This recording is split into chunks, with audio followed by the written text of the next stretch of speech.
Hongshan County, Lishui Hotel. Li Wei never anticipated that on his very first day as the secretary of the Hongshan County Committee, he would fall victim to a cunning scheme. In the hotel corridor, several individuals assisted Li Wei as they guided him inside. Secretary Li, please rest here for the night. The guest house is not yet prepared. The conditions here are decent, so you can make do for one evening. Without waiting for Li Wei's response, they set him down and quietly exited room 366. The leader of the group glanced back swiftly, sending a message with a smirk creeping across his lips. The show was about to commence. Approximately an hour later, the door to room 366 creaked open once more, and an exceptionally alluring young woman entered. Her figure was captivating, exuding an irresistible allure as she surveyed the man on the bed. With a slight smile, she skillfully removed her clothing and slipped beneath the covers beside him. Her hand gently rested upon him, instantly igniting a response, and the woman pressed closer. Attention all teams, the anti-prostitution operation will commence in 3 minutes. Team 1 will secure the front and back entrances. Team 2 will oversee the stairwells on each floor. Team 3 will conduct inspections sequentially, and Team 4 will provide support. Captain Liang Xiu of the county's anti-prostitution unit sat in his vehicle, glancing at the time AS's orders were issued. The atmosphere inside the car turned tense, entirely unaware that a significant figure had checked into the Lishui Hotel that evening. Team 1 acknowledged. Team 2 acknowledged. Team 3 acknowledged. Team 4 acknowledged. 20 minutes prior, the Hongshan County Anti-Prostitution Unit received a report from a concerned citizen regarding illicit sexual activities occurring within the Lishui Hotel. Engage. Liang Xiu leaped from the vehicle, and with his command, the anti-prostitution team surged forward. What are you doing? The hotel staff recoiled in fear at the sudden intrusion. Anti-prostitution unit, please cooperate. Liang Xiu dashed over, snatching the phone from a male attendant's hand, while others swiftly restrained the reception staff. Team 1 in position. Team 2 at designated locations. The keys from reception were obtained and quickly distributed to Team 3 personnel according to the floors. Police conducting a surprise inspection opened the door. A woman's scream erupted from within the room as the door swung open, revealing the man and woman hastily dressing, the woman diving back under the covers upon their entrance. Don't move. The man instinctively shielded his face with his clothing. Still concerned about your reputation? If you value it, you shouldn't engage in such activities. This is my partner. The man attempted to defend himself. Is that not allowed? What is her name? How old is she? What does she do? Where does she live? Faced with the barrage of questions, the man fell silent, lowering his head, his lies unraveling.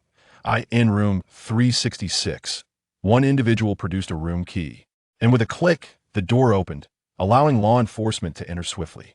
Police conducting a surprise inspection.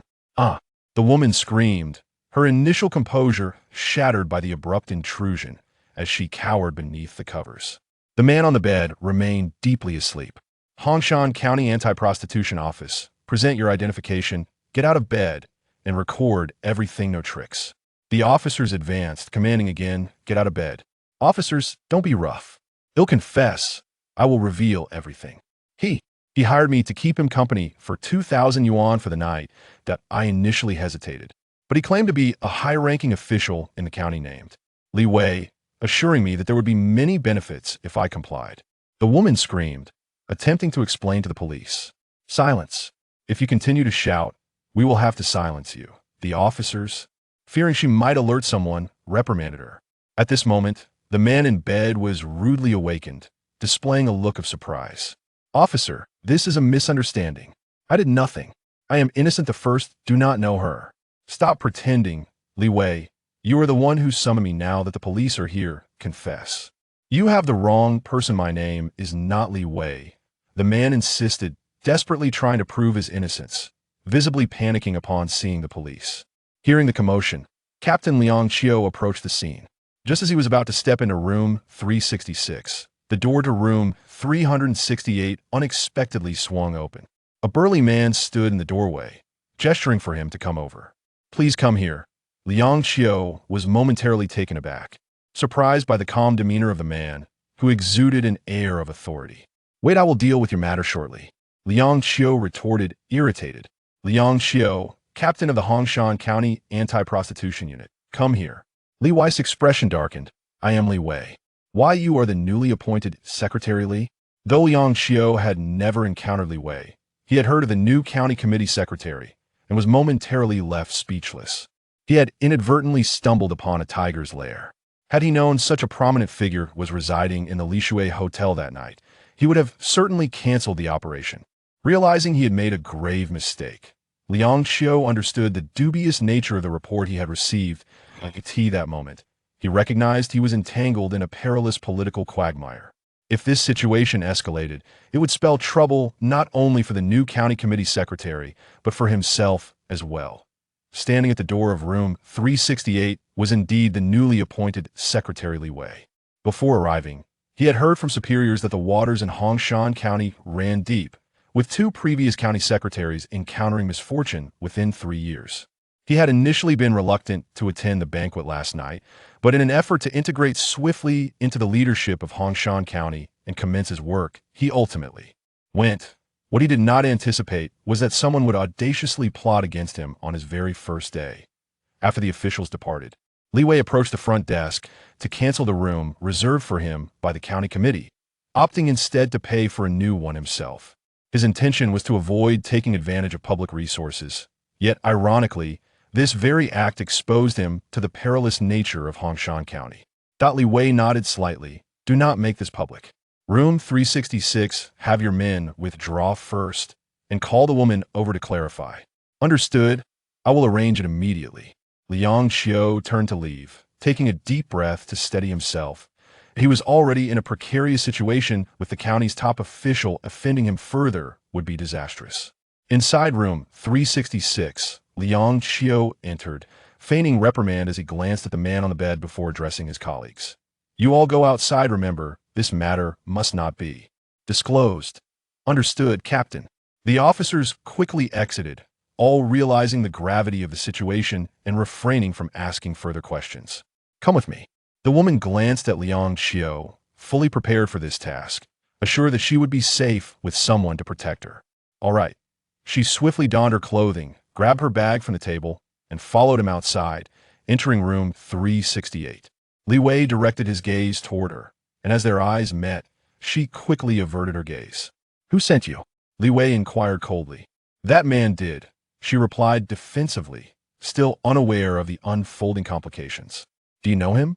No, I don't. He paid me to keep him company, claiming to be a high-ranking leader in the county. Li Wei let out a scoff, the esteemed leader from the county. But did he disclose to you what exactly his position entails? I don't know that. I only know he goes by the name Li Wei. The woman stubbornly insisted this moment. Liang Xiao's expression shifted dramatically. He comprehended the gravity of the situation. It was indeed a trap, a tangled web of deceit, and he had unwittingly found himself ensnared. Stealing a glance at the newly appointed county party secretary, he hesitated to voice his thoughts. Li Wei nodded, amusement dancing in his heart, yet he chose not to expose the ruse. Since they intended to ensnare him, he would take it upon himself to unravel the scheme and reveal the true nature lurking behind this dark plot. Did he inform you? Yes, the woman affirmed, nodding. Someone had tipped her off in advance that the man she was to accompany tonight was named Li Wei, a significant figure within the county.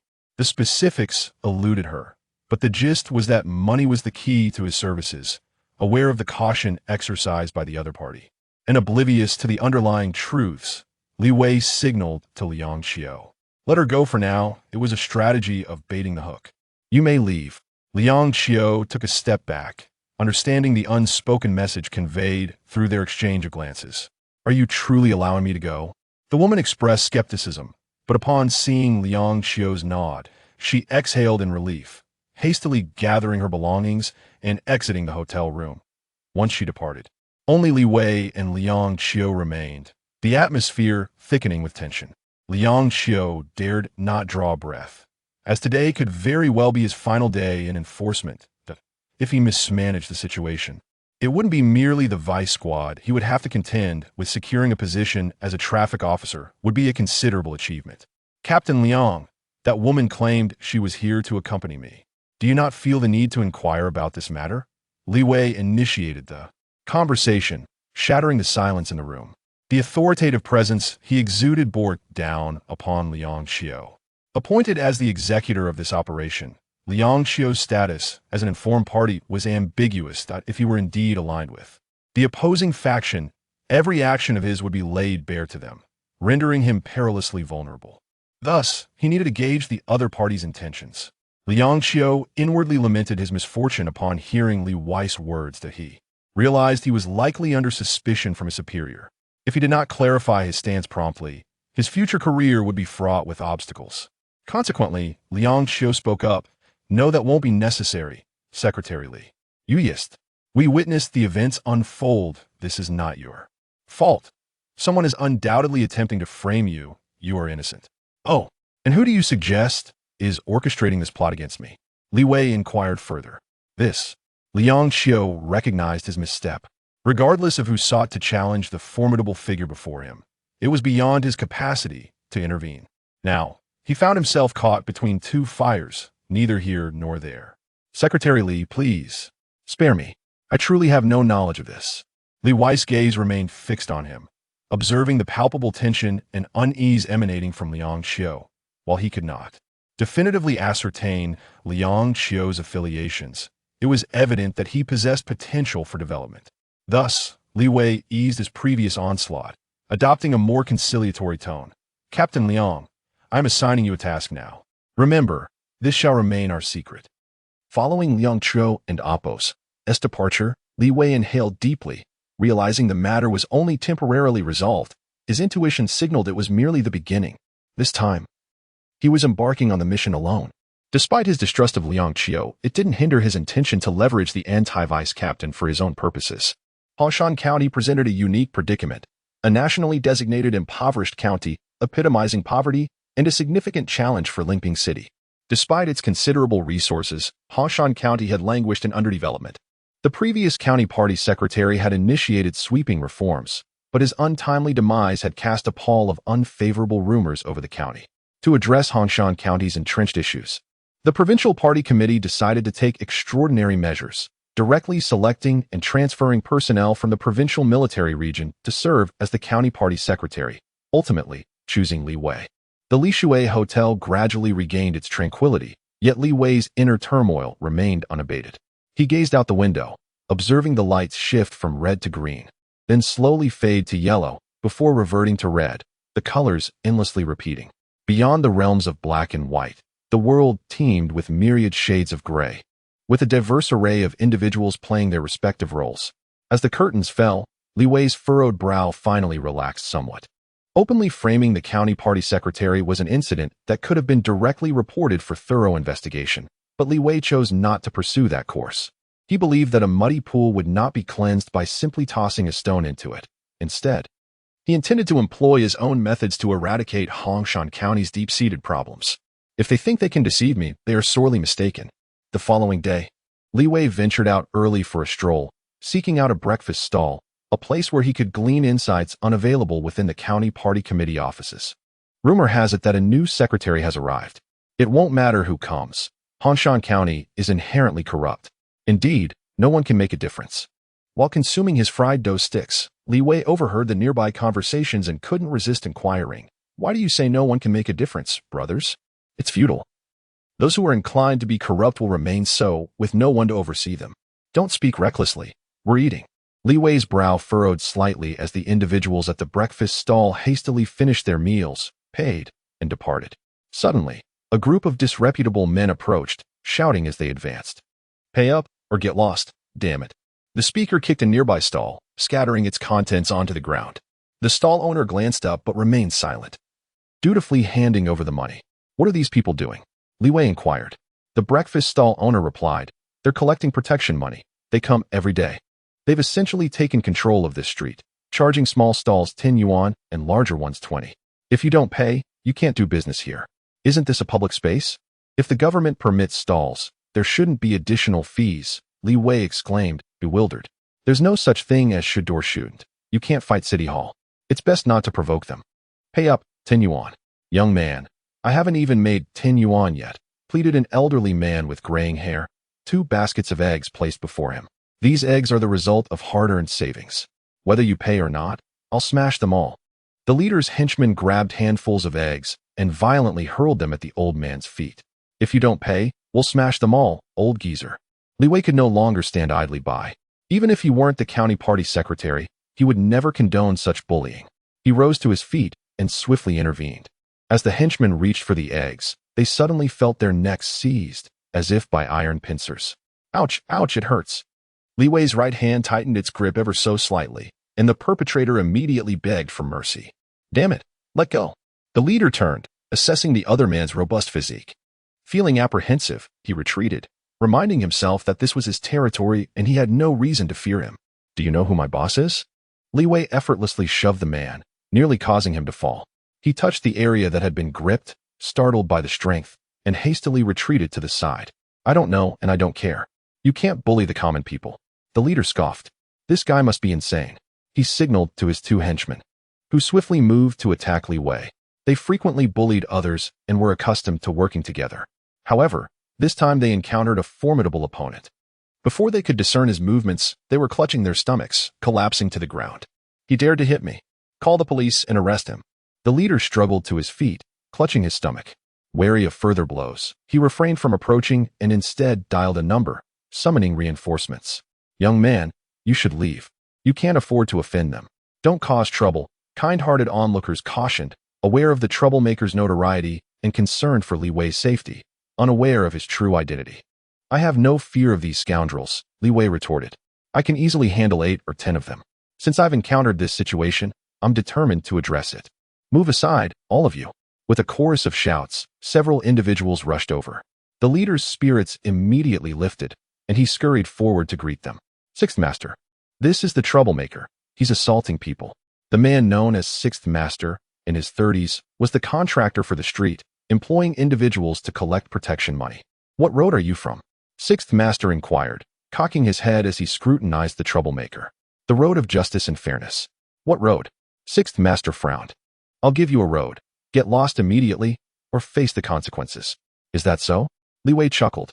I'm eager to see how you intend to make me face the consequences. Damn it. The onlookers hastily retreated. Sixth Master seized a weighing from a nearby stall and swung it menacingly at Li Wei's head. He dared to be so brazen because his uncle worked in the County Public Security Bureau. Although he wasn't a high-ranking official, his words carried weight. The weighing flew through the air, followed by Sixth Master himself. Attack him. The situation intensified. Li Wei retreated, creating distance between himself and the group. Being surrounded by 6 or 7 individuals would undoubtedly put him at a disadvantage. By maintaining distance, he would only face a maximum of 2 or 3 opponents at a time, a tactic honed through years of military training. As he skillfully repositioned himself, the thugs were swiftly kicked to the ground. He's incredibly skilled. Indeed, this man is extraordinary. Sixth Master, assisted to his feet, hesitated to engage further. Call the police. If you have the guts, don't run. I'll be waiting, Li Wei replied, pulling up a chair. He still had half a fried dough stick remaining, and wasting food was unacceptable. He intended to uncover who was truly backing these individuals. The breakfast stall owner approached anxiously, whispering, You should leave quickly. I won't charge you. You can't afford to offend these people. I insist on paying, and I'm determined to address this matter. I refuse to believe that there's no justice to be found in Hongshan County. A police car screeched to a halt, and a man in his 50s emerged, followed by 2 younger officers. Seeing his nephew, Sixth Master, he frowned, aware of his propensity for causing trouble. Uncle, he's assaulting people. Don't call me uncle. Be mindful of appearances, he retorted, his face darkening as he approached.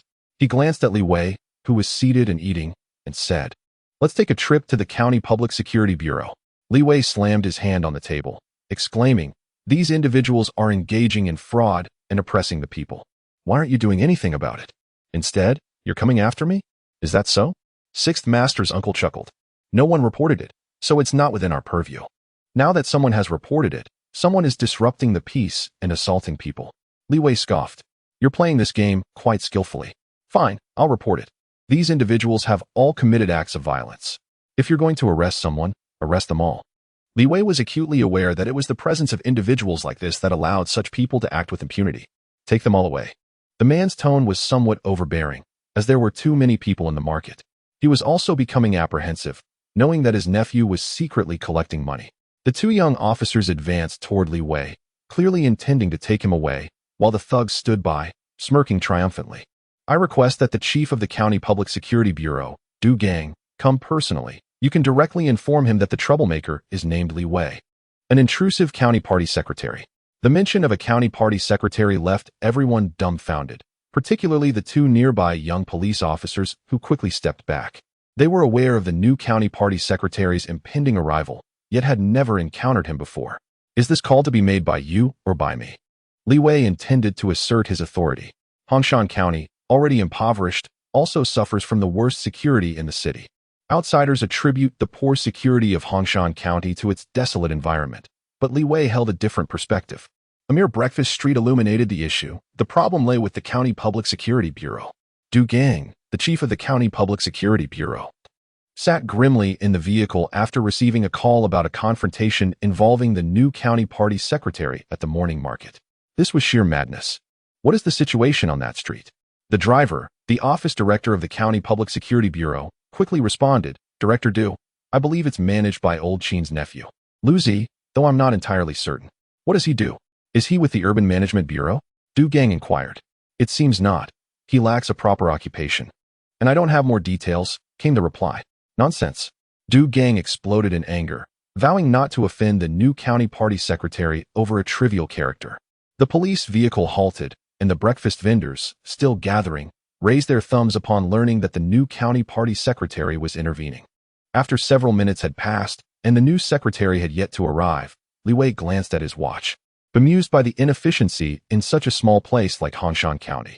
Secretary Li, he said, having met Du Gang at the welcome banquet the previous night. Director Du, I expect a reasonable explanation regarding these individuals who are not staff yet have the authority to collect fees here. Has this been lawful for several years? Is this truly happening? Du Gang feigned ignorance, turning to Old Chin. You oversee this area. What is the situation? Secretary Li requires the truth. Old Chin, Lu Zi's uncle, was an ordinary beat cop who, thanks to connections in the County Public Security Bureau, had accrued some benefits, including control over this breakfast street. Secretary Li, Director Du, I genuinely had no knowledge of this. It was that rascal impersonating my name to extort money. Had I known, I would have apprehended him long ago. Old Chin cast a meaningful glance at his nephew Lu Zi, indicating that this burden must rest solely on him. Du Gang's gaze shifted to Lu Zi. Is this the case? Yes, Lu Zi muttered, his head bowed, fully aware of the repercussions. He could not implicate his uncle. The matter was minor, at worst. A brief incarceration. If his uncle fell, his protection would vanish. Du Gang nodded, recognizing Lu Zi's compliance. He glared fiercely at Old Chin. Arrest him immediately and commence a thorough security overhaul across the county. Reports will be rewarded. As long as I am here, no such issues shall arise again. The County Public Security Bureau chief made his intentions clear, signaling that action was imperative, even if merely for show. The onlookers erupted in applause, particularly the vendors who had long suffered oppression, finding satisfaction in witnessing the arrests. Secretary Li, are you satisfied with this resolution? You ought to ask the surrounding merchants if they are content. Du Gang thought, feeling somewhat anxious. With so many present, how could he inquire individually without losing face? He could only awkwardly smile and apologize to the nearby merchants. Li Wei ignored him and continued, according to protocol, as the concerned party. I should accompany you for further discussion.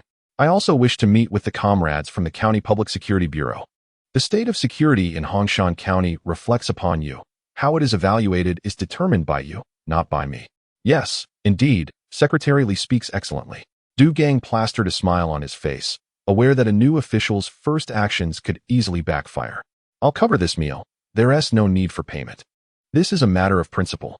Li Wei paid the bill and strode towards the police vehicle, receiving cheers from behind. At that moment, he understood that a leader's good reputation is earned through tangible deeds, not merely by wielding authority. In the meeting room of the County Public Security Bureau, all leaders at the middle management level appeared tense upon learning of the new county party secretary's presence. Allow me to introduce, this is Secretary Li, directly appointed by the Provincial Party Committee. Let us welcome Secretary Li to the County Public Security Bureau for guidance, Du Gang announced, initiating a round of fervent applause. No one dared halt prematurely, their peripheral vision keenly observing one another. Though seemingly trivial, this reflected a deeper, unspoken disrespect for authority. That will suffice, Li Wei remarked with a smile, sensing their enthusiasm. I appreciate it, but let's cease.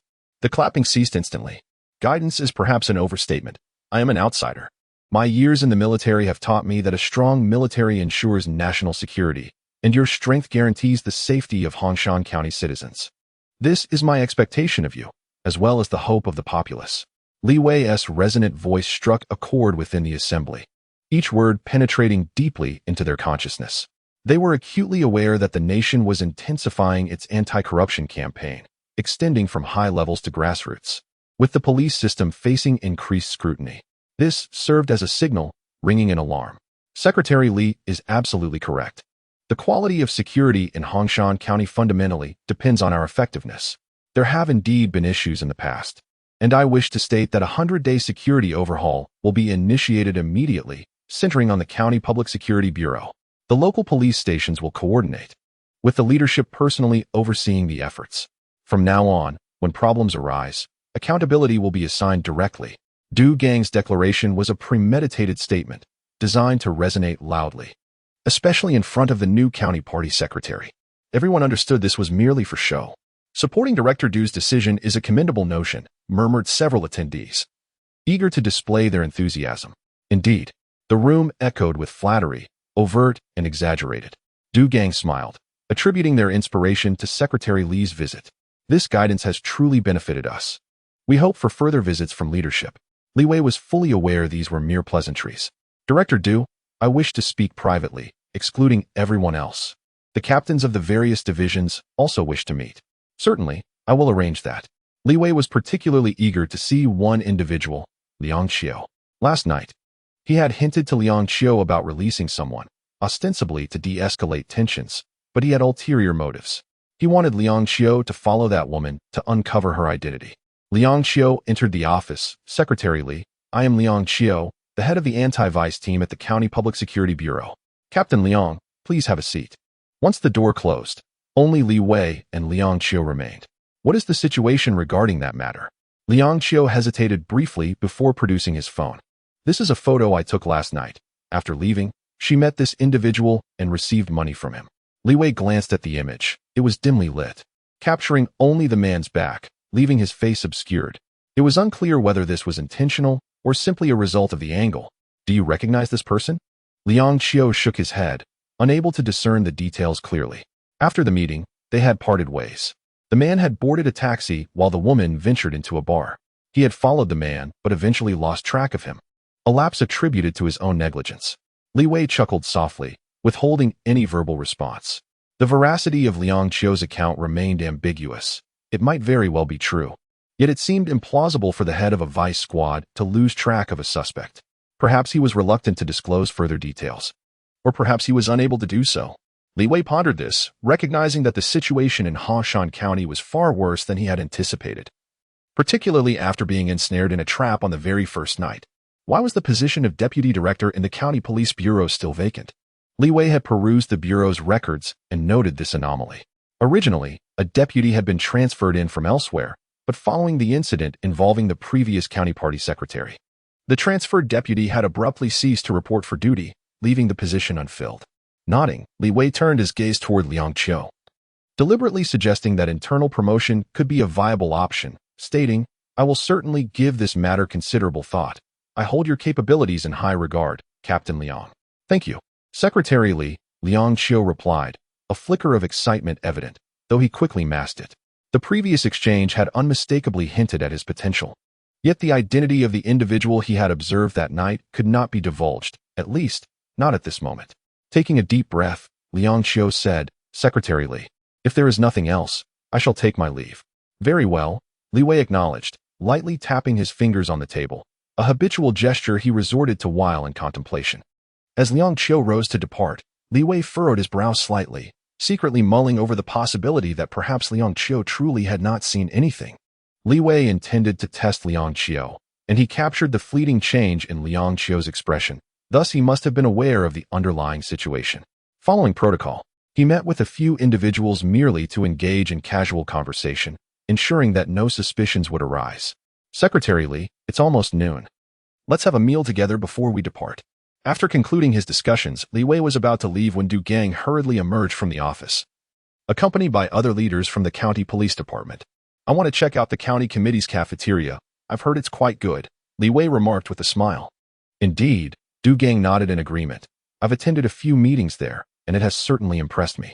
Then we should definitely give it a try. Li Wei declined the invitation to lunch, making his stance clear. Du Gang was merely being polite. Very well, I shall personally escort Secretary Li there.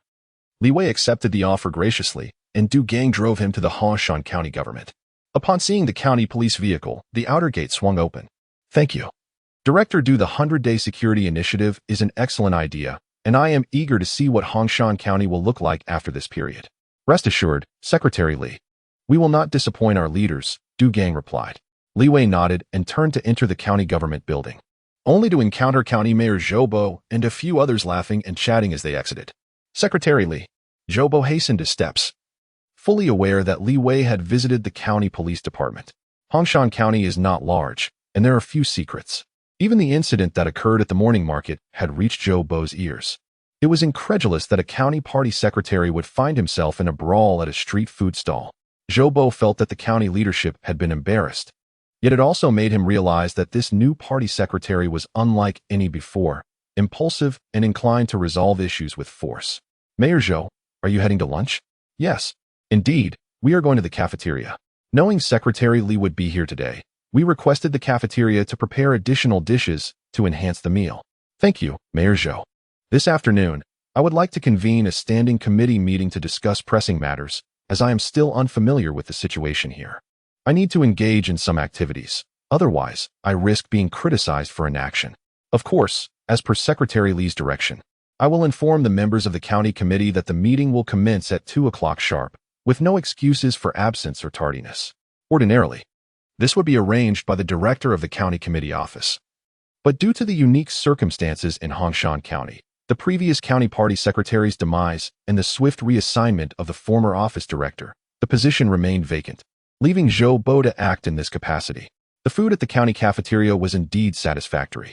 After lunch, Li Wei returned to his office and reviewed some documents. At 2 o'clock, the standing committee meeting of Hongshan County commenced punctually, with Mayor Zhou Bo presiding. He first formally welcomed Secretary Li to Hongshan County, and then proceeded to discuss the key issues that required resolution. Comrades, Secretary Li has just arrived and is still unfamiliar with many aspects. The economic situation of Hongshan County is a significant concern for city leadership, which we must address. How do we go about it? The answer lies with you. You are the experts. Zhou Bo continued with a smile, inviting everyone to share their thoughts. Mayor Zhou, why don't you take the lead?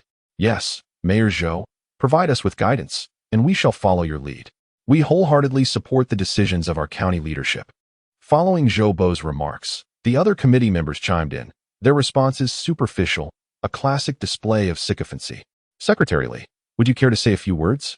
Li Wei gestured for silence, sitting upright, pen in hand, diligently taking notes. You decide. I am not well versed in this area, so I will reserve my opinions.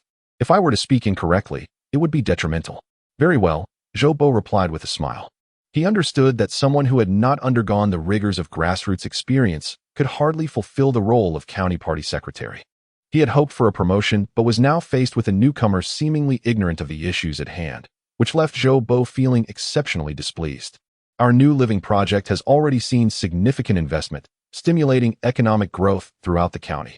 Although some problems exist, my intention is to address the remaining issues effectively, achieving the greatest benefits with minimal expenditure.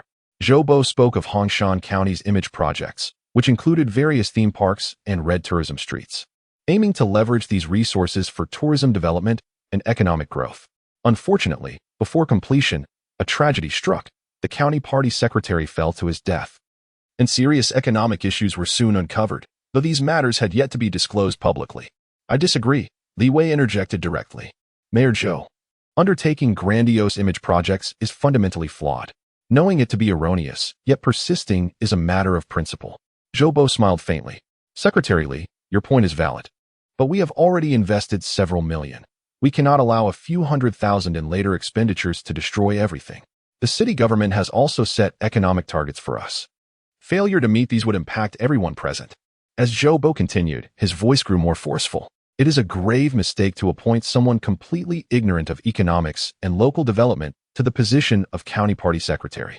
We must allocate funds where they will benefit the populace, enhancing their quality of life, rather than pursuing superficial projects for the sake of appearances. Likewise, we cannot resort to unscrupulous means to achieve targets. That is akin to drinking poison to quench thirst. Li Wei remained unyielding, and the atmosphere in the meeting room grew tense. An unexpected turn of events as a newly appointed secretary displayed such firmness, especially during a standing committee meeting. Secretary Li, if we do not proceed in this manner, how do you propose we resolve this issue? Continuing investment not only boosts the overall economy, but also harnesses tourism resources to generate income. How is this not in the public's interest? Zhou Bo leaned back, tossing the documents on the table, viewing Li Wei's stance as mere obstinacy. Indeed, but you may only utilize government planning funds, not the city's poverty alleviation funds. This is the poverty alleviation money for the county's populace, and I will not permit it to be used to fill gaps. Li Wei's tone was resolute, showing no signs of concession. He looked at Zhou Bo, knowing that tapping into poverty alleviation funds crossed a critical boundary he would not allow. Zhou Bo suppressed his frustration. Is there no room for negotiation, Secretary Li? He endeavored to maintain a semblance of cordiality, recognizing that the new leader deserved some respect, though he would not hesitate to stand his ground. None. Then let us put it to a vote to decide, following proper procedure. Zhou Bo gestured discreetly to avoid further contention, deeming it pointless. With 9 members on the Hongshan County Standing Committee, Zhou Bo was confident of securing 8 votes, bolstering his resolve to show this new secretary who truly held the reins in Hongshan County. There is no need for such complications. Li Wei's expression darkened as he raised his hand to cast his vote, which was equally procedural. Those in favor of utilizing these funds, please raise your hands. The attendees exchanged glances, caught in a dilemma, as the last thing they wished to confront was the issue of allegiance, especially given that the new secretary had just assumed his role in Hongshan County. Zhou Bo smiled. Very well, I shall express my stance first. He raised his right hand and signaled to a few individuals, all of whom were aligned with him. Their hands slowly lifted, perhaps apprehensive of offending the newly appointed secretary. Yet, this gesture was sufficient to convey their position. Zhou Bo noted that 5 individuals had supported him, surpassing the majority, rendering further discussion unnecessary. Secretary Li, we have achieved a majority. According to procedure, the utilization of these funds can proceed without issue, correct? Zhou Bo felt a swell of pride. Despite his efforts to maintain composure, a smirk creeping onto his face. There are issues. Li Wei cast a glance, unable to endure such indignity. A man unafraid of bleeding struck the table heavily. I am the county party secretary. I oppose this matter, and it cannot pass. Those who dare to misuse these funds will bear the consequences. Secretary Li, although you are the secretary, you do not possess a veto. You only have a voting right. I hope you understand this. I also hope you do not hinder the development of Hongshan County.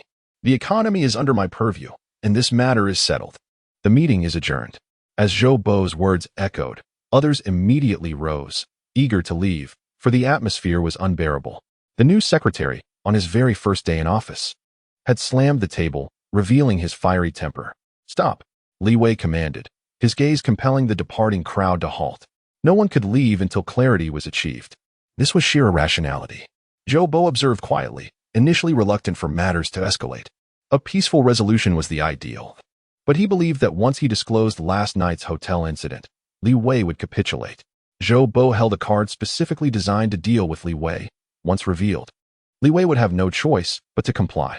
The tension in the conference room had reached a boiling point, and he was poised to play his trump card. Secretary Li, may we speak privately? Arguing in front of so many was indeed detrimental. Li Wei rose, and Zhou Bo followed suit. The others exhaled in relief. Unable to leave, they chose instead to await the final outcome. Once in another office, Zhou Bo began, Secretary Li, I understand your temperament. The military differs from civil administration. Here, volume does not equate to correctness. Everything must adhere to democratic principles. If the standing committee approves, it stands. This is mandated by the documents. And I would assert the same at the city or province level. Furthermore, this is entirely for the benefit of Hongshan County. Is this truly for your benefit? Li Wei scoffed. Do not presume I am unaware of your motives. In truth, Li Wei was testing Zhou Bo. Although he had reviewed some materials, he remained ignorant of the intricacies within Hongshan County.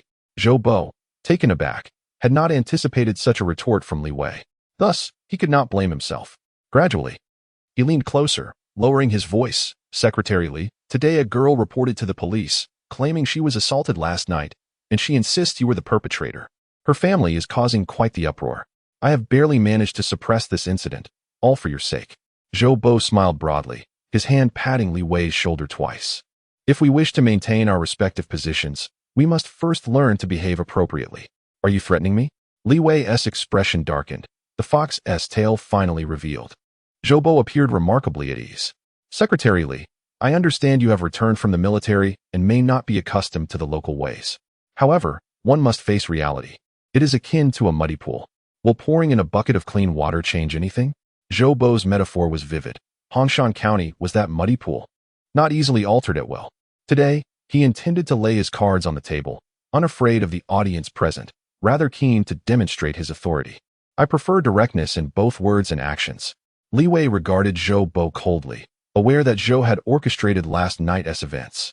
It was indeed unexpected for a county magistrate to engage in such treachery. No wonder Liang Xiu dared not speak.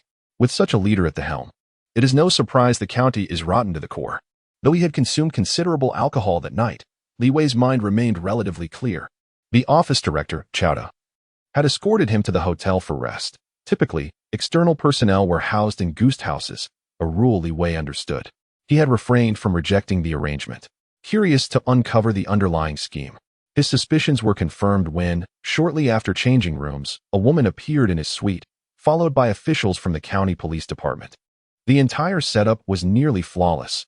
Had he not been vigilant, he would have indeed fallen into Zhou Bo's trap.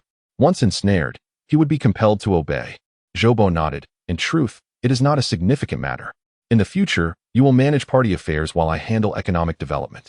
We shall support one another and achieve results, ensuring mutual satisfaction. Why create discord? Expect me to feign ignorance? Not a chance. Li Wei glared at Zhou Bo. You are utilizing funds meant for impoverished households. This money must reach them, not be squandered for political gain. I only know that the impoverished need to survive, and they require this money.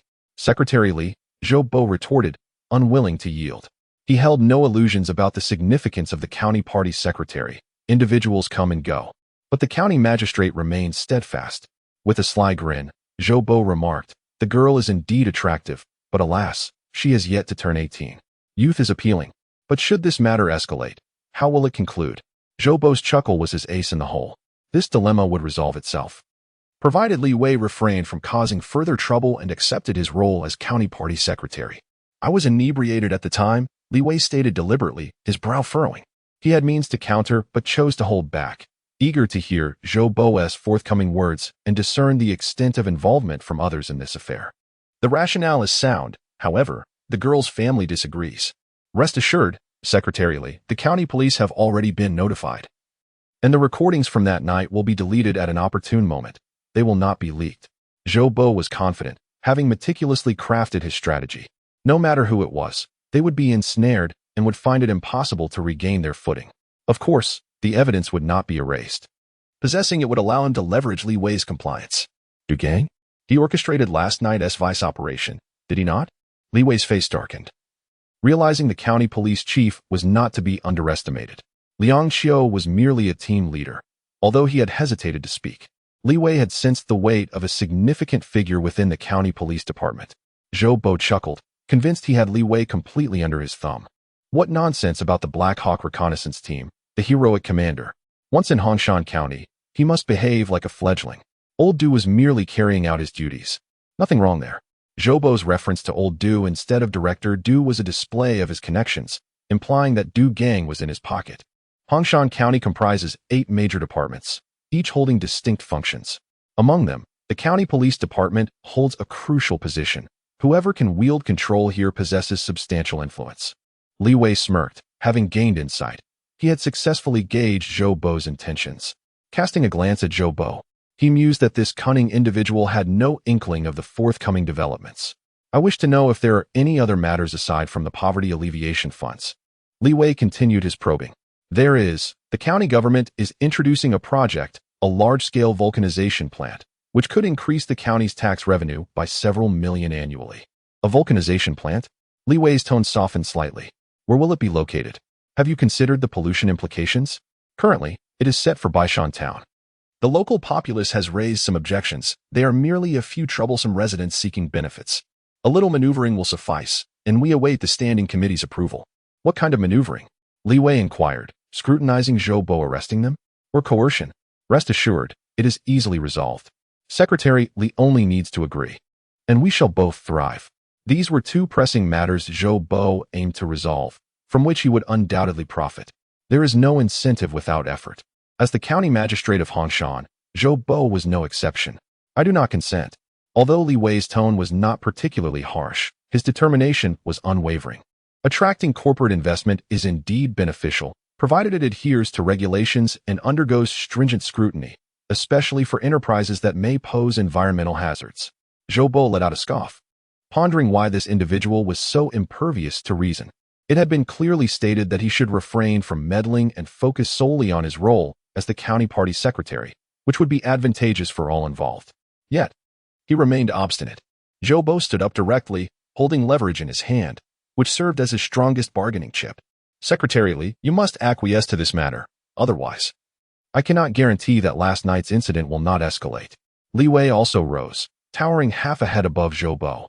His imposing stature causing Zhou Bo to instinctively step back, slightly intimidated by Li Wei's presence, fearing he might resort to violence. He had heard about several ruffians being dealt with at the morning market. This county party secretary was no ordinary man. County Chief Zhou. Though I may be a simple man, I understand that elevating the economy relies on the collective efforts of the entire county's populace, along with sound decision-making from county leadership, rather than any illicit practices. I will wholeheartedly support any initiative that benefits the common people. You think you can use that girl to coerce me? Li Wei glared at Zhou Bo, causing him to retreat once more, his legs hitting the chair as he sat down abruptly. Originally, I had no intention of pursuing this, but your aggressive stance has forced my hand. Now, I will get to the bottom of this. Investigate? Investigate what? Zhou Bo sneered. Secretary Li. Should this matter come to light, you will be the one to fall. A county party secretary coercing a minor. What a scandal. This was Zhou Bo's trump card.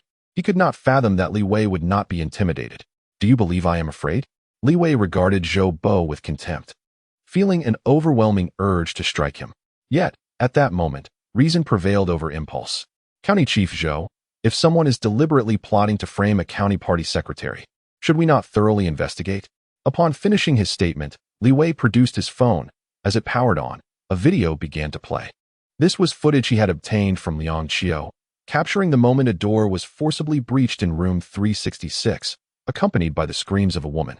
The camera panned down to reveal the face of the man on the bed, an individual who was decidedly not Li Wei. A smile crept across Li Wei's face as he observed Zhou Bo's ashen complexion. This countermeasure had succeeded. County Chief Zhou, may we now summon Comrade Old Du?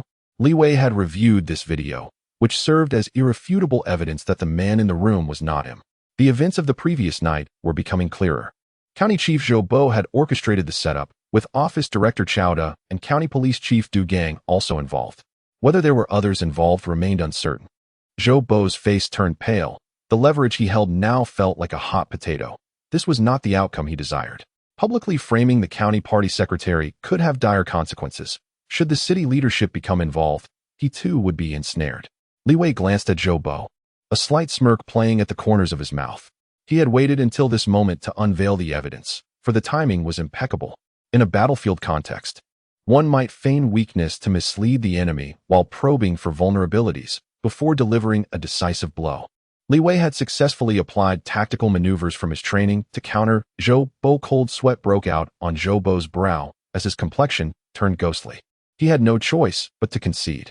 Secretary Li, this matter indeed warrants clarification. I had no inkling of the situation. My only intention was to protect you, to safeguard your reputation, as this concerns the standing of Hongshan County. Thus, I sought to suppress it. He was now flustered, and his tone had shifted noticeably. What I seek is the truth, Li Wei stated, his expression darkening. County Chief Zhou, I do not mind clarifying this matter before the city leadership. It would be prudent for them to witness the state of public security in Hongshan County. Why was a young woman permitted entry into my designated room? Especially one you claim is a minor? I cannot dismiss the possibility that this was orchestrated by someone, and that individual must be unmasked. The initiative had shifted to Li Wei, who understood that this counterstrike was merely a lesson for Zhou Bo and insufficient to dismantle him entirely. However, it was crucial for Zhou Bo to comprehend the prowess of one with nearly a decade of investigative military experience, and to refrain from plotting schemes in his presence in the future. Indeed, Zhou Bo gritted his teeth. I shall summon Director Du. Li Wei fixed his gaze upon Zhou Bo, wary of any premature communication between them. Is that convenient? Quite. Zhou Bo replied with a forced smile, slowly resuming his seat. Confronted by Li Wei's assertiveness, he had to concede that the first round of their contest had gone to Li Wei. A situation he believed he could secure had been undone. Director Du, please come to my office alone. Zhou Bo coughed lightly before placing a second call to Chao Da, as he had orchestrated the hotel arrangements and overseen the entire welcome banquet. Crucially, someone needed to take the fall for this incident. Chao Da was the most suitable candidate. He was Zhou Bo's loyal confidant, and they had collaborated on numerous occasions, often understanding each other with a mere glance. Du Gang rose from his seat. The meeting room abuzz with speculation. 20 minutes had passed without the return of the county party secretary or the county chief. I'll step out for a moment. Du Gang remarked cheerfully, shifting his chair and departing the office, heading swiftly toward the county chief's office. What's going on? Yes, Director Du has been summoned. We may be called in shortly. Have you prepared your statements? Neither side can afford to offend the new secretary. His temper is quite formidable. Indeed. As Du Gang exited the meeting room, he spotted Chao Da, and they exchanged greetings, sharing a glance that conveyed mutual understanding. They were either to jointly handle the situation with County Party Secretary Li Wei or face a crisis. Otherwise, there would be no reason for their simultaneous summons. This was also where Zhou Bo's cleverness shone through. His arrangements had been impeccably timed. Secretary Li, County Chief Zhou, Li Wei acknowledged. Director Du, Director Chao. Please take a seat. Zhou Bo's expression remained grim as he cleared his throat. The reason I summoned you here is to clarify a significant matter. Last night, after Secretary Li returned to the hotel to rest, an incident occurred. A girl entered the room arranged for Secretary Li's rest, just as the county's anti-prostitution unit was conducting an operation. Director Du, are you aware of this matter? Du Gang glanced at Zhou Bo, momentarily taken aback, unsure whether he should feign ignorance or admit prior knowledge based on Zhou Bo's tone and demeanor. Du Gang nodded. I was completely unaware at first. It was only the following day when someone reported the incident that I learned of it. Concerned about the potential fallout, I immediately contacted County Chief Zhou. Their exchange had been prearranged. Du Gang's tone was convincingly earnest, yet his eyes furtively gauged Zhou Bo's thoughts, seeking direction on how to proceed. Zhou Bo coughed again, clearing his throat. This is clearly a deliberate setup. We all know Secretary Li had a bit too much to drink last night, even in a sober state. Given Secretary Li's standing, he would never engage in such conduct. Fortunately, Secretary Li exercised caution. We must clarify 2 points. How did that girl acquire the room key? And who arranged for her presence? I do not care who is behind this. We must investigate thoroughly. At this juncture, both Du Gang and Chao Da comprehended the gravity of the situation. This was a serious misstep. Otherwise, Zhou Bo would not have spoken so earnestly. Chao Da's heart sank. He had orchestrated the arrangements, and now that complications had arisen, if Li Wei pressed the issue, he would find himself in dire straits. Despite having assisted Zhou Bo on numerous occasions, when trouble arose, he could not count on Zhou Bo to protect him. His loyalty lay solely with himself. Director Chao, how do you intend to explain this matter? Chao Da hastily replied, Secretary Li, I was completely unaware. According to regulations, I should have taken you to the county guest house. However, seeing you inebriated and the guest house not properly prepared, I opted for the nearby hotel for the night. I, too, had indulged excessively and later returned home. Li Wei observed intently. The 3 men were performing a well-rehearsed play, the script having been pre-written. The plan was straightforward. First, retrieve the surveillance footage from the hotel to ascertain how she acquired the room key and who she had interacted with. Second, control all relevant individuals. For a brief interrogation at the police station would clarify everything. Li Wei was methodical in his approach, a habit cultivated over many years. Du Gang glanced at Zhou Bo, hesitating to speak, realizing that the earlier remarks were directed at him. What are you looking at? Zhou Bo chuckled, advising, as Secretary Li suggested. Let us secure the surveillance footage and the individuals involved, ensure nothing goes missing. We must avoid complications. Secretary Li, does this arrangement seem reasonable? Indeed, Li Wei nodded. Fully aware that Du Gang, the county police chief, was aligned with Zhou Bo and would not betray him over such a minor issue. The connections in Hongshan County were deeply entrenched, making a swift severance nearly impossible. Du Gang promptly declared, "Very well, I will personally lead the team there." He exited, leaving only 3 individuals in the office. Chowda trembled noticeably, striving to maintain composure, but his eyes betrayed his anxiety. He furtively glanced at County Party Secretary Li Wei, who was also observing him, causing him to quickly avert his gaze. Li Wei smiled, gently patting Chowda on the shoulder, the gesture not forceful. The nervousness in Chowda almost caused him to collapse to the ground. "Secretary Li, I should not have made such arrangements." "It's not your fault," Li Wei reassured him, his hand resting on Chowda's shoulder. "You are the office director, and I trust it is unrelated to you. A single mistake is forgivable, but ensure it does not happen again." "It won tea, it absolutely won tea." "That is good to hear. I've heard your tea is quite delightful. Could you prepare a cup for both me and County Chief Zhou? That wouldn't be too excessive, would it?" Li Wei smiled, fully aware that his reassignment to Hongshan County was to address a significant issue, and these individuals would still be of use for the time being. Zhou Bo joined in the laughter. "Our Director Chow is truly exceptional in that regard." The atmosphere in the office shifted, Zhou Bo grinning at Li Wei, secretly plotting how to continue his machinations, refusing to let the matter rest. Du Gang arrived at Lishui Hotel, fully cognizant of the necessary actions. Zhou Bo had subtly orchestrated the situation. Zhou Bo had previously alluded to the possibility of losing evidence, hinting at the need for caution. With a stern expression, Du Gang addressed the hotel manager, demanding that all surveillance footage from the previous night be destroyed, and that all relevant individuals be located and warned against speaking indiscriminately. Anyone causing trouble would face dire consequences. This was the directive from County Chief Zhou Bo, to obliterate all evidence associated with the incident. At Lishui Hotel, Du Gang meticulously ensured that everything was in order, conducting a thorough review to confirm no details were overlooked. The surveillance recordings from the past 3 days had been completely erased, and to guarantee thoroughness, the surveillance system on the 3rd floor was intentionally damaged. "Is there any technical means to recover this?" he inquired. "The original records have been overwritten by new data, which is different from a standard deletion," the accompanying technician explained.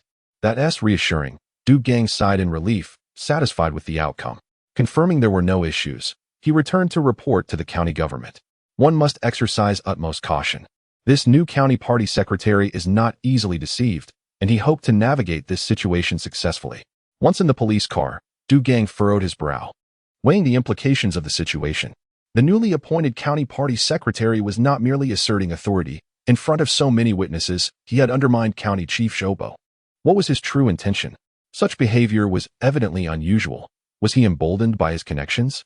After all, he had been directly appointed by the provincial party committee, likely with ties to influential leaders, and having transitioned from the military, his connections within the military district were formidable.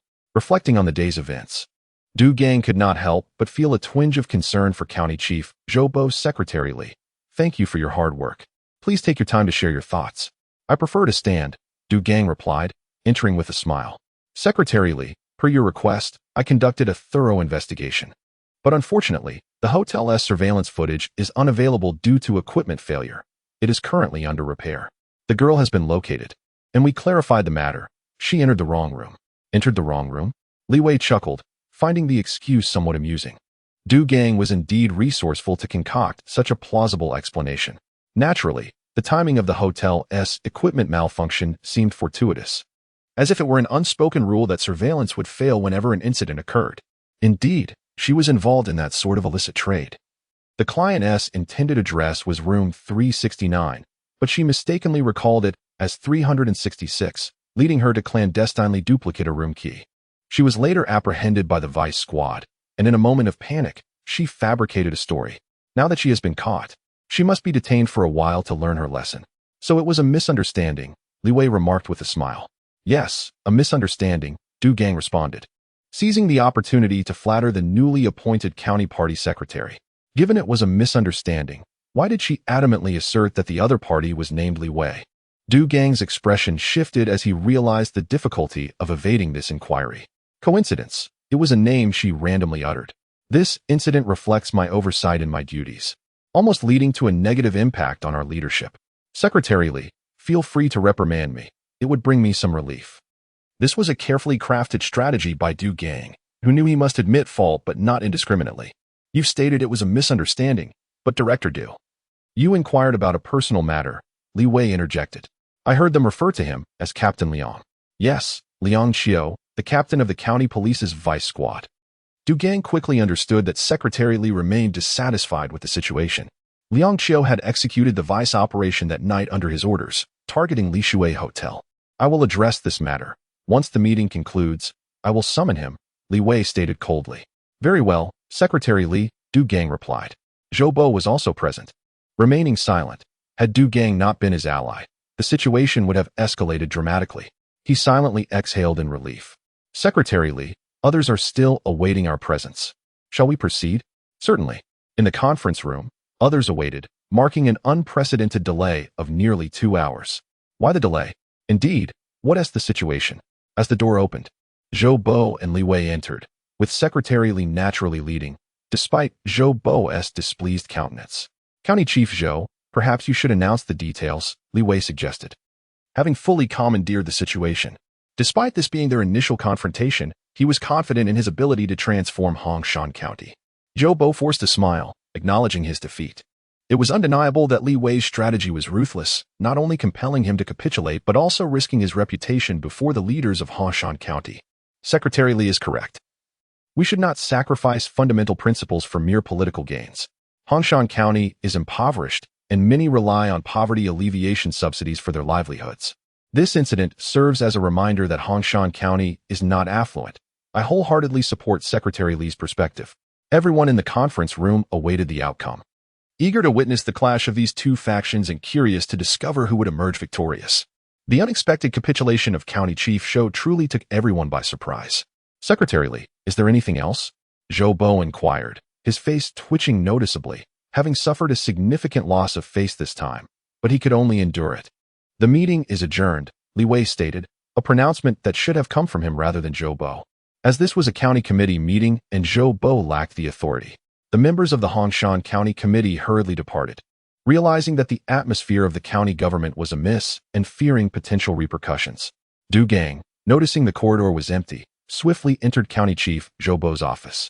County Chief Zhou, this is intolerable. Zhou Bo clenched his teeth, his complexion darkening. Old Du, I've lost face today. I must regain it tenfold.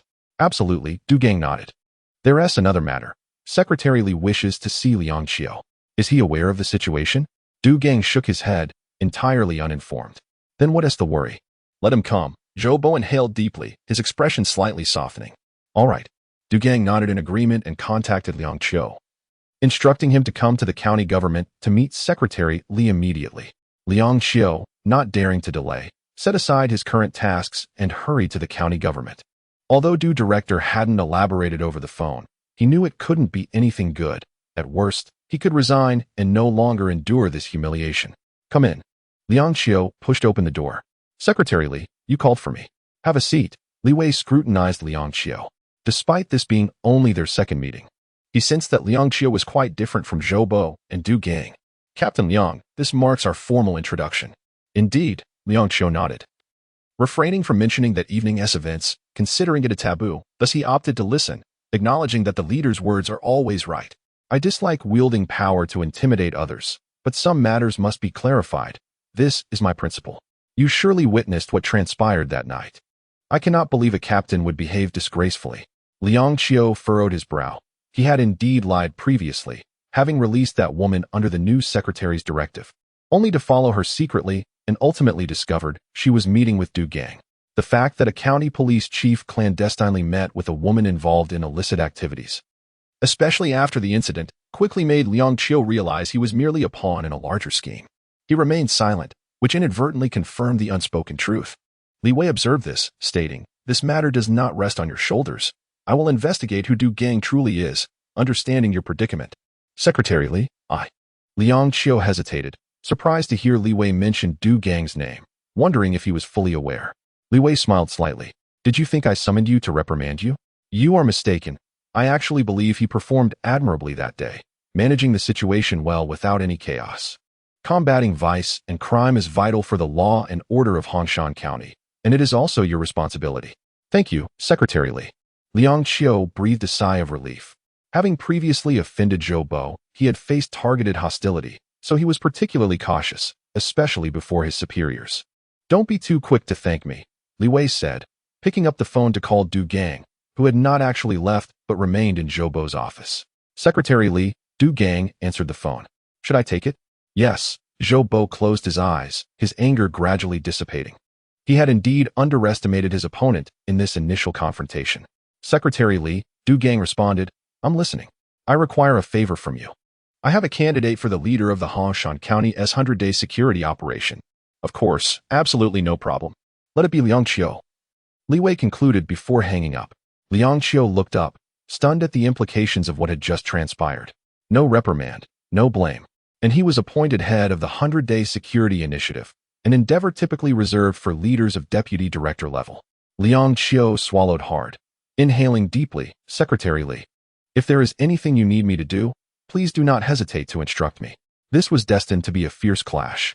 Only those who emerged victorious could claim to be the true winners.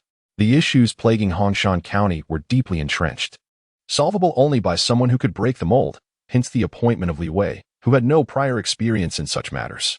In hopes he could transcend conventional approaches to find resolutions, Li Wei regarded Liang Qiu, noticing a clear shift in his demeanor, indicating that his recent strategies were bearing fruit. Yet he remained uncertain about the extent of Liang Qiu's trustworthiness. With the weight of his responsibilities, Li Wei needed assistance, and Liang Qiu was his first choice. "All right, I have a task for you, but it must remain confidential. Find the woman who entered my room that night, and devise a way to extract the truth from her. I require irrefutable evidence. Do not worry about Zhou Bo and his associates. I will orchestrate a performance for you." Liang Qiu frowned slightly, not fully comprehending, but still nodding in agreement. He had yet to fully grasp the implications of the incident at Lishui Hotel. But he understood it was likely connected to the undercurrents of power in Hongshan County, where any misstep could lead to his own downfall. In the county chief's office, Zhou Bo wore a grim expression while Du Gang furrowed his brow, both enveloped in silence. "Have you figured it out?" Zhou Bo broke the stillness. "Not yet," Du Gang replied, puzzled as to why Liang Qiu, who had clearly offended him, was being granted such a public opportunity. Was it an attempt to win him over? That possibility cannot be dismissed.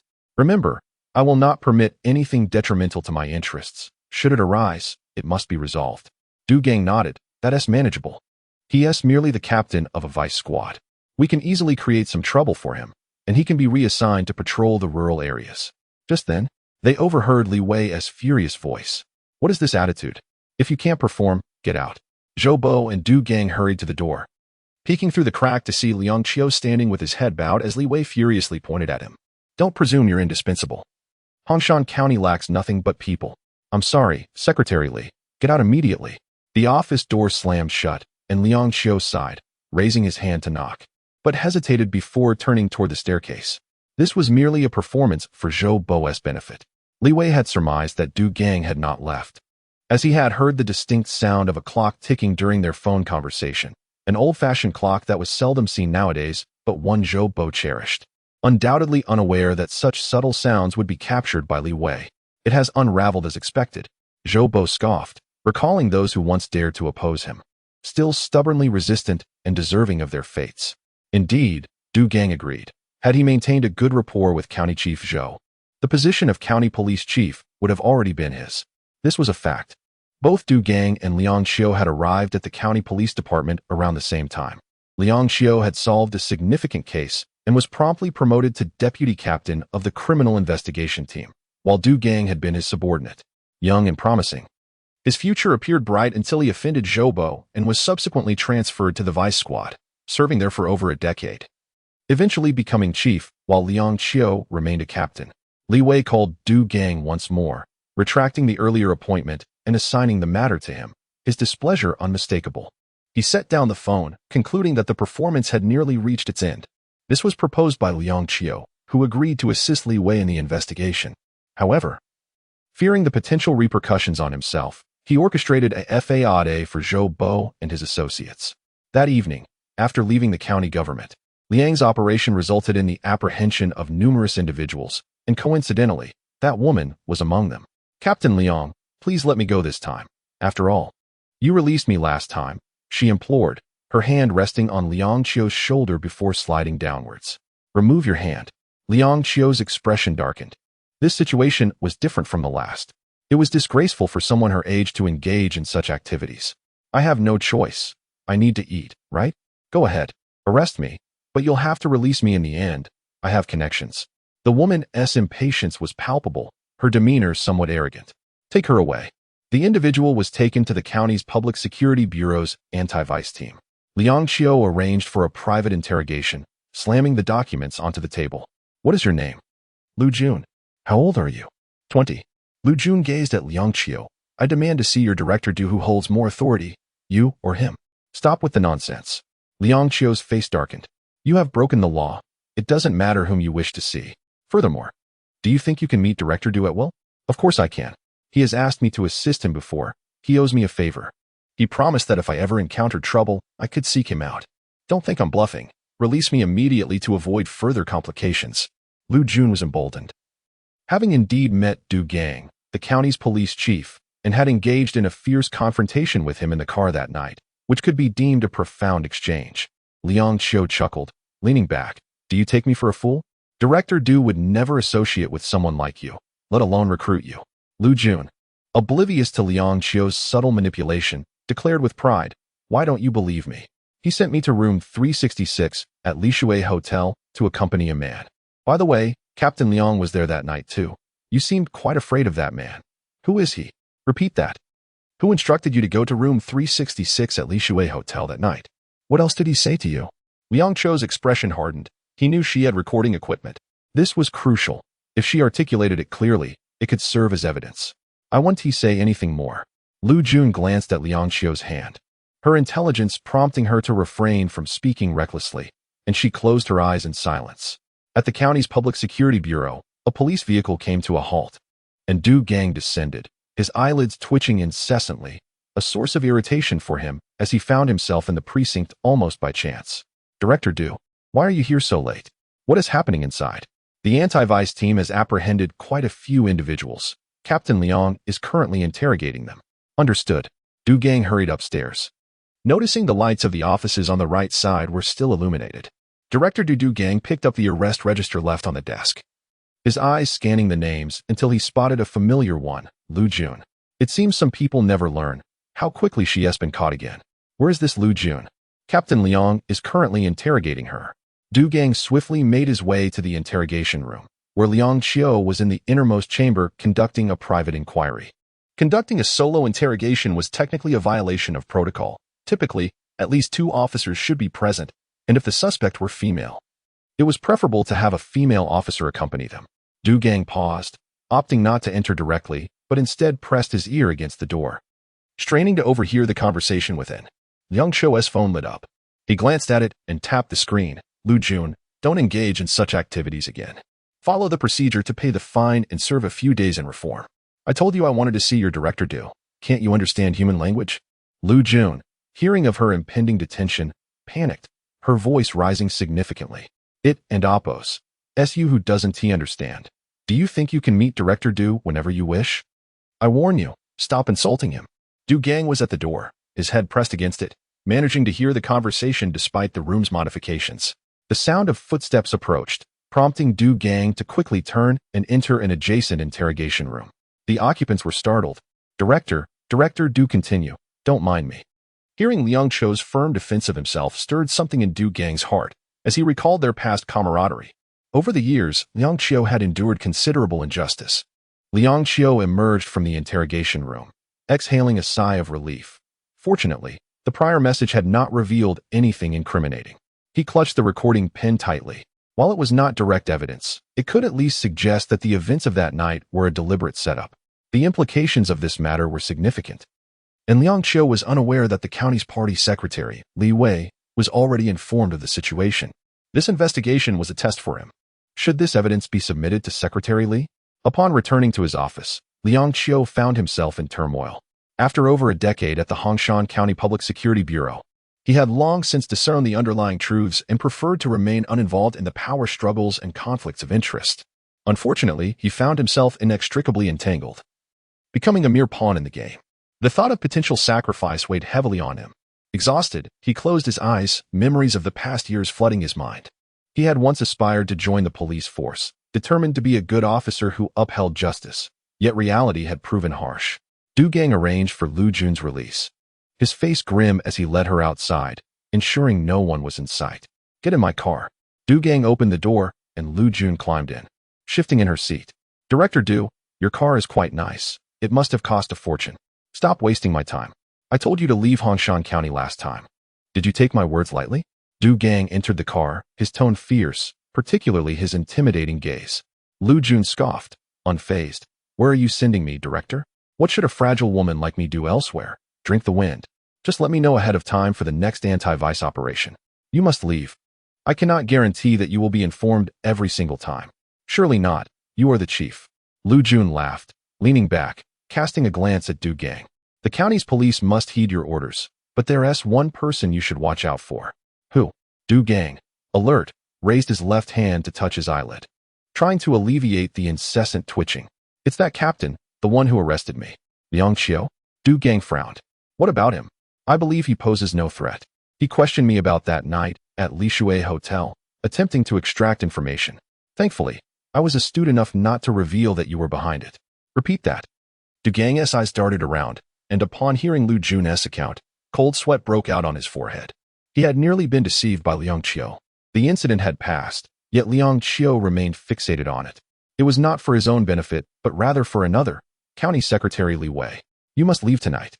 Du Gang gritted his teeth. This was no longer a mere warning. "You must vacate Hongshan County and go elsewhere. I will make the necessary arrangements.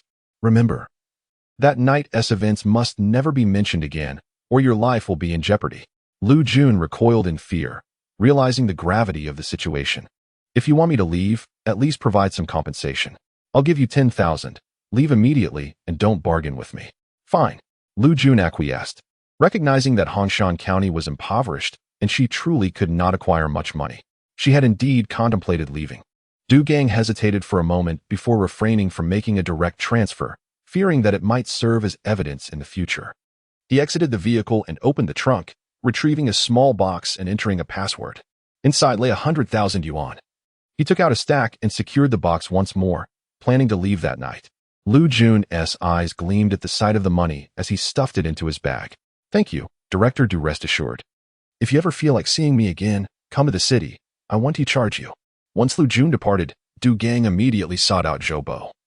Recognizing the gravity of the situation which necessitated a personal report to County Chief Xiu, Zhou Bo resided in a two-story villa, remotely unlocking the door as he observed Du Gang's entrance. Ascending the stairs, he inquired, "What's the urgency?" Du Gang took a deep breath to compose himself. "We have all been deceived by Li Wei. He deliberately staged a performance for us." Behind the scenes, he instructed Liang Qiu to investigate that night's events, showing no signs of backing down. "Really?" Zhou Bo's expression shifted. He had planned to assert his authority over the new secretary today, but the existence of the video had forced him to compromise. It appeared Li Wei intended to dig even deeper. "This is a matter of complete annihilation." "Absolutely. County Chief Zhou, we cannot remain passive. We must take action." Du Gang was anxious, as the issue directly implicated him. "Let us not rush," Zhou Bo urged, striving to maintain his composure. "The evidence he possesses is insufficient to harm us. It serves merely as a deterrent. Otherwise, the situation would have escalated long ago. Nonetheless, we cannot allow him to lead us by the nose." "Indeed," Zhou Bo nodded, recognizing the need to avoid appearing weak. A single display of vulnerability might be inconsequential, but repeated displays could alter the dynamics in Hongshan County, making the wavering factions unreliable. "County Chief, give the order. I will comply. Liang Qiu is untrustworthy and must not remain in the County Police Bureau." "No." Zhou Bo suddenly laughed. "That would be a grave mistake. This matter is known only to you and me. They are still unaware. He can stage a performance, and so can we, and we must execute it even better." Du Gang furrowed his brow, struggling to grasp the meaning. "Old Du, he can leverage Liang Qiu, so why can't we? You are to handle this matter. As you have a decent relationship with Liang Qiu, find a way to win him over and make him our ally." "What if he refuses?" Du Gang inquired cautiously. "Then let him go." "Understood." Du Gang nodded, recognizing the brilliance of Zhou Bo's strategy. Remain calm in the face of adversity, especially in Hongshan County. The following day at work, Du Gang sought out Liang Qiu, who was tasked with overseeing Hongshan County's 100-day public security initiative. Director Du. I lack the capability for such responsibility. I'm just the head of the anti-vice team. It would be more appropriate for Deputy Director Dong or Captain Chi, the head of the criminal investigation team, to lead. Liang Xiu quickly deflected the responsibility, believing it unsuitable for him. Old Liang, Du Gang sighed. We joined the county police together. I know your capabilities. You are indeed underutilized. If you soften your stance with County Chief Zhou and say a few kind words. He has always held you in high regard. You can't expect leadership to promote you without your initiative. What is going on? Suddenly, I find myself at the center of attention. The county party secretary seeks me out, and now even the head of the police bureau, Du Gang, has come to mention Zhou Bo. At that moment, he understood the importance of speaking with caution.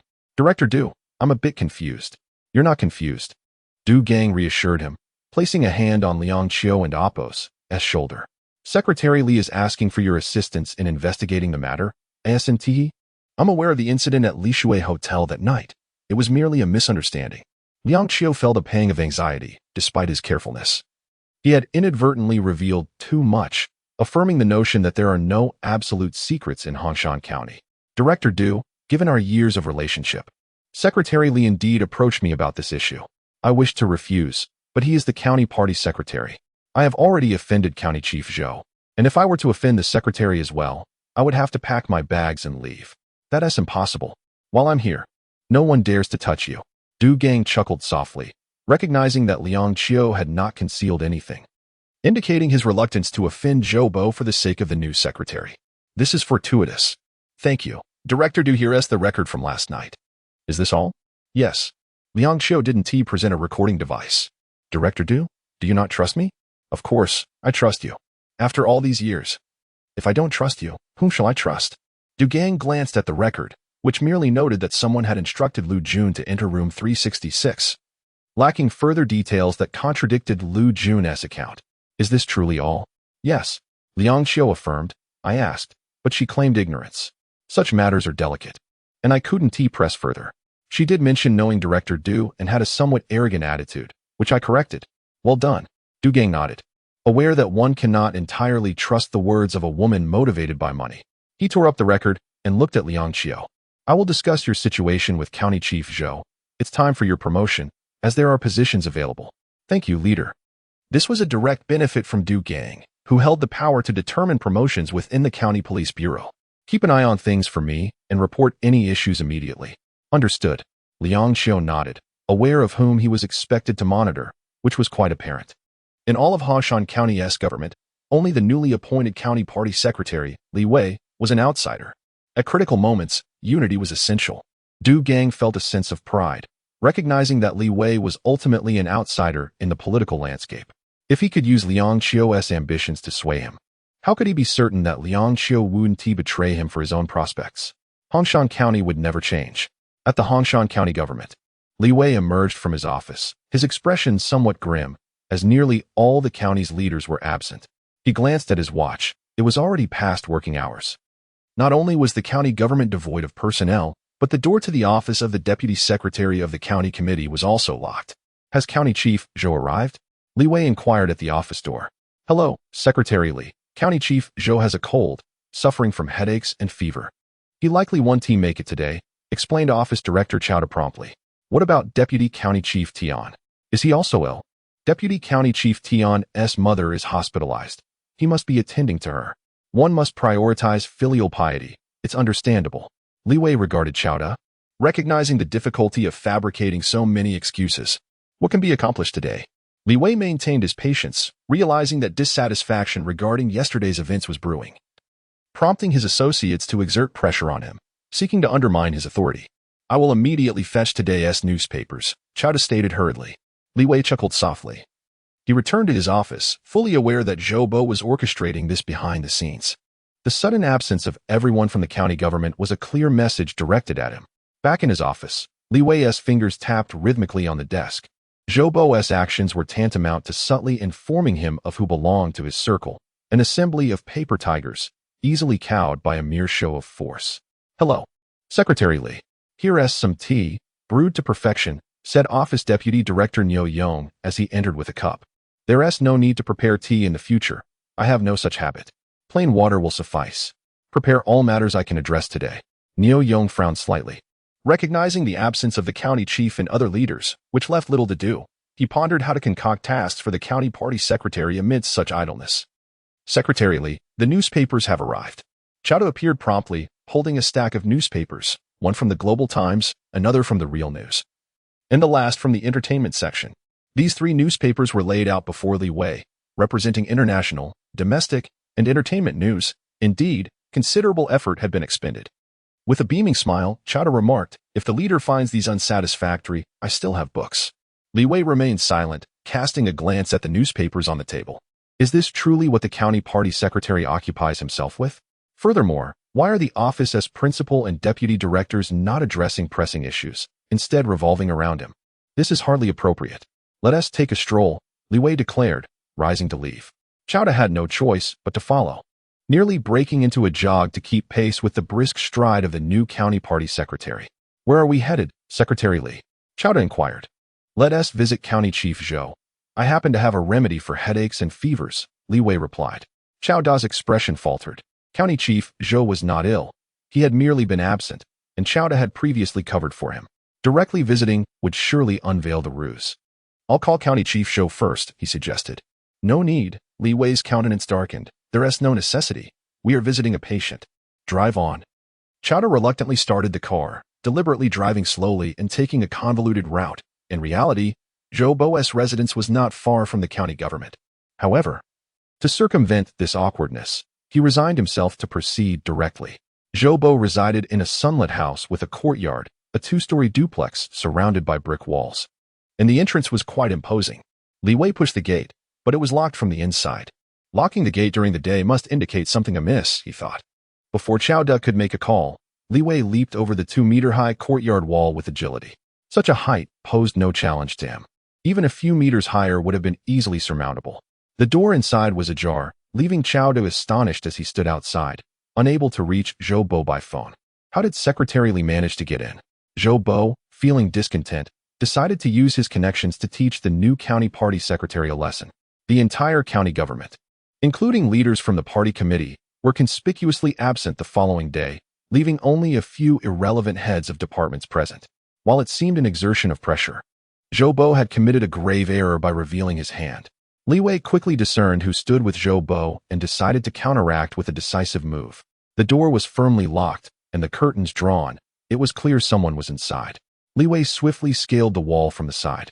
Accompanying him, the office director. Chowda clutched his phone, noting that County Chief Zhou consistently left his calls unanswered. From the second floor, the sounds of laughter and the clattering of tiles could be heard. Zhou Bo had a penchant for playing mahjong, indulging daily, and many were eager to join him, unafraid of losing. Thus, he often emerged victorious. Zhou Bo fancied himself a mahjong prodigy, unaware that his opponents were deliberately yielding to him to ensure his triumph. The pinnacle of a mahjong game is that both the winner and loser leave satisfied, often resolving matters at the table. Li Wei ascended the stairs with determination, recognizing the unmistakable sound of mahjong tiles. County Chief Zhou has won again. That is quite impressive, one voice exclaimed. Indeed, the mahjong king of Hongshan County. His reputation precedes him. It is our privilege to compete with such a master, another added. Zhou Bo, brimming with vitality and joy from his winnings and the accompanying flattery, could not contain his laughter, attributing it all to good fortune. Suddenly, Zhou Bo sensed a presence, looking up just in time to see Li Wei approach. Was he imagining things? Zhou Bo blinked, realizing that Li Wei had indeed arrived. Secretary Li. Zhou Bo quickly stood, genuinely taken aback by Li Wei's unexpected visit. The gate was locked. How had he entered? Greetings, Secretary Li. The others, including Deputy County Chief Tian Hao, also rose, with Tian instinctively lowering his head to retreat. Upon Li Wei's entrance, Tian's face shifted dramatically, while the other 2, local business leaders who frequently accompanied Zhou Bo in mahjong games, also recognized the significance of the newcomer. Li Wei offered a polite smile. I heard County Chief Zhou is unwell, so I came to express my concern for our comrades. Deputy County Chief Tian. Shouldn't you be at the hospital attending to your family? Tian Hao hastily replied. The hospital arrangements are in place. I'm merely here to check on County Chief Zhou. And it seems we're short one player for the game. Yes, just stopping by for a game, One of the others chimed in to smooth over the situation. Zhou Bo coughed deliberately, the previous excitement evaporating instantly. I am indeed unwell. Deputy County Chief Tian knows of my condition and came to check on me. This is Mr. Dong, the director of our county's energy company, and this is Mr. Sun, who is about to invest in our county sulfur plant. Hello, Secretary Li. I just heard County Chief Zhou mention you. Returning from the military, we hold great respect for servicemen who protect our homeland and sacrifice so much. Dong Jiang said with a smile, his keen eyes scrutinizing Li Wei. Illness should prompt a visit to the hospital. Delaying can lead to serious complications, Li Wei remarked. Fixing his gaze on Deputy County Chief Tian Hao, struggling to suppress his fury. It was unacceptable for a county leader to neglect duties to engage in mahjong. Deputy County Chief Tian, will you return to the hospital or remain here? I'll head back to the county government, Tian replied hastily, sensing the urgency. I have matters to attend to, and I wish County Chief Zhou a swift recovery. I'll take my leave now. There's no rush. Li Wei replied with a smile. Given the recent poor air quality, many are catching colds. Deputy Tian, please accompany me as we visit around the area. Those who are ill must receive treatment. Notify the county hospital to prepare a stretcher. Anyone unable to move must be carried there. Li Wei's expression darkened as he glanced at the mahjong table, his irritation intensifying. Zhou Bo appeared radiant, hardly resembling an ailing individual. It was no wonder that Hongshan County's economy struggled to thrive. Such leaders made development exceedingly challenging. Tian could only nod in agreement. Drenched in cold sweat under Li Wei's imposing presence. Engaging in a confrontation was ill-advised. Strategy was essential, especially since Li Wei was the county party secretary, directly appointed by the provincial leadership. Zhou Bo coughed again, reclining on the sofa. Secretary Li, I must take a few days to rest. I trust you will manage the county's affairs. Yet, given his vibrant appearance, there was no trace of illness. Any discerning observer would recognize that County Chief Zhou was prepared for a confrontation with Li Wei. Zhou Bo reclined on the sofa, casting a sidelong glance at Li Wei. At this juncture, he needed to assert his stance, also demonstrating to the others present that he did not regard the new county party secretary with much respect. However, Li Wei's assertiveness was disconcerting, making Zhou Bo realize he had underestimated him. This seemingly inexperienced newcomer possessed considerable acumen. Li Wei smiled and nodded, his smile more chilling than a display of fury. County Chief Zhou, focus on your recovery. Deputy County Chief Tian will assist me with the county government matters. I have reviewed the documents, and during extraordinary times, the standing Deputy County Chief can exercise the powers of the County Chief. Deputy Tian, am I correct? Secretary Li, I'm not familiar with that, Tian stammered, eager to escape the discomfort of being caught in the middle, especially as he felt Zhou Bo's scrutinizing gaze upon him. Li Wei's tactic was astute. It appeared casual, yet was effectively dismantling the alliance between himself and Zhou Bo. In terms of threat, Tian, the executive deputy county chief, posed a greater risk, as he was the most likely candidate for promotion to county chief and harbored a desire for Zhou Bo's misfortune. Only if Zhou Bo faltered could Tian hope to ascend. The relationship between superiors and subordinates is inherently delicate, with each wary of the other. Return to review the documents thoroughly. Before County Chief Zhou decides to resume work, all matters, big and small, will be entrusted to you for decision-making. This is settled. Li Wei's words were directed at Zhou Bo, who, despite having his eyes closed, could still hear. Let us not disturb County Chief Zhou's rest. Li Wei turned and descended the stairs, but Tian Hao, in a fluster, glanced back at Zhou Bo and asked, County Chief Zhou, what shall we do now? Why the panic? Zhou Bo huffed. Return to your duties. Secretary Li holds you in high regard, and that is a positive thing. A touch of dissatisfaction was evident in Zhou Bo's tone. He had clearly heard Li Wei's remarks and felt uneasy about Tian Hao's apparent closeness while suspecting ulterior motives. County Chief, please do not put me in a difficult position. Regardless of the circumstances, I am always in your service. Tian Hao, somewhat anxious, feared that Zhou Bo might misunderstand. Hurry along. Do not keep Secretary Li waiting. That would be inappropriate. Director Chao De stood anxiously outside the door, which was locked from within, preventing his entry, and Zhou Bo was not answering his phone. Just then, the door opened from inside, and Chao De silently exhaled in relief. Hastening forward, Secretary Li, this is perilous. How could you have jumped over? Is it dangerous? Li Wei replied expressionlessly as he emerged, followed closely by Executive Deputy County Chief Tian Hao. Upon seeing Tian Hao, Chao De's brow furrowed. He needed to concoct a plausible explanation. Deputy Chief Tian, you returned from the hospital quite swiftly. Tian Hao quickly grasped the situation. He had just heard of Zhou Bo's illness and had stopped by to check on him. With an awkward smile, he acknowledged the unfortunate circumstances, especially since he had not anticipated Secretary Li's direct visit, leaving no time for preparation. Shall we check on our Deputy Secretary Zhao? Is he unwell as well? Chowda quickly interjected. Secretary Li, Deputy Secretary Zhao is fine and has already returned to work. That's good to hear. Health is paramount. I am not an overbearing figure, but the county's affairs must be attended to. For Li Wei, a small county like Hongshan was manageable, and as a soldier, he faced challenges without fear. In his eyes, there were no insurmountable problems for Hongshan County, only individuals unwilling to take action. Chowda had just contacted several other leaders from the county committee and had witnessed the new secretary's capabilities. This tactic would no longer suffice. As news spread, most of the leadership team in Hongshan County returned to their workstations, having informed Zhou Bo in advance. Rest assured, County Chief, our efforts will merely be symbolic. Indeed, without your direct involvement, we truly do not know what we can accomplish. This group was keen on allowing one person to go, yet would not assist in any tangible way, eager to witness Li Wei's downfall. Back in the office, Li Wei observed the lethargic demeanor of his colleagues, feeling a twinge of anger. His patience for mediocrity was thin, prompting him to request the files of all departmental leaders to be brought to his office and to schedule a meeting with the county's disciplinary committee secretary, leading to an afternoon of discussions. At 5 o'clock, the secretary of the county's disciplinary committee exited Li Wei's office. Rest assured, Secretary Li, I will promptly arrange the upcoming tasks. Confidentiality is paramount. Yes, indeed, confidentiality. The newly appointed secretary and the head of the disciplinary committee had spent an entire afternoon discussing significant matters. This was no trivial issue. Furthermore, they had collected everyone's files in advance. As this news circulated, speculation grew about the new secretary's potential for decisive action. Chow Director, please bring me the recent documents that need addressing. Deputy Chief Tian Hao entered the office, adding, also, include the documents from the county's education bureau. This matter must be resolved expeditiously.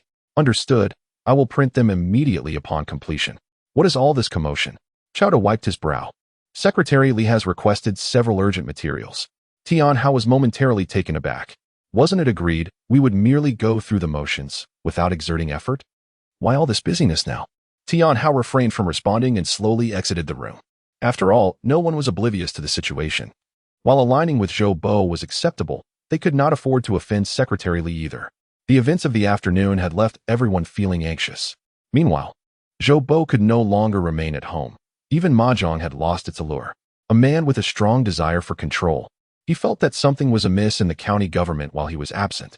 The cunning new county secretary Li Wei presented a significant threat, and he needed to be dealt with decisively. Phone calls flooded in, amplifying Zhou Bo's unease.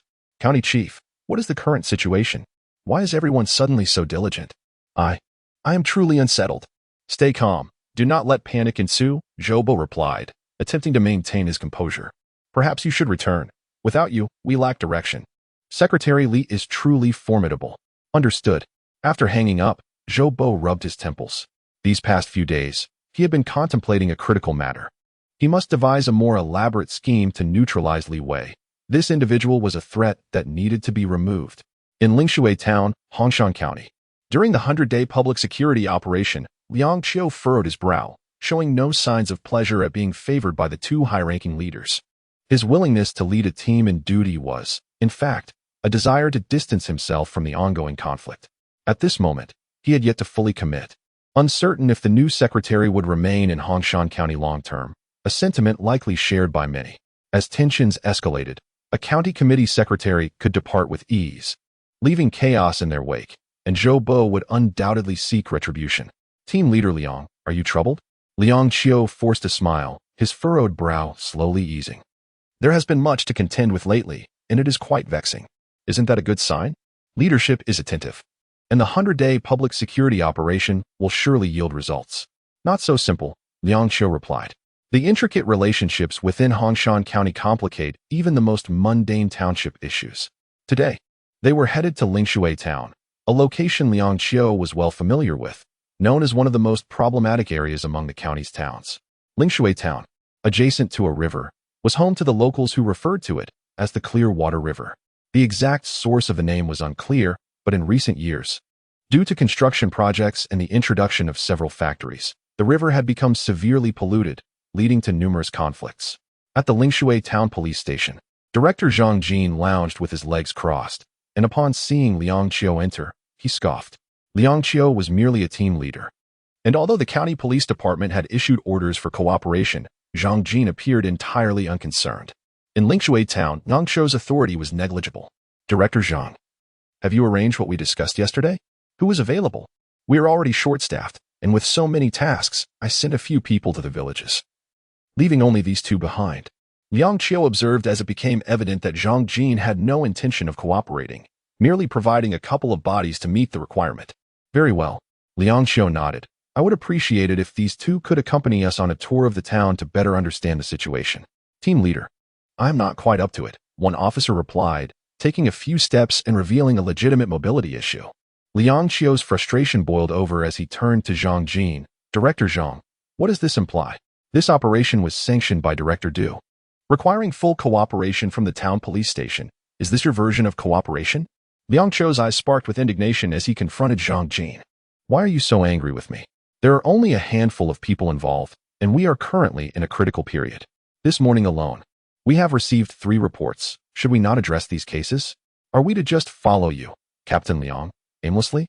Liang Qiu clenched his teeth. It was of no concern to him. He had brought his own team and no longer needed Director Zhang's personnel, but where he would go from here remained uncertain. The two had a history that made them disdainful of one another. Although Liang Qiu served as the captain of the anti-vice unit in the county police department, he held a position of lesser authority compared to Zhang Jin, the powerful station chief, and thus owed him no courtesy. Upon hearing Liang Qiu's remarks, Zhang Jin finally stood up slowly.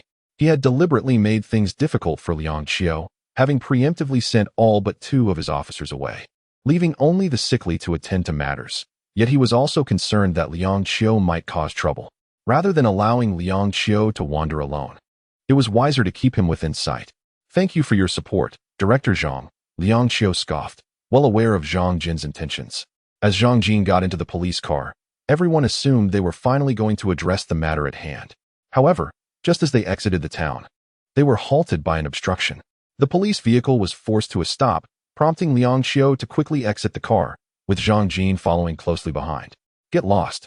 Who dare stop a police car? Shouted Zhang Jin. Director, my son has been beaten to the point of being incapacitated for life. Why aren't you doing anything about it? That falls under economic disputes and is not within the jurisdiction of the police station. Resolve it amongst yourselves. Resolve it? You keep saying that, yet when I disagree, he just takes what he wants and leaves my son in this state. What are you doing about it? You all need to leave now. I'll come check on the situation later. Enough of this commotion, Zhang Jin exclaimed, attempting to dismiss them. Wait a moment, Liang Qiu interjected. Observing Zhang Jin's evasiveness during his earlier remarks, it was evident that there was more to this situation than met the eye. I am Liang Qiu from the county police department and the head of the recent security campaign in Hongshan County. Director, please help us, pleaded an elderly man, suddenly dropping to his knees. Liang Qiu was taken aback and quickly lifted him back up. This is unacceptable. We must address the issues at hand. Zhang Jin cleared his throat and gestured to Liang Qiu. Captain Liang, may I have a word? Just speak plainly. There is no need to speak in code.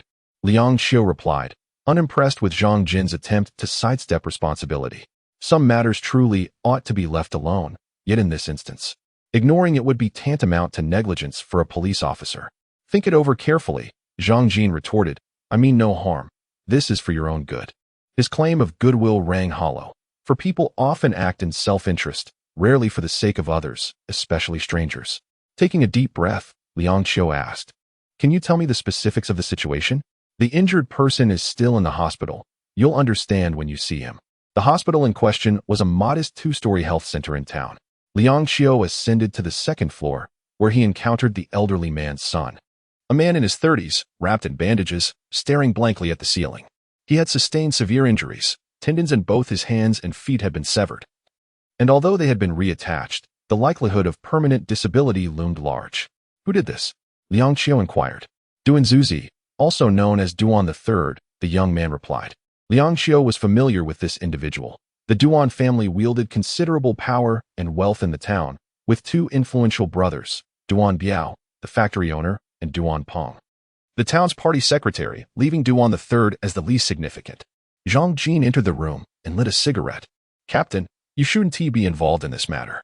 The station has already coordinated efforts. The Duan family has agreed to compensate. The assailant has mental health issues. He typically assists Duan III with the factory. And when a conflict arose, he acted out. If this escalates, the Duan family might refuse to take responsibility, and you'll end up with nothing. Oldie was visibly agitated. They want to seize our land, and when we refused, they resorted to violence, leaving my son in this state. 4 men attacked him, and you dare to mention a mentally ill person? Is there no justice? This is the truth. The station took statements, and witnesses only saw the assailant wielding a knife. How could there be a mistake? Zhang Jin interjected. He did not attempt to suppress the growing tension. It was a hopeless case. The individual who inflicted the injuries was indeed mentally unstable and had undergone a psychiatric evaluation confirming he was in a state of crisis. The Duan family's willingness to compensate was already a generous concession. Liang Qiu observed the young man on the hospital bed. He was aware of Duan III's notorious reputation, having committed numerous offenses with the protection of his influential brothers. Addressing this matter would mean incurring the wrath of Duan Peng, a party secretary with formidable connections. Do not underestimate a town party secretary. His ties with county leaders are significant, Liang Qiu thought. He glanced at the injured man and remarked, if what Director Zhang says is accurate, I believe seeking compensation would be in your best interest. You could visit a county or city hospital. There is a chance for recovery. Unbelievable, Oldie exclaimed, glaring at Liang Qiu. I knew you wouldn't dare intervene. I've heard a new secretary has arrived in the county. I will take my case to him. Zhang Jin's temper flared. Try that and see what happens. I'll make sure you don't leave Limshui town. And isn't your second son preparing for civil service exams? If you cause a scene, don't expect to pass the background check. Don't ruin your child's future. Oldie clenched his fists, fully aware that Zhang Jin could act on his threats. Recently, police cars had been stationed outside his home. Zhang Jin's demeanor was arrogant, exuding confidence. Liang Qiu opened his bag and produced several red bills, quickly scribbling a series of numbers on them, while Zhang Jin was distracted. He approached the bedside, saying, Take care of your health. This is a small token of goodwill. We cannot accept this, the family protested. Take it. It will be of help to you. Please, take a good look and don't hesitate to reach out if needed, Liang Qiu whispered, discreetly placing the money beneath the pillow. Director Zhang, let us go. As they exited the town health center, Liang Qiu felt a tightening in his chest. It was evident that Duan III had acted with impunity, leaving a man nearly incapacitated without facing any consequences. This was a clear act of villainy, yet he was powerless to intervene. As Liang Qiu and Zhang Jin departed, Oldie retrieved the money. Unfolding it revealed a string of numbers, presumably a phone number. Trembling, he dialed the number. Hello, this is Li Wei. Hello, this is Li Wei. A powerful voice on the other end resonated, instilling a sense of vigor in him. Liang Qiu understood he could not handle this matter directly. But feeling compassion, he had secretly written down Secretary Li's phone number on the money, hoping it could aid this unfortunate family. Are you the new Secretary Li from Hongshan County? The voice on the other end was noticeably excited. Indeed, that is I, Secretary Li. You must help my family. Li Wei hurried down the stairs, with Chowda closely trailing behind, struggling to keep pace. Secretary Li, what urgent matter requires your attention? Chowda queried, puzzled by the urgency of the situation. Let us discuss in the car. We're headed to Limshui town. Limshui town. Chowda's brow furrowed. He was well aware of the numerous issues plaguing that place. Secretary Li's sudden visit surely meant trouble was brewing. Am I not allowed to go? Li Wei's expression darkened as he insisted. Drive. Understood. Chowda could only start the car, silently praying that no further mishaps would occur, lest they be met with a tempest once more. Suddenly, a gust swept through Limshui town, prompting shopkeepers to hurriedly retract their wares from the streets. At that moment, a vehicle sped towards the town. Inside, Li Wei wore a serious expression, having just learned the alarming details over the phone regarding Duan Hu's heinous deeds. Secretary Li, are we heading to the town government? Chowda asked quietly, noticing Li Wei's grim countenance. With the county party secretary in town, it was only natural that they would first visit the government, where many pressing issues awaited resolution. Chow, are you aware of the fishery in Limshui town? The fishery. Of course, Chowda was familiar with it. When it opened, the county leaders attended, and as the director of the county party office, he was also among the invitees. The fishery was quite substantial, owned by the brother of the town's party secretary, Duan Peng, who was rumored to hold shares in it as well. Do you know or not? Chao Da's hand trembled slightly, causing the car to swerve. He had just been pondering this matter. Claiming ignorance felt disingenuous. Yet admitting knowledge could lead to uncomfortable inquiries from Secretary Li. I know a little. Chao Da's response was timely. He understood the necessity of discretion. The owner of the fishery is Duan Hu, the brother of town party secretary Duan Peng. That's all I know. Then let us go directly to the fishery. I care not whose brother he is. If his business is lawful, it deserves support. If there are issues, we must investigate thoroughly. Chao Da furrowed his brow, realizing that Secretary Li had come prepared. The fishery's recent expansion had indeed stirred considerable trouble, as it required land adjacent to it. Although the land was agricultural, compensation could allow for conversion to a fishery, yet many residents resisted, causing quite a stir. Chao Da instinctively touched his phone, catching a glimpse of Secretary Li's gaze in the rearview mirror, and quickly raised his left hand from the steering wheel. At the fishery, 2 bulldozers were at work, excavating a large pit in the once level ground, expanding outward. The fishery itself was well constructed, offering not only fishing but also leisure activities. Adjacent to it was a 3-story hotel and a farm-style restaurant. The parking lot was filled with luxury cars, many bearing city plates. Duan Peng had encouraged his brother to establish this venture, not solely for profit, but also to cultivate connections, as county and city leaders frequently visited, thus providing opportunities for interaction with influential figures. Chao Da drove into the parking lot and, upon seeing Li Wei exit the vehicle, quickly dialed Duan Peng's number. Secretary Duan. It's me. County Party Secretary Li has arrived at the fishery. He is already here, and I couldn't stop him. That's all. Chao Da spoke rapidly. And just as he hung up, the car door swung open. Director Chao, it's time to get out. Okay.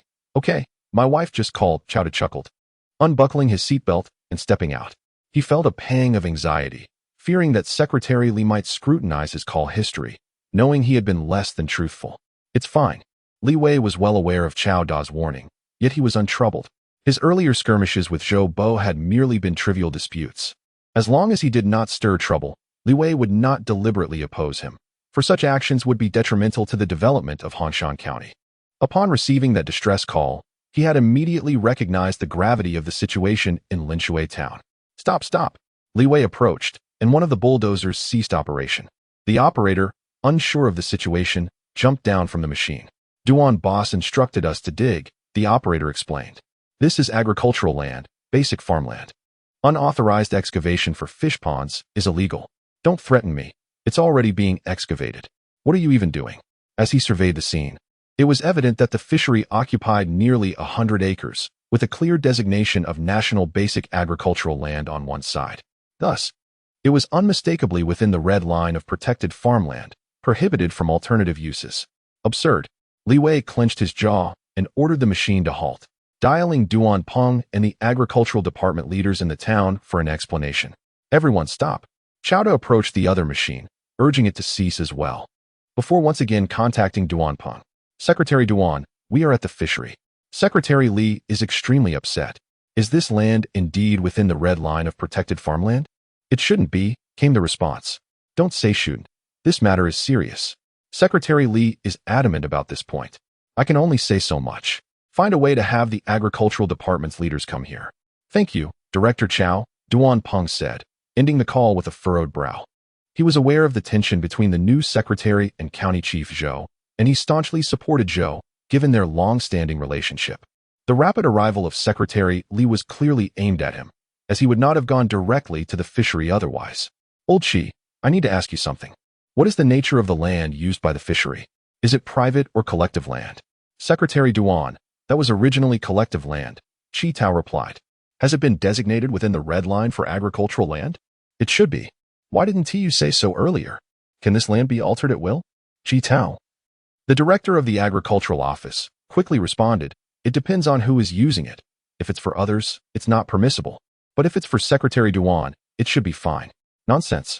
Duan Peng snapped. You're digging a pit for me. Now that Secretary Li has come to investigate, you better figure out what to say. If things go awry, you'll be the first to go. Secretary Duan, get over here immediately. To the town government building. Duan Peng, accompanied by Chi Tao and Mayor Yang Guangming, arrived at the fishery, their expressions grave. No one had anticipated that County Party Secretary Li would arrive without prior notice. Old Duan, what is the situation? Yang Guangming inquired nervously. The fisheries issues are tied to land transfers. We need to find a way to clarify this. That is good. Yang Guangming wiped his brow and quickly entered the fishery from one side. Good day, Secretary Li. Duan Peng hurried to greet him, while someone nearby whispered. This is the town party secretary. Li Wei remained silent, observing the large pits. Duan Peng furrowed his brow, uncertain about the expansion. It seemed chaotic. It's already built. Why are they digging again? Who instructed you to excavate? It was Duan boss. Where is he? Have him come here immediately. Duan, who was in the city enjoying a hot spring and was currently unreachable. Duan Peng feigned concern in front of Li Wei, fully aware of the underlying issues. Secretary Duan, we have two matters to resolve. First, the issue of the fishery occupying farmland. Who approved this land, and who will take ultimate responsibility? Second, regarding the use of violence resulting in injury, the victim is currently lying in the town clinic. How do we address this? After stating this, Li Wei turned to Duan Peng.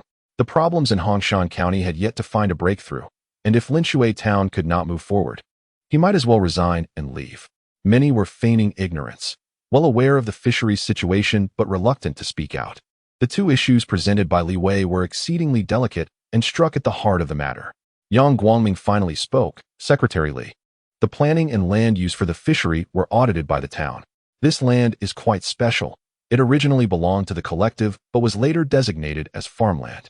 The approval process was not rigorous enough, and as for the approval, it was submitted to the county department for the necessary procedures. Yang Guangming proactively admitted his mistake, yet shifted the blame to the county, acknowledging that the responsibility for land use approval ultimately lies with the relevant departments of the county government. Only upon obtaining the formal land use approval documents can construction commence. Otherwise, it constitutes an illegal act. The fishery possesses legitimate land use approval procedures. And if this matter is truly investigated, the county's relevant departments share in the responsibility. Has the leader from the town's agricultural office arrived? Hello, Secretary Li, I am here, responded Li Wei, casting a glance at the other party. Are you the head of the agricultural office? How can you be unaware of the nature of the land use? Furthermore, how did you address the land disputes arising from the expansion of the fishery? I am not sure, stammered Chi Tao, his heart racing with fear. He was indeed apprehensive. Should an issue arise, both the town mayor and the town secretary would likely have the means to protect themselves. If someone must take the fall, it would undoubtedly be him. In truth, this matter had little to do with Chi Tao. He was aware of the fisheries land situation but dared not intervene, choosing instead to feign ignorance, hoping the commotion would pass once the fishery was expanded. Unclear? Do you even know what your role entails? Li Wei's expression darkened. To not even know your own duties, yet you hold a leadership position in the agricultural office? Director Chow, notify the county organization department. Secretary Li, I truly do not understand. The fishery belongs to Secretary Duan. I dare not interfere, Chi Tao pleaded. Duan Peng coughed heavily. Had Chi Tao directly acknowledged the situation, it would not have been to his detriment. Even if he were suspended, his public office would remain, making a return possible. However, fear led him to betray himself. Are you implying the fishery is Secretary Duan's? Li Wei chuckled, bemused. Not only do you fail to act, but you also slander party leaders. The documents explicitly state that party members and officials must not engage in any business activities. Am I correct, Secretary Duan? Indeed, Duan Peng quickly affirmed. There is such a regulation. Serving officials are prohibited from participating in any business activities, including holding shares or investments. Old Chi, do not wrongfully accuse me. The fishery belongs to my younger brother, Duan Hu, and this matter has nothing to do with me.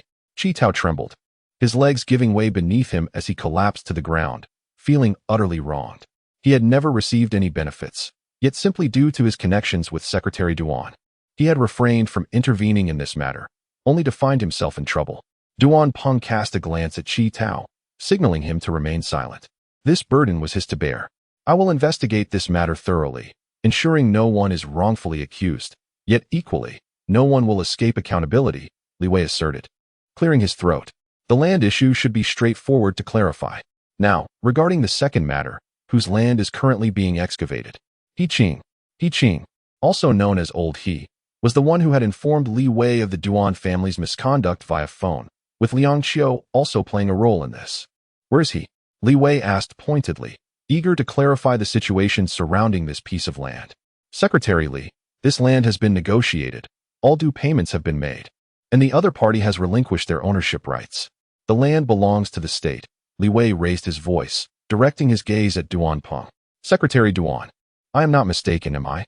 Land has never been private. One merely possesses the right to use it. Everyone, ensure you comprehend this. Is anyone unable to read? A sign indicating agricultural land use lay a few meters away, glaringly evident, directly contradicting Duan Peng's attempt to obscure the truth through negotiation. Yes, that is correct. The land has always belonged to the state. The fishery only holds usage rights. Duan Peng furrowed his brow, uncertain how to resolve this issue. The earlier land use could be somewhat explained, as it dated back many years, and the documents had not been entirely clear at that time. However, the current excavation clearly posed a problem. A rugged SUV screeched to a halt, and several individuals emerged, their bare arms adorned with tattoos. Duan, who exited the vehicle, stocky and shaven-headed. Let us go see who dares to cause a ruckus here. Do they have a death wish? Duan, who had rushed back upon receiving the call, still unaware of the identities involved. However, upon spotting his brother Duan Peng and town mayor Yang Guangming, he sensed something amiss. Listen to me, do not act rashly. The others nodded in agreement as Duan, who approached. Elder brother, Duan Peng coughed, recognizing their familial bond, yet aware that the presence of the county party secretary changed everything. Are you Duan Hu? Li Wei inquired. Indeed, Duan Hu nodded. The fishery is mine. If there's an issue, direct it at me. Li Wei smiled, finding his boldness commendable. Old He's son was injured by your men. Do you acknowledge your involvement? I do, replied Duan Hu, sizing up Li Wei, realizing he was no ordinary figure. Otherwise, why would his brother and the town mayor both be present? My doorman, not the brightest, got a bit overzealous after some provocation and acted out. Medical expenses are covered, and compensation will be provided. Is there a problem? Such a significant matter. Duan, who addressed it nonchalantly, appearing entirely unfazed. You cannot dictate this matter. There were multiple assailants. Do not presume your affairs are neatly handled. If you hand over the culprits now, you might receive leniency. Coincidentally, just as Li Wei finished speaking, 2 police cars arrived, led by Liang Qiu and accompanied by the town police chief, Zhang Jin. Secretary Li, Liang Qiu spotted him immediately, noting his imposing stature amidst the crowd. I didn't expect you would arrive so swiftly, Secretary Li. Captain Liang, your timing is impeccable, Li Wei replied without hesitation, signaling for the apprehension of the culprits. Hey, why are you arresting me? Duan, who protested, retreating while shouting, do you have evidence? Just because you're from the county police doesn't make you invincible. Duan Peng gritted his teeth, watching helplessly as his brother was restrained. Secretary Li, I have no objections to your arrests, but I assure you my brother had no involvement in this matter. I only wish for fair treatment. Understood. Duan, who was forcibly shoved into the police car, causing Zhang Jin to panic. He was unafraid of Liang Qiu but had not anticipated the county party secretary's arrival. Duan, who had caused numerous troubles over the years, with Zhang Jin always stepping in to resolve them, hoping to curry favor with Duan Peng, the town's party secretary, to safeguard his position. If these matters were ever exposed, it would spell trouble. Duan Peng's face darkened as he glanced at the police car, swiftly getting into his own vehicle to follow it to the town police station. Secretary Li, I am Zhang Jin, the town police chief. Chief Zhang, this incident was sudden. May I borrow your facilities to retrieve the previous statements? Of course. Zhang Jin reluctantly conceded, knowing he could not evade the situation, and ordered the retrieval of the statements. A total of 6 individuals had provided consistent testimonies, all claiming that He Dachuan and his son had instigated the disturbance at the fishery, leading to an altercation with the doorman, Old Lu. Bring all 6 individuals here. I will interrogate them personally. Captain Liang, Secretary Duan, and Chief Zhang will all be present throughout. Liang Qiu observed in awe. Indeed, some mountains are higher than others. And in terms of interrogation skills, he felt utterly outmatched. The first individual soon crumbled under pressure, collapsing in the chair as Li Wei's intense questioning dismantled his psychological defenses. I confess, I lied. It was indeed Duan who wielded the knife. He paid me 2,000 yuan to say it was Old Lu who did it. Did Old Lu actually attack anyone? No signatures or fingerprints were needed. The initial confessions made everything easier, especially after reviewing the previous records. At that moment, no one dared to conceal the truth for fear of fabricating testimonies that could lead to severe penalties. All of this chaos was indeed orchestrated by Duan Hu. The land originally belonged to Hidachuan, who was unwilling to relinquish it for the expansion of his fishery. Consequently, Duan Hu resorted to intimidation, bringing a group to Hidachuan's home, and while they were absent, he brazenly used a bulldozer to commence excavation. Hidachuan, alongside his son, attempted to intervene and prevent the conflict, but Duan Hu ruthlessly attacked, leaving Hidachuan pinned down, unable to identify his son's assailant. Duan Ping clenched his teeth, realizing the gravity of the situation. Any hope of using connections to spare his brother from punishment was nearly futile. The situation had escalated significantly, and unless he could bribe the county secretary to advocate on his behalf, there was little chance of reprieve. "Secretary Duan, is this fair?" "Very fair," came the reply. Duan Peng scoffed, acknowledging that this was a predicament of his own making. "I truly did not foresee such actions from him. It is my failure to manage him properly." "Secretary Li, impose any penalty you deem fit."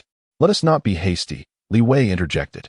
All 6 individuals had been questioned, and the inconsistencies in their testimonies were glaring. It was improbable that Duan Hu possessed such influence to resolve multiple issues simultaneously without external assistance. While Duan Hu's transgressions were egregious, those who supported him from the shadows were even more malevolent. He cast a glance at Duan Peng and Zhang Jin, recognizing that these individuals had emboldened Duan Hu, allowing him to flout the law. "Director Zhang, I would like to understand the nature of your investigation," Li inquired. "Secretary Li, I genuinely do not know. Everything was conducted according to protocol. These individuals colluded to produce false records, and I was deceived in the process." Zhang Jin wiped the sweat from his brow, concerned that the director of the agricultural office, Chi Tao, might soon face repercussions. "Liang, I have a task for you. Conduct a thorough investigation of the police station in Linshui town from top to bottom. The county's disciplinary committee will soon send personnel to assist in the investigation. I will not tolerate any wrongdoing. Consequences must be faced." "Understood, Secretary Li." This directive effectively granted Liang Qiu a privilege. A message also directed at Duan Peng and Zhang Jin. Once the county's disciplinary committee became involved, the matter would transcend ordinary concerns. The police chief of Linshui town, Zhang Jin, had lost all of his earlier bravado, continually wiping his brow. He never anticipated that this situation would fall into Liang Qiu's hands. Surely, he would seize the opportunity for revenge. Is fortune finally turning in his favor? He pondered, realizing that his only hope lay in seeking assistance from County Chief Zhou, for he was a loyal subordinate. "Secretary Duan, I would like to hear your perspective." Duan Peng sighed. "I must sincerely reflect on my shortcomings. My failure to prevent this situation stemmed from a lack of vigilance. Had I known sooner, I would have intervened. I acknowledge my faults. It is inevitable." Li Wei chuckled lightly. The most challenging aspect for individuals is navigating the complexities of emotions. The town secretary is human, and thus, it is understandable. This incident serves as a profound lesson. Leniency is not assistance, but rather a disservice. "Secretary Li is correct," Duan Peng replied, though internally he felt discontent. The bond between the 3 brothers of the Duan family was deeply rooted, and he believed that the 3rd brother's actions, while wrong, would warrant a lenient sentence. "Eldest brother, the 3rd brother has been apprehended." "Apprehended? Who captured him? How could you allow this to happen? Aren't you the town's party secretary?" "There was nothing I could do. The county secretary issued a direct order, and the county police acted accordingly." What could a town secretary do in such a situation? A county secretary should not involve themselves in such matters.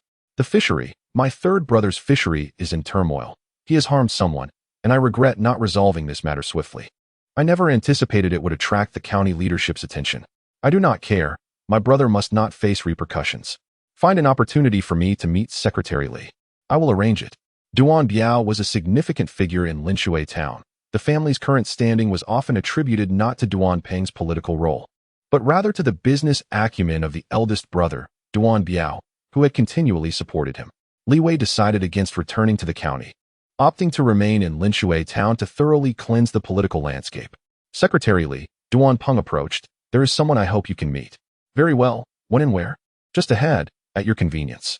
Li Wei, known for his directness, followed Duan Peng to where a figure emerged from a vehicle. It was none other than the eldest brother of the Duan family, Duan Biao. "Greetings, Secretary Li. I am Duan Biao. I have long admired your reputation.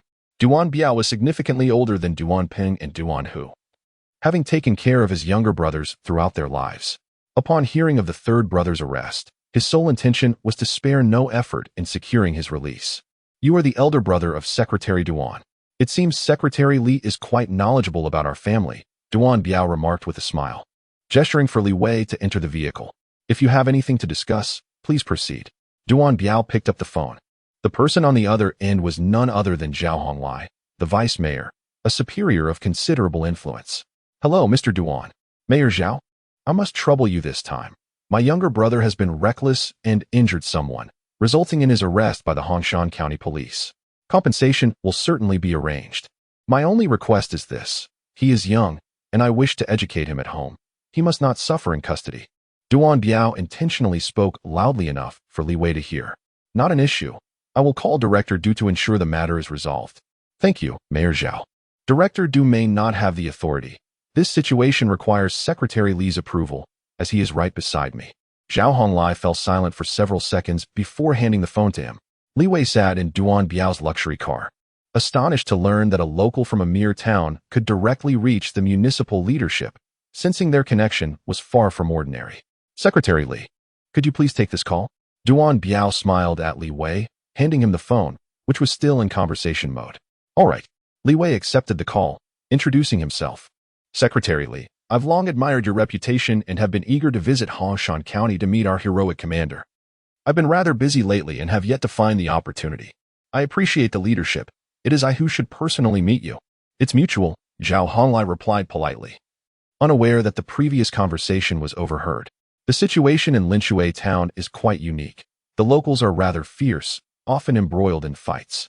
My thought is to maintain stability, seeking reconciliation to prevent escalating enmity, as we all reside in the same town. Zhao Honglai chuckled awkwardly, caught off guard, contemplating how to broach the matter delicately. Mayor Zhao? Are you referring to the incident at the fishery? Incident? Zhao Honglai was taken aback. Duan Biao had mentioned fighting, not a stabbing, which bore a significantly different connotation. Indeed, the weapon was a half-meter-long cleaver, and the victim's limbs were nearly severed, a horrific act of brutality. Such impulsiveness cannot be overlooked. While I am not well-versed in law, it certainly qualifies as a severe assault. I see. Deputy Mayor Zhao Honglai found himself in a quandary.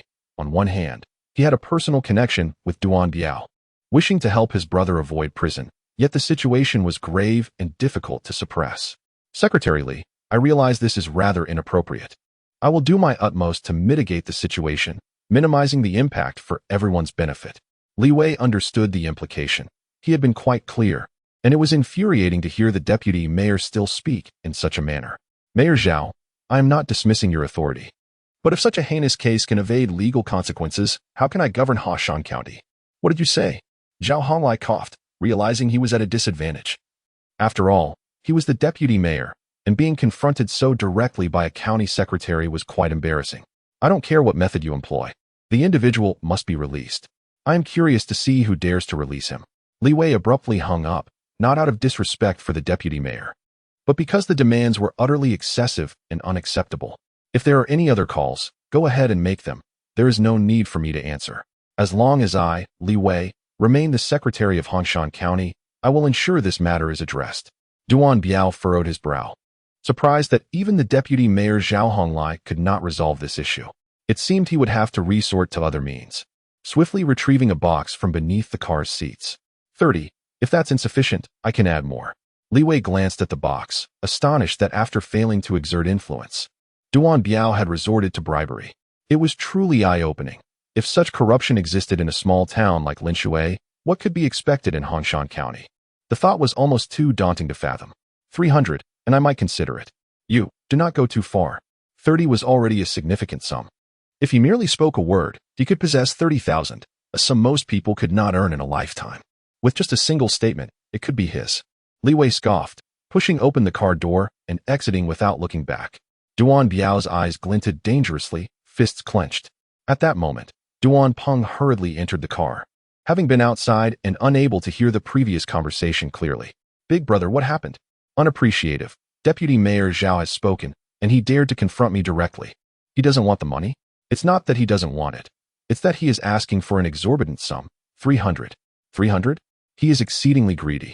Duan Biao gritted his teeth, asking his brother if he had any alternative plans. I will consult County Chief Zhou. After all, we have a long-standing relationship. And the county police would heed his word. Very well. Duan Biao placed a hand on his younger brother's shoulder, contemplating dire consequences if things did not go as planned. Big brother, this is not wise.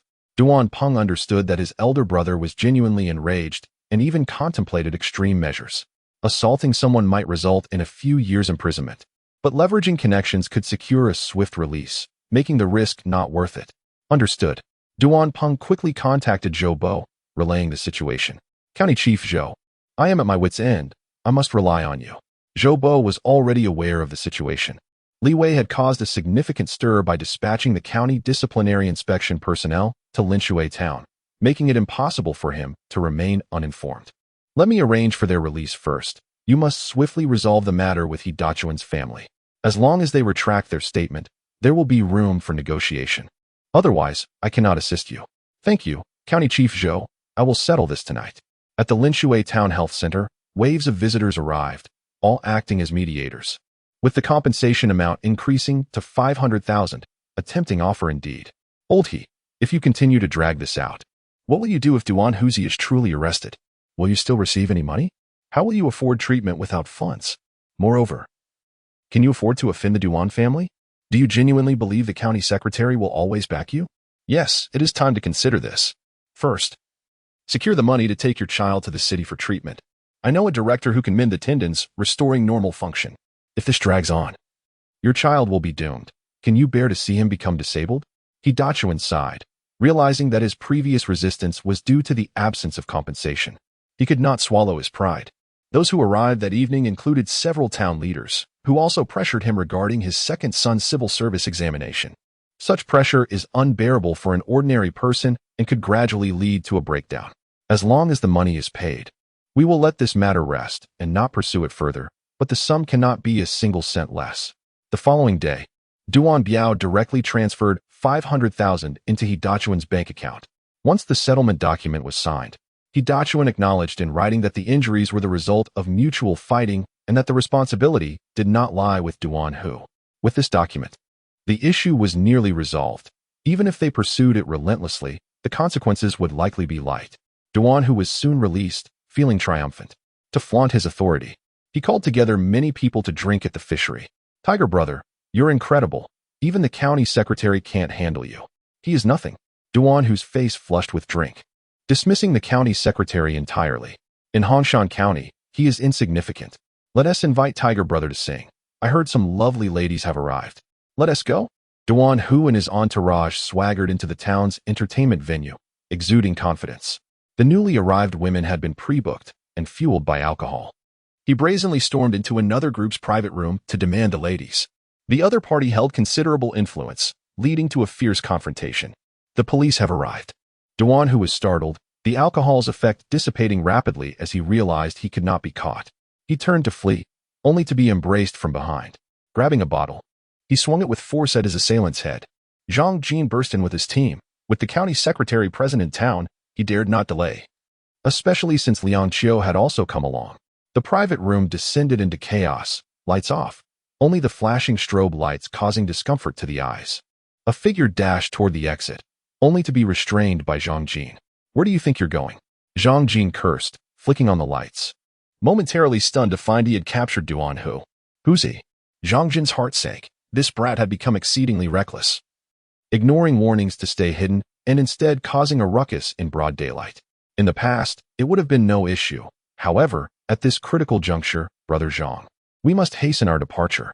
Zhang Jin released his grip, knowing that Duan Hu could not be captured. At that moment, a chilling scream from Duan Hu echoed behind them.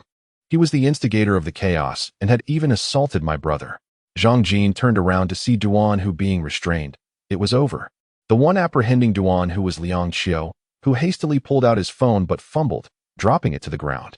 Secretary Duan, there has been an incident. Huzi has assaulted someone at the town's entertainment venue. Where is he? I let him go, but Liang Qiu has me pinned down. What should I do now? Zhang Jin could sense the gravity of the situation. At this point, he could only rely on Duan Peng to intervene and resolve this matter. As long as they could manage Liang Qiu, there might still be a chance.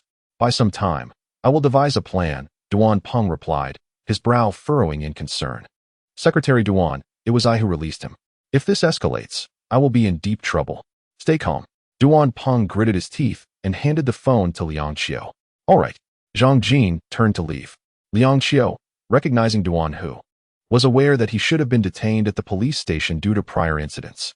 Yet here he was, reeking of alcohol and smeared with blood. Director Zhang, I must not be mistaken. Is that Duan Hu? Captain Liang, please take this call. Zhang Jin approached with a smile, hoping to mitigate the situation. Liang Qiu, his countenance dark, accepted the call. Captain Liang, name your price. He is my brother, and I cannot allow him to be imprisoned. Apologies, Secretary Duan, but I must adhere to protocol. Duan Peng clenched his jaw. That will not bode well for you.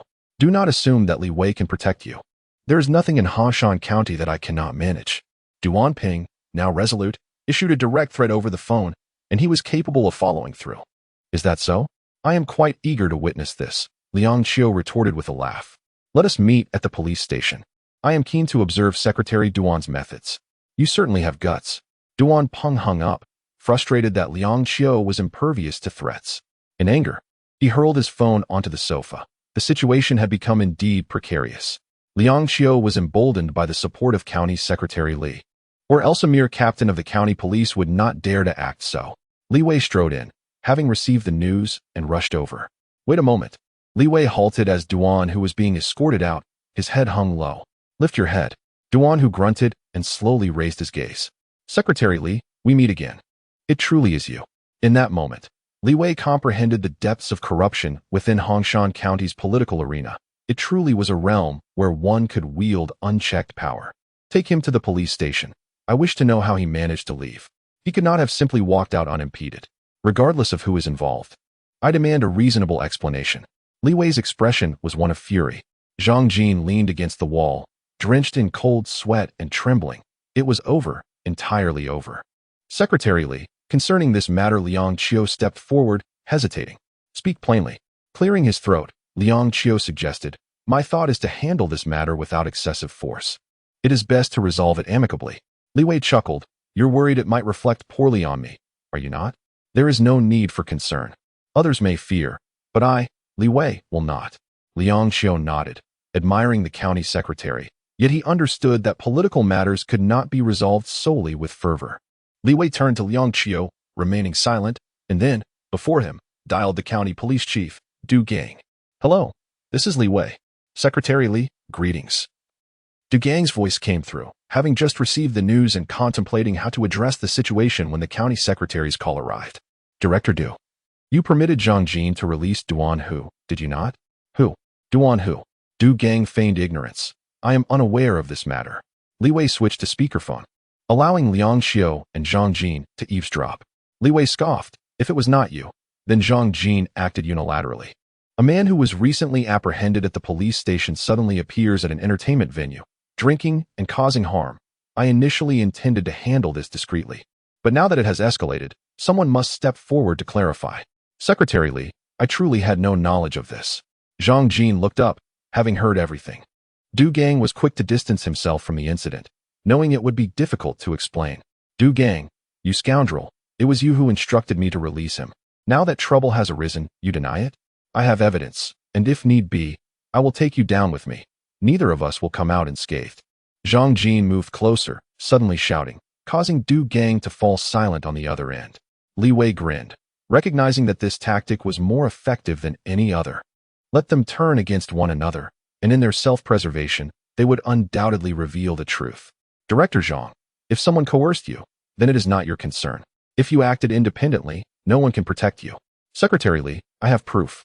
Zhang Jin produced his phone, quickly scrolling to a photograph. I have documented it. It was Du Gang who instructed me to release Duan Hu. He is the chief. I had no choice but to obey. Li Wei's call was abruptly terminated, and Du Gang panicked, realizing that he could no longer delay the situation. Yaozi, that person must not be allowed to remain. Take care of him. Understood. At the entrance of the town police station, Li Wei descended from the vehicle, finding Duan Hu already taken inside. leaving only himself and director Zhang Jin. Do not worry. Li Wei patted Zhang Jin's shoulder. I have reviewed your file. You were a soldier, decorated for valor, and have achieved commendable feats as a police officer. Why? Upon becoming the chief, did you alter so drastically? Zhang Jin sighed. Sometimes, circumstances leave one with no choice. I understand. In such murky waters, it is difficult to survive without conforming. Indeed. Li Wei smiled. Have you ever considered the possibility of one day cleansing these murky waters? As they ascended the steps, a figure emerged from within, donning a hat pulled low. Suddenly, a hand emerged from their coat pocket. A flash of cold steel glimmering as a knife lunged toward Li Wei's vital points. In that fleeting moment, the strike was swift and fierce, coinciding with the ascent of Li Wei and Zhang Jin. Zhang Jin, with his head bowed, realized too late, the blade hurtling toward them. Li Wei remained remarkably composed, raising his right hand to push Zhang Jin aside, not retreating but advancing, as his knee launched toward the assailant and Oppo's chest while his left hand sliced horizontally. Years of training had honed his instincts and reactions far beyond those of an ordinary individual.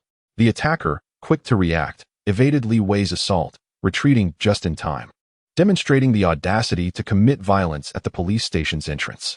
Stop, Li Wei pursued, uncertain of any additional threats but resolute in not allowing the assailant to escape.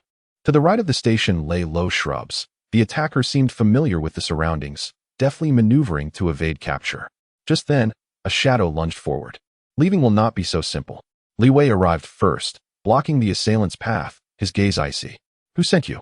I have a grudge against Zhang Jin. I only wish to deal with him. The assailant's voice was cold as he brandished the knife. This is none of your concern. Step aside. Li Wei scoffed. That attack was aimed at me. Do not attempt to deceive me. It was unmistakable.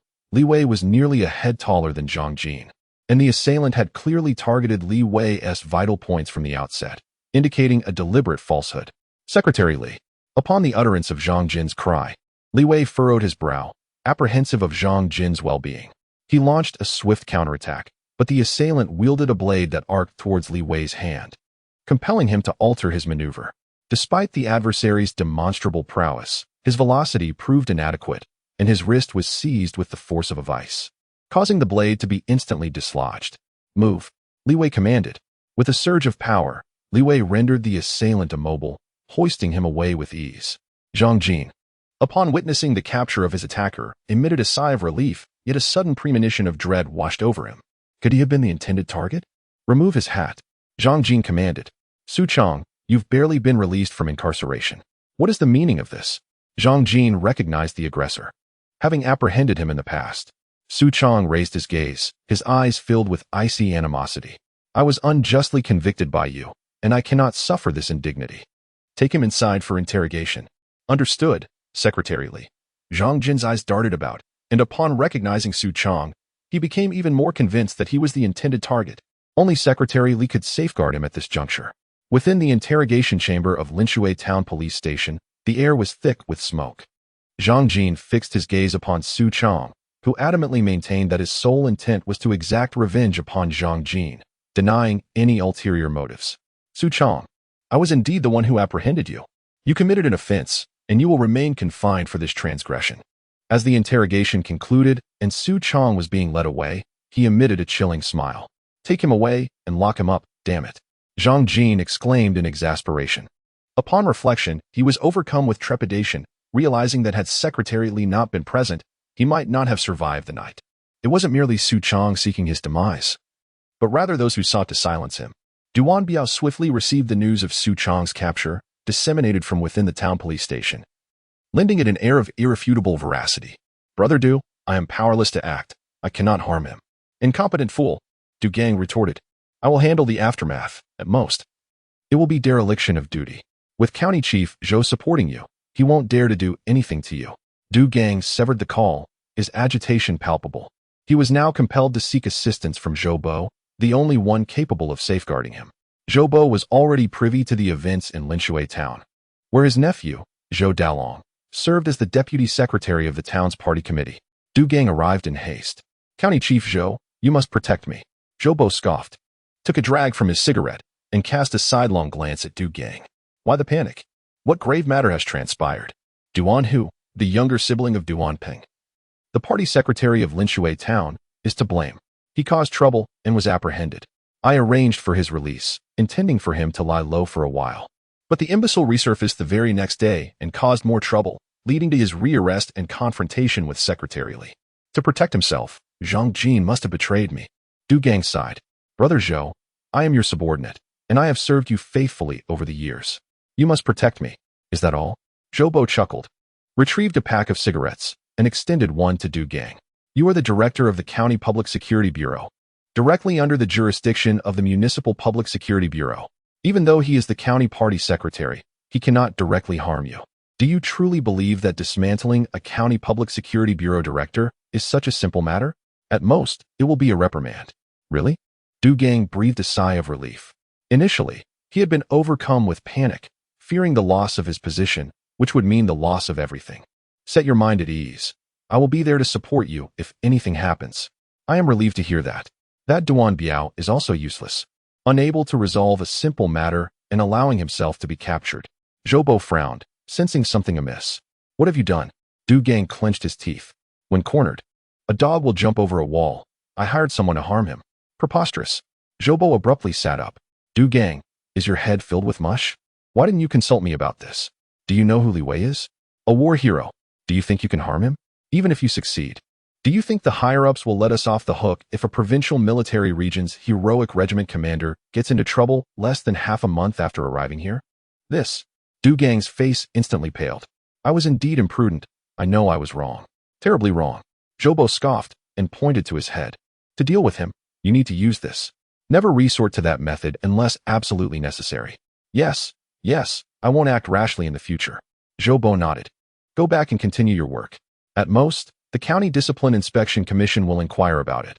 I will give them a heads up in advance. However, there is one person we need to find a way to get rid of. Keeping him around will only bring trouble sooner or later. Liang Qiu?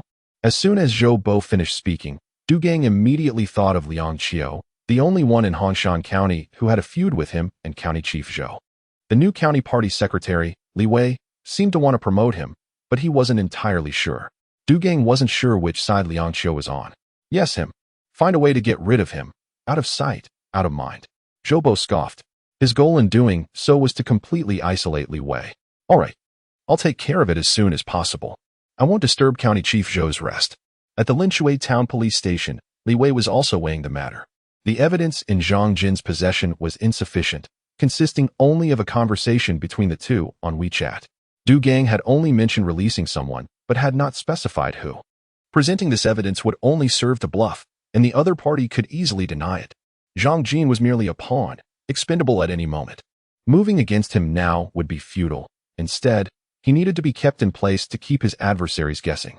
Duan, who had injured someone at the entertainment city. And this time, there were both witnesses and material evidence, making denial impossible.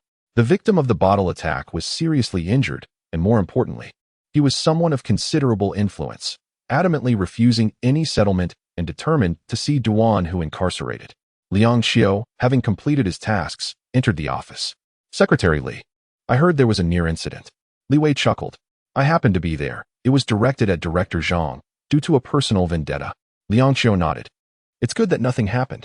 Continue investigating the fish farm. Tomorrow, take people to the town for interviews and inform them that Duan, who has been arrested. Anyone with evidence should come directly to the police station to find me. No matter who it is, anyone who has committed a crime will be arrested without exception.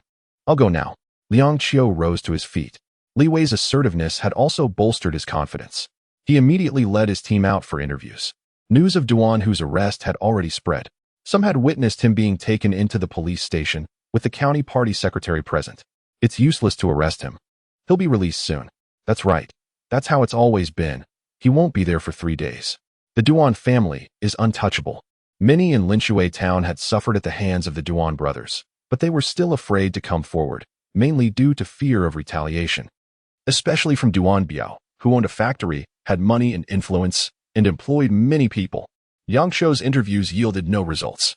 The people of Linshui town remained silent about Duan Hu and the fish farm, as if it were a taboo, even avoiding the topic altogether. Liang Qiu was forced to return to the police station to report. Little did he know that a crisis targeting him was imminent. Zhou realized that he had no way to deal with the county party secretary in the short term, but he could completely isolate him. He couldn't stir up any trouble in Hongshan County on his own, as long as he dealt with the people around him. No one would work for him in the future, or there would be a second Liang Qiu jumping out. This kind of thing must never be allowed to happen. Du Gang barely slept a wink. Nothing had happened, and the County Discipline Inspection Commission hadn't come to talk to him, which reassured him somewhat. It seemed that County Chief Zhou had smoothed things over behind the scenes. Find all the case files that Liang Qiu has handled over the years. Yes, Director Du soon. The files were found. He had been in the anti-vice squad and had only handled cases in that area. There was nothing special about them. The archives recorded everything in detail: the time, place, number of people arrested, and how they were handled for each dispatch. Is there anything else? No, Director Du. Du Gang reviewed the files again, but he couldn't find anything seriously wrong. He could only nitpick. What is the situation with this woman?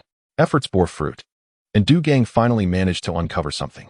A woman named Liang Yin caught his attention. Her name was conspicuously crossed out, and after her arrest, she had not been entered into the criminal database. Director Du, I am not entirely sure, came the response. Could you look into where this Liang Yin resides? It seems rather inconsequential. Understood. It was soon revealed that Liang Yin was 33 years old, unemployed, had been divorced once, and her father was named Liang Zhongmin. Both she and Liang Qiu hailed from the same locale, sharing the surname Liang, thus indicating a familial connection. Inquire with the local police station about the relationship between Liang Yin and our Liang team leader. That might be inappropriate. Just ask as instructed. Du Gang's expression darkened as he dialed the local police station. It soon became clear that Liang Yin was indeed Liang Qiu's cousin, the daughter of his paternal uncle. Establishing a direct kinship, a smile crept onto Du Gang's lips. While this might not seem significant, its implications for Liang Qiu were stark. With no incriminating evidence against him until now, the charges of abusing power and seeking personal gain would certainly be weighty accusations for him. Armed with this information, Du Gang promptly sought out Zhou Bo. Zhou Bo immediately summoned the county's disciplinary committee secretary, Duan Ping. Secretary Duan, we have received a report.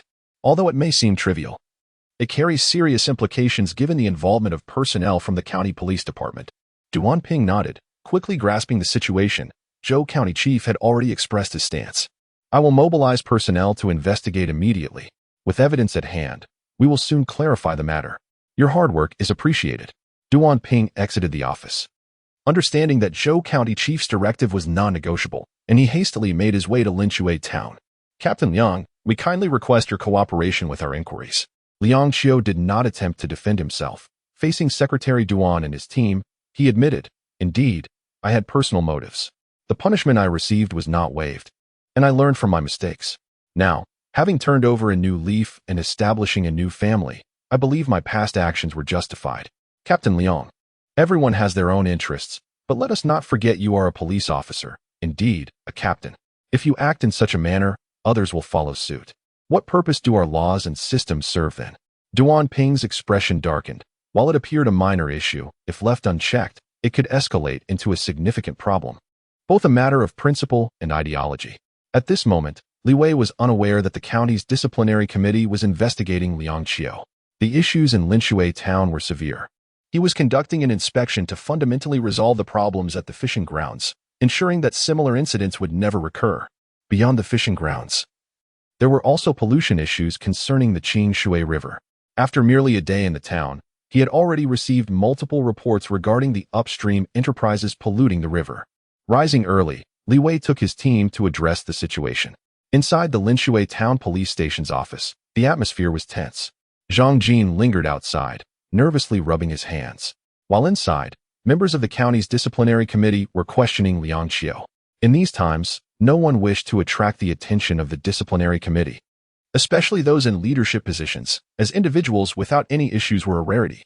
Liang Qiu chuckled softly, glancing at Secretary Duan. Can you honestly claim you have never acted out of self-interest? I can assert that, Duan Ping retorted, slamming his hand on the table. We are investigating your abuse of power. Do not divert the conversation. I accept that, but what more is there to discuss? Liang Qiu leaned back. If the county disciplinary committee truly intends to investigate, there are numerous problematic areas to examine. Why not pursue those? Do you have evidence? Duan Ping's face darkened. The disciplinary committee received reports concerning you. Following protocol, we must investigate. Very well. Liang Qiu chuckled again, understanding fully that someone was attempting to undermine him. Merely escalating a minor issue. I acknowledge this. A document was pushed towards him, detailing the content of today's interrogation, which was thorough and accurate. He signed his name without hesitation. Captain Liang, per regulations, you must accompany us back to the county and await further verification. During this time, you are prohibited from engaging in any affairs and must remain in the county. I will personally clarify the work-related matters with Director. May I make a phone call? No. Duan Ping shook his head. It was against the rules. Very well, I will accompany you back. Liang Qiu was escorted away by the disciplinary committee personnel. Zhang Jin promptly contacted County Secretary Li Wei, aligning himself with Li Wei after the previous day's events. Secretary Li, Captain Liang has been taken by the County Disciplinary Committee. When did this occur? Just now. What nonsense? Li Wei halted, walking along the Qingshui River, hoping to survey its condition. Once pristine, the river now flowed murky, emitting a foul odor. This matter required Liang Qiu's investigation, yet he was now in the custody of the disciplinary committee. I will resolve this. Li Wei hung up and immediately called Secretary Duan Ping. Inside his vehicle, Duan Ping hesitated before answering. Hello, Secretary Li. Secretary Duan, why have you taken Liang Qiu? He is currently assisting me with an investigation. Are you not aware? Secretary Li, this is procedural. We received reports alleging that Captain Liang abused his authority. Hence the need for a thorough examination. Abuse of power? I am not concerned with that. You must return him to me within 10 minutes. Or I will go to your disciplinary committee to demand his return. Investigations are necessary, but they should occur after he has completed his tasks for me. I do not wish to engage in further discussion. Secretary Li. The call abruptly ended. Duan Ping took a deep breath. He felt the pressure. He was caught between Zhou County Chief and Secretary Li Wei, recalling the last standing committee meeting where Li Wei had slammed his hand on the table. No one can afford to provoke him. Return to the office. Duan Ping, feeling helpless, knew he had to comply. Captain Liang, this matter is not yet concluded. We will remain in Linshui town to further investigate your case. With evidence, no one can protect you. Liang Qiu slowly opened his eyes, fully aware that someone was orchestrating his downfall, and that individual was Secretary Li. It was no longer possible to remain neutral. He decided to confront the situation head-on. Secretary Duan, please convey to certain individuals that they should not assume their actions go unnoticed. If they wish to target me, they should first clean up their own mess. Duan Ping furrowed his brow slightly. What do you mean? No particular meaning. You are here on their behalf. Simply relay my words to him, and he will comprehend. Liang Qiu's sudden assertiveness left the County Disciplinary Committee secretary momentarily bewildered. The vehicle of the County Disciplinary Committee turned around and indeed returned within 10 minutes. The police station's chief, Zhang Jin, was puzzled. Why had they returned? He observed Liang Qiu stepping out of the vehicle, confidently ascending the steps. Captain Liang, everything is all right? Liang Qiu smiled. Secretary Li has asked me to return and assist for now. It must be fine, with Secretary Li backing you, rest assured. Zhang Jin held immense admiration for Li Wei, who had saved him from a precarious situation, and now, having offended Du Gang, he found himself with no retreat. Secretary Li, I have returned. Good. Bring your team to the factory upstream on the Qingshui River. Do not concern yourself with the details. First, secure control over the personnel there. And have Zhang Jin bring his team as well. Understood. Liang Qiu set down the phone and promptly relayed Secretary Li's orders to Zhang Jin. This time, Zhang Jin dared not play coy. He mobilized nearly all available police forces, dispatching 3 police vehicles straight to the textile factory upstream on the Qingshui River. The textile factory was established by Duan Biao, who has amassed considerable wealth over the years from its operations. The factory was strategically built beside the Clearwater River to take advantage of its water supply, thereby saving significant costs. When the police car from the local precinct arrived at the factory's entrance, the doorman rushed out, hesitating upon seeing the police vehicle. What do you want? Liang Qiu was the first to spring down, snatching the officer's phone and promptly hanging up, clearly intent on alerting someone. Do you know whose factory this is? The doorman scoffed, recognizing Captain Zhang Jin. What is the meaning of this? Such arrogance from the doorman was backed by the Duan family, which included not only Duan Biao but also Duan Peng, the secretary of the town's party committee. Inside the car, Li Wei observed the scene unfolding at the entrance. There was no need for pleasantries. The aim was to catch them off guard and secure evidence. When the vehicle came to a halt, He pushed the door open and stepped out. No time to waste, let's proceed inside. Upon Li Wei's arrival, Zhang Jin felt emboldened. In the past, he would not have dared to investigate Duan Biao's factory, but now the machines had ceased operation, and the precinct officers stormed in. The factory was still bustling. The environment grim, with heaps of fabric soaked in water emitting a pungent odor. As the cacophony of machinery gradually faded, the workers turned to face the unexpected intrusion of the police officers. Captain Zhang, what is happening? The factory manager, having quickly received word, emerged from the office and entered the factory area. We received a report that the factory has been discharging waste into the Clearwater River. We are here to investigate. Zhang Jin replied. Impossible, the manager chuckled. We are a legitimate factory with proper wastewater treatment facilities. There must be some misunderstanding. Is Secretary Duan aware of this matter? Secretary Duan may not be informed, but Secretary Li is, came the response. Li Wei and his team soon discovered several concealed discharge outlets connected to the factory, allowing wastewater to flow directly into the Clearwater River. A once pristine river was now polluted, adversely affecting the livelihoods of nearby villagers, especially in summer when the stench became unbearable and mosquitoes thrived. The situation was dire, yet the leaders of Linshui town remained oblivious. Document everything. This serves as evidence. We need to summon Duan Ping and the town's officials immediately to witness this. Li Wei's anger flared. Indifference to such grave pollution constituted a profound evil, and it was evident that no one dared to intervene despite knowing the textile factory was to blame. Duan Biao sensed impending trouble as he rushed over, contemplating the dismantling of the discharge outlets, but before he could act, he was already being inspected. What now, Duan? It seems we have drawn attention, someone remarked. What can be done? It's merely a matter of wastewater discharge. The worst outcome would be a fine, Duan Biao scoffed. He had devised a strategy. Knowing that reports of unauthorized waste discharge often resulted in mere fines and rectifications, as long as money could resolve the issue, it was hardly a problem. At the Linshui town government, Duan Ping furrowed his brow, troubled by a string of recent incidents, the arrest of his younger brother, followed by issues at the factory owned by his elder brother. Secretary Duan, they have arrived. Shall we go? The office director cautiously inquired, noticing Duan Ping's unease. Secretary Li insists on our presence. Can we disregard that? Duan Peng gritted his teeth, knowing reprimands awaited him. If Li Wei remained, peace in Hongshan County would be unattainable.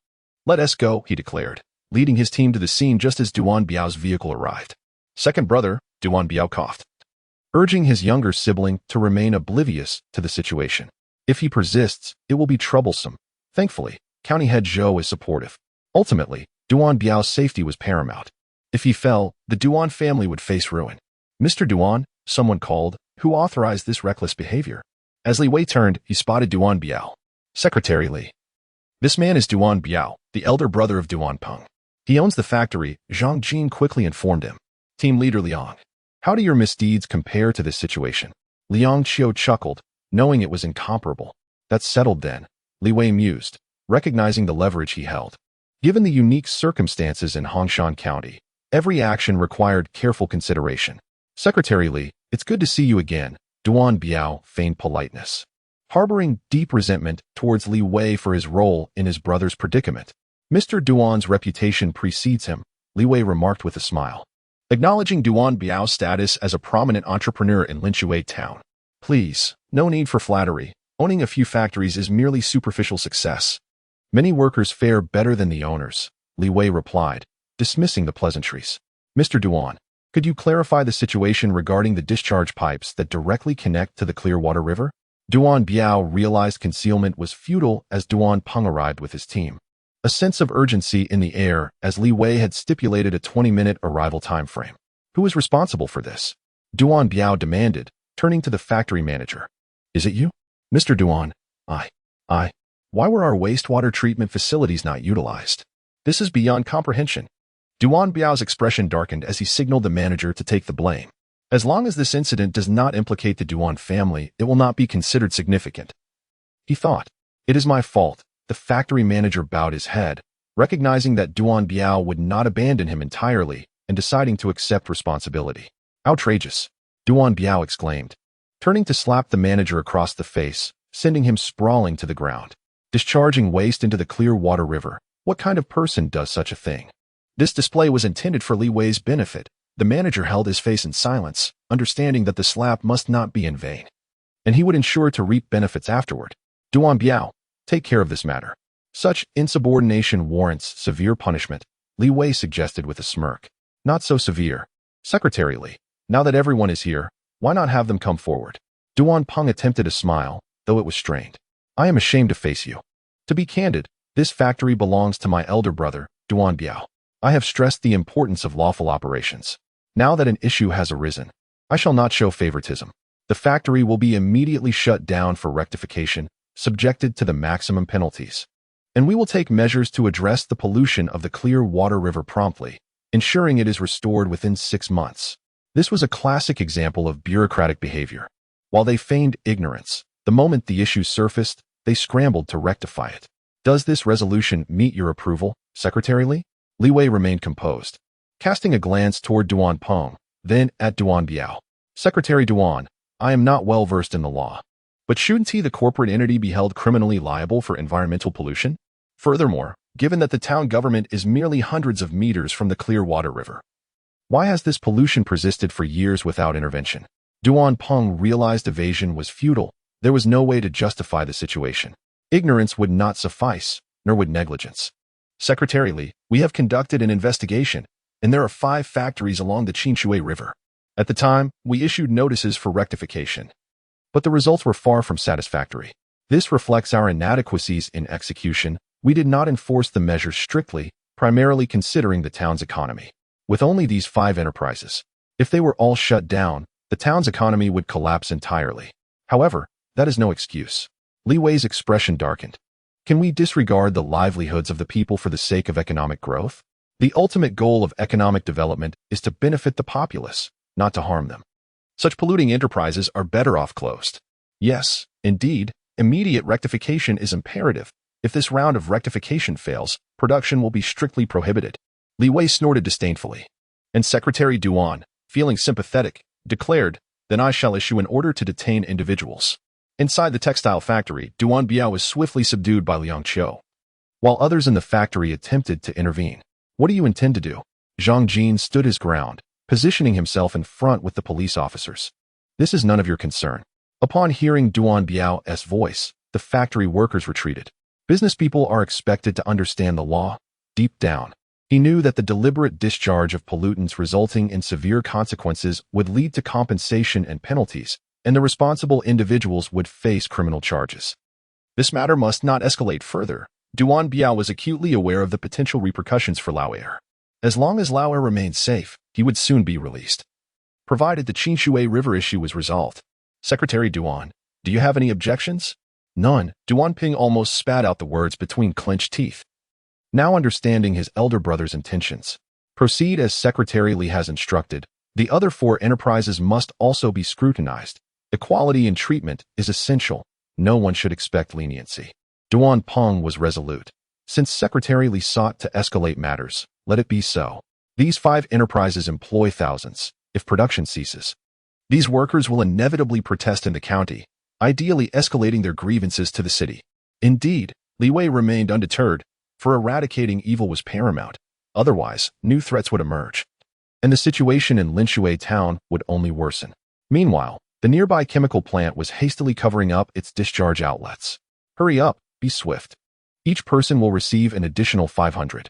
The discharge points were somewhat concealed, difficult to detect, and heavy machinery could not access them, relying solely on manual labor. Shovels flew vigorously, compacting the earth above, then covering it with dry cow dung to obscure the evidence. Move to the next site. Don't dawdle, speed up. At the entrance of the chemical plant, Li Wei's vehicle came to a halt. The gates were tightly shut, locked from within. They had received prior intelligence, and smoke still billowed from the chimney, indicating that someone was inside. Jump in, Li Wei commanded, with Liang Qiu being the first to leap over cautiously, followed by several young officers. Zhang Jin, not to be outdone, demonstrated his past training despite years of inactivity. Everyone, pay attention. Li Wei took a few steps back. The height of the iron gate posed no challenge for him. With a sudden burst of strength, he effortlessly vaulted over. The factory's main door was also barred, with objects wedged against it to prevent entry, and the discharge pipeline was still being dismantled. Find a ventilation opening. Secretary Li, it's up there, on the second floor. Liang Qiu pointed upward. Li Wei swiftly ascended, removing the cover from the ventilation shaft and leaping inside. Who is there? Attack him. A few individuals blocking the factory entrance charged at Li Wei, but within moments, they lay incapacitated on the ground. If you rise again, I will show no mercy. Li Wei's demeanor darkened. He had indeed restrained his strength. Had he unleashed his full force, these individuals would be out of commission for days. The box at the entrance was opened, and others rushed inside. Secure the area. The discharge points had not been fully dismantled. Evidence remained that could not be denied. Document everything. Zhang Jin instructed the officers as they conducted the investigation and apprehended suspects, while others headed straight to the third enterprise. Madman, absolute madman, Duan Peng fumed inwardly, having never encountered such a leader. If this continued, Linshui town would be utterly doomed. Secretary Duan, we need a solution. Yes, these enterprises are the fruits of our labor. We cannot let them be destroyed. If this persists, Linshui town will be finished. The town leaders turned to Duan Peng as the head of the town. He held sway with the county leaders, a position the town mayor could not rival. Duan Peng sighed deeply. Who would dare intervene?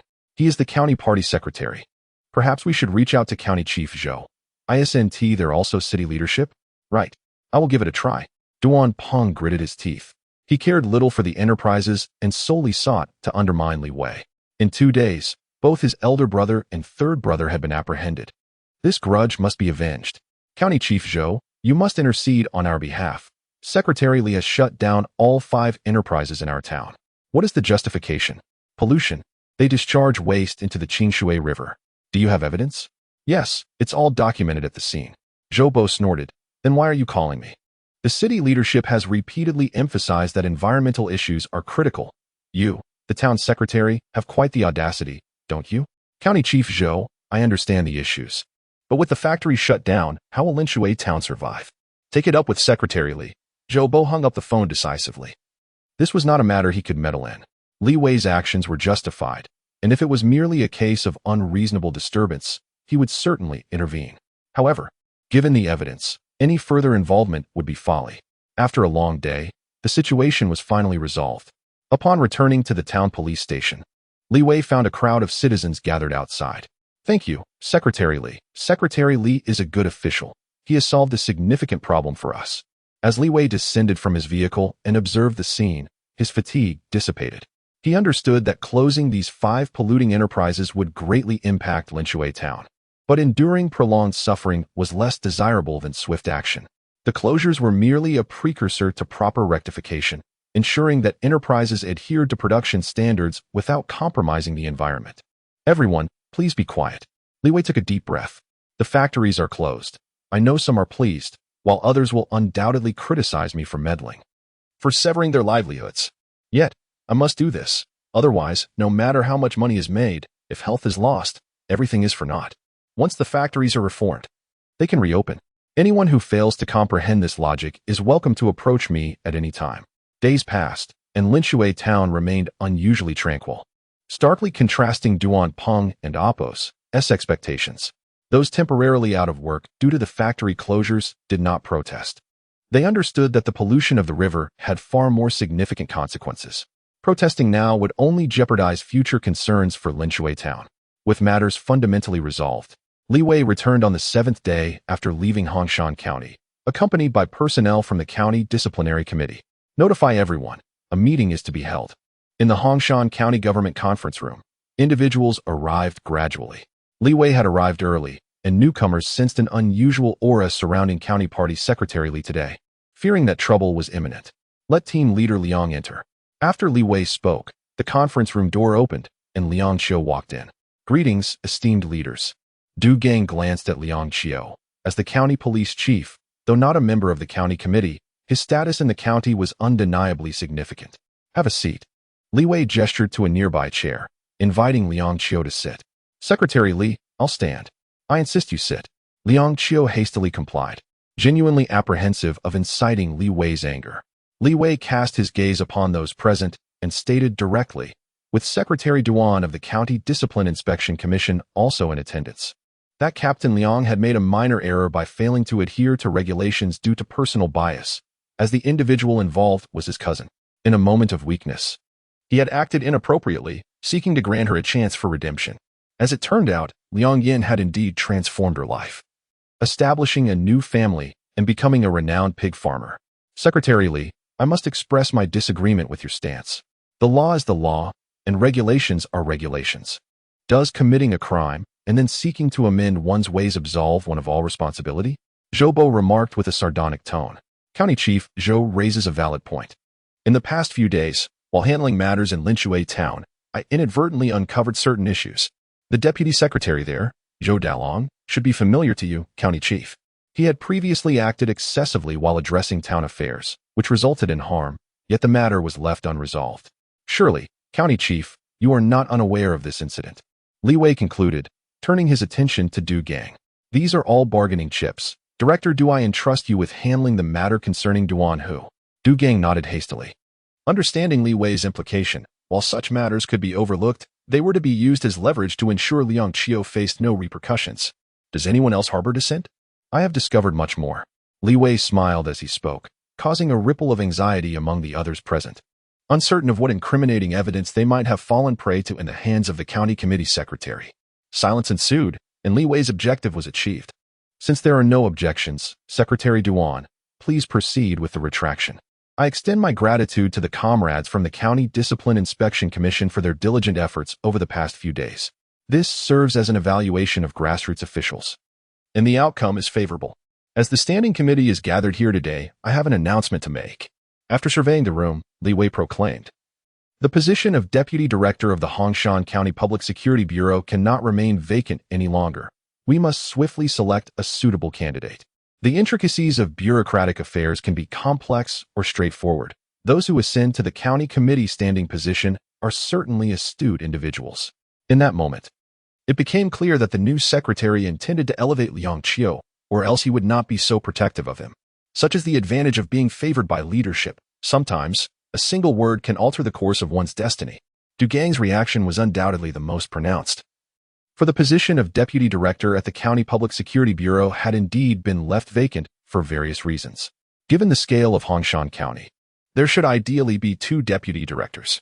However, for years, there had only been one, and that individual was seldom involved in daily matters. Du Gang had grown accustomed to making decisions independently, rather than having to consult others. He desired unilateral authority, with the entire County Public Security Bureau operating under his command. With the county committee secretary's suggestion made, it would be inappropriate to voice opposition at this juncture. Du Gang glanced at Zhou Bo, who sought to transfer Liang Qiu elsewhere. Keeping him within the County Public Security Bureau would effectively grant Li Wei an additional pair of eyes within. This would create complications in future endeavors. Thus, he firmly believed Liang should not ascend to the position of deputy director. Zhou Bo chuckled softly. I find this agreeable. In accordance with higher directives, all departmental personnel must be adequately equipped to function effectively. Let us propose a candidate, conduct an evaluation, and subsequently hold a vote to determine the outcome. Director Du, I leave this decision in your capable hands regarding the County Public Security Bureau. Du Gang nodded, noting that in terms of qualifications and abilities, Captain Ma Chun from the Criminal Investigation Team was undoubtedly the most suitable. Captain Ma had consistently overseen the investigation of criminal cases in the county, successfully cracking several major cases, earning him the respect of the County Public Security Bureau personnel. I recall he received commendation from the Municipal Public Security Bureau last year. It must be him, Zhou Bo remarked. Indeed. You have a sharp memory, County Chief Shou. I nearly overlooked that. The leadership from the Municipal Public Security Bureau holds Ma Chun in high regard, Du Gang added. The two of them harmonizing in their endorsement of Captain Ma Chun while subtly undermining Liang Qiu, whose status and experience paled in comparison to Ma Chun's. Ma Chun, Li Wei affirmed, we should promote the worthy, irrespective of personal connections. Are there any other candidates? The others chose silence, feeling powerless to influence the County Public Security Bureau's affairs, as they were keenly aware of the need to avoid offending either side. I believe Captain Liang also possesses merit. I have reviewed his file, and in terms of seniority, he has served in the County Public Security Bureau longer than Ma Chun. He has previously held the position of deputy captain in the Criminal Investigation Team, and is currently a captain. He is entirely qualified. Thank you, Secretary Li and esteemed leaders. My capabilities are indeed limited. Liang Qiu interjected hastily, though his modesty masked his true ambition. The The position of deputy director represented real power, far surpassing that of a mere captain. I beg to differ. Captain Liang has demonstrated exceptional performance during this recent 100-day governance initiative. That is true capability. There is nothing unattainable here. If there are no objections, let us proceed to select one from either comrades Ma Chun or Liang Qiu. Agreed, Zhou Bo nodded, suppressing a grin, knowing that regardless of the outcome, it would ultimately favor Ma Chun. The standing committee held a decisive advantage, and he merely hoped that Li Wei would not react with ire when the results were finalized. Meeting adjourned. The appointment of a deputy director for the County Public Security Bureau was a significant matter, representing a struggle of power dynamics. Li Wei aimed to promote Liang Qiu as his eyes and influence within the County Public Security Bureau, seeking to gain control over it. Zhou Bo and Du Gang would undoubtedly employ every tactic to thwart him, ensuring that Li Wei's ambitions would not come to fruition. Du Gang promptly summoned Ma Chun to the county government. County Chief Zhou, Captain Ma has arrived. Please, take a seat. Zhou Bo nodded, then got straight to the point. In the upcoming appointment of the Deputy Director for the County Public Security Bureau, both Director Du and I have high hopes for you. Thank you, County Chief Zhou. And thank you, Director Du. I shall not disappoint you, Ma Chun replied, appearing somewhat exhilarated at the prospect of promotion. Do not rush to thank us. There is only one position available, but two candidates. Who else? Ma Chun inquired. Liang Qiu, Zhou Bo replied. That one, Ma Chun chuckled. He is merely a vice squad leader. Why should he contend with me? It has always been the practice for the criminal investigation team leader to ascend. I have never heard of anyone from the vice squad achieving such elevation. This indeed reflected a customary practice. Promotions to deputy director typically favored the criminal investigation team leader, as they often delivered results, solving numerous cases and earning recognition. The stigma associated with the vice squad made it difficult for anyone from that division to rise. Zhou Bo chuckled softly, acknowledging the truth in Ma Chun's words, yet remaining cautious, aware that Liang Qiu had the backing of the newly appointed Secretary Li. Nevertheless, he felt confident in the support from the county government. Thank you for your leadership. At Zhou Bo's residence, familiar faces continued to arrive, each representing a particular stance. It's about time, Zhou Bo remarked, noting the absence of Vice County Head Tian Hao, who, sensing the recent shift in power dynamics, had opted for a watchful approach. Old Du, please share your thoughts, Zhou Bo invited. Du Gang nodded, addressing the assembly. County Committee Secretary Li intends to promote Liang Qiu to Deputy Director. Personally, I do not mind having another deputy. I simply prefer not to have an additional pair of watchful eyes, as it would constrain my actions moving forward. Is Ma Chun not an option? We can simply support his promotion, another suggested. Indeed, Zhou Bo responded, looking at those assembled. It is time to clarify our positions. I hold no ulterior motives. After weathering many storms, Hongshan County relies on us. Some wish to establish a unilateral command and employ intimidation tactics. I will not acquiesce to such behavior. In this selection for Deputy Director, we must ensure he grasps the reality of the situation. Rest assured, County Chief. We will act in accordance with your directives, came the collective response. Indeed, we fully support County Chief Zhou, another echoed. Should we notify Deputy Secretary Zhao in advance? Although the position of Deputy Secretary in Hongshan County was unoccupied, it rarely held any substantive authority. Their presence was merely ceremonial. Deputy Secretary Zhao Tao embodies the quintessential good-natured individual, striving to avoid offending anyone. As he approaches retirement age in 2 years, the power struggles in Hongshan County have become largely irrelevant to him. Despite his elevated position, such individuals are often overlooked. Zhou Bo interjected, I will take charge. That old man is hardly a factor. He simply aligns himself with whichever side is more dominant. Our focus should be on Deputy County Chief Tian. We need to have a serious discussion with him. Zhou Bo is resolute in ensuring his team remains unaffected, balancing interests to guarantee that everyone benefits. Only in this manner can they expect unwavering loyalty. Let us resolve this, he declared. During the meeting, we shall support County Chief Zhou, if our opinions are unified. The Secretary of the County Committee will have no recourse. Fragmentation is our greatest fear. Agreed. Agreed. The others replied as Zhou Bo waved them off, indicating they could leave. County Chief Zhou, shall we indulge in a few rounds of play? One suggested. Forget it, Zhou Bo replied, recalling a previous lesson that made him feel his residence was not as secure as he had thought. He had ceased organizing card games, realizing that his associates should not linger for too long. The 2-meter-high courtyard wall seemed insurmountable to him. Director of the office, Chowda, mentioned that the newly appointed secretary had effortlessly scaled it, barely being noticed. "Old Du, why haven't you left yet?" Zhou Bo asked. Noticing only the County Public Security Bureau Chief, Du Gang, remained. "County Chief, I feel rather uncertain," Du Gang confessed. Zhou Bo chuckled softly as he rose slowly, acknowledging that he had never felt so passive before. He had to concede that the secretary of the county committee was indeed formidable. A solitary fist could not withstand a multitude, and could they outmaneuver him collectively? Indeed, Du Gang nodded. Wouldn't it be inappropriate to oppose him so directly? Not at all. He must understand the situation clearly. If it weren't for him, that funding could have already been mobilized. Now we find ourselves in a precarious position, unable to take action.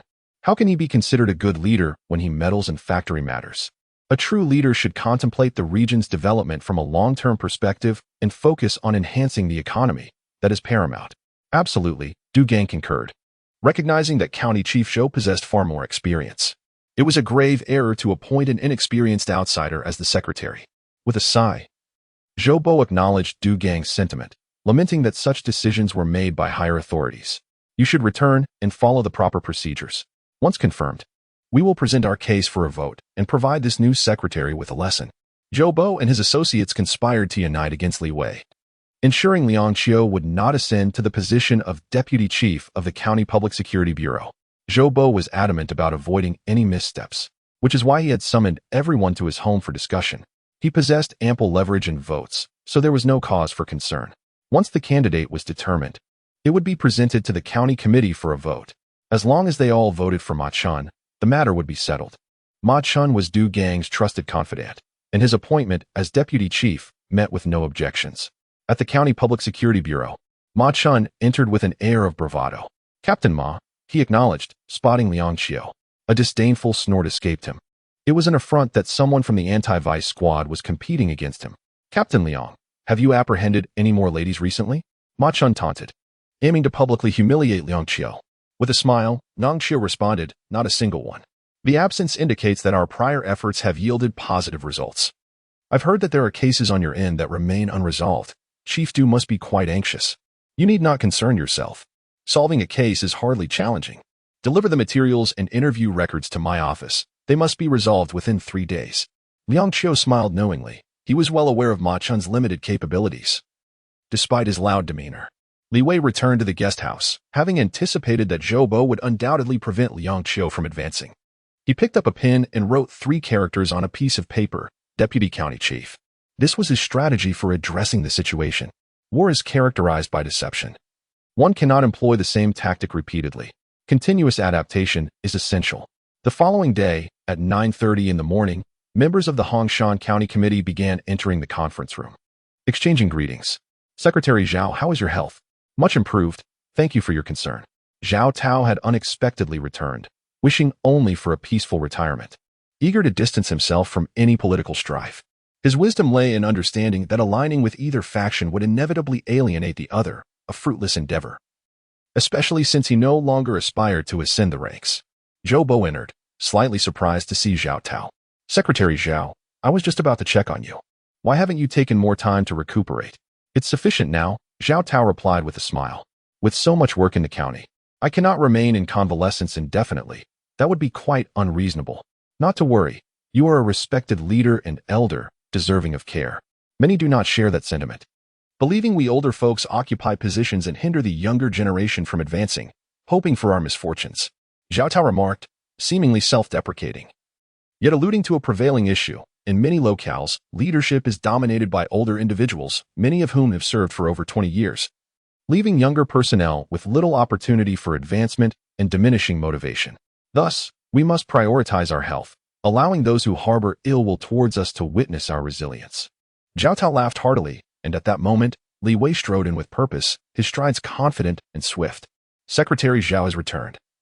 Confirming that the committee members are all present, Li Wei surveyed the room, noting that he was familiar with most attendees. Today's meeting encompasses 2 primary topics: the appointment of the Deputy Chief of the County Public Security Bureau and the subsequent economic development of Hongshan County. I hope everyone will contribute actively. Now, let us address the first matter. The position of Deputy Chief has remained vacant for various reasons. According to the Municipal Committee's directives, each unit's leadership team must be complete to function effectively. After several days of assessment, Both Comrade Ma Chun from the Criminal Investigation Team and Comrade Liang Qiu from the Anti-Vice Team meet the requirements. Let us resolve this matter first. Zhou Bo smiled. Secretary Li, I believe we should not waste time and proceed directly to a vote, following the proper protocol. He was eager to witness Li Wei's reaction, fully expecting disappointment. Secretary Zhao, what is your perspective? Certainly, I have no objections, Zhao Tao replied with a smile. Glancing at Li Wei before his gaze returned to County Chief Zhou Bo's face. The rumors appeared to hold merit. These two were indeed at odds, making the forthcoming vote significant. Supporting Liang Qiu aligned with Secretary Li Wei, while voting for Ma Chun signified support for County Chief Zhou Bo. The others remained silent, harboring their own thoughts. Soon, Chowda brought forth the ballots. The ballots featured the names of the two candidates, each with a box below for marking approval. Li Wei completed his ballot, folding it neatly and placing it on the table. Let us have Secretary Zhao and Director Chow verify and count the votes. With Secretary Du from the County Discipline Inspection Commission overseeing the process. Is everyone in agreement? Certainly, Zhou Bo nodded, appreciating the arrangement. Confident that Secretary Du was the most suitable overseer, Chowda swiftly collected the ballots, moving to a nearby position without leaving the room. Zhao Tao opened a ballot, marking an approval in the designated space, which he then showed to Secretary Du documented. He instructed. As the second ballot was opened, Chowda furrowed his brow.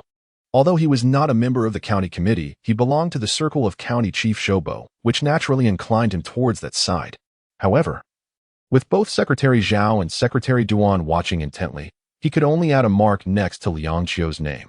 The third ballot was cast for Ma Chun, and Chowda hastily marked Ma Chun's name as well. Soon, the fourth ballot was opened, and the expressions of the three individuals shifted noticeably. Zhou Bo glanced over and noted that Chowda's demeanor was not quite right. Could there be an issue? It was inconceivable, aside from Li Wei. All the members of the county committee were essentially his allies. Even if Zhao Tao were to give face to this new leader, the result would certainly favor him with 7 votes to 2. After the final ballot was counted and verified, after all, this was a significant matter, and no mistakes could be afforded, Duan held the results and returned to his seat. Secretary Li, shall we announce it now?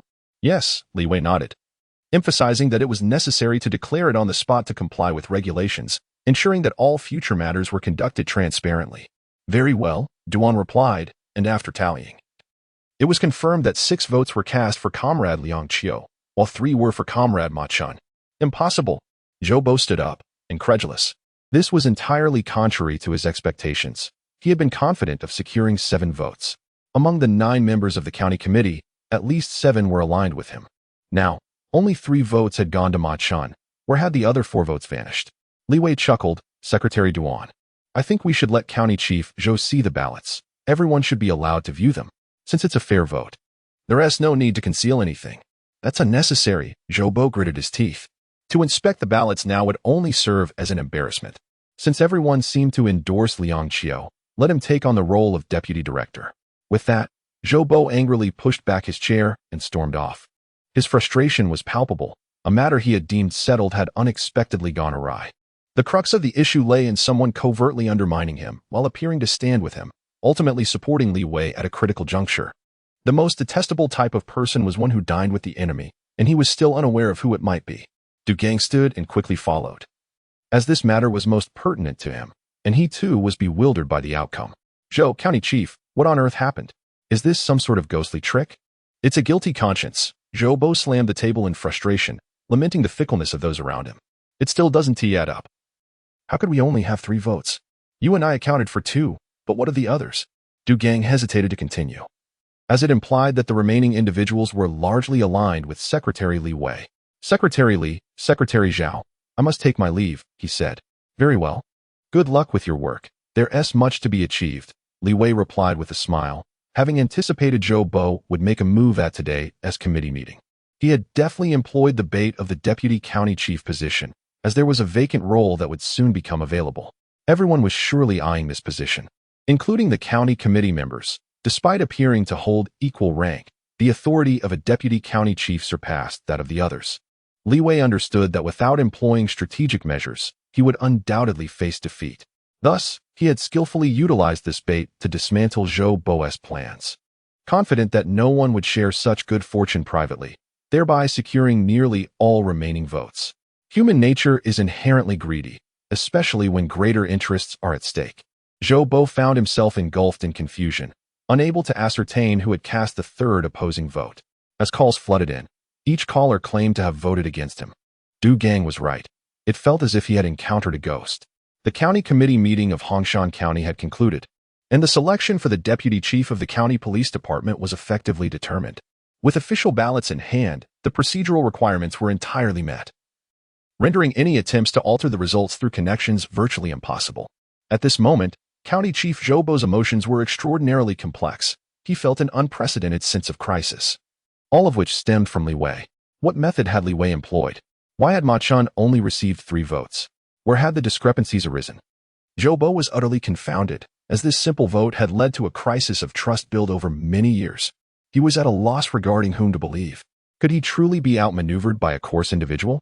The talent enhancement plan for Hongshan County was swiftly forwarded to the city, where the municipal organization department merely conducted a cursory review. With the county committee's approval, the official appointment documents would soon follow. No one could have predicted that Liang Qiu would emerge victorious. Although Ma Chun was indignant, there was nothing he could do. When he next encountered Liang Qiu, he could only maintain a polite demeanor, as Liang Qiu was now the deputy chief of the Hongshan County Police Department. As news of Liang Qiu's situation spread privately, some began to entertain thoughts of how to approach the new county committee secretary. Night fell completely, and Li Wei jogged around the park, a daily habit he had cultivated. Secretary Li, what a coincidence. Do you jog every day? Pretty much. And you are. Li Wei caught a glimpse of a girl jogging nearby. She left a decent impression, her physique suggesting she was someone who exercised regularly. Umzwa AI from the county petition office. I happened to be there when you visited, but you might not have noticed me. However, you left a strong impression on me, and I didn't expect to encounter you here. Li Wei nodded, acknowledging his visit to the petition office as part of his routine after taking office. Do you jog every day? Pretty much. I used to run on a treadmill indoors, but recently I've switched to outdoor running. The space is more open, and it lifts my spirits, is what AI replied with a smile. Indeed, Li Wei agreed, feeling a sudden closeness due to their shared interest. Outdoor exercise is indeed more beneficial for one's health, as running is fundamentally about connecting the body with nature. Absolutely. I'll definitely come here often. I want to learn more from you, Secretary Li. I've heard you returned from the military and trained many excellent soldiers. Consider me one of your recruits, is what AI laughed lightly. How has work at the petition office been? Li Wei inquired. Not bad. Ever since you visited last time, efficiency has improved significantly. Many of the backlog issues have been resolved. Previously, they weren't addressed at all. But now there are creative solutions, so the workload, while heavier, is fulfilling. I really must thank you, Secretary Li. That's great to hear. Li Wei continued jogging, recognizing the casual exchange for what it was. He understood that the work at the petition office was challenging yet crucial, as many issues often went unresolved for years. As he slowed his pace after completing several laps, Zwa AI was clearly struggling to keep up, visibly pushing herself. Take a break if you're tired, he suggested. I can't keep up anymore, Secretary Li, Zwa AI admitted, pausing. You've done well. I'll run a few more laps, he replied. This level of exertion was far from sufficient. Compared to the weighted training he had endured in the mountains, this was trivial. Yet, in the city, opportunities for such rigorous training were scarce. Hey there, pretty lady, you look good. Want to be friends? One of 3 drunken men who had suddenly appeared called out. Who said I wanted to be friends? Zwa AI retorted, irritated by their advances. What, do you think I'm broke? Look at this, he said, gesturing to an expensive car nearby. He reached out to grab Zwa AI, but she deftly evaded his grasp. Are you out of your mind? Left AI was incensed. The park was nearly deserted in the evening, and she instinctively recoiled as the inebriated man persisted in his harassment. Just as he raised his hand to accost her, his arm was seized. Ouch, ouch, it hurts.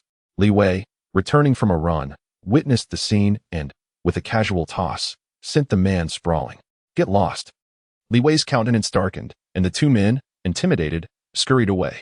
Left AI, hand pressed against her chest, inhaled deeply. Thank goodness Secretary Li was here. Otherwise, I wouldn't have known what to do. Li Wei cast a glance in the direction of their departure. This indicates that the County Public Security Bureau's efforts are still inadequate. I'll notify Du Gang to increase patrols at night, especially in these more secluded areas. As a young woman, you should also exercise caution when venturing out at night. Then, may I join Secretary Li for his runs in the future? Left AI inquired. stealing a glance at Li Wei. Her run this evening was not without ulterior motives. Having overheard colleagues discussing matters related to the County Public Security Bureau, she knew that Liang Qiu had been promoted due to his proximity to Secretary Li. Moreover, the unmarried county party secretary was quite a catch, so she had hatched a plan. She frequented the vicinity of the county guest house, eventually discovering Li Wei's habit of running there, hence her deliberate appearance this evening, feigning a chance encounter. Certainly, he replied. I hope more people will join in. Instead of constantly scrolling through videos and playing on their phones at home, running is beneficial for one's health. Thank you, Secretary Li, Left AI said, her face beaming. The first step had been successful. As long as he agreed to run together, there would be opportunities. Such as the way between men and women, familiarity breeds fondness. And eventually, something may transpire. Let's go, I'll escort you back. Secretary Li, there's really no need. Safety first. Li Wei genuinely gave it no further thought. His attention was focused on individuals like Zhou Bo, and it was inconceivable that he would be wary of such a young woman. In terms of age, Li Wei was 7 or 8 years her senior. Thank you, Secretary Li. I've arrived. It's quite close. Go on up. Left AI nodded. In truth, she lived alone. But inviting Secretary Li up on their first encounter seemed inappropriate. Then, what time tomorrow evening? If nothing arises, it's 7 o'clock every night, without fail. All right, goodbye, Secretary Li. Left AI ascended the stairs swiftly, peering down from the window. Unable to spot County Party Secretary Li Wei, her breathing and heartbeat quickened. If she could become Li Wei's woman, promotion would undoubtedly be within reach, and she needed to act swiftly. A man of his caliber would surely attract many suitors. So it was best to strike first. Zhou Bo received the information promptly. For the past few evenings, a girl had been accompanying Secretary Li on his runs after work. Inquire about her, he instructed. Her name is Left AI, 26 years old, working in the petition office, and single. However, the people in the petition office say that this young woman is not simple. She once flirted with old Xia and was simultaneously involved with another man. She's quite the operator. Zhou Bo chuckled. Excellent. An open attack is easy to defend against, but a hidden arrow is hard to guard against. We've toiled so hard to deal with Li Wei and failed several times. He's very likely to fall prey to a woman. Keep a close watch. And if there's any sign of trouble, be sure to obtain evidence. We'll use it against him then. Rest assured, County Chief Zhou, I know what to do. In this matter, Li Wei genuinely gave it no further thought, approaching it with the mindset of leading troops, imparting running and cross-country techniques to Left AI daily. Escorting her back was merely a matter of convenience. Finally, on the 7th day, Left AI broached the subject with a suggestive request. Secretary Li, would you like to come up for a bit and have a drink of water? Left AI probed tentatively. It's late. It's not convenient. It is convenient. I live alone. So it's particularly convenient. Li Wei furrowed his brow. He sensed that something was amiss in her words, which made it even more imperative that he not go up. All right, you go back. Left AI's eyes darted about. She took a few steps, then suddenly swayed, emitting a soft groan as she collapsed. Left AI, Li Wei, sensing something amiss, caught her in his arms as she fell. Left AI instantly slumped into his embrace. What's wrong? It might be low blood sugar. I'll be fine if I go up and have something to eat, Left AI said deliberately in a soft voice. Li Wei could only support Left AI as they ascended the stairs. We're here. Thank you, Secretary Li. Left AI fumbled for her keys.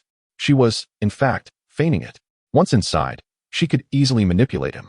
She didn't believe that there was a man in this world who didn't like young women. Left AI was pretending. She had to seize this opportunity to win over the county's top leader. It was the fastest way she could think of to climb the ladder. Youth and her body were her assets for advancement.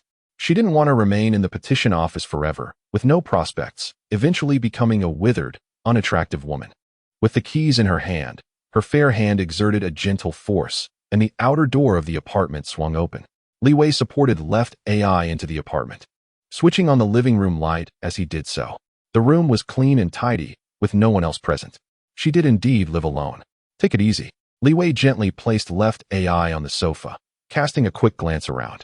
Don't move. Where's the sugar? I'll get it. It's in the kitchen drawer. It might be hard to find. Secretary Li, let me go. Listen to me. Sit there and don't move.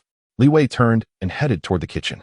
Left AI's lips curled into a smile as she slipped off her coat, revealing only a tight-fitting tank top underneath. She reached inside the tank top and swiftly removed her bra, stuffing it beneath the sofa cushion. This would be an irresistible temptation for any man. Years of exercise had given her a voluptuous and well-proportioned figure. Sweat had dampened the tight-fitting tank top, and with the removal of her bra, those two alluring treasures were almost perfectly displayed. Li Wei finally located the sugar in the cabinet, along with a piece of chocolate, the best remedy for low blood sugar. People are prone to low blood sugar after strenuous exercise, which can cause palpitations and profuse sweating, which is quite dangerous. Li Wei had experience in this regard, having led troops for so many years. However, Left AI didn't seem to fit the profile. When Li Wei supported her, he had felt her pulse, which was strong. If she were experiencing low blood sugar, her pulse would be weak. Of course, this might be due to her having just finished running.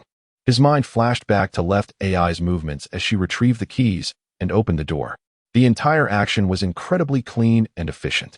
Someone in a state of extreme discomfort would not be able to insert a key directly. Li Wei spooned a large amount of sugar into a cup, added warm water, and stirred gently. As the spoon tinkled, Left AI's unusual behavior replayed in his mind. It was evident that she was lying. Li Wei smiled. He wouldn't expose her. He would simply observe what the young woman was up to. It was purely a matter of professional habit. Li Wei realized that there was something amiss, but he wasn't concerned. Left AI was just a young woman. The level of danger was practically zero. He merely heightened his vigilance. Secretary Li, have some water. I'm not thirsty. Li Wei smiled. In such a situation, one shouldn't touch anything to eat or drink. This is sugar water. After drinking it, rest for a while, and you'll feel better soon. Next time, carry some with you. Low blood sugar is troublesome. Try not to exercise strenuously alone. Thank you, Secretary Li. Left AI reclined on the sofa, deliberately exposing her long legs, crossing them one over the other. She slowly accepted the cup that Li Wei offered. Perfect, Li Wei thought. Left AI's body exuded a unique beauty. The instant his gaze fell upon that area, he noticed something amiss and immediately averted his eyes. All right, I should go. Rest if you're not feeling well. Exercise is good, but only when your body is up to it. Otherwise, it will only be counterproductive. Wait. Left AI slowly sat up from the sofa, feigning weakness, her trump card. Secretary Li, could you stay a little longer? If you're unwell, I can take you to the hospital. Li Wei perceived the underlying implication, a man's instinct. Left AI's actions carried a distinct, suggestive undertone. Corruption in officialdom, greed, lust, power, and cronyism, the four evils Li Wei had identified, were unfolding before him. Left AI inhaled deeply. It should be nothing serious. She wondered if her hints were too subtle.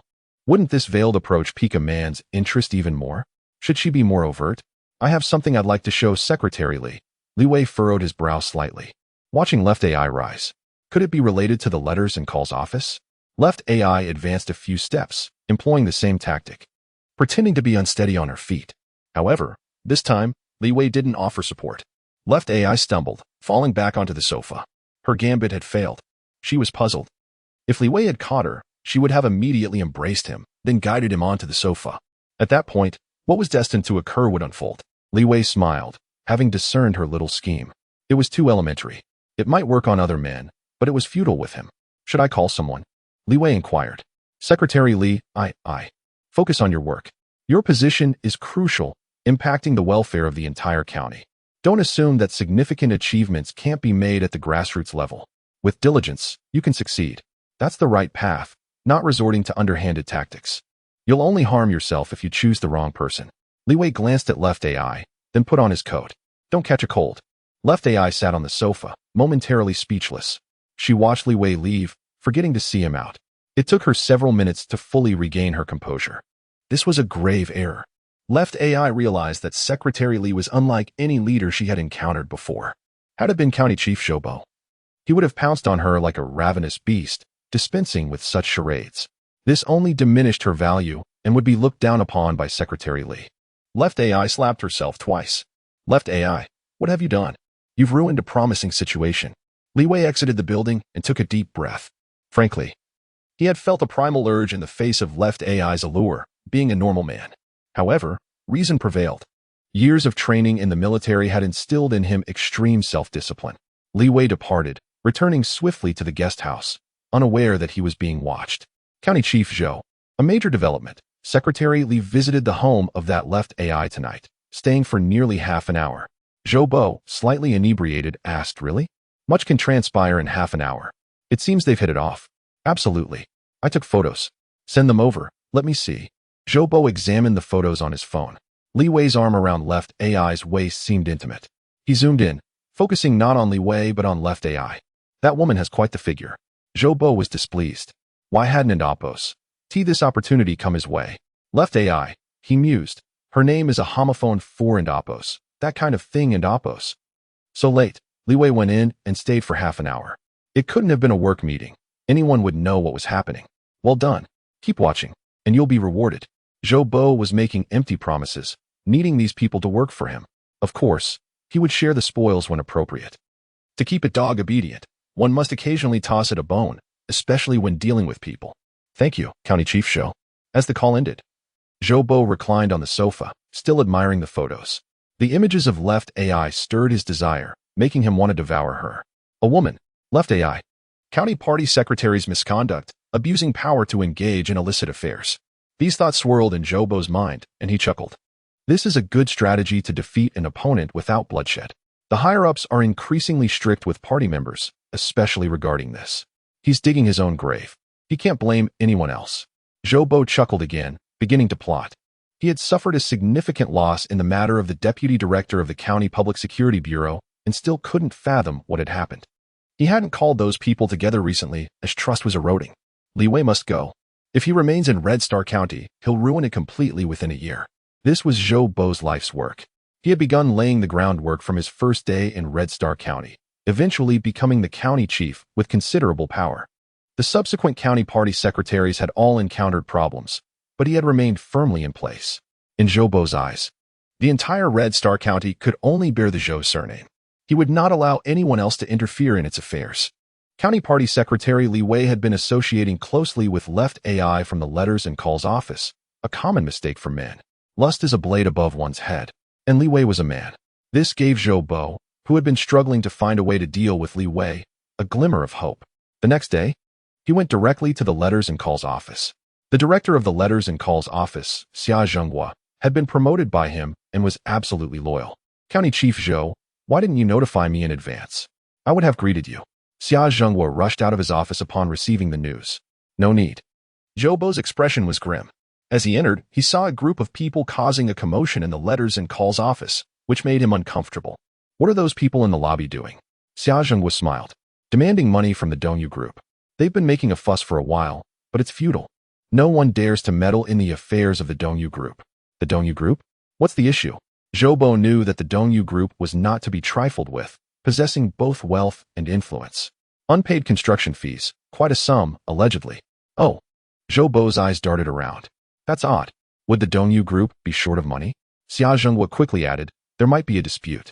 The Dongyu Group certainly isn't short of funds, but they don't want to pay. The people can't get their money. So they come to the letters and calls office to make a scene, which is quite annoying. Thank you for your hard work. Zhou Bo was escorted by Xia Zhenghua to his office, where Xia Zhenghua personally brewed a pot of fine tea. County Chief Zhou, please try my tea. Does it suit your taste? It's all right. I have a better box. You can take some and try it when you have time. Thank you, leader. Xia Zhenghua was all smiles. He had heard about the recent events in Red Star County, but couldn't help. As he wasn't a member of the county standing committee and had no vote. I hear the new county party secretary is quite assertive. Indeed. Zhou Bo nodded. He came from the military and doesn't play by my rules, which is a headache. As long as he doesn't create chaos, it's fine, but he insists on meddling. He just shut down 5 factories in Lishui Town. Lishui Town is one of the better developed towns in our county. This shutdown will significantly impact this year's economic indicators. If we don't meet the targets, the city leaders will scold us again. It's worrying. It's a pity I can't share your burden. You can. Zhou Bo chuckled. You have a girl here named Left AI, right? Yes. Xia Zhenghua nodded. How does County Chief Zhou know her? That woman is not to be trifled with. She's cunning and manipulative. I almost fell for her. Mentioning Left AI, Xia Zhenghua was filled with resentment. Left AI was young, had a seductive figure, and a charming smile. She would often flirt with him, which aroused his desires. Once, during a meeting in the city, he deliberately brought her along, hoping to take advantage of the night's stay at the hotel. She did not resist, but insisted that he take a shower first. After he finished, Zhua AI secretly recorded him with her phone and immediately made her demands, unless he promoted her to the position of deputy director of the letters and visits office. He should not expect anything from her that night. Using the video as leverage, she infuriated Xia Zhenghua. After much negotiation, he finally managed to resolve the matter, but he intentionally began to avoid her afterward. Zhou Bo chuckled, finding her cunning rather appealing. He preferred such women. Those lacking ingenuity were merely naive and easily deceived. Xia Zhenghua frowned and asked, Director Zhou, do you have feelings for her? Of course not, Zhou Bo replied. I need her assistance with a task. If she succeeds, the deputy director position will be hers. Then she will surely be eager to comply with any request. Xia Zhenghua stood up, saying, I'll go summon her. He called for Zui AI, informing her that the county director was looking for her. Such a high-ranking leader. Zui AI smiled, inquiring if there was good news. You'll find out once you go in, Xia Zhenghua replied. Why have you been avoiding him lately? He won tea bite. Hurry inside. He remained at the door, closing it behind him as he stepped aside to smoke. Zui AI entered the office, greeting Zhou Bo. His eyes roamed over her, finding her even more enchanting than her photographs. If circumstances permitted, he wouldn't mind something happening between them. Please, have a seat, he invited with a smile. I just spoke with Director Xia. He mentioned that your work is commendable, methodical, meticulous, and he values you highly. Really? Zui AI smiled knowingly. She understood Xia Zhenghua's character well. After their previous encounter, he had been avoiding her. Although he lacked significant ability, he certainly had ulterior motives, and she had no intention of making things easy for him. Does the county director share this view? She asked Zhou Bo. That depends on your performance, he replied, crossing his legs and fixing his gaze on her. As for the deputy director position, if you're not interested, you may choose any deputy position from the county's various departments. That's quite a generous offer. Wouldn't you say? Thank you, leader, Zui AI thought gleefully. She had long dreamed of climbing the social ladder, but struggled to find the right means. She was certainly not content with merely being a powerless deputy. With her beauty and talent, she aspired to attain the rank of deputy county head or even higher. Anything was achievable with the right strategies. However, such aspirations required substantial sacrifices. It was a transaction where one's leverage determined the extent of power one could attain. What can I do for you, leader? She inquired. Zhou Bo deemed it sufficient and stated, you need to seduce Secretary Li of the county committee, capture it on video, and that's all there is to it. Secretary Li? Zui AI frowned. She had tried before and found it challenging. During her last attempt, she had gone without any undergarments but still failed to succeed despite putting forth considerable effort. Precisely, Zhou Bo affirmed. If you can accomplish this, I assure you your conditions will be met. However, this must remain confidential. Only you and I can know about it. No third party should be informed. Xia will soon retire, and the director's position will be yours. Zhou Bo was adept at painting enticing prospects, a tactic he frequently employed, which proved effective, particularly with Zui AI. Understood, she nodded. I will devise a plan, but success is not guaranteed. He is indeed difficult to handle. Zhou Bo chuckled, but you possess significant assets, and they are quite substantial. This was a veiled suggestion. Zui AI's most considerable asset was her curvaceous figure, which enticed any man at first glance. As Zhou Bo rose, the deal was struck. A mere deputy position was a simple matter of words, yet it could dismantle Li Wei, ensuring his swift departure. Even if it failed, it would bring no detriment to Zhou Bo. He left the letters and visits office and returned home, where Duan Peng awaited him at the door. County Director. Duan Peng greeted. You've come regarding your brother? Indeed, he nodded. The leader had quickly inferred the situation. Though Duan Peng himself was unaware that his subordinates had acted on their own accord, seeking to reduce waste disposal fees, which had unjustly led to his brother's imprisonment. With his absence, several factories were left unattended, and if this continued, they would likely collapse. Zhou Bo nodded, noticing the box in Duan Peng's hand, understanding its contents. He took the box, which contained not cigarettes, but rather something universally desired. Rest assured, I've already contacted the public security and judiciary.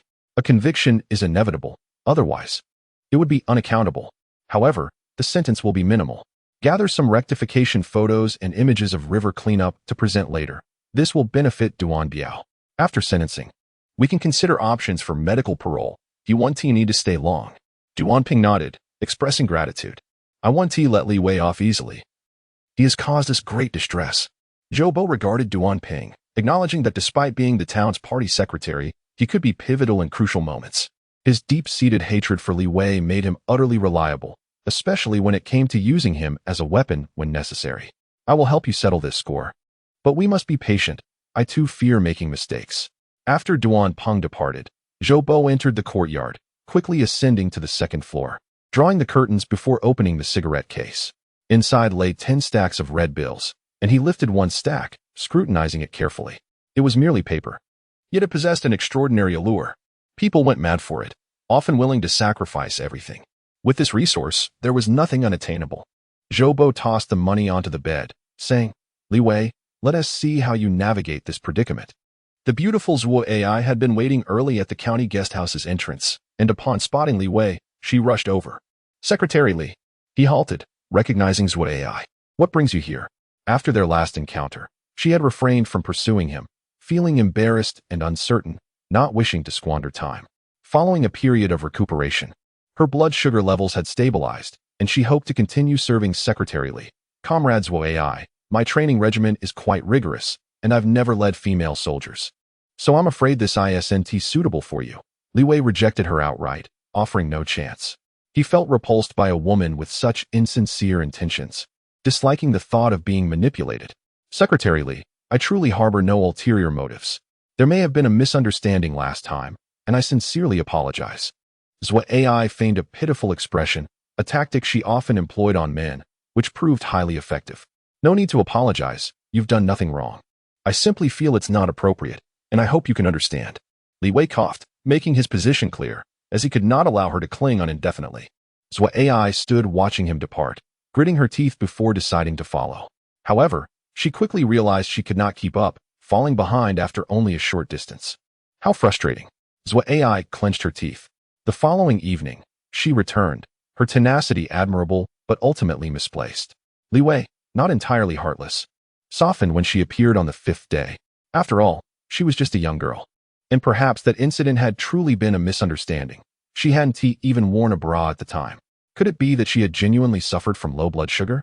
"Secretary Li," Zhuo Ai insisted, "I'm not pursuing you. I merely wish to clarify things to prevent any misinterpretations. Becoming my soldier is not a simple task. You'll need to complete a 5-kilometer run to prove your worth." "Very well," Zhuo Ai nodded, determined to follow him. She managed to complete the 5 kilometers. And Li Wei glanced at his watch, noting her performance was comparable to that of new recruits. Zhuo Ai was nearly incapacitated, her exhaustion overwhelming. Had it not been for the opportunity to advance by completing her task, she would not have persevered. A woman must possess a certain ruthlessness to achieve success. One must be willing to employ any means necessary. "I do not wish to be a mere recruit. I aspire to be the most formidable soldier under Secretary Li. Thus, relentless training is imperative." Li Wei nodded, recognizing that running hones one's willpower. With steadfast determination, one can excel in their endeavors. "Let us return together." This marks a tentative reconciliation with Zhuo Ai, contingent upon her avoiding further mistakes. All of this unfolded under Zhou Bo's meticulous oversight. His prior encounter at the petition office had sparked an ingenious strategy to counter Li Wei. Zhuo Ai's proximity to Li Wei was merely the first step. Complete conquest would require time, yet Zhou Bo was not inclined to wait. He resolved to exploit the discord within the Dongyu group. Li Wei could display his prowess in Linshui town, dismissing the Duan brothers entirely due to their relatively weak connections. However, the Dongyu group was a different matter. Thus, he devised a more intricate scheme, a trap from which he could not escape. Crafting such a plan required finesse. And Zhou Bo prided himself on his expertise in this area, unable to suppress a hearty laugh. A nearly flawless plan began to take shape in his mind. This new secretary's penchant for meddling would serve his purpose well. After contemplating his strategy, he picked up the phone. "Lao Xia, come to my place. I need to discuss something with you." "Certainly, County Chief Zhou. I'll be there shortly." Xia Zhengguo wasted no time, quickly tidying up before driving directly to Zhou Bo's residence. Ever since his divorce, Zhou Bo had lived alone, a convenience he appreciated. Standing by the window, he observed Xia Zhengguo alight from his vehicle and pressed the button to open the door automatically. Xia ascended quickly. "County Chief Zhou, what brings you here at such a late hour?" "A matter of great importance, one that only you can assist me with." "At your service," Xia replied with a smile. Pleased to be of help to County Chief Zhou, as it affirmed his own value. "Do you recall the individuals who came to file complaints against the Dongyu group?" "I do," Xia nodded, recalling the difficult situation they had managed to contain. They caused quite a stir and planned to return, even threatening to escalate the matter at the county government. "Rest assured, I have people monitoring them. They want to disturb you. No, Zhou Bo shook his head. You are mistaken. This time, you must allow them to make noise, and let it be quite loud. What? Xia furrowed his brow, perplexed. It was hard to understand why the county leaders would approve such an action. If it went viral online, it could reflect poorly on them. Why permit it this time? The sound of a car horn interrupted their conversation. Another visitor had arrived. Xia turned to the window, where the yard lights illuminated the scene. Director Du. He noticed Du Gang exiting his vehicle and entering the courtyard, likely summoned by County Chief Zhou as well. What could this mean? As Du Gang ascended the stairs and spotted Xia, he too was taken aback. County Chief Zhou Lao Xia, Director Du, they were all familiar with one another. Zhou Bo gestured toward the sofa. Please, sit. We are all on the same side here. I will be straightforward. I intend to set a trap to lure him in. And I need your assistance, particularly from you, Lao Xia. The success of the initial phase relies on you, while Director Du will take over in the latter stages. Zhou Bo chuckled, unable to contain his excitement about sharing his plan. It was nearly perfect. County Chief Zhou, we are all ears. Very well. Zhou lowered his head, and both men leaned closer. The first step is to incite them to protest, and then brilliant, truly brilliant. Xia exclaimed, unable to restrain his enthusiasm. It was indeed a masterful scheme, directing attention toward the Dongyu group. Offending the Dongyu group could be fatal, no matter how capable one might be. It was a political minefield in Hongshan County, where missteps led to disaster. A captivating spectacle was sure to unfold. Du Gang nodded in agreement. Indeed. I struggle to find words to adequately describe it. Brilliant is insufficient. It is nothing short of exceptional. Zhou Bo laughed heartily, elated by their praises. Lao Xia, I will assign someone to you, Sui AI. She is now under my command, and I want her involved in this matter.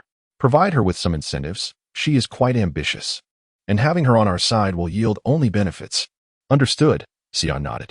Rest assured, County Chief Zhou, I know how to proceed. I will make arrangements tonight and ensure someone is dispatched first thing tomorrow. Just await the unfolding drama. It's in your hands. The following day, Li Wei made his way to the Hongshan County government offices.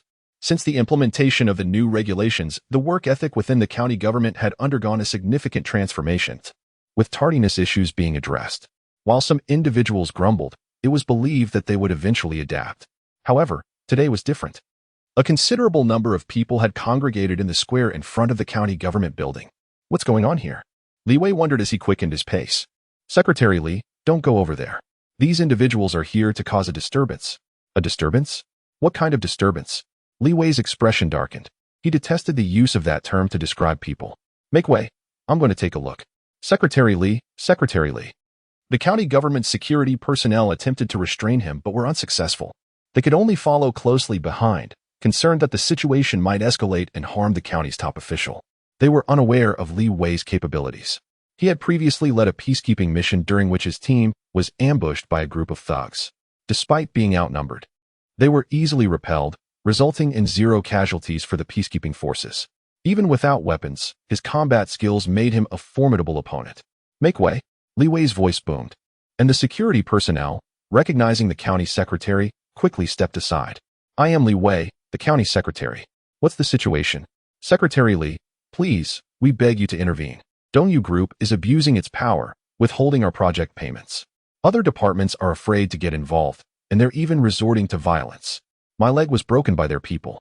He pulled up his trouser leg to reveal a gruesome scar, clearly the result of a forceful impact. Dongyu Group falsified test results, claiming our materials were substandard, swindling me out of millions and causing my factory to collapse and leave me in debt. I can end Oppos. Go on. Is there no justice in this world? Li Wei was incensed.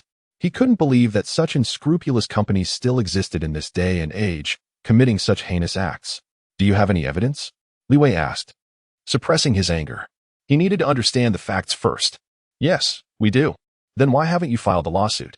Li Wei inquired. Secretary Li, it's useless. Dongyu Group has influence and power.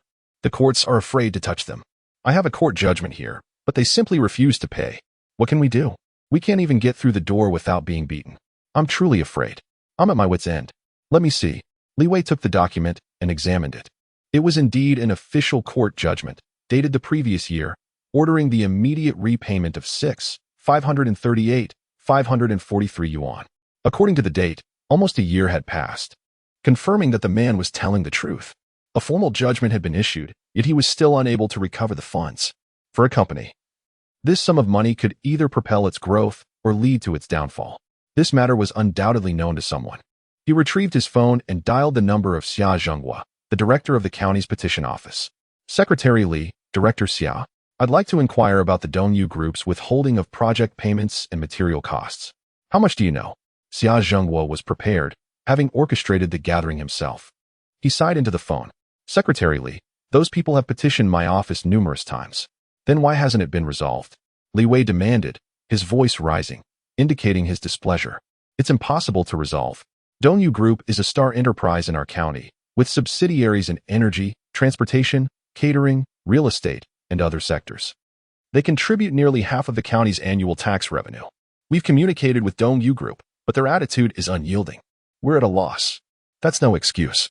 Li Wei clenched his fist. The petition office director's account aligned with that of the petitioners, confirming their claims. Go to Dongyu Group immediately. This matter must be resolved today. But, Secretary Li, we should discuss this with County Head Zhou. This matter has far-reaching implications. No discussion needed. Go there immediately. Li Wei's tone was firm. He hung up the phone and turned to face the crowd. Don't be afraid. The county committee will intervene on your behalf. If the county committee can't resolve it, I'll take you to the municipal committee. If the municipal committee fails, we'll go to the provincial committee. I refuse to believe there's no place where this can be resolved. Li Wei's words were met with enthusiastic applause. With Secretary Li backing us, we have nothing to fear. Yes, Hongshan County has finally found a good leader. We've finally seen a glimmer of hope. With the county secretary's intervention, Dongyu Group will at least show some respect. Li Wei gazed at the crowd before him. Dongyu Group, emboldened by its power and influence, had been acting with impunity in Hongshan County. That was the past. Now that he was here, the rules would be rewritten. Zhou Bo sat in his car, observing the scene unfold. He was content to watch the drama play out. The protagonist had taken the stage. The supporting cast was in place, and he was the one who truly controlled the narrative. Xia Zhenghua was the first step in his plan. He knew that such a mass petition would inevitably involve the director of the petition office. The trap had been set in advance. Without his consent, these people would never have been able to stage a protest in front of the county government building. The grievances were genuine, ensuring that Li Wei would have no reason to doubt the situation. The trap was now sprung. He might be able to pound the table at him, but if he dared to confront Dongyu Group, his career as county secretary would be over. Let's go to Dongyu Group. I'll take you there to seek justice. I refuse to believe there's no place where we can reason. Li Wei despised those who abused their power. He immediately led the crowd towards Dongyu Group. Zhou Bo slowly exited his vehicle. He glanced at his phone. The call logs revealed that one of the individuals he had contacted the previous day was Xia Zhenghua, the director of the Hongshan County Petition Office. Zhou Bo couldn't help but smile. Everyone had their flaws, and Li Wei was no exception. By exploiting his weaknesses and setting a trap, it was remarkably easy to bring someone down. At the entrance of Dongyu Group, a group of individuals rushed out, wielding clubs. Anyone who dares to take another step forward will be beaten to a pulp. The group was led by a young man with dyed blonde hair and tattoos on his arms. He was known for his ruthlessness, and many had suffered at his hands. The crowd hesitated, looking to Li Wei for guidance. Is it legal to assault people? Li Wei scoffed. Who gave you the authority? The blonde-haired man sized up the newcomer. He had never seen him before. He was tall, but that didn't matter. I am the law. I'll beat you if I want to. Is that so? Li Wei chuckled. How ignorant. He couldn't believe someone would utter such words. In a society governed by law, the law is supreme. Regardless of your status, assaulting someone is a crime. I'd like to see what kind of law you represent. Who the hell are you? If you can fight, then fight. The blonde-haired man was growing impatient. This was Dongyu Group, and he could tell that this man was not to be trifled with, but he wasn't afraid. Who in Hongshan County would dare to cause trouble at Dongyu Group? They must be tired of living. The atmosphere at the entrance of Dongyu Group was tense. County Secretary Li Wei had arrived with a group of people, unaware of Dongyu Group's influence and background, simply wanting to seek justice for those who had been wronged. They couldn't even get inside. Dozens of security guards blocked the entrance, behaving aggressively and wielding clubs. The blonde-haired leader was particularly unpleasant. Li Wei remained composed. This wasn't a battlefield, and he needed to be mindful of his position. If this were a battlefield, these individuals would already be lying on the ground. The blonde-haired man was arrogant, confident that the other party wouldn't dare to act. He was certain that they wouldn't have the courage. He wondered where this man had come from. He didn't recognize him from Hongshan County. He knew all the influential figures in the area. and none of them would dare to disrespect Director In. The blonde-haired man was unaware that the man standing before him was the newly appointed county secretary. Otherwise, he might have been more restrained. Human nature often reveals a tendency to prey on the weak while fearing the strong. The most daunting figures are those who are reckless, for they instill fear in everyone. The Dongyu Group wields considerable power and influence, with a robust backing. In Hongshan County, none dare to challenge the higher-ups. Rather than the mere gatekeepers, Director of the Complaints Office, Xia Zhenghua, is en route, yet he moves with an unhurried demeanor, even opting for a detour. County Mayor Zhou, I am nearing my destination. There seems to be quite a commotion. It must have escalated. Has there been any fighting? Zhoubo inquires, aware that the initial step involves luring the opponent into a trap. Li Wei has already taken the plunge. The subsequent phase is to incite conflict, positioning oneself as the opportunistic fisherman amidst the struggle. Unlikely, Xia Zhenghua responds, halting his vehicle and lowering the window, allowing a glimpse of the bustling scene outside the Dongyu Group's gates. Shadows flit about. There are indeed numerous individuals gathered, yet it appears that violence has not yet erupted. It's not yet the right moment, old Xia. Do not rush in just yet. If he seeks his own demise, let him be. Rest assured, County Mayor Zhou, I am well aware of my limits. However, as the county party secretary, Dongyu Group ought to show some respect, Xia adds. Zhoubo chuckles over the phone. Are you still oblivious to the Dongyu Group's influence? A mere county party secretary is insignificant. Follow my lead, stir the pot. Escalate the situation until he finds himself unable to retreat, and he will inevitably be ousted. Understood. Xia Zhenghua ends the call, faintly hearing Secretary Li Wei's voice in the distance, barking orders with an air of authority. Disregard the rules, follow me inside, and confront their leadership. We must clarify this matter today, Li Wei commands, striding forward, perhaps influenced by Li Wei's presence. Those who typically wouldn't dare to raise a fuss now surge forward alongside him. Try hitting me, a voice challenges. I'll end you. The atmosphere quickly spirals into chaos, yet the Dongyu Group's guards remain restrained, lacking orders to engage, while the petitioners hesitate. Aware of the formidable reputation of the Dongyu Group, Xia Zhenghua inhales deeply as the clamor intensifies. If he does not intervene soon, Secretary Li will undoubtedly direct his ire toward him. County Mayor, it is on the brink of a fight. Should I proceed? Wait until they clash. Zhoubo retorts with a smirk. Let's hope they create a spectacle. His words imply a desire for a more intense confrontation, urging patience. Old Xia, stay composed. He is about to falter, and his tenure as county party secretary will soon be over. Why fear him? Indeed, Xia Zhenghua, who had previously worn a worried expression, now exhales in relief. I will heed your counsel, County Mayor Zhou. Excellent. Your benefits will not be diminished. Very well. I shall report as the situation unfolds. Xia relinquishes the call, steps out of the vehicle, and stealthily positions himself behind a stone for a clearer view. The loudest voice belongs to a man with yellow hair, who is swiftly confronted by Li Wei, who strides forward with purpose. In an instant, he seizes the man by the collar with effortless strength. Hey, let go. The yellow-haired man protests, finding himself lifted off the ground as if he were a mere feather. In a desperate attempt to counter, he grips Li Wei's wrist, trying to twist free, but to no avail. Someone, beat him. He shouts, unable to escape, as his companions armed with clubs encircle Li Wei. Today, I shall see who dares to lay a hand on me. Li Wei's eyes blaze with a fierce intensity, a gaze forged through the crucible of life and death on the battlefield, causing those nearby to recoil in fear. The yellow-haired man, undeterred, continues to struggle, feeling humiliated by being held aloft and fearing how he might navigate his future within the Dongyu Group. Realizing the futility of his efforts, he resorts to a cunning maneuver, thrusting his knee into Li Wei's groin. He cries out in agony as pain radiates from his knee, akin to striking a solid object. Li Wei, however, had anticipated this move, having trained to discern the telltale signs of an opponent's intentions. As the yellow-haired man attempts to strike underhandedly, Li Wei's foreknowledge allows him to deflect the attack, sending the man stumbling backward, clutching his knee. Brother Huang. His companions rush to assist him, recognizing his defeat. Though he is now cautious, his mutterings reflect his frustration, eyes darting nervously at Li Wei, fearing another assault. In Hongshan County, the mention of the Dongyu Group instills trepidation. Today, they have encountered a formidable adversary. Why aren't you all attacking? Pathetic. So many of you, yet you cower. Huang growls, his humiliation spilling over onto his subordinates. unable to confront the imposing figure directly.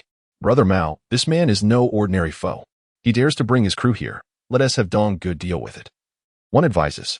Huang grits his teeth, initially hoping to resolve the matter independently to earn favor with General Lin, but now realizes the gravity of the situation. Do not hesitate. Another urges. Indeed, let us summon Dong Gu. Huang nods, anxious that an all-out brawl would provoke General Lin's wrath, jeopardizing his own standing within the Dongyu group. Shout for help. Anyone who dares to charge and strike him. Huang bellows, retreating as he pulls out his phone. Only one person can resolve this predicament, the leader of the ruckus. Dong Gu, the instigator, is quite formidable. I just suffered a setback and fear I can't hold my ground. Could you come? Useless. A deep voice responds from the phone. I shall be there shortly. Excellent. Dong Gu's arrival will surely resolve this. In the Dongyu Group's office, a muscular figure turns, exuding raw power.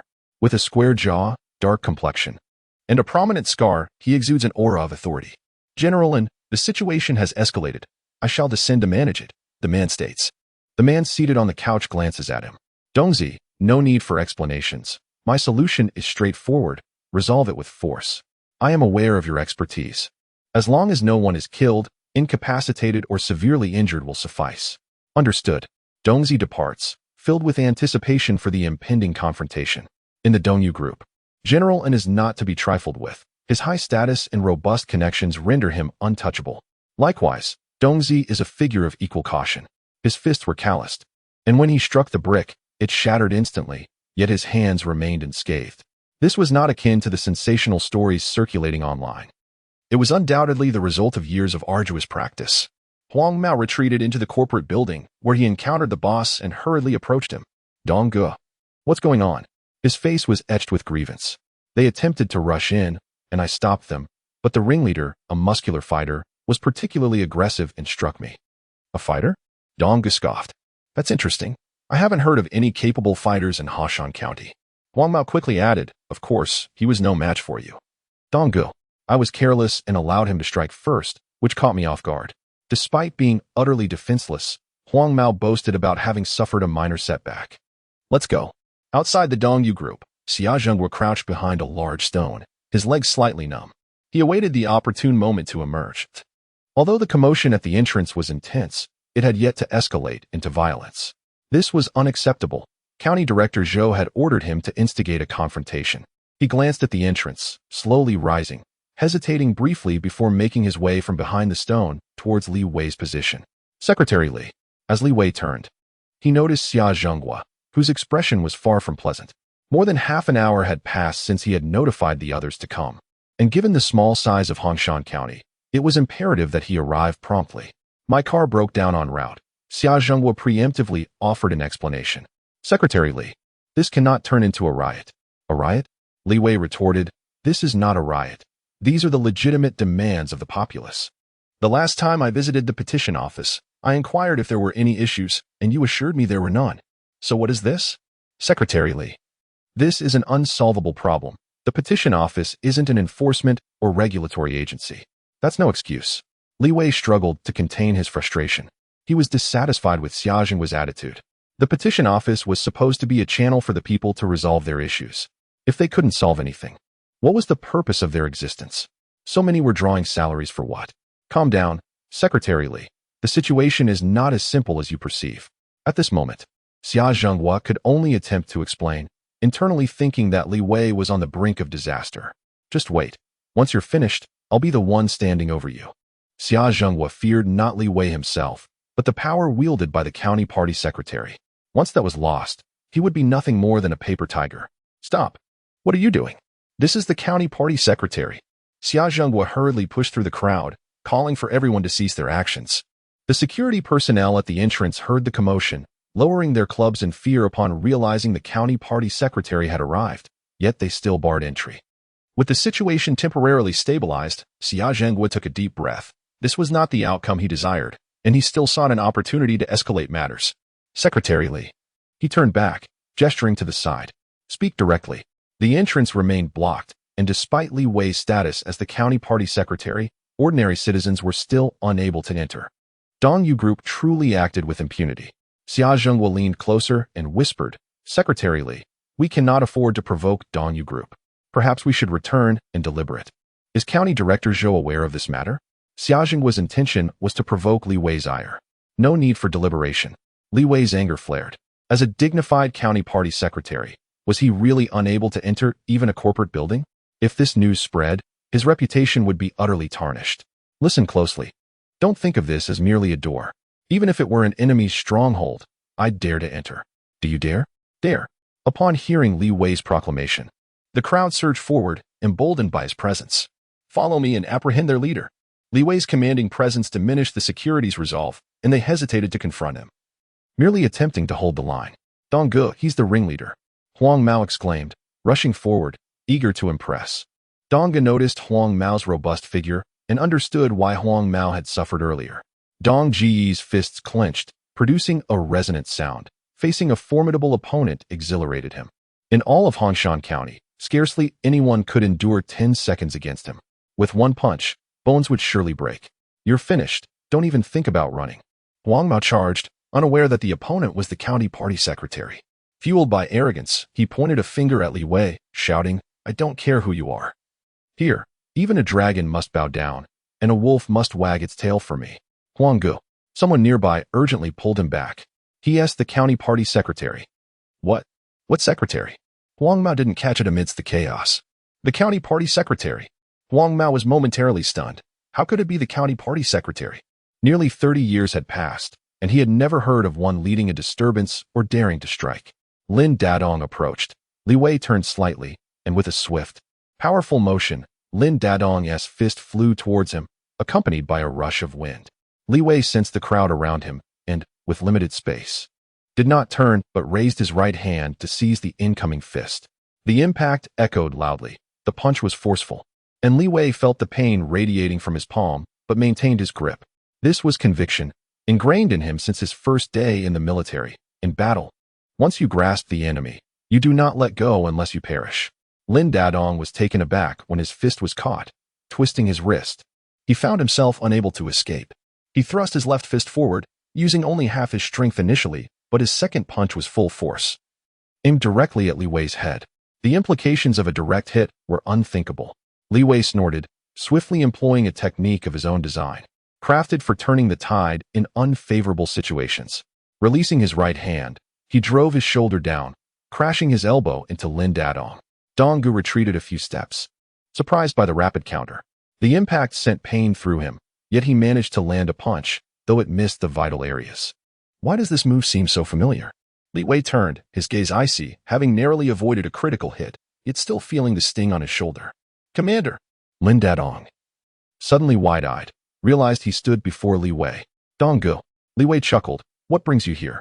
The once mighty figure of Lin Dadong, now merely referred to as Dong Ge, was stunned to find himself in the presence of his former commander. Lin Dadong stepped forward, tears welling in his eyes, as memories of their shared past flooded back. Commander, what brings you here? Lin Dadong felt a surge of excitement and immediately knelt before Li Wei. What are you doing? Li Wei's expression darkened as he raised his hand to help Dongzi up. A true man sheds blood, not tears. Have you forgotten what I taught you? I will never forget. Lin Dadong wiped his face vigorously, remembering the lesson. You rascal, Li Wei chuckled, patting Dongzi's shoulder, noting how sturdy he had become, a fine material indeed. At that moment, Lin Dadong was at a loss, wishing he could sever his own hand for daring to lay it on his regiment's commander. Commanderly, shouldn't you be leading troops in the army? It's quite unexpected to see you here. Lin Dadong had retired from the Black Hawk Special Forces primarily due to family reasons. Joining the Black Hawk was indeed a soldier's dream, a selection of the best. Li Wei led a special forces unit capable of executing critical missions, especially international ones, and could have remained until the age of 40 had he not chosen to retire for personal reasons. There are some special circumstances, Li Wei replied cryptically. His recent transfer to Hongshan County was not without reason, though he could not disclose it yet. Seeing Lin Dadong reminded him of their days in the army. Despite the rigorous training, there was less mental strain, as long as one focused on strengthening their troops. So what brings you here? Lin Dadong inquired. The organization has assigned me as the county party secretary in Hongshan County. Li Wei coughed lightly, reminiscing about old times, yet the pressing issues at hand required resolution. A crowd awaited their attention, and things seemed to be moving in a favorable direction. Encountering his subordinate, Li Wei noticed Lin Dadong's significant status within the Dongyu group. Entry would be possible through proper channels rather than force. Dongzi, I haven't come to stir up trouble. I'm here to resolve issues with your boss. However, they've barred my entry and are quite arrogant about it. Lin Dadong glanced at the individuals by the entrance, responsible for the safety of the Dongyu group's branch, particularly that of General Lin, though he was not well versed in the company's business matters. Commander, I am not entirely clear on the specifics. Allow me to escort you to see General Lin. Lin Dadong took a deep breath and instructed his subordinates, I will lead the commander to see General Lin. Everyone else stay here and be respectful. Anyone who dares to cause trouble will face my wrath.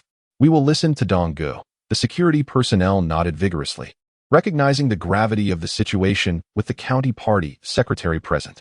Lin Dadong quickly organized himself and turned, feeling like a mere soldier in front of Li Wei.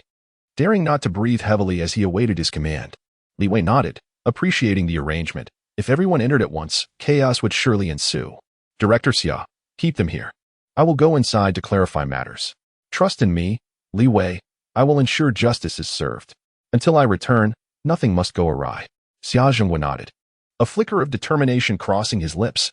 He felt that a commotion was necessary for accountability, or else County Head Zhou would demand explanations. All right. We will heed Secretary Li's words.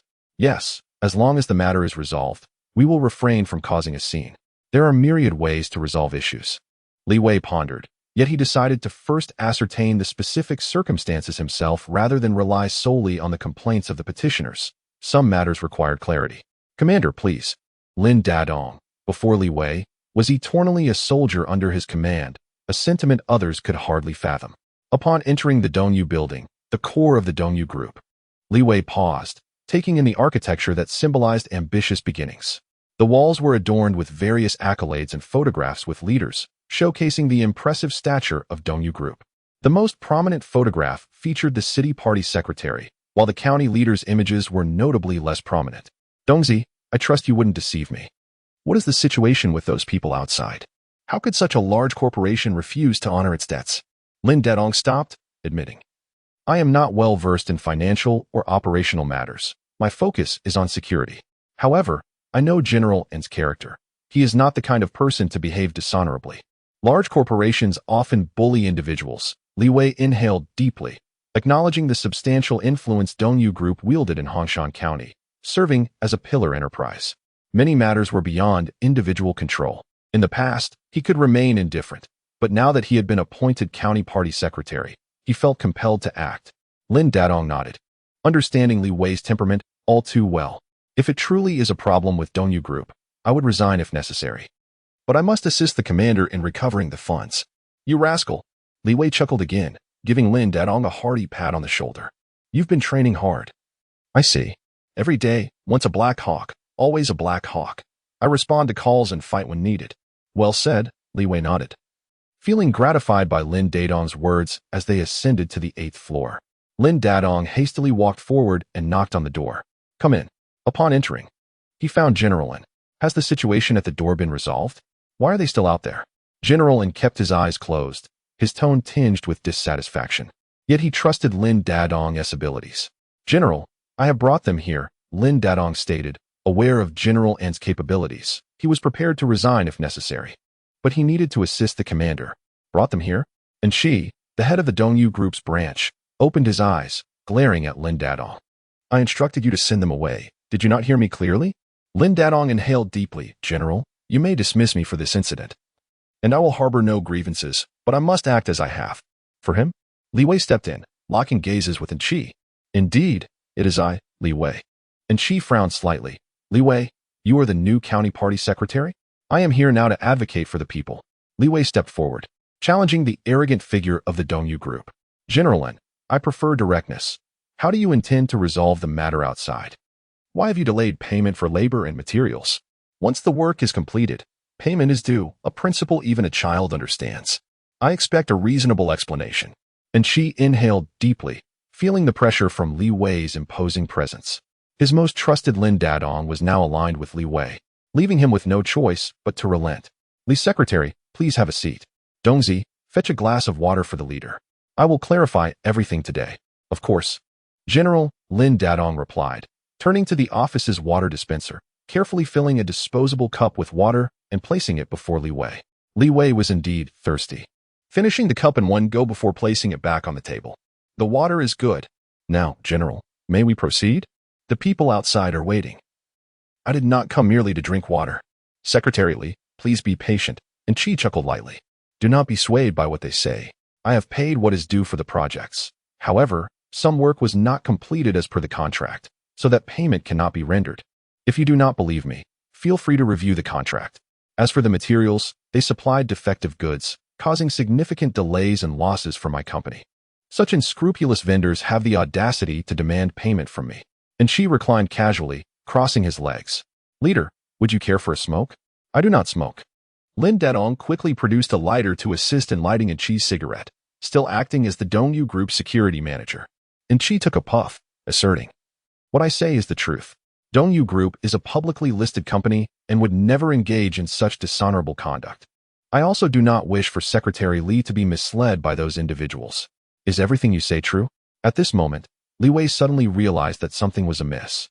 The appearance of these individuals at the county government gate in the morning, followed by his own inquiry for an explanation, seemed outwardly normal yet carried an underlying abnormality.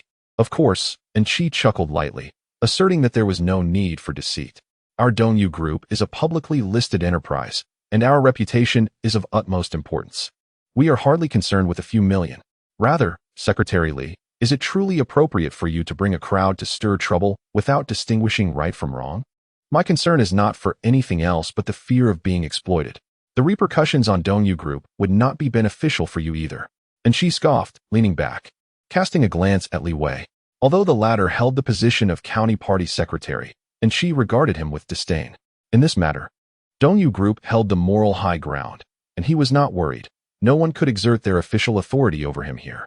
Li Wei furrowed his brow, sensing that Chi was not lying, indicating that there was indeed a problem at hand. And Chi reclined on the sofa, feeling quite displeased, and caught a glimpse of Lin Dadong, acknowledging that this new secretary possessed some ability to command respect from his most formidable subordinate. Just then, shouts erupted, clearly indicating something was amiss. Lin Dadong rushed to the window, peering down through the open pane. It was alarming. A brawl had broken out at the entrance. Li Wei listened to Chi's explanation and realized that there might be an issue. The accounts of both parties were inconsistent, and his greatest concern had indeed come to pass. Outside the Dongyu Group, a sudden brawl erupted, with dozens of individuals engaged in a chaotic melee. Stop fighting, stop! Xia Zheng was shouted, yet he did nothing to intervene and even covertly shoved someone from behind, aiming to escalate the confusion. This was part of the second phase of the plan, to incite conflict at Dongyu Group and exacerbate the situation. As it was impossible for Li Wei to resolve the matter peacefully, some individuals were knocked to the ground, bloodied and battered. The one with yellow hair, freshly aggrieved, fought fiercely, cursing as he struck, hit him hard, beat him to a pulp. Damn it! Cease this at once. A furious roar pierced the air as Li Wei and Lin Dadong rushed out from the Dongyu Group's office building, witnessing the chaos unfold at the entrance. The pent-up anger that had been accumulating for days erupted in that moment, blinding them with rage. Everyone stop! Li Wei charged forward, grasping one man by the wrist, yanking him away from the fray. With a swift movement, the assailant let out a howl of pain as his wrist dislocated, causing his weapon to clatter to the ground. Stop it now, damn it! Lin Dadong joined in, seeing the injured on the ground and feeling incensed. He had issued clear instructions not to engage. Yet one swift kick sent another attacker sprawling, a necessary measure to restore order. Who told you to lay hands on others? Brother Dong, they struck first, injuring our comrades. And we merely retaliated. Indeed, Brother Dong, they were the aggressors. Xia Zhenghua, who was well aware of the situation, received a call from Zhou Bo at that moment. Zhou's orders were to escalate the conflict, ensuring that violence broke out, ideally resulting in casualties. He was unafraid of the ramifications, as those participating in the disturbance had already been strategically placed by Zhou. Once a quiet standoff, the two factions erupted into chaos when someone hurled an insult, prompting Huang Mao to lead a counterattack. Get them to the hospital. Several individuals lay on the ground, visibly injured, with the most severely affected unconscious. An ambulance soon arrived, swiftly transporting the injured away, while those with minor injuries discreetly slipped away, now filled with trepidation. The blaring of police sirens crescendoed as 3 vehicles pulled up, led by Du Gang, who had rushed to the scene. This was the third step of their scheme. Call the police. The county police department initiated an investigation into the violent clash, and once a case was opened, Li Wei would find it impossible to extricate himself from the situation. Du Gang, the director of Hongshan County Public Security Bureau and a confidant of Zhou Bo, approached. Secretary Li, I arrived as soon as I received the report. How could this happen? Du Gang feigned ignorance. Li Wei shot him a glance, noting his prompt arrival. First, attend to the injured, and we will address the fighting later. Who called the police? We should be able to trace the call. If Secretary Li wishes to know, I can arrange for that inquiry. Forget it. Li Wei furrowed his brow, realizing the gravity of the situation he had not anticipated. Director Xia Zhenghua, who had been hiding in the background, approached only after Li Wei called out to him. He had intentionally disheveled his appearance, his clothes torn and glasses broken. What happened? Li Wei inquired. Secretary Li, please reprimand me. I never expected the situation to escalate so suddenly. I tried to intervene but was struck by someone. Xia Zhenghua wore a pitiful expression, pleading, Secretary Li. It's all my fault. The abruptness of the incident left Li Wei taking a deep breath. I cannot blame you entirely. Let us head to the county hospital. Upon arriving at the county hospital, word of Li Wei's presence spread, prompting the hospital leadership to emerge from their offices. Secretary Li, Director Wu, I apologize for the trouble. Please do everything possible to save the injured. We must ensure their safety. Rest assured, Secretary Li, Director Wu nodded, assuring him that the hospital would exert every effort to protect the lives of the wounded. Most injuries are superficial, but one individual is severely compromised, and we are all anxious, fearing for the worst. The family of the critically injured soon arrived, learning that their loved one had been assaulted by the Dongyu group, igniting a commotion in the hospital. That's him. He led the attack. A family member pointed accusingly at Li Wei, who remained stoic as they charged toward him, looking as if they were ready to erupt in violence. Let them through. Li Wei's expression darkened. He clenched his jaw, recalling that in the military, injuries were a badge of honor, and no one would complain when shedding blood for the nation's glory. You return my man to me. He may not survive. What are we to do? The injured man's wife collapsed before Li Wei, weeping uncontrollably, while others gathered around, hesitant to act out of line in front of him. Secretary, they are preparing for surgery. Are the odds favorable? 70%, came the response regarding the head surgery, a procedure with limited experience on their part. However, transferring him to the city may not be feasible in time. Consult with the family regarding their wishes. This was a decision Li Wei could not make alone. Given its life and death implications, the family soon signed the consent forms, and the injured man was wheeled into the operating room. Furrowing his brow, Li Wei reflected on the gravity of this unprecedented experience, stepping outside to gather his thoughts. Zhou Bo's assertion rang true. The military and the civilian realm were starkly different, and this conflict had only exacerbated matters. Zhou Bo arrived at the hospital shortly thereafter, feigning concern as he offered hollow reassurances to the families of the injured. Rest assured, the county government will not stand idly by and will find a proper resolution. Spotting Xia Zhenghua, who had a bandage on his face, Zhou couldn't help but chuckle. Old Xia, what is this? A ploy for sympathy? No choice, Xia Zhenghua whispered, glancing around. It can't appear too staged. I need to explain myself to Secretary Li. What is the current situation? Zhou inquired. 1 critically injured, over 10 lightly wounded, and the police have opened a case. Soon, the video will circulate online. Even with all your power, it won and oppos. Help this time. Xia Zhenghua chuckled, though the pain on his face drew a pained ouch from him. Excellent work. Let the video play out and see how the situation unfolds. Zhou was pleased. The case was now established, and the next step was to manipulate public opinion. Not only would they target the county secretary, but the Dongyu group would also face repercussions. This incident would not go unnoticed by city officials. Li Wei and Oppos. Good days are over, Zhou scoffed, relishing the downfall of someone who had wronged him. Secretary Li has arrived.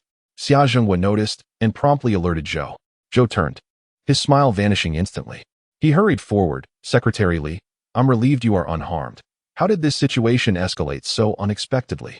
Indeed, Li Wei nodded. We must address the aftermath swiftly. The issue with Dongyu Group must be resolved without delay, as this conflict arose precisely because of the prolonged inaction. This is where old Xia erred, Zhou remarked. As the director of the petition office, you must resolve collective grievances with great effort, a point I have emphasized repeatedly. Have you made any progress? Xia Zhenghua, now looking forlorn, replied, Secretary Li, County Governor Zhou, That is the Dongyu group we are discussing. As a mere director of the petition office, I am powerless. Their headquarters is in the province, and both provincial and municipal leaders must be appeased. At this juncture, Xia Zhenghua, the director of the Letters and Calls office, divulged the truth. The Dongyu group possessed profound resources and a formidable background, rendering it untouchable within Hongshan County, tantamount to a forbidden zone in officialdom. Yet, the newly appointed county party secretary had intervened, precipitating this significant incident. Li Wei discerned a meticulously crafted scheme, a labyrinthine stratagem far more sophisticated than its predecessor. By exploiting the collective petitioning of the populace, he was lured into the fold, only to be ensnared by the Dongyu group's daunting influence. Any intervention would plunge him into further entanglement, culminating in the orchestrated melee, a truly elaborate endeavor. Undeterred, Li Wei remained resolute, undaunted by Xia Zhenghua's revelation.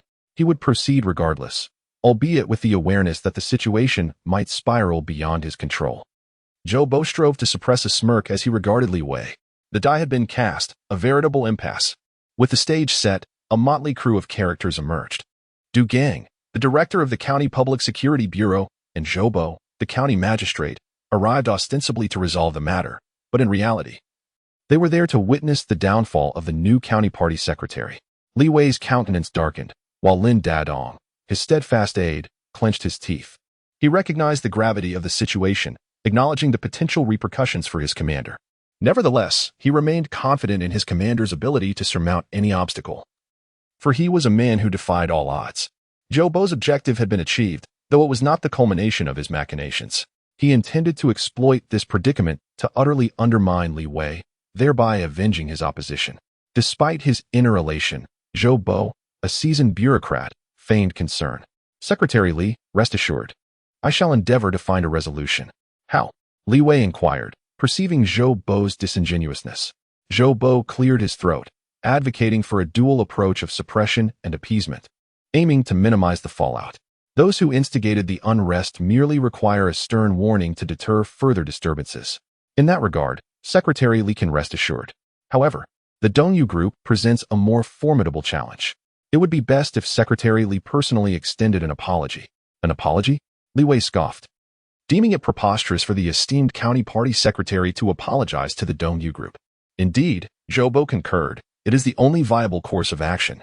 Only by securing the Dongyu group's forbearance can Secretary Li avert further repercussions.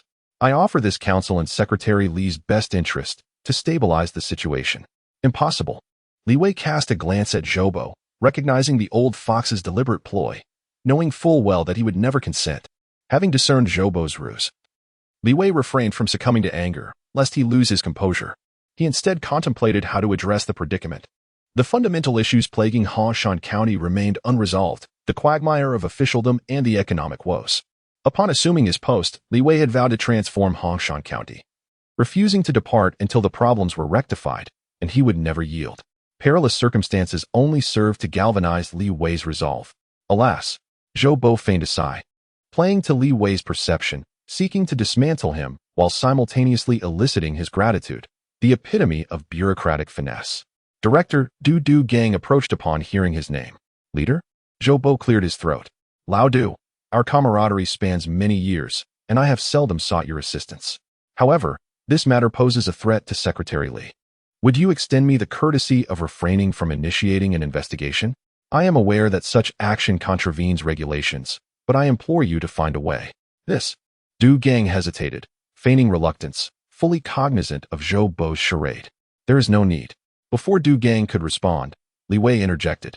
Regulations are sacrosanct and must not be arbitrarily altered. This matter must be thoroughly investigated. I seek to ascertain the underlying cause of the conflict.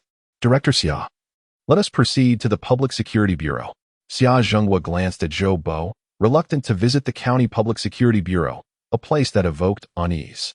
Despite knowing that Zhou Bo would protect him, he remained apprehensive. Zhou Bo nodded in agreement. Since Secretary Li insists, let us proceed with due process. While remaining mindful of the ramifications, Li Wei entered the police vehicle, followed by Xia Zhenghua, who hesitated to meet Li Wei's gaze. Director Xia, may I entreat you to speak candidly? Li Wei inquired. I am aware of the mastermind behind this incident, that you are merely following orders. I also discern that this is a deliberate scheme to ensnare me, leveraging the influence of the Dongyu Group. However, I remain undaunted. Conversely, you stand to suffer greater repercussions. As the director of the Letters and Calls Office, you have demonstrably failed to discharge your duties, given your presence at the scene. Do you believe you will emerge unscathed from my downfall? Xia Zhenghua shuddered, affected by Li Wei and Appo's words. However, he recognized the point of no return. County Party Secretary Li Wei was surely doomed, and with his demise, Zhou Bo would undoubtedly safeguard him. Xia Zhenghua steeled his resolve, having made up his mind.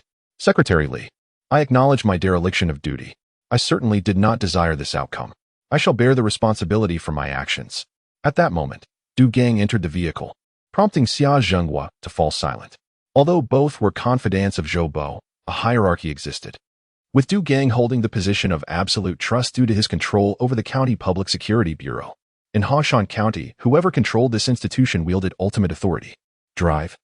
Du Gang commanded curtly, and the vehicle departed from the county hospital, heading directly to the Public Security Bureau. During the journey, the trio remained largely silent. Li Wei closed his eyes, replaying the events of the day in his mind. He had indeed fallen into the trap meticulously laid by his adversaries. The most vexing aspect was the ensuing conflict. To fully unravel the truth, the testimonies of those present at the scene were essential. However, Zhou Bo would undoubtedly deny him access to those individuals. Yet, one person could prove invaluable, Liang Qiu. Li Wei recalled Liang Qiu, the deputy director of the County Public Security Bureau, whom he had personally promoted and who possessed a reputation for impartiality. The vehicle came to a halt, and Du Gang turned around. Secretary Li, Director Xia, we have arrived. Very well. Li Wei exited the vehicle, marking his second visit to the County Public Security Bureau. On his previous visit, he had been the county party secretary inspecting the facilities. In a mere fortnight, his status had undergone a dramatic transformation. Let us proceed. Li Wei strode purposefully toward the entrance, while Xia Zhenghua lingered behind, deliberately. Director Du, will I be all right? I acted solely on County Magistrate Zhou and Appo's instructions. Xia Zhenghua inquired anxiously, lacking confidence. You did not assault anyone, so what could possibly happen? I have just received news that this matter has reached the municipal level, and the Municipal Commission for Discipline Inspection will soon dispatch investigators. Simply maintain that you had no involvement in the matter. He is the county party secretary, and you are obligated to obey his directives. Indeed. Xia Zhenghua nodded in relief. Secretary Li, your mobile phone must be temporarily stored here, as per regulations. Du Gang said, quickening his pace. Very well. Li Wei retrieved his phone and placed it in a designated box, aware that this precaution was intended to prevent him from contacting the outside world. There is no need for such measures. If I cannot resolve such a trivial matter, how can I possibly address the larger issues plaguing Hongshan County? Allow me to handle this personally, to spare you any inconvenience. I am grateful, Director Du. The two officers stationed at the entrance simultaneously breathed a sigh of relief. Interrogating the county party secretary was an unenviable task, and for ordinary officers, it presented a genuine predicament. Director Du's intervention had undoubtedly resolved a significant dilemma for them. Director Du, may I accompany you? Du Gang turned to see a man approaching swiftly. His expression shifted slightly upon recognizing the individual. Liang Qiu had received the news. Given his position as deputy director and his elevated status within the County Public Security Bureau. Very well, we could use another person. Du Gang acquiesced. As regulations mandated the presence of two individuals in the interrogation room, prohibiting solitary interrogations. Liang Qiu took a deep breath, having walked hurriedly moments before. He lowered his voice. Is it Secretary Li? Indeed, Du Gang nodded. I considered downplaying the matter, but Secretary Li insisted on handling it formally. I had no choice. Liang Qiu acknowledged this, recognizing it as characteristic of Secretary Li. However, he had complete faith in the newly appointed county party secretary, a man of military background and exceptional self-discipline, who would never engage in any impropriety. Very well. Du Gang pushed open the door to the interrogation room, where Li Wei sat upright, awaiting them. As they entered, Li Wei smiled. Gentlemen, let us begin. This is my first experience of such a procedure, and I am quite eager to engage. Secretary Li, we must adhere to the regulations, Du Gang stated, taking a seat opposite Li Wei. He remained courteous, as the other party was still the county party secretary. Liang Qiu slightly furrowed his brow. Although Secretary Li was his benefactor, he could not show favoritism at this moment, for otherwise, Secretary Li would not pass this scrutiny. Name? Li Wei. Du Gang proceeded to ask the necessary questions according to procedure, to which Li Wei responded without any concealment. And they soon arrived at the crux of the matter. Regarding the incident of collective violence at the entrance of the Dongyu Group, preliminary investigations suggest that those individuals were brought there by you? Indeed, I brought them there, Li Wei confirmed. However, my intention was merely to seek an explanation for them. To resolve a problem, not to incite a fight. There are deeper circumstances at play. The sky over Hongshan County was ominously dark, heralding an impending storm. In the county police station's interrogation room, Li Wei recounted everything he knew, although there were aspects he was unclear about, such as the sudden outbreak of chaos at the entrance. He harbored suspicions, but refrained from mentioning any connection to Zhou Bo, as such conjectures lacked direct evidence and would yield no benefit to voice at this juncture. Meanwhile, in another interrogation room, Xia Jingguo was being questioned simultaneously. Confident in his position, he remained unperturbed, deflecting all inquiries onto County Party Secretary Li Wei, claiming ignorance of everything else. Li Wei's expression darkened. Despite being psychologically prepared for this, being relentlessly probed was still discomforting. What I know ends here. The remaining details should be clarified by you. There were many witnesses at the scene. They are the ones with knowledge of the events. Du Gang nodded, assuring, Secretary Li, rest assured, we will investigate thoroughly. The objective was achieved. As long as this record remained, it would serve as a tangible piece of leverage. That should suffice. Liang, do you have any further questions? None. Liang Qiu replied, having asked nothing, which he considered the utmost respect for Li Wei. Yet, he understood that after years at the Hongshan County Police Department, many matters had become routine. It was evident that someone was orchestrating a trap to ensnare Secretary Li. Were it an ordinary person, they would undoubtedly wield their power to downplay the situation. However, once one took that path, there would be no turning back, thus making their current approach the correct one. Let us proceed. Du Gang rose, contemplating how Li Wei would manage the situation. He was not a direct participant, but merely an organizer. If he were an ordinary individual, additional time might be afforded to him, but he was, after all, the county party secretary. As Liang Qiu stood, but hesitated, he sensed that Li Wei had something to convey. All right. Liang Qiu turned, and with Du Gang present, he exited the interrogation room first. Secretary Li, phones are prohibited inside. It is a regulation. I hope you do not take offense. Not at all. Principles must be upheld. If even your establishment relinquishes its principles, then truly. There are none left, Li Wei replied with a smile. The Hongshan County Police Department would inevitably become a focus for future rectification, as he had just stated. If rules disintegrated here, fairness in Hongshan County would be rendered impossible. On the steps of the Hongshan County government, Zhou Bo stood anxiously, accompanied by Deputy County Head Tian Hao and Office Director Chao Da. This damned rain, Zhou Bo thought, frustrated that it had to fall at this moment. He had received a call from municipal leaders expressing grave concern over the incident at Dongyu Group, promptly dispatching an investigation team to Hongshan County. This was fortuitous. With the arrival of the investigation team, Li Wei's favorable days would be irrevocably over. The Qingling city government also responded immediately, sending an investigative group led by the Municipal Disciplinary Inspection Committee Secretary, Geng Ming, to Hongshan County. It began to rain. The sky over Hongshan County darkened ominously, and the wind picked up, causing pedestrians to hasten their steps. The tone of the municipal leaders on the phone was stern, demanding that he cooperate fully with the investigation team to resolve the matter. To stabilize Dongyu Group, Li Wei had to be sacrificed. This conclusion had long been in Zhou Bo's mind. He was the true director of this play, controlling the direction of all events. Checking the time, Zhou Bo deemed it appropriate to descend from the upper floors, raindrops pelting down. They've arrived, Tian Hao pointed out as he spotted the approaching vehicle, which bore the municipal license plates. He quickly raised an umbrella to shield County Head Zhou Bo from the rain. I'll manage. Grab a few more umbrellas to ensure the municipal leaders are well taken care of. Zhou Bo dashed forward, disregarding the rain drenching him. Secretary Geng, be cautious. The ground is slippery. Let us all proceed together. Be careful not to get wet, Geng Ming cautioned, noticing that Zhou Bo's umbrella only shielded himself. No worries, no worries. Leaders, take your time, Zhou Bo urged, fully protecting Geng Ming as they and the others finally entered the gates of Hongshan County government. The rain poured down. Once the umbrellas were lowered, Zhou Bo had soaked through, while Geng Ming's shoes were only slightly damp. County Head Zhou, look at the state you're in. Don't catch a chill. You should change into dry clothes, Geng Ming remarked, pleased with Zhou Bo's earlier actions. It's nothing. Such a significant incident has occurred in Hongshan County, and I was just reprimanded by Secretary Liu over the phone. I truly have no face to meet any of you. Zhou Bo sighed. Leaders, please come inside. Very well. The investigative group led by Geng Ming proceeded directly to the conference room, where hot tea was served. Secretary Geng. Should we speak with Secretary Li first?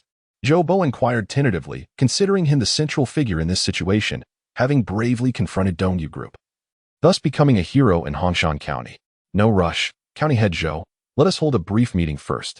All right. Zhou Bo stepped out, and Chowder promptly fetched dry towels and a spare suit. County Head Zhou. Change quickly. Be careful not to catch a chill. It's fine. Zhou Bo took the items and dried himself off a bit. Our showboating secretary, Li, has landed himself in trouble this time.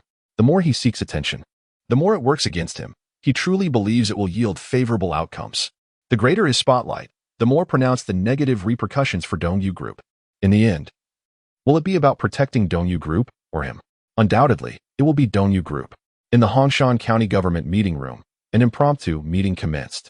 Geng Ming, with ample experience from over a decade in disciplinary inspection work, stated, "You have all reviewed the materials, correct? Comrade Li Wei lacks grassroots experience, having returned from the military, and is likely to exhibit emotional fluctuations. I have conferred with the municipal leaders. We must resolve this matter swiftly to prevent further adverse impacts. We must be methodical, especially when addressing Li Wei, who is a war hero, a commanding officer, and personally selected by provincial leaders. These factors must be taken into account. We will heed Secretary Geng's guidance." Indeed. After sipping a warm cup of tea, Geng Ming felt invigorated and called for Zhou Bo County Head Zhou. There is no need for concern. This will merely be a simple discussion regarding Secretary Li and the conflict with Dongyu Group. We wish to hear your perspective. Zhou Bo deliberately furrowed his brow. After all, he was the county party secretary and would need to form alliances in the future. It was prudent for me to remain neutral. Geng Ming chuckled softly, asserting that this was misguided. As a veteran party member, one should possess the awareness to point out any issues among comrades. If our colleagues exhibit shortcomings, we must address them candidly, fostering improvement through constructive engagement rather than harm. I harbored concerns. Zhou Bo's intentional wording suggested he could not appear overly conspicuous when discussing Li Wei's principal flaws, especially since they were both leaders in Hongshan County. Unduly disparaging Li Wei would be counterproductive. There was no need for anxiety. The investigation team's discussions were strictly confidential, and talking was part of the procedure. With a resigned sigh, Zhou Bo remarked that Secretary Li's temperament was excessively volatile. Having served as county mayor for many years, he had collaborated with at least 6 county party secretaries, yet none were as temperamental as Li Wei, who could ignite with the slightest provocation. Although Li Wei had only recently arrived in Hongshan County, he was already feared by many. Even breakfast could turn into a confrontation. Zhou Bo was completely unaware of the East Rain Group's affairs, and by the time he learned of the situation and rushed over to intervene, it was already too late, and a brawl had ensued. Geng Ming coughed lightly, inquiring whether Zhou Bo implied that Li Wei's explosive temperament was the catalyst for the entire incident. No, I never stated such a thing. I merely spoke to the matter at hand, Zhou Bo quickly clarified. Secretary Li's intentions should be commendable, though his methods may be somewhat simplistic and blunt. I am not well versed in the specifics. Thank you. You may send in the next individual for further discussion. One by one, people entered, their remarks nearly identical, as the leaders of Hongshan County seemed to breathe in unison with Zhou Bo. Geng Ming scrutinized the notes, noting that Li Wei lacked grassroots work experience, had a fiery temperament, often disregarded practicalities, meddled in affairs beyond his purview, and relished in his authority. All testimonies were detrimental to him. In essence, they coalesced into a singular conclusion.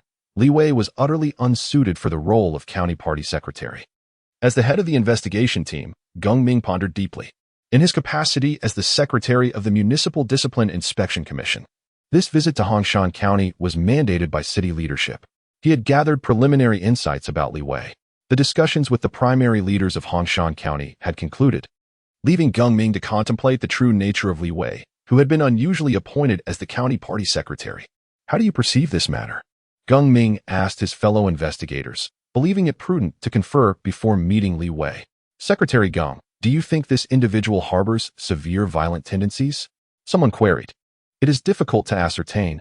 Caution is advisable. We could arrange for personnel from the county's Public Security Bureau to be present. Geng Ming chuckled at this suggestion. asserting, "There is no need for such measures.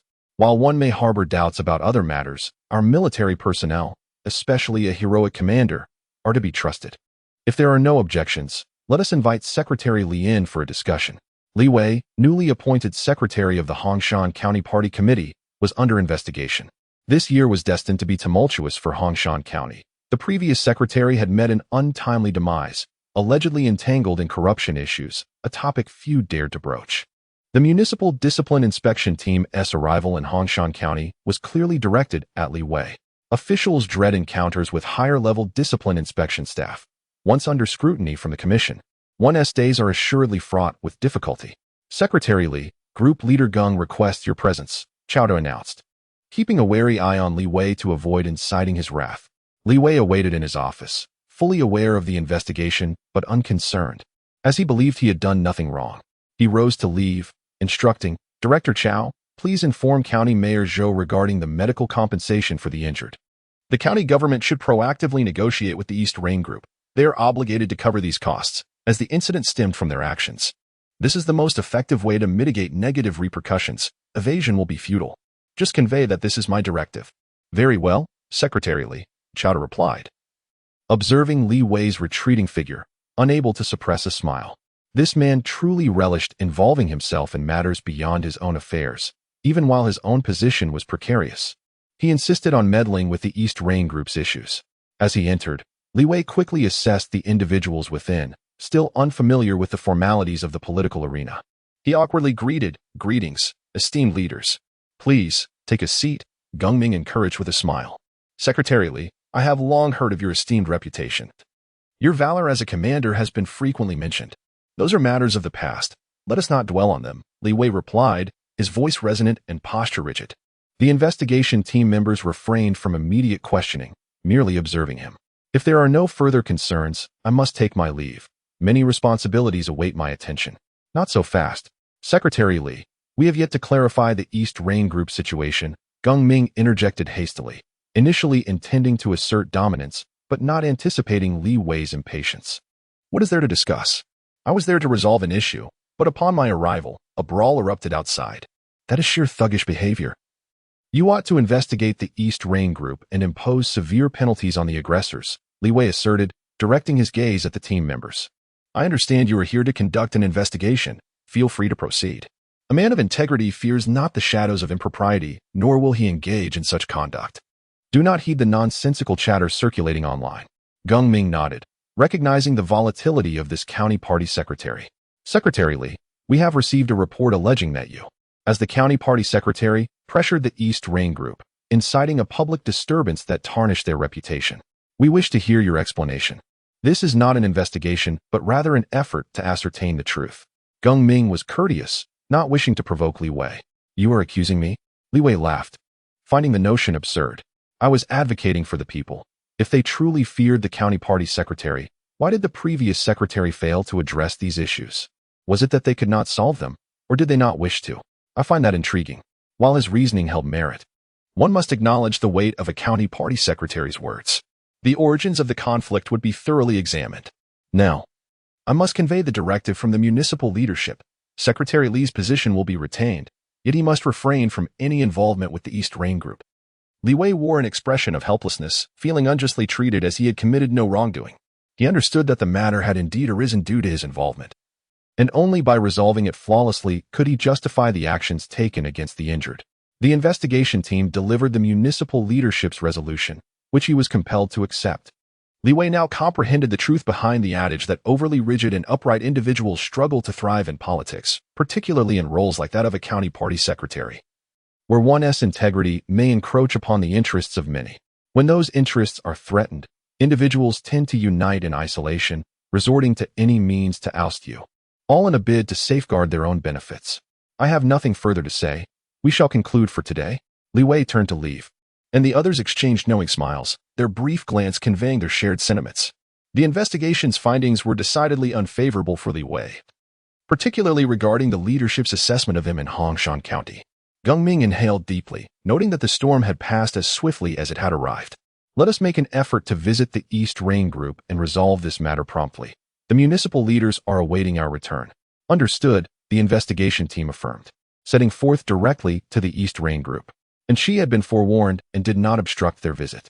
The bloodstains at the entrance had been significantly washed away by the recent rain, leaving only a few individuals lingering outside. Those involved in the altercation were taken by the county police for investigation, leaving behind those who were called back temporarily from their rest. Leaders, I am Lin Dadong. May I have a word? Certainly. In the elevator, Lin Dadong finally spoke up, having hesitated for some time. After all, he belonged to the Dongyu group. And she had shown him great kindness. However, the years he spent in the military were not easily forgotten, especially the teachings of his commander. The recent conflict had nothing to do with Commander Lee. He was merely seeking to resolve an issue with General, and at the time, he was in the office and had no knowledge of the situation outside. I believe you all understand that the aftermath of the conflict has, in fact, been most detrimental to him. You seem to hold this Secretary Lee in high regard, do you? Lin Dadong smiled lightly, revealing no concealment. I am a soldier trained by Commander Lee, and I speak nothing but the truth. Excellent. Gung Ming nodded, expressing gratitude for Lin Dadong's candor at this critical juncture. Thank you. Lin Dadong led the investigation team inside, soon meeting with the branch company's head, and she. The Dongyu Group was originally the family S enterprise.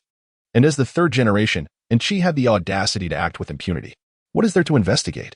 The county committee secretary led a disturbance that severely impacted our Dongyu Group. He should simply be arrested. After speaking, and she leaned back, crossing his legs with an air of arrogance, disregarding Gung Ming and his team entirely. Mr. N. I seek clarification. Did anyone hear Secretary Lee inciting or encouraging those individuals to act violently? Not at all, but those troublemakers were brought in by him. He must take responsibility for the chaos that ensued. And she uncrossed his legs. Am I mistaken? If it were not for him, would those individuals have dared to cause a ruckus? His tone dripped with arrogance, and he was also incensed, having suffered casualties among his own. Particularly after being harshly reprimanded by his uncle. Gung Ming remained composed, asserting that Secretary Lee acted in the public's interest. In this regard, I believe he is not at fault. The error lies in the ensuing conflict.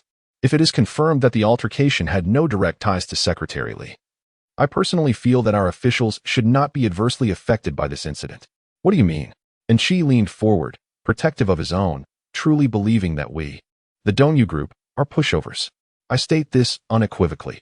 If Li Wei does not roll out of Hongshan County, I shall no longer bear the surname in.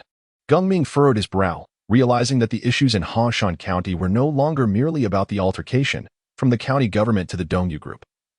The ultimate aim was to oust Li Wei. The situation in Hongshan County was exceedingly unfavorable for Li Wei. Had the county government been capable, the circumstances would certainly have differed. With the arrival of the investigation team, led by Gung Ming from the Municipal Disciplinary Committee, the local government officials once again aligned themselves, this time siding with Zhou Bo. At the county hospital, a person hastily entered. Hello, I am from the county police department. Previously, a dozen individuals injured in the fight were brought here. Where are they now? They seem to have all been discharged. Discharged? Liang Qiu frowned. Wasn't he there one with a serious condition? That individual should still be here. Let me check. Thank you. In Ward 307 on the third floor of the inpatient department, Liang Qiu nodded and swiftly made his way to the stairs. Before the investigation team arrived, Li Wei had contacted Liang Qiu via phone, as he was the only person he could trust to investigate the situation at the county hospital. I am Liang Qiu, the deputy director of the county police department. Greetings, director. A woman at the entrance of the ward looked at Liang Qiu, her eyes betraying a hint of panic. May I enter to gather some information? No. The surgery was just completed. The patient is not fully awake and must not be stimulated, per the doctor's orders. Liang Qiu frowned. The situation at the county hospital was not optimistic. Those with minor injuries had been discharged, leaving only the individual who underwent serious head surgery. Without family consent, he could not forcibly enter the ward. Here is my contact information. Should anything arise, please reach out to me. Secretary Lee, who serves the public, has been embroiled in this incident, and I hope someone will step forward to reveal the truth and restore justice for him. The woman glanced at Liang Qiu, apologizing, but stated, We cannot assist. Please do not contact us again. Her gaze deliberately avoided Liang Qiu's. Before he arrived, personnel from the county police had already visited, speaking in a domineering manner, warning them that no one could disclose information about the incident. Anyone who inquired could only say they knew nothing, or they would be imprisoned for involvement in collective violence. Only by remaining silent could the issue be resolved, benefiting everyone involved. Liang Xiu understood this logic, but was not so easily dissuaded. Following the address he found in the hospital, he was met with disappointment. Director Liang, I do not know what happened. Suddenly, a fight broke out. Someone came at me, struck me, and I merely retaliated. Did you see who struck first? I did not pay attention. There were many people, and the scene was quite chaotic. Liang Xiu nodded. This individual was somewhat cooperative, unlike others who seemed to flee like the plague. Please think carefully. Was there anyone recording the incident with their phone or anything else that could serve as evidence? Director Liang, I truly do not know. Very well. This was the sixth person, and the entire affair seemed abnormal. Logically, those injured should be furious and willing to speak out, yet everyone appeared intentionally evasive, rendering them nearly impossible to locate. Liang Qiu took a deep breath. Glancing at the list, noting that most remaining were affiliated with the Dongyu group, rendering further inquiries futile. There was evidently a problem, yet he felt utterly powerless. Li Wei was temporarily detained by the investigation team. Until the matter was resolved, he had to remain within their oversight, unaware of the external situation. However, he trusted that Liang Qiu would find a way, and there was also Lin Dadong. Lin Dadong held a significant position within the Dongyu group. Although he belonged to the group, Li Wei was confident that the soldier he had trained would not waver in his principles and stance. Brother Dong, please retrieve the footage from the day of the conflict at the entrance. This is the most direct evidence. The Dongyu Group's entrance is equipped with 2 high-definition surveillance cameras that captured the entire area. Brother Dong, Mr. and has instructed that no one is to access the footage unless he orders it. Am I not being heard? Lin Dadong's expression darkened. What he could think of, others could as well. Enough with the excuses, retrieve the footage. Brother Dong, please do not make this difficult for us. The security department, which Lin Dadong managed, was responsible for the Dongyu Group's surveillance, yet at this moment, even his own subordinates disregarded his commands due to Mr. and S orders. Very well. I shall speak with Mr. and Lin Dadong turned, refraining from using force to resolve this matter. After all, this was the Dongyu Group. And creating a scene would only lead to trouble for him, potentially turning Mr. and against him, complicating matters further. Mr. and she glanced at Lin Dadong as he entered. I hear you are acquainted with that county committee secretary. I am his soldier. Soldier. And she scoffed. Did he provide you with any advantages? None. Precisely. You are now with me, and any benefits you receive come from the Dongyu Group. Thus there is no need to assist him. Lin Dadong looked at Chi, stating, Mr. I cannot do that. Even if you dismiss me, I will not regret it. Once a soldier of Commander Li, always a soldier of Commander Li. And she uttered a scornful remark, questioning, are you out of your mind? Everything you possess now is a gift from me. As long as you serve Dongyu Group diligently, what more could you possibly want? You dare to oppose me for him. Is it worth it? Lin Dadong's expression remained largely unchanged. I merely wish to provide justice for Leader Li. I cannot bear to see him wrongfully accused. Which also serves to assist manager and assist me. And she scoffed. I am curious as to how you intend to assist me. Lin Dadong clenched his teeth. I have scrutinized the accounts. There are discrepancies in the funds. Although there have been attempts to conceal them, the truth remains evident. Should this matter escalate, the headquarters will undoubtedly dispatch personnel, leading to greater complications. You are investigating me. And she abruptly stood, his demeanor shifting from disdain to fury. He confronted Lin Dadong, pointing a finger at him. The one thing I detest in life is being threatened. Lin Dadong, do not assume that because you once saved me, I am obliged to be grateful for eternity.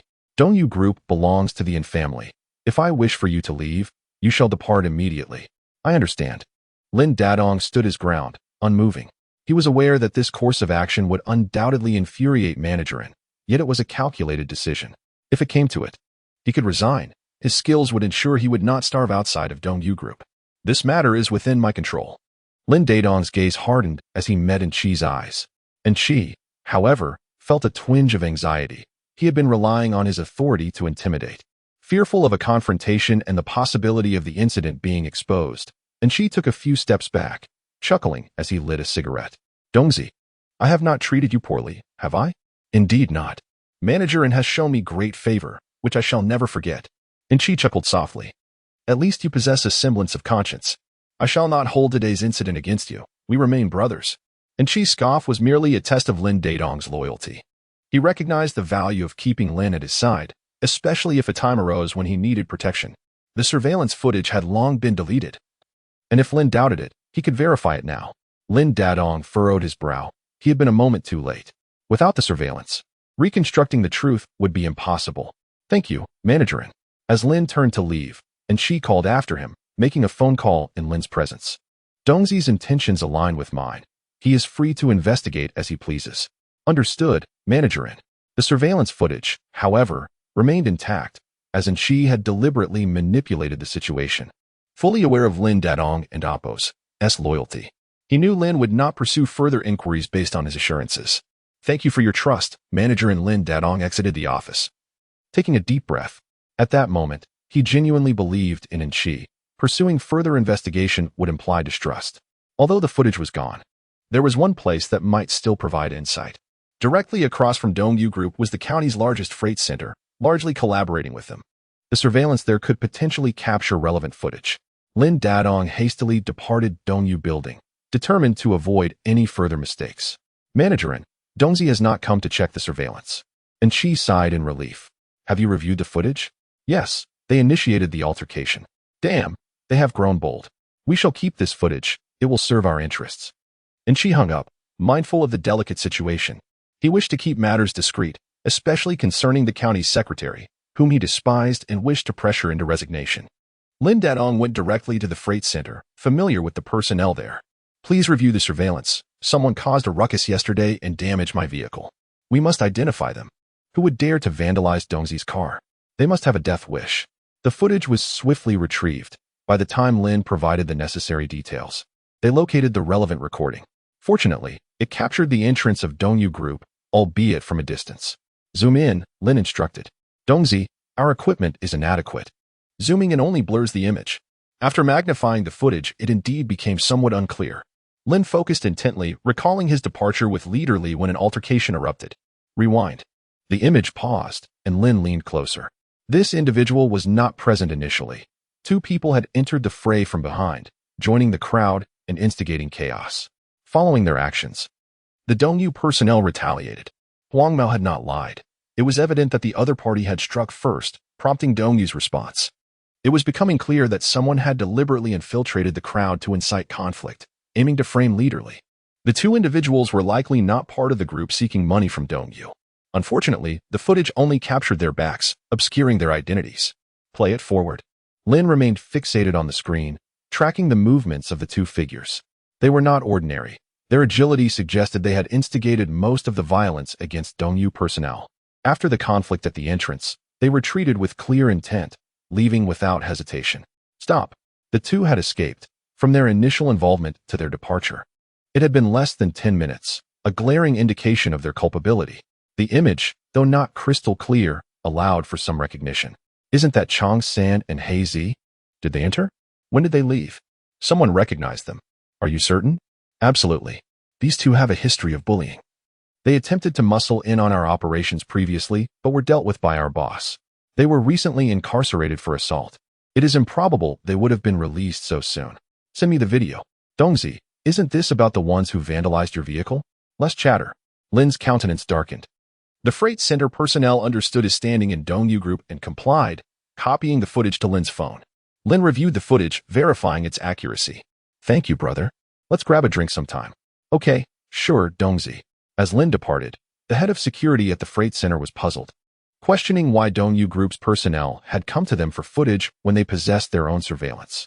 Hongshan and He Zi remained in detention. They were regulars at the facility.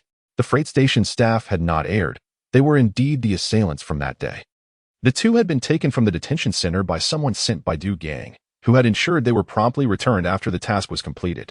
In exchange, they would be released from detention shortly.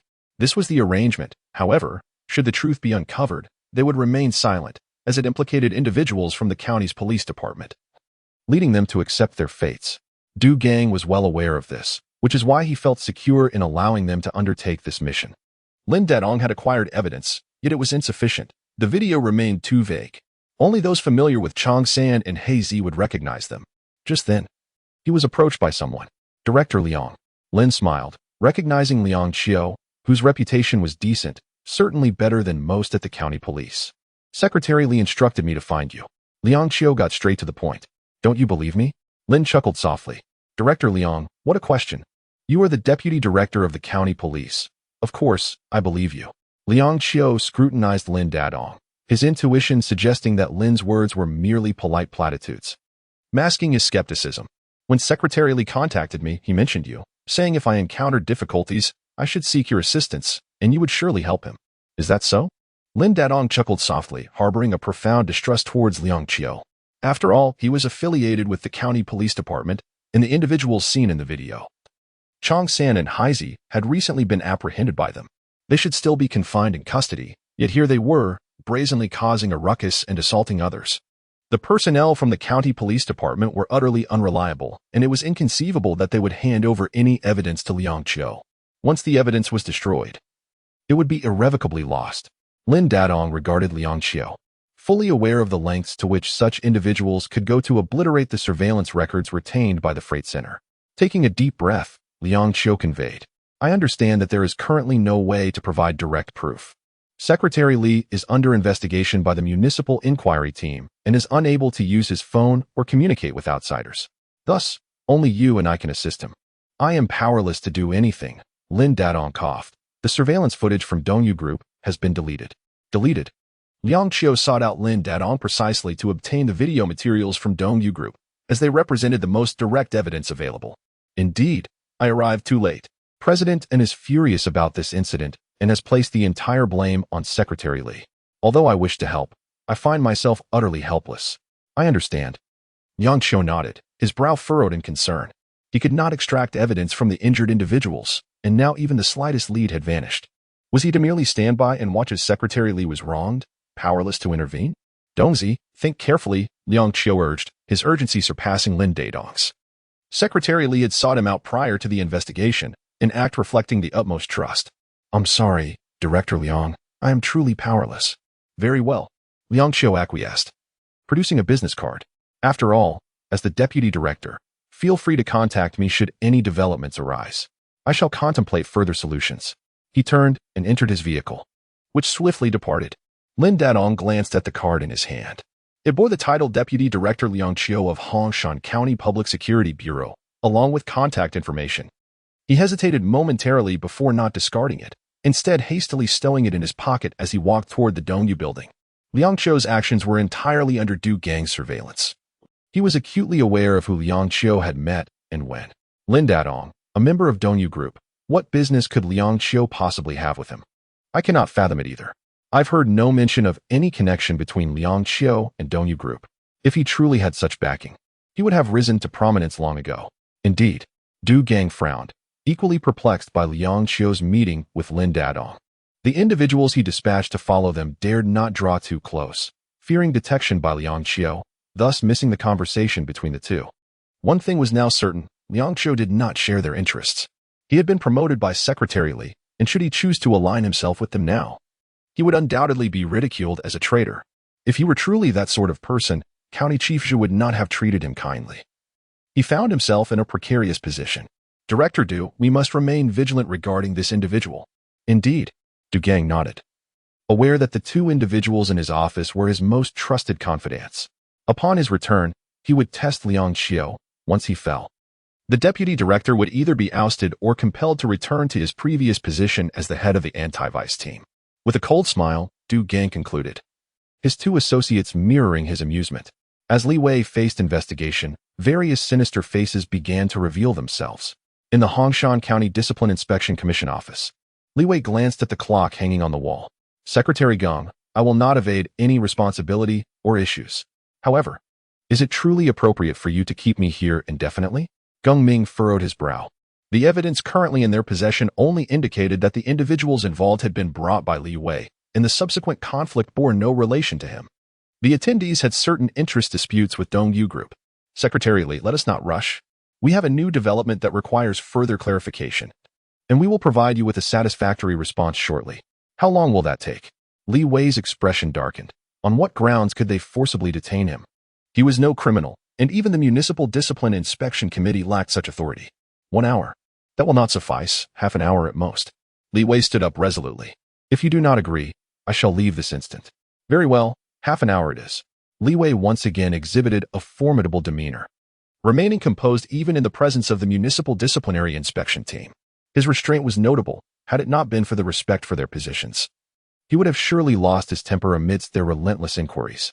Gung Ming rose, realizing that such an approach was rather inappropriate.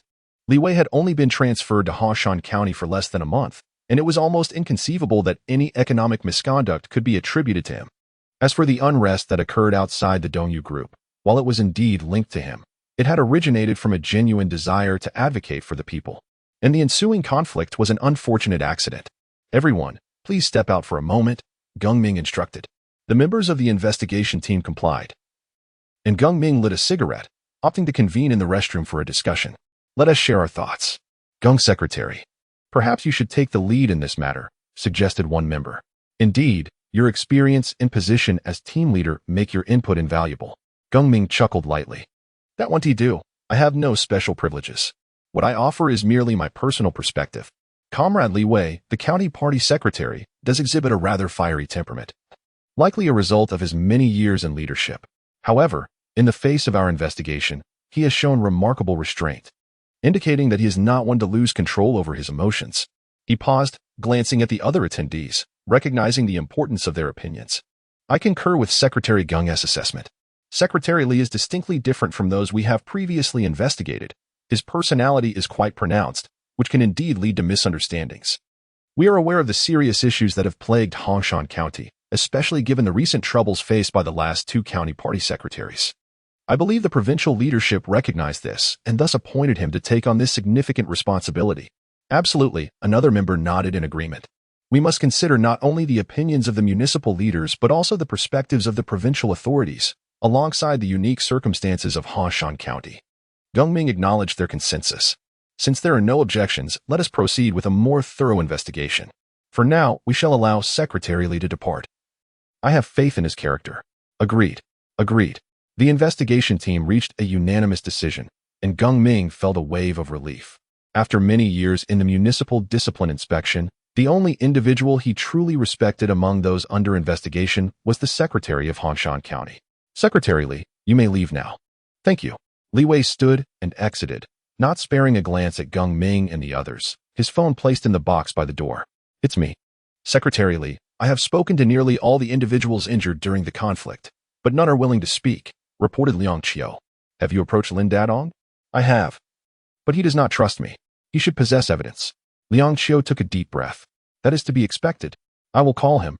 You should find him immediately. Be cautious. If I am not mistaken, you may already be under surveillance. Understood, Secretary Li. Li Wei had Lin Dadong's contact information. Dadong, it's me. Liang Qiu can be trusted. I am currently unable to meet, but you can reach out to him if needed. Got it. Li Wei hung up, glancing at his phone, wary that someone might have tampered with it. Nonetheless, he was unafraid. The situation in Hongshan County was quite transparent, and the only ones willing to stand by him were Liang Qiu and Lin Dadong. The strength of a few is more valuable than the numbers of the many. Li Wei mused, having learned this lesson from years on the battlefield. Zhou Bo had cultivated his influence in Hongshan County for 2 decades, with connections spread far and wide. Changing such a deeply entrenched situation in a short time was nearly impossible. Hence, one must resort to ingenious strategies. Hello, Director Liang. This is Lin Dadong. I have evidence. Can we meet? Certainly. Upon receiving Li Wei's call, Lin Dadong fully trusted Liang Qiu and promptly contacted him. They arranged a time and place to discuss matters further. Outside, nightfall was approaching. Director Liang. Liang Qiu exited his office, still half an hour shy of their scheduled meeting. Director Du Liang Qiu greeted Du Gang, who stood at the door. If there is nothing urgent, I'll be heading home.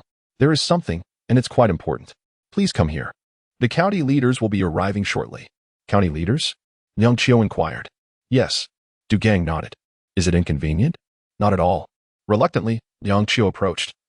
But Du Gang suddenly halted him, just as he was about to meet Lin Dadong. The timing felt too coincidental. Du Gang remained still, watching Liang Qiu as he approached, then turned to open the office door. Is County Head Zhou coming? Liang Qiu probed cautiously. That is a secret. Liang Qiu chuckled. Very well. Just as he was about to enter, Du Gang made an unexpected move. You. Du Gang forcefully snatched Liang Qiu's phone. Director Du, what is the meaning of this? Though you are a director, you have no right to do such a thing. Du Gang let out a cold snort. their exchange drawing attention from others who emerged from the office. Everyone, return to your duties. With Du Gang and Oppos, as command, those who had just exited quickly retreated, wary of offending him. One was the head of the county police bureau, and the other was the deputy, though their titles differed by a single word. Their powers were vastly unequal. Moreover, Liang Qiu had been promoted recently, making his connections pale in comparison to Du Gang's. Director Du Gang's two confidants appeared swiftly, their gazes directed at Liang Qiu with hostility. Do not fret, Du Gang smiled. I am merely jesting with Director Liang. Your phone will be temporarily with me as per the leaders and Oppos request. This meeting must remain strictly confidential, and no phones are allowed inside. Is that acceptable, Director Liang? Gritting his teeth, Liang Qiu realized Du Gang's intentions were deliberate. He had been too careless. The content of his recent private discussions with Lin Dadong had likely been leaked. With his phone confiscated, Lin Dadong was en route to their agreed meeting place. Such a tactic was indeed vile, yet Liang Qiu found himself powerless to counter it. Very well. Liang Qiu stepped into the office, fully aware that he had no choice. This was all Du Gang's domain, and he could not forcibly retrieve his phone. Confronting Du Gang at this moment would be highly disadvantageous for him. Dadong, I'm counting on you. In Jingshui Park of Hongshan County, Lin Dadong's vehicle came to a slow halt. The park was typically sparsely populated, and as he peered out, he noticed only a few individuals strolling about. This was the location chosen by Liang Qiu, and the time was nearly upon them. He exited the car promptly, making his way inside. In the center of the park stood a gazebo, flanked by an artificial hill on one side. As Lin Dadong approached, he found no sign of Liang Qiu. Lighting a cigarette, he glanced around and checked his phone. The time had arrived. A police car drew near, and Lin Dadong noticed it, waving at the vehicle. He tossed the remaining cigarette butt to the ground, crushing it underfoot before heading towards the police car. Suddenly, the police car's door swung open, prompting Lin Dadong to stop.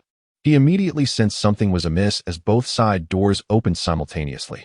Clearly, there was more than one person inside the police vehicle. There were at least two or more. Given the gravity of the situation, Liang Qiu would not have brought anyone else along. Lin Dadong, halt. Lin Dadong pivoted and fled. The individuals emerging from the police vehicle hot on his trail, 5 in total, surround him. The park was not small, and Lin Dadong was quick on his feet. But from the corner of his eye, he spotted another police car hiding nearby. Director Liang sent us to find you. Why are you running? One shouted. Lin Dadong changed direction, cursing under his breath. These individuals had ill intentions. If captured, not only would the evidence be lost, but he might also find himself in dire straits. There, do not let him escape. Pursue him. In the office of the Hongshan County Public Security Bureau, Liang Qiu sat with his legs crossed, striving to maintain his composure as time elapsed. Suddenly, his phone buzzed. Director Liang, someone is looking for you, Du Gang said with a smile, holding the phone without pressuring Liang Qiu to answer. With a swift movement of his finger, he accepted the call. Liang Qiu, you bastard. Just wait. I won't let you off the hook. Lin Dadong's voice blared from the phone before the call was abruptly terminated. Du Gang snorted disdainfully, tossing the phone to Liang Qiu. Do you remember what I told you? It doesn't end Oppos. Team matter who comes to Hongshan County. Just obediently play your role as deputy director and refrain from meddling in affairs that do not concern you. Liang Qiu was momentarily stunned. The reality confirmed his suspicions. Du Gang had indeed employed underhanded tactics to eavesdrop on his phone. He had not anticipated such treachery from Du Gang. As the deputy director of the county's Public Security Bureau, he was not a suspect, and Du Gang's actions were unequivocally illegal. Without direct evidence pointing to Du Gang, Liang Qiu clenched his teeth, which explained why Du Gang had intercepted him before his meeting with Lin Dadong and dispatched someone to apprehend Lin directly. Lin Dadong would surely believe that Liang Qiu had set him up, rendering any future trust impossible. Du Gang's maneuver was rather cunning. Director Du, I concede, Liang Qiu admitted. Concede in heart and mouth. Du Gang inquired, turning to Liang Qiu. Old Liang, you're an intelligent man, even smarter than me, yet you lack adaptability. Indeed. You were promoted by Li Wei, but do not forget that he is currently in a precarious situation. If you involve yourself in this mess, who will protect you if things go awry? What about your wife and children? Will they suffer from your misadventures? I was wrong, Liang Qiu nodded, stepping back to lean against the wall. I truly miscalculated, believing that following Secretary Li would elevate my position, even to replace you as director. That was a grave error. There is still time. Do you know what evidence Lin Dadong mentioned in the call? He did not disclose it, but we agreed to meet to discuss it. Director Du, your move lacks sophistication. Oh, Du Gang scoffed, looking at Liang Qiu. What would constitute a clever move? You intend to exploit this opportunity to sow discord and compel Lin Dadong to distrust me. However, he possesses evidence. If I were in your shoes, I would wait until I had the evidence in hand before taking action. Destroying the evidence would eliminate any chance of reversal. Du Gang pondered, his eyes darting back and forth.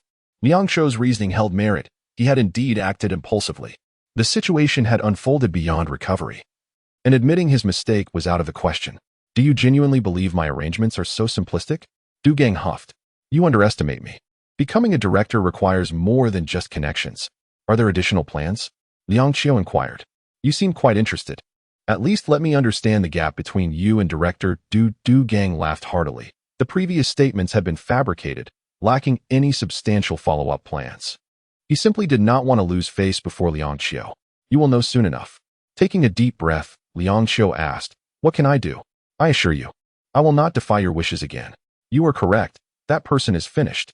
Everything I previously did was merely for promotion. That's the right attitude. Du Gang expressed satisfaction. However, he remained cautious, aware that a person's fundamental change of heart was not a trivial matter.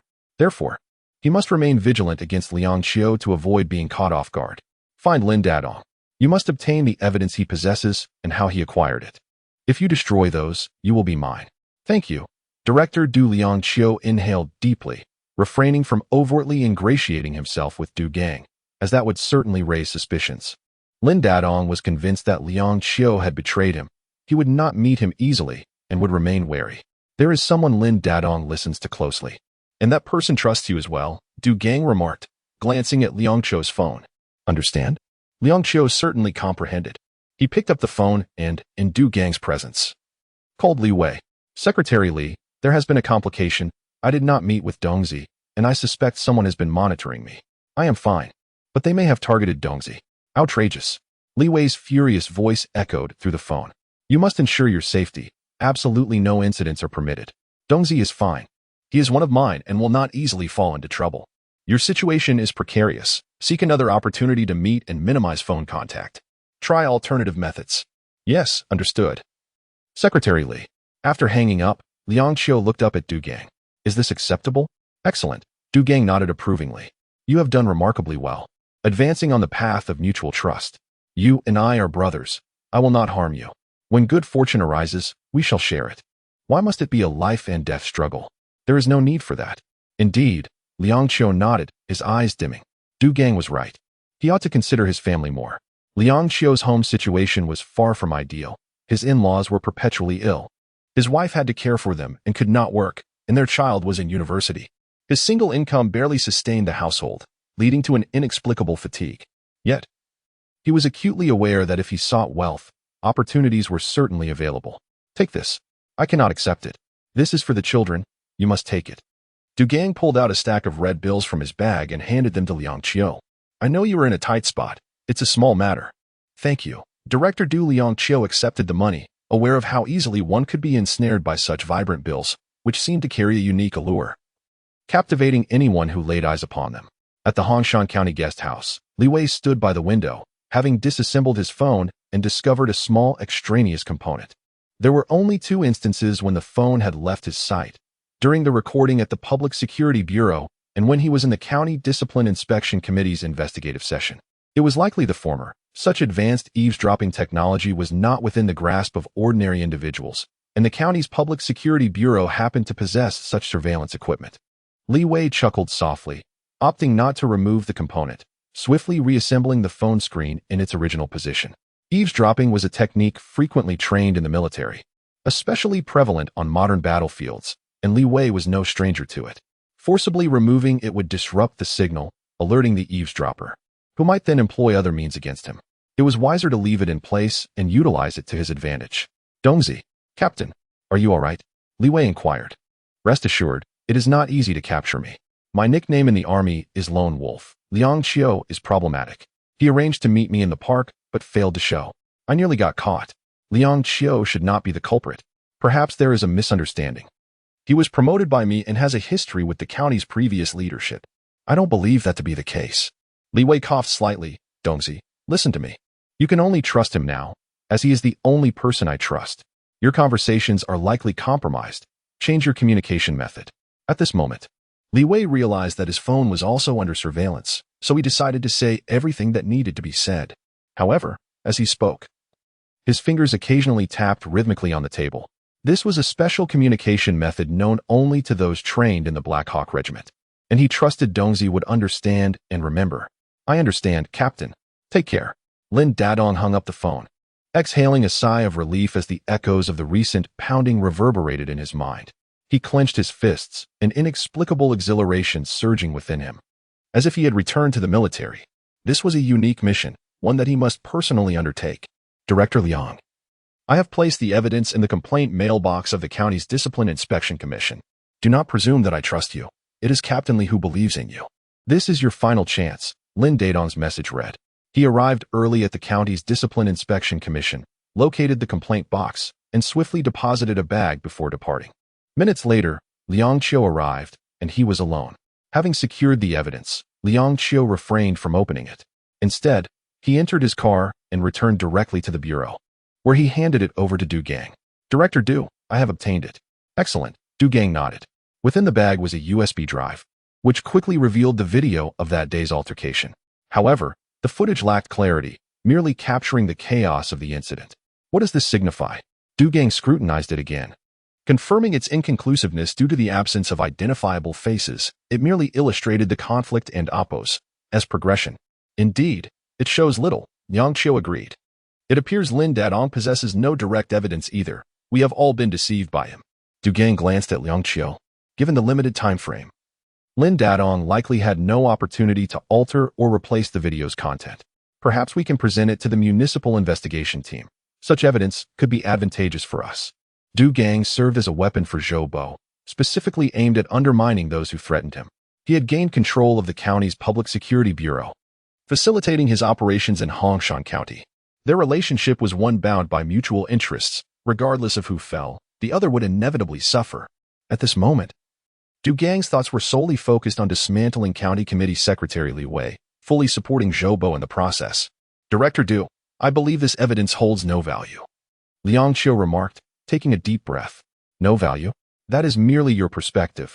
It is undoubtedly useful, Du Gang replied with a smile, having just tested Liang Qiu's reaction. If Liang had readily agreed, it would have implied the evidence acquired from Lin Dadong was flawed. Very well, Liang Qiu furrowed his brow, opting to remain silent. Soon after, Zhou Bo arrived, preoccupied with his schemes to oust Li Wei, eagerly awaiting the day of his downfall. The next county committee secretary merely needed to be obedient.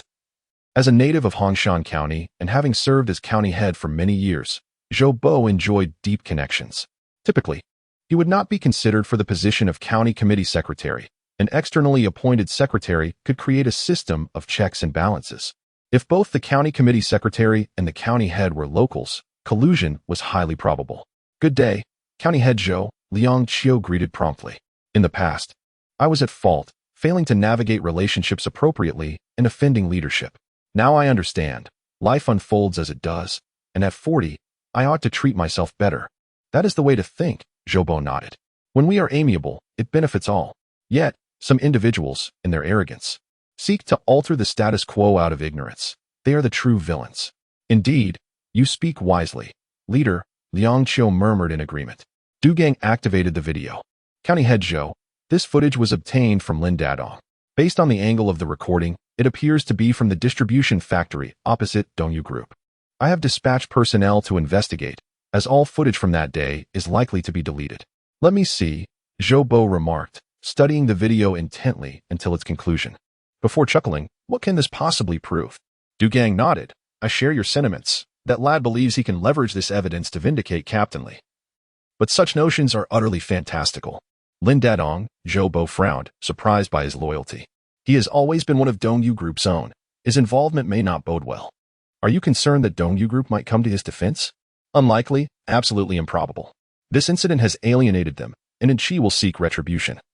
Simply refraining from kicking him while he is down is already generous, Du Gang remarked, referring to the currently under investigation county committee secretary Li Wei. They both understood the implications without needing to name him, especially with Liang Qiu present. For now, Liang Qiu had temporarily secured their trust, though it was a fragile trust. With Du Gang likely to remain cautious. The night is long, and dreams may be many. Zhou Bo glanced at Liang Qiu. Since Director Liang procured the video, it would be most fitting for him to present it directly to the Municipal Discipline Inspection Team. Indeed, Du Gang concurred, also directing his gaze toward Liang Qiu. This maneuver effectively severed Liang Qiu's escape routes. The evidence was detrimental to County Committee Secretary Li Wei, and by having Liang submit it to the Municipal Investigation Team, this aged schemer would be rendered incapable of further mischief. County Head Zhou, perhaps it would be better for Director Du to handle this. I am not acquainted with the municipal leaders, Liang Qiu suggested. Not to worry. The individuals are at the County Discipline Inspection Commission, and you are now considered a witness. I shall have them escort you over, Zhou Bo insisted.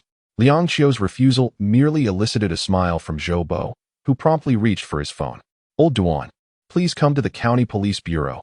There is a matter that requires your attention. County Head Zhou now? Yes, immediately.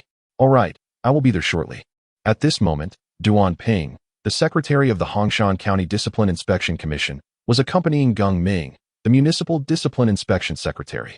Their familiarity stemmed from their work relationship, as Geng Ming was his direct superior, overseeing the county's discipline inspection efforts. Secretary Geng, there are new developments at the County Police Bureau.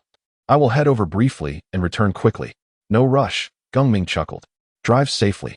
Duan Ping soon arrived at the County Police Bureau, uncertain of the situation's urgency. Given Zhou Bo's insistence on his immediate presence, County Head Zhou, Duan Ping called, approaching briskly and noticing Du Gang and Liang Qiu also present in the office. He cleared his throat, standing at the entrance without entering. Come in. It's fine, Zhou Bo remarked, allowing Duan Ping to enter. His gaze fell upon Liang Qiu, a person not belonging to their circle and thus warranting caution.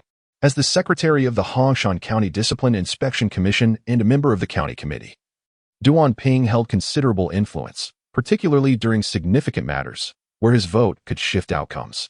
Comrade Liang Qiu has discovered some evidence that should be of interest to the municipal investigation team, hence the request for your personal attendance. This will lend the matter formality. Zhou Bo explained.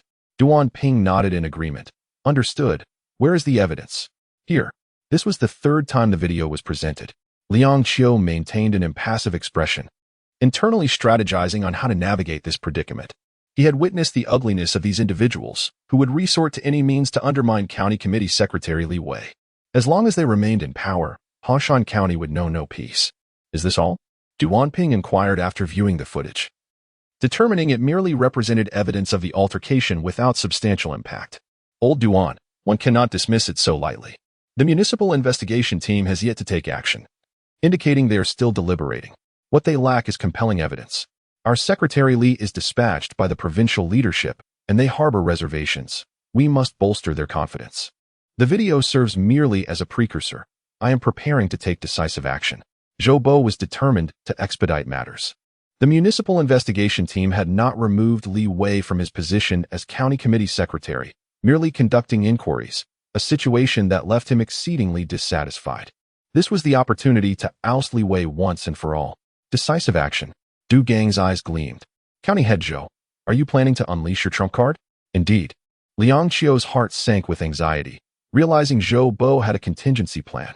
The situation had already turned unfavorable for Secretary Li. He could not afford to display any signs of weakness at this juncture. Zhou Bo, after speaking, unexpectedly turned to Liang Qiu, his face beaming with delight. Director Liang, would you like to hear about it? Liang Qiu chuckled softly. I doubt I possess that privilege. You certainly do, Zhou Bo insisted, for it pertains to the video. Although Dongyu Group has exerted pressure, it remains insufficient. Thus, we must stoke the flames further. I have already ensured that the videos from the scene of the conflict have been disseminated online, which will inflict significant repercussions on Dongyu Group. At that juncture, those who wish to target them will indeed be Dongyu Group themselves. Zhou Bo, unable to contain his laughter, revealed his trump card. During the altercation, someone had recorded the event on their mobile phone, capturing it in a manner far more visceral and graphic than the surveillance footage. Zhou Bo had obtained the video and reviewed its content, yet he refrained from releasing it immediately, waiting instead for the opportune moment. It was vital not to unveil everything at once, as that would yield subpar results. Now was undoubtedly the optimal time. The municipal discipline inspection team was indecisive, so he resolved to lend them a hand. Brilliant, brilliant, Du Gang exclaimed, giving a thumbs up, clearly impressed. Zhou Bo chuckled once more. And Liang Qiu joined in the mirth, though Duan Ping, standing nearby, furrowed his brow. While he belonged to Zhou Bo's circle, his involvement was not profound.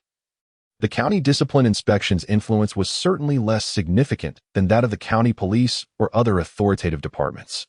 He also harbored no desire for entanglement. The chaos in Hongshan County could not persist indefinitely, and he was aware that a day would inevitably come. It was prudent to preserve one's own safety and maintain an escape route, as long as he could uphold a semblance of dignity. County Head Zhou, if there are no issues, I shall escort Director Liang over. The municipal discipline inspection leaders are still present. Very well, thank you for your efforts. Zhou Bo maintained a courteous demeanor towards Duan Ping, aware that their relationship could not quite reach the camaraderie he shared with Du Gang. After exchanging pleasantries, Duan Ping led Liang Qiu back to the County Discipline Inspection Office, located within the county government building. The offices of the county leaders were on the 6th floor, while the Discipline Inspection Office occupied the 5th, featuring several private offices. As the two departed, Zhou Bo's smile gradually faded. Old Du, can we trust these two? Zhou Bo and Appo's skepticism emerged. Aside from his unique rapport with Du Gang, there were few individuals in Hongshan County whom he could completely rely upon. He understood well that relationships forged through self-interest were inherently fragile, liable to collapse at any moment. Du Gang chuckled lightly. County Head Zhou, you are being overly cautious. The entire Hongshan County is aware that Li Wei is in dire straits. Who would be foolish enough to assist him at this juncture? To thrive in Hongshan County, one must align with you.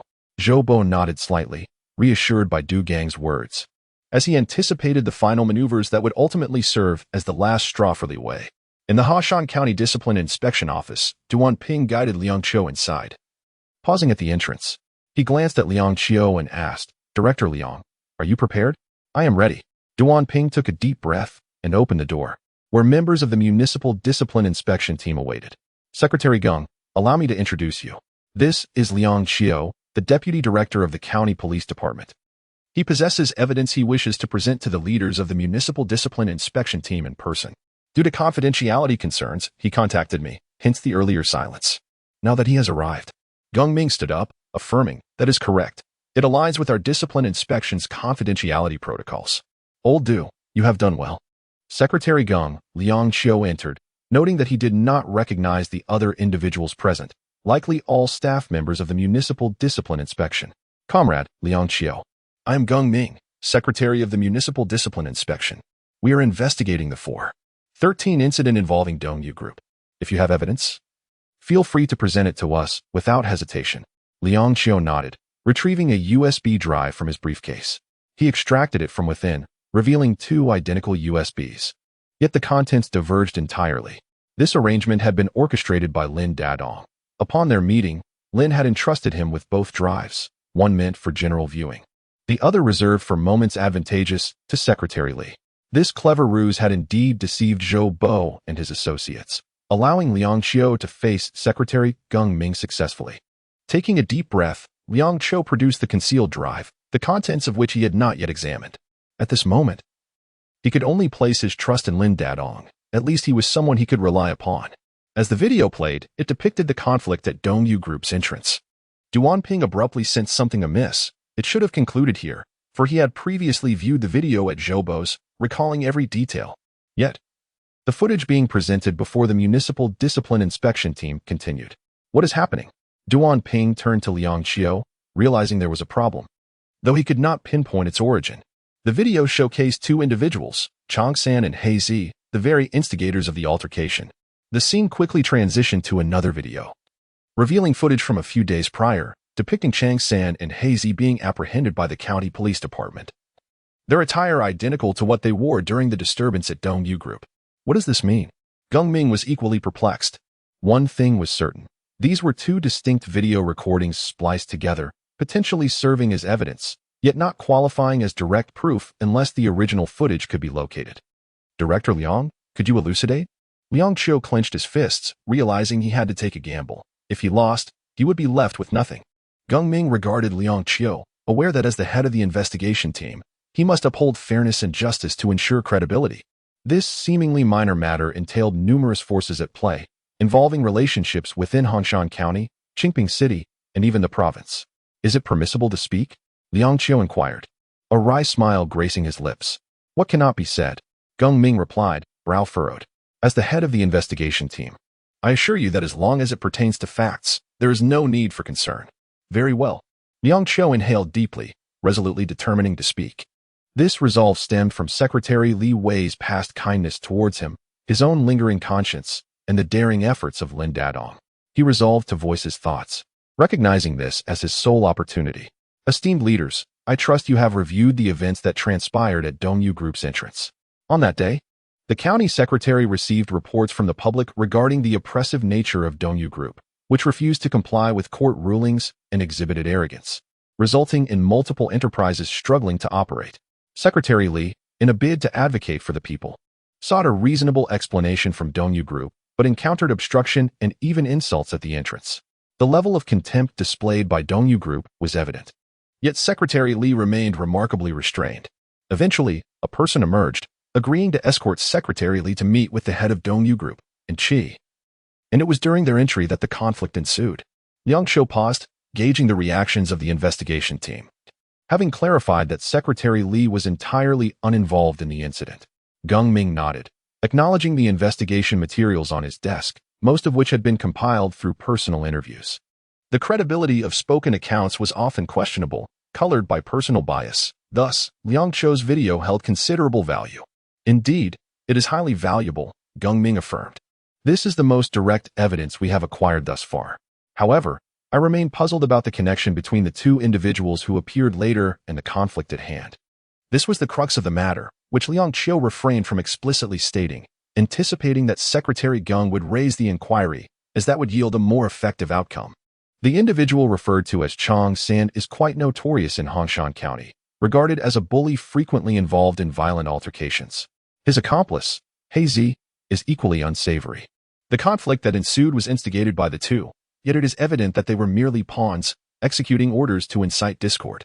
Liang Qiu, after articulating his thoughts, revisited the video, pausing at the moment when the two figures appeared. They were clearly seen departing after the assault, suggesting they were acting under external influence with the intention of provoking chaos. Duanping's expression darkened. He had not anticipated Liang Qiu's revelations, especially in the presence of the Municipal Disciplinary Inspection Secretary, effectively exposing the Hongshan County Public Security Bureau. This reckless behavior left him astounded, clearing his throat.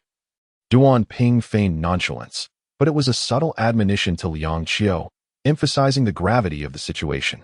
Geng Ming, having spent years in the Discipline Commission, recognized the seriousness of the issue. If Liang Qiu's claims held any truth, it could indicate a deliberate plot to frame a county party secretary, a matter of significant concern. Is there more?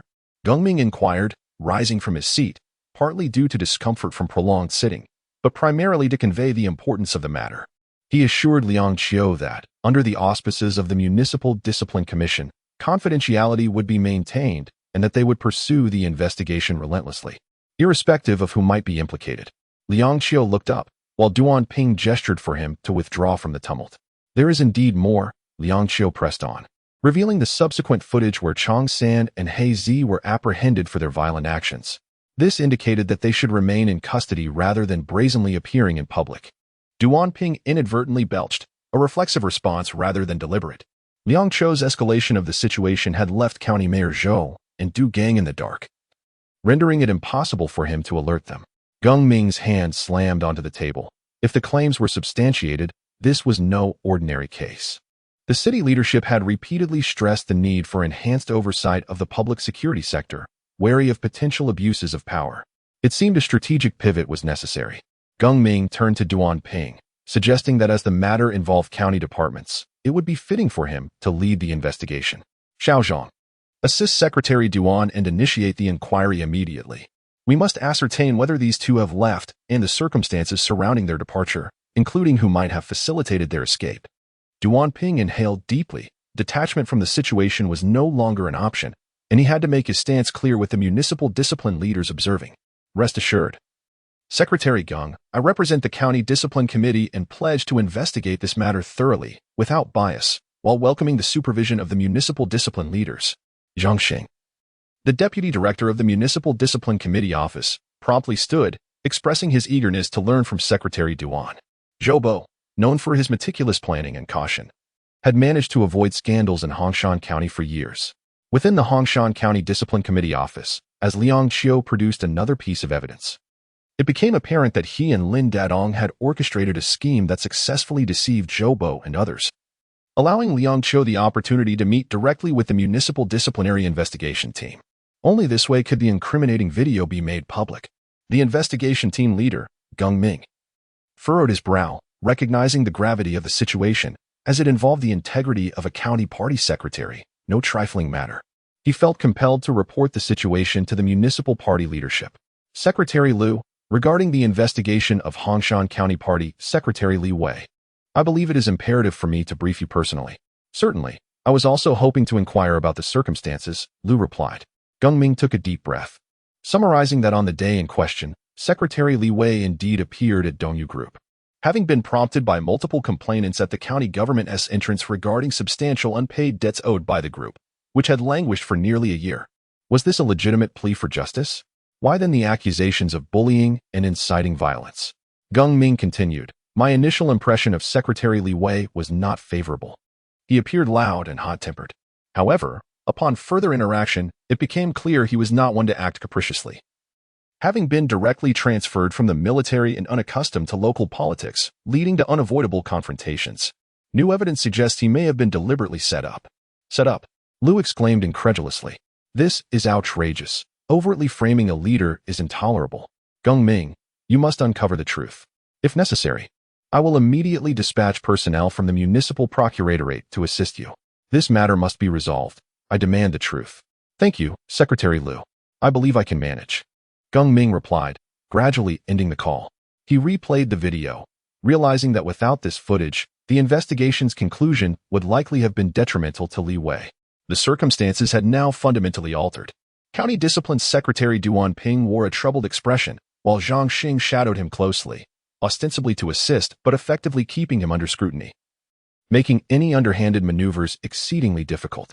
Director Zhang, please head to the vehicle. I need to retrieve some items, and will be right down, Duan Ping instructed. Secretary Duan. I'll accompany you, Zhang insisted, remaining close at hand. With a resigned smile, Duan Ping conceded, very well, let us prioritize our tasks. I'll collect what I need upon our return. Zhou Bo unleashed his final gambit, as footage of the violent confrontation over unpaid debts by Dongyu Group went viral online. The video's release ignited a firestorm. Typically, the public rallies behind the underdog, attributing blame to Dongyu Group, particularly the ever-vocal online commentators who cast themselves as champions of justice. The internet erupted with condemnation, and an array of rumors and slanderous claims surfaced, adversely affecting the commercial properties and supermarkets under Dongyu Group, with stock prices plummeting in response. Who released that video? Find out immediately and deal with them. And Qi seethed, his eyes wide with fury. He had endeavored to keep the matter discreet, having already managed damage control, only to be blindsided by the video's online circulation. President, it was posted by a virtual account. We cannot trace it, came the reply. Incompetent fools. Get out, all of you. And Qi shouted, his frustration palpable. At the Dongyu Group headquarters, a figure stood, hands clasped behind his back, gazing down from the floor-to-ceiling window, relishing the perspective. Just then, the office door swung open, and a woman of ample figure and exquisite features entered, her attire impeccably tailored to accentuate her flawless form. President, you summoned me? Her voice was remarkably gentle, akin to a trickling stream soothing the soul. Are you aware of the situation in Hongshan County? The man inquired, still with his back turned in a tone devoid of urgency. I am aware, she responded candidly. But I did not anticipate it escalating to such a degree. I assumed Qi could handle it. He is too inexperienced. This matter is beyond his capabilities and will only spiral further out of control. You must personally visit Hongshan County. President, I worry about Qi's feelings. The woman glanced at the man, still standing with his hands behind his back. Let him return. I trust your judgment. Above all, I do not wish to see anything that could tarnish our company's reputation or stock price. If such a situation arises, it must be addressed. The woman remained motionless, her expression inscrutable. What if this truly implicates Qi? She needed clarity from him. I have stated before, proceed as you see fit. This time, you have my full authority to handle everything. Understood, President. You need not worry. In response to the mounting online pressure, Dongyu Group swiftly issued a statement. deploying the most adept woman in the organization, Su Ling, to address the situation.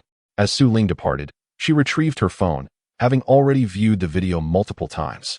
As her fingernail tapped the screen, the image froze, revealing none other than Li Wei. The woman's fingers gently grazed his face. After a decade, he remained unchanged. Su Ling swiftly arrived at Hongshan County, her luxury car halting before the Dongyu Group. The chauffeur exited the vehicle and opened the door, announcing, "Su General, we have arrived." She had come from the province to resolve the crisis in Hongshan County. As the car door swung open, Su Ling descended gracefully, donning a new outfit that exuded professionalism while her captivating charm remained unmasked, particularly accentuated by her perfectly sculpted figure. Any man who caught a glimpse would surely be entranced. "Does he know I'm coming?" Su Ling inquired. "He likely does not," came the response. Nodding, she proceeded directly into the branch's entrance. "What brings her here?" And she had already learned of her arrival. Reclined in his chair with one foot resting on the table, he heard the sound of her high heels approaching just as she entered. "Xiao Tang, the chairman has sent me to handle this matter," she stated. And she regarded her with a disdainful glance, questioning what else this woman could offer beyond her ability to charm men. "Su Jie, do not use your family ties to pressure me. I am also of the Yin lineage. Regardless of the circumstances, I hold shares in Dongyu Group." "Do you?" Su Ling remained unfazed. "Your fortunate birth does not equate to influence. You may contact the chairman immediately to inquire about the extent of my authority in this matter. The resolution of this incident must adhere to my directives." In that moment, Su Ling unveiled a formidable side, no longer the gentle woman she once appeared to be. And she locked eyes with her, and they held their gaze for several minutes before he chuckled and sat upright. "Very well, such trivial matters should, of course, be delegated to trivial individuals. Ensure you resolve this thoroughly, so I may continue my role as a general." Rising, he cast a dismissive glance at Su Ling. His previous words laced with insult, yet he recognized her complexity, laughing heartily as he exited. "Su General." The man trailing Su Ling exuded a sense of menace, and Chi's insolence had clearly provoked his ire. "It's nothing," Su Ling inhaled deeply, her anger dissipating in an instant. "We must immediately attend to several matters. First, ensure compensation for all injured parties without concern for costs, fulfilling their needs within acceptable limits. Second, a press conference shall convene tomorrow afternoon. Third, I wish to meet with this man." Su Ling unlocked her phone, revealing the image of Li Wei, the secretary of the Hongshan County Committee, ensnared in turmoil. "Su General, I will attend to it right away," the man affirmed, nodding in agreement. Faced with Su Ling's demands, he hesitated not. He would comply. For she had saved him and his family, and his life was indebted to her. At that moment, Li Wei found himself in dire straits, although not confined. The presence of the investigative team rendered him uneasy, while others distanced themselves, wary of attracting trouble. Now, Su Ling wished to meet with him. Presently, he was at the county guest house, having returned from the county discipline committee. By regulation, until the investigation concluded, he could not leave Hongshan County nor engage privately with anyone, a rule he begrudgingly accepted. Success was in sight. Liang Qiu sent a message, prompting a sigh of relief from Li Wei, who refrained from replying. Liang Qiu's appearance rekindled his hope for reform within Hongshan County. Recognizing that the root of the problem lay within the county government, Li Wei was also influencing the situation in Hongshan County in his own way. Although he had been at an absolute disadvantage, he was confident that he could turn defeat into victory. Overcoming the odds and achieving victory through ingenuity were precisely Li Wei's strengths. He picked up his phone but quickly put it down, as it was best to avoid actively contacting anyone at this time to prevent unnecessary complications. Duan Ping led his men to the Hongshan County Detention Center. Although the detention center was under the jurisdiction of the County Public Security Bureau, it was not located in the same place, and no one had notified Du Gang at this time. At the Hongshan County Detention Center, Chong San and He Zi emerged with beaming smiles. They had been detained for 15 days for assault, but the date of their release had not yet arrived. However, unlike other detainees, someone from above had made arrangements, and as long as they followed the rules, they were quite at liberty within the detention center. "Director Chin, have a smoke." "Fine stuff?" "Chong San, where'd you get it?" Chong San approached. "It's nothing, Director Chin. If you like it, I'll get you more later." "You rascal, don't cause any more trouble after you get out this time. I'm tired of seeing you." Chong San chuckled a few times. "I'm not tired at all. I can't sleep outside. I have insomnia, so I feel at ease inside." especially because I miss you guys. Changsen proactively lit the cigarette.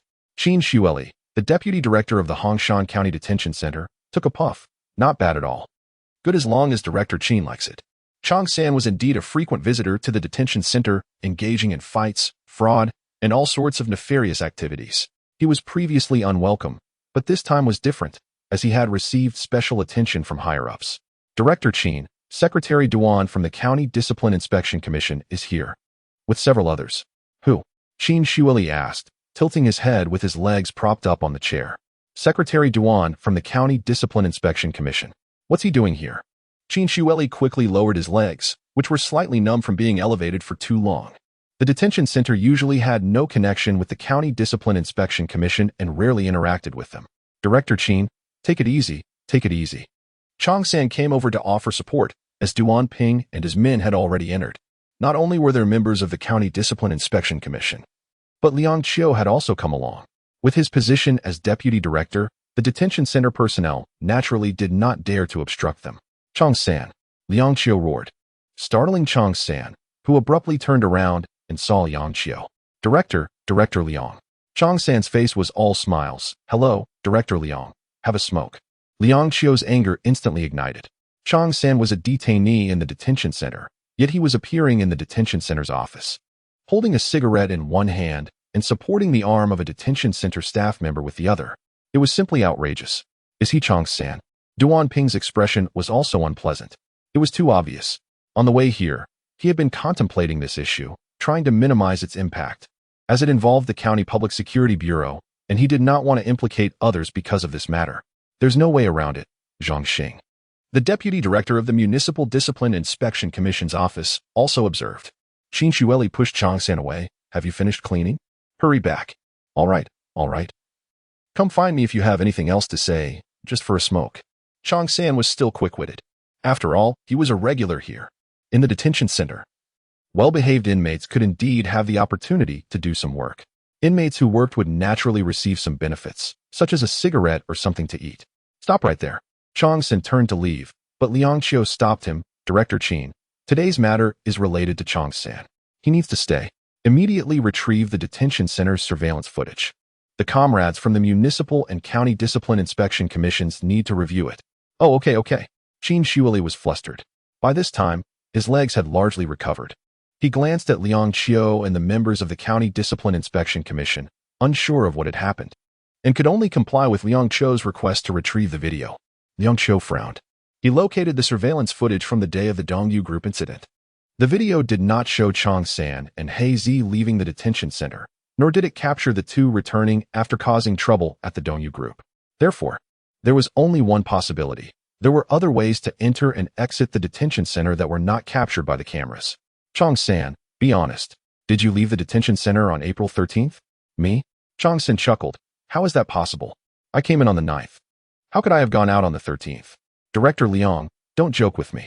I'm timid. You're not timid at all. Liang Qiu snorted and glared at Changsan. He knew that Changsan was a habitual offender with excellent mental fortitude and that denying everything was in his best interest, so he would not admit anything easily. On April 13th, a mass brawl occurred at the entrance of the Dongyu Group. Changsan, I'll give you a chance. He Zi may not be as tight-lipped as you. Liang Qiu had previously worked in the Criminal Investigation Brigade and had some interrogation skills, mainly focusing on grasping people's psychology. Changsan still wore a smile. Director Liang, if you want to frame me, there's no need to go to so much trouble. Just find any reason. I, Changsan, haven't done anything. So I definitely won in Oppos, T admitted. Changsan was tough on the surface, but he was actually panicking inside.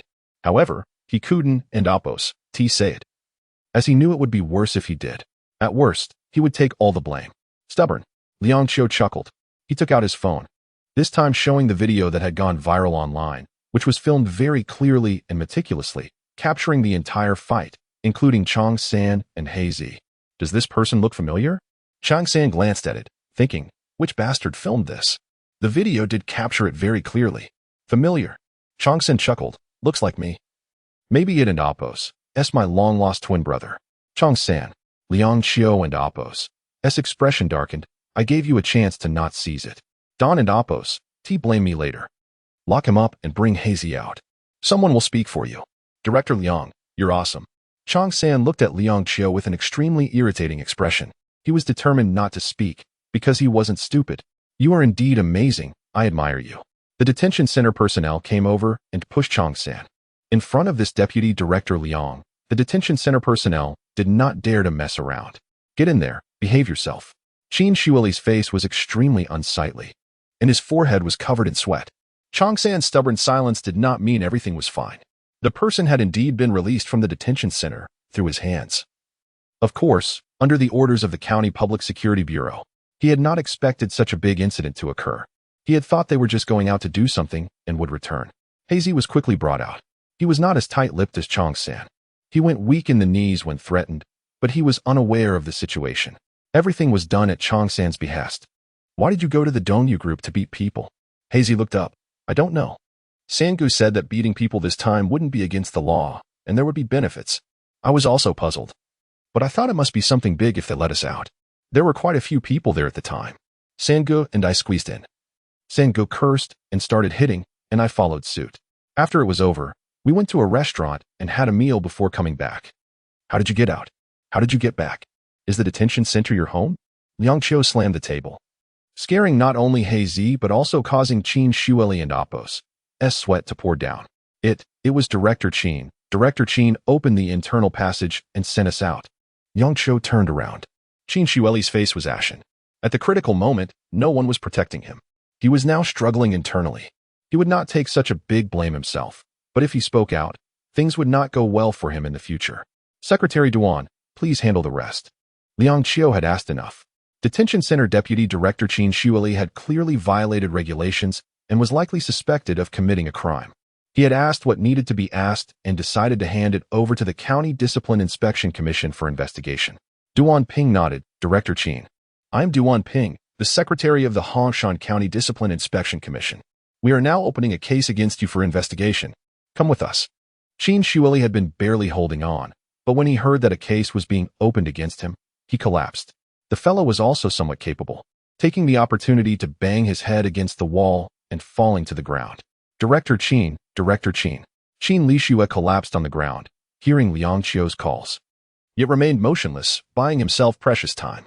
Get him to the hospital. Keep a close watch. Liang Qiu discerned that Qin Lishue was feigning a clever ruse, undoubtedly honed under the guidance of a master. If he were taken directly to the County Disciplinary Committee, there would be no room for tricks. County Head Zhou. There's been an incident. Du Gang, having received the news, promptly sought out Zhou Bo. What is the panic? Zhou Bo emerged from within, snorting at Du Gang, who had interrupted his evening with a lovely companion. Naturally, he felt a surge of irritation. We let Liang Qiu outsmart us. He has taken the investigation team to the detention center. Zhou Bo stepped out, his mind still preoccupied with how to position himself on the sofa, only to have that thought dissipate upon hearing Du Gang's revelation. Repeat that. Du Gang wiped his brow. I just found out. Liang Qiu and Duan Ping have gone to the detention center to interrogate Hongshan and Hazy. Impossible. How could they possibly know my plans? Absolutely impossible. Zhou Bo, self-assured, believed his meticulously crafted scheme was foolproof, impervious to discovery, especially with Hongshan and Hazy, to ensure security. Zhou Bo had arranged for Du Gang to incite chaos at the detention center through a covert route, resulting in a tumultuous scene where those assaulted chose silence. Leaving the county hospital the next day, an arrangement orchestrated by Zhou Bo. The video. Du Gang inhaled sharply, revealing that the footage online had captured Hongshan and Hazy. Zhou Bo, without his phone, turned back, and Du Gang followed him inside, where a nearly naked woman lay languidly on the sofa. Upon noticing Du Gang, she hastily clutched her clothes to cover herself. Get out, Zhou Bo snapped, urging her to leave. Du Gang, unperturbed by such sights, tossed a garment to the woman, unable to resist glancing at her. Zhou Bo reviewed the video. Though he had seen it before, he hadn't scrutinized it closely. This time, he distinctly observed Hongshan and Hazy swaggering away after their violent act. Useless, you couldn't even manage this minor task. Zhou Bo hadn't anticipated the problem arising here. It was entirely due to the incompetence of those below him. A single misstep could lead to total failure. County Head Zhou, what do we do now? Stay calm. Zhou Bo inhaled deeply, striving to regain composure. The events of the evening had been too abrupt. A sudden fall from grace. What had been intended as a night of indulgence had turned into chaos. Who knows about the detention center incident? Qin Lishue, The deputy director. He is one of mine, utterly reliable, so he won't disclose anything. That's good. Zhou Bo exhaled, wiping away the cold sweat. The situation hadn't deteriorated to its worst yet, as long as he and Du Gang remained unscathed. Immediate remedial action was essential to secure advantageous leverage. How do we remedy this? Du Gang looked to Zhou Bo, a man of brute force, prepared to heed Zhou's counsel. You must find Qin Lixue immediately. He must remain close to ensure his peace of mind. What if he turns on me? Du Gang queried. Does he possess evidence? No, our conversation was private. Just the two of us. No evidence could remain. You did well. Zhou Bo nodded. Caution is paramount. Hongshan County remains under control, so there is no cause for alarm. Go now. As Du Gang departed, Zhou Bo closed his eyes, his spirits plummeting. He still couldn't topple Li Wei, a stroke of good fortune for that young man. At this juncture, he should be protecting rather than undermining, determined to rectify matters. Zhou Bo dressed and soon discovered that the investigation team was still at the County Disciplinary Committee office. Without hesitation, he drove over. Secretary Gang. County Head Zhou. What brings you here at such a late hour? Zhou Bo sighed, speaking candidly. Since Secretary Li's incident, I haven't slept well. Although Secretary Li hasn't been in Hongshan County long, he represents us, and I've reflected much these past days. Indeed, his temperament is somewhat overbearing, and he tends to meddle, yet he is fundamentally a good person, addressing the matters that need attention. Gungming smirked. Zhou Bo's demeanor shifted rapidly. Upon his arrival in Hongshan County, the political landscape had converged into a sharpened blade aimed at Secretary Li's downfall. With the tide turning, so too had Zhou Bo, a true master of adaptability. So, Secretary Li isn't as incompetent as presumed? I had intended to report my findings to the city. Of course not. Zhou Bo's smile was devoid of warmth. He truly wished to avoid uttering those words, but circumstances left him no choice. Li Wei would not be departing. He had just received a mysterious call, informing him that Su Ling had arrived in Hongshan County, and Dongyu Group would not pursue matters further. With the pressure alleviated, how could the city leadership possibly consider transferring Li Wei at this juncture? Thank you for revealing the truth, County Head Zhou. Gungming observed Zhou Bo, realizing he must have received word, hence his late-night visit. It's merely my duty, Secretary Gang. Secretary Li has no direct involvement in this matter. Can we cease the investigation? That. Gungming furrowed his brow. County Head Zhou, that depends on the city leadership's intention. Our inquiry is far from complete. To be candid, we've uncovered new leads from the video and have located individuals involved, still within the detention center. I'm curious as to how those confined could emerge to commit violence. Gungming scrutinized Zhou Bo, who remained impassive at the mention of the detention center. Zhou Bo sighed. I've heard whispers too. The management at the detention center is lacking, and issues have long warranted rectification. It's a fortuitous opportunity to implement necessary reforms. I'll call Du Gang to address this matter. Secretary Gang, you have no objections, I trust? None. Gungming nodded. Understanding that Zhou Bo's lengthy discourse was merely a prelude to this particular issue, the County Police Bureau was not within the purview of this investigation, thus prompting the decision to delegate the inquiry to Duan Ping, the Secretary of the Hongshan County Discipline Committee, for a more fitting probe. Gungming's mention of this was merely a test of Zhou Bo's reaction, and he was taken aback by Zhou Bo's calm demeanor. Zhou Bo had already devised a strategy. In front of Gungming, he phoned Du Gang, delivering a stern reprimand. This must be rectified. The last issue arose from your County Police Bureau, and now it's happening again. How do you intend to manage this position if you cannot oversee it? If you can't handle it, I'll find someone who can. Rest assured, County Head, I will investigate immediately. Du Gang grasped the situation, having awaited news and now proceeded to the County Disciplinary Committee to demand individuals. 2 police vehicles sped over, their presence imposing. Duan Ping, accompanied by Qin Lixue, was heading back to the County Disciplinary Committee when they were intercepted by members of the County Police Bureau, a preemptive arrangement by Du Gang. Stand aside. Duan Ping's expression darkened. This is a County Disciplinary Committee investigation. What are you implying, County Police Bureau? Secretary Duan, this is our leadership's directive. We need to take Director Qin back for internal proceedings. We have already consulted the county leadership. Absurd. Duan Ping recognized Zhou Bo's influence, however. With the deputy director of the city's disciplinary committee present, surrendering Qin Lixue would not be straightforward. I wish to ask when the County Police Bureau has the authority to oversee the disciplinary committee's affairs. It seems Du Gang's power has grown excessively. Du Gang arrived swiftly with his team. Upon exiting the vehicle, he encountered a visibly agitated Duan Ping. Secretary Duan, what has provoked such ire? Qin Li Shue is suspected of criminal conduct, and the county police have already initiated a case. I shall take him back for now. Once my investigation concludes, I will return him to you. Criminal cases take precedence over occupational offenses, a principle I am well aware of. Did he truly commit a crime? Duan Ping inquired, his expression darkening. Given the gravity of the situation, would I deceive you? Very well. Duan Ping nodded, acknowledging that Du Gang's show of force was indeed considerable. He realized he could not allow Du Gang to take the individual tonight, so he opted to retreat for the time being, intending to conduct the interrogation once the investigation had concluded. Thank you, Secretary Duan. Let and Oppos. Let's have a meal together when we have the chance. Du Gang said as Qin Li Shue was ushered into the police car. Du Gang joined him, and the vehicle swiftly headed towards the county police station. Thank goodness for Director Du. Qin Li Shue exhaled, rolling his shoulders. What does the Discipline Inspection Commission think they are doing, encroaching upon our matters? It is you, not us. Du Gang retorted with a cold scoff. I may be able to shield you temporarily, but you would do well to pray this matter resolve swiftly. With Director Du's protection, I am not the least bit concerned. The county's Discipline Inspection Commission must heed the county leadership, Qin Li Shue replied confidently. Do not grow too complacent. I shall ensure you experience some discomfort in the interim, spending time in the detention center until the storm passes. This chaos in Hongshan County was originally instigated by Zhou Bo. However, realizing the unexpected turn of events, he promptly abandoned any thoughts of using this opportunity to undermine Li Wei, aiming instead for a swift resolution to avoid any backlash. Zhou Bo exhibited remarkable decisiveness, curtailing any further losses. No one was scheming behind the scenes, and the investigation was progressing smoothly.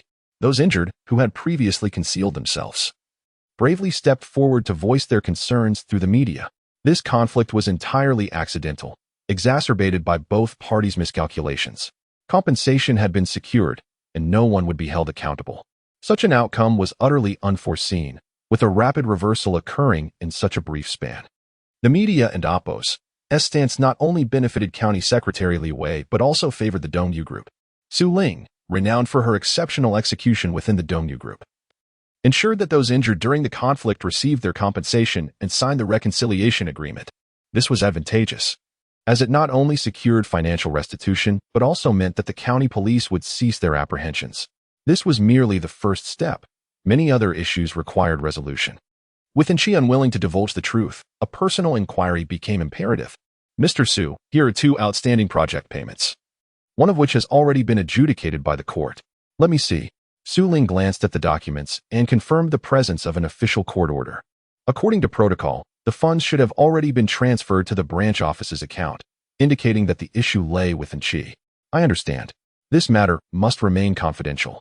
I do not wish for a third party within the company to be aware. Rest assured, Mr. Su, I know precisely how to handle this. Su Ling nodded, placing her trust in those around her as she took a copy and set off to find Enchi. She swung open the office door, and just as Enchi was about to unleash a tirade, he caught sight of Su Ling and swallowed his words. Mr. Su, shouldn't you knock before entering? I demand to know what is happening. You must provide me with a reasonable explanation, or I will inform Chairman of your actions, Su Ling declared, slamming the documents onto Enchi's desk. Few dared to act so boldly against the Dongyu Group in front of Enchi. Are you threatening me? Enchi scoffed, not bothering to look, though he was acutely aware of the reality. He knew Su Ling would undoubtedly uncover the truth. Her methods were astute, which was precisely why her uncle had entrusted her with this mess. A threat is unnecessary, Su Ling observed, meeting Enchi's gaze. You are correct. The company belongs to the Yin family. Yet do not forget that the board is not solely comprised of the Yin family. If word spreads that a member of the Yin family has misappropriated company funds, what do you think will happen? Su Ling, and she erupted in fury. Do not overstep your bounds. Have you forgotten who facilitated your rise? If not for my uncle's recognition, would you be where you are today? Certainly not. Su Ling replied with a smile. That is why I have diligently served the Yin family. Do you truly believe you can stall indefinitely? This issue must be resolved, or it will escalate further. I am offering you a way out. I can assist in settling these debts, but you must reciprocate. Really? Enchi chuckled, recognizing a promising deal. The funds were indeed ones he had utilized. Despite being from the Yin family, his monthly allowance was insufficient for his extravagant lifestyle. leading him to siphon from the company. Have I ever deceived you? Su Ling smiled. You know I am a person of my word within the group. Agreed. And she stood, Sister Su, I am curious about your motives. Whoever has influenced you must be quite significant. It's merely a favor for a friend, if that is acceptable. A friend, and she mused, scrutinizing Su Ling. This woman was no simpleton. Despite her age, she possessed an alluring figure and taut skin, stirring his interest. Sister Su. Shall we be friends? You. Su Ling laughed. Continue to perform your role, Mr. N. By the way, an XIN has returned from abroad. So you ought to present your best self. Otherwise, your position may be at risk. What is he back for? The N family's third generation comprises 3 sons, with N being the youngest. His elder cousin, an XIN, had been studying abroad and showed little interest in the family business, while his other cousin, N Guang, was the future heir of the Dongyu group. Surely, no one is indifferent to wealth, Su Ling remarked as she approached N. However, I will stand by your side, provided you comply. At 2 o'clock in the afternoon, the Dongyu group held a press conference that attracted numerous media representatives. With unwavering confidence, Su Ling addressed the audience. Dear media friends, I am certain you are keenly interested in the recent events surrounding the Dongyu group. The online discourse has been quite tumultuous, rife with unfounded malice. We have engaged our legal team to pursue litigation against online harassment. We maintain a zero-tolerance policy regarding such behavior, and we will utilize legal avenues to penalize those who believe they can publish unfounded statements at will. Furthermore, the misunderstandings that have occurred are now resolved. I invite Mr. N, the head of our branch, to share a few words. Su Ling set the stage, redirecting the media's attention towards N, who had changed into a more formal attire for the occasion. And she stepped forward and gestured. Indeed, it is all a misunderstanding. Our collaborations with these companies have historically been excellent. The misunderstanding arose primarily from the Dongyu Group's stringent quality requirements. Any product or project failing to meet our standards cannot be compensated as satisfactory. Dear media friends, is this erroneous? Mr. N, may I inquire whether this incident is linked to any county officials? Absolutely not. And she replied with a smile, shaking his head. I am most grateful to our secretary, who intervened to facilitate the resolution of this matter, alleviating a significant concern of mine. Here, I extend my heartfelt gratitude. We are fortunate to have such exemplary leadership. I believe that Hongshan County's future will be even brighter.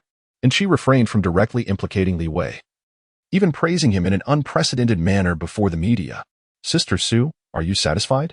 And she approached her, lowering his voice. I genuinely envy you. When will you perform such a favor for me? Do not push your luck. Su Ling let out a sigh. Everything I have done is for you. Those accounts have already been settled.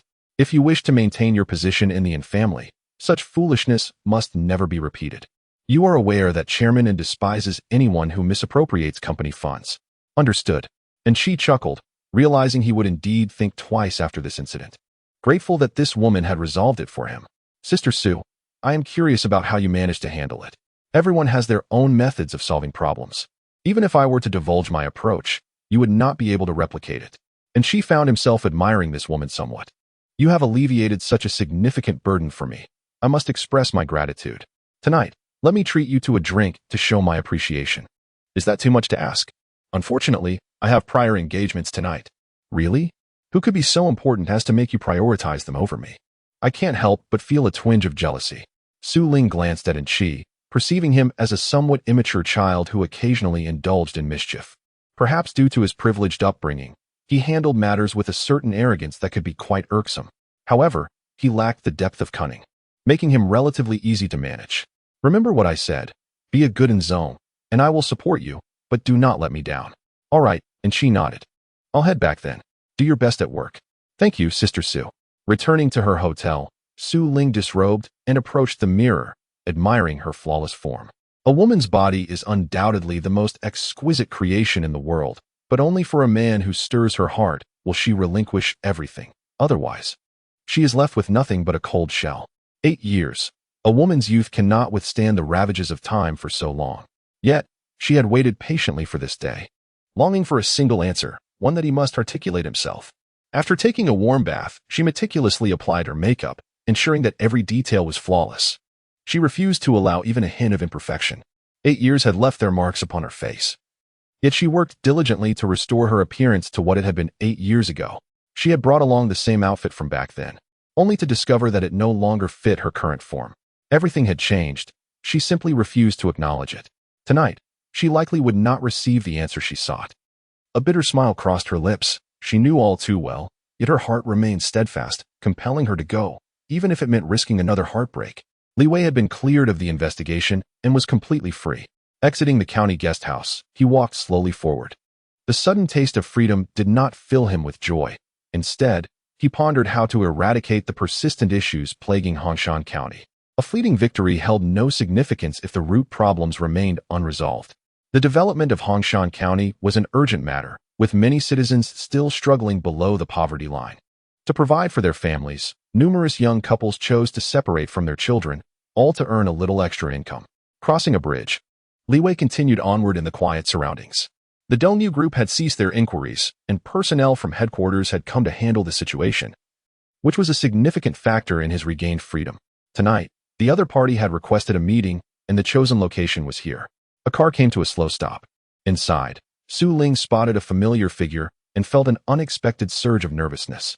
The formidable woman of the Dongyu group was, at this moment, taking deep breaths to steady herself. "Sister Su, that is the person you were looking for," a young man beside her whispered. "Yes, you stay here and wait for me." Taking a deep breath, Su Ling exited the car, adjusting her attire as she walked up. The young man's gaze remained fixed on her as she approached. Li Wei paused, picking up a stone and throwing it forcefully into the water, causing a splash. The action brought him a sense of relief. A release of pent-up energy in the face of investigations and rigid regulations. "Encountering a problem you cannot solve? This is unlike you," a woman's voice called out. Li Wei turned to see Su Ling, her figure cloaked in fabric, appearing even more beautiful under the moonlight. "It's you." He recognized her instantly, despite the 8 years that had passed. Surprised? Su Ling chuckled softly. "Have you long since buried me in your heart?" "Don't say that." Li Wei inhaled deeply, diverting his gaze from her. "How have you been these years?" "Quite well, wealthy and influential. I possess all that one might call happiness, do I not?" A small smile graced Su Ling's lips as she adjusted her hair, drawing closer to him, her high heels clacking against the ground, unsuitable for this terrain, but she continued to approach. "That is good to hear," Li Wei nodded. "What brings you to Hongshan County?" "I heard you were in trouble, so I thought I would check in on you." "Considering we were friends long ago," Li Wei chuckled. "If you wish to laugh, I wouldn't mind." Su Ling halted. "If only you had followed me back then. With your capabilities, you would have achieved great success by now." "You know I wouldn't." Li Wei turned away, resolute. "Whenever my country calls, I will unhesitatingly sacrifice everything. Even me, right?" Su Ling raised her voice. "You would throw everything away for your Black Hawk Special Forces, but have you ever considered me? I told you 8 years ago, we were not meant to be. I was not worthy of you." Li Wei gazed into the distance, realizing how swiftly 8 years had elapsed. The reckless youth he once was had long since vanished, yet the fervor in his heart remained undiminished. Su Ling's eyes reflected a tumultuous mix of love and hatred. She had never loathed anyone as intensely as she did him, perhaps due to the depth of love she once held. "Abandon everything you have now and come with me, just as you did 8 years ago. If you are willing to humble yourself, I can offer you everything, including me." She fixed her gaze on Li Wei, extending her hand towards him as moonlight illuminated her delicate fingers, transporting her back to that fateful night 8 years prior. On that night, two young lovers found themselves facing an impending separation as Li Wei was called back to duty for a mission, one that might prevent his return. She had pleaded with him not to leave, but he had coldly rejected her. "I'm sorry. I cannot. I have a mission to fulfill." "Su Ling, you are the one I regret the most in my life, and I do not wish to offer any excuses." "I understand." Su Ling managed to smile. "You truly have not changed. You remain the man I both love and hate." Turning away, she fought back tears. 8 years had passed, and she still could not find the answer she sought. Despite her relentless efforts to forget him, she found it impossible. Li Wei inhaled deeply, his gaze fixed on the horizon, fully aware that he could not provide Su Ling with what she desired. This moment of indifference was ultimately for the best for both of them. Yet, Su Ling could not resist glancing back. As she prepared to enter the car, she yearned for one last glimpse of the heartless man. Should he choose to lower his guard, she would forgive him without hesitation. "Sister Su." "It's time to get in the car," the young man urged, noticing the animosity in his gaze directed at Li Wei. "All right." Su Ling took a deep breath and slowly entered the vehicle. The car sped away, with Li Wei remaining turned away. Hearing the departing sounds, he suddenly turned and struck the trunk of a tree with a powerful fist. With the situation now clarified, Dongyu Group's stocks surged. The Hongshan County government, led by Geng Ming, also exhaled in relief, having just received news that the investigation had concluded. "Comrades, it is over," Geng announced. "Secretary Geng, was it resolved so quickly?" "Indeed, the pace is rather swift." Geng Ming chuckled slightly, deeming it unnecessary. After all, the individual had only been appointed to Hongshan County for less than half a month. What was there to investigate? Was it concerning the ruffians he had encountered at the morning market? The matters requiring inquiry had been thoroughly examined, and it was evident that the Dongyu Group had encountered certain issues, all of which had now been resolved. Those who had benefited financially ought to express their gratitude to Secretary Li. Truly commendable. Yes, such leaders are indeed a rarity nowadays. Let us tidy up and make our way back home. The municipal investigation team departed that day, with Zhou Bo accompanying the other county leaders to see them off. His expression clouded with concern. Tomorrow, Li Wei would return, and the tranquil days of Hongshan County would soon be disrupted. "County Head Zhou, we must prepare in advance. Whatever comes our way, we shall meet it head-on. What can one individual do? Even the formidable Sun Wukong is subdued by the Buddha. Indeed, as long as we stand united, none can prevail against us." The following day, Li Wei returned to the county government, marking his first formal appearance as the secretary of the county committee after undergoing investigation. Zhou Bo was the first to approach him with congratulations, his smile appearing somewhat forced. "It's good that nothing has happened. I knew there would be no issues. Our secretary Li possesses remarkable abilities." Li Wei smiled slightly, acknowledging that the matter had indeed concluded rather swiftly.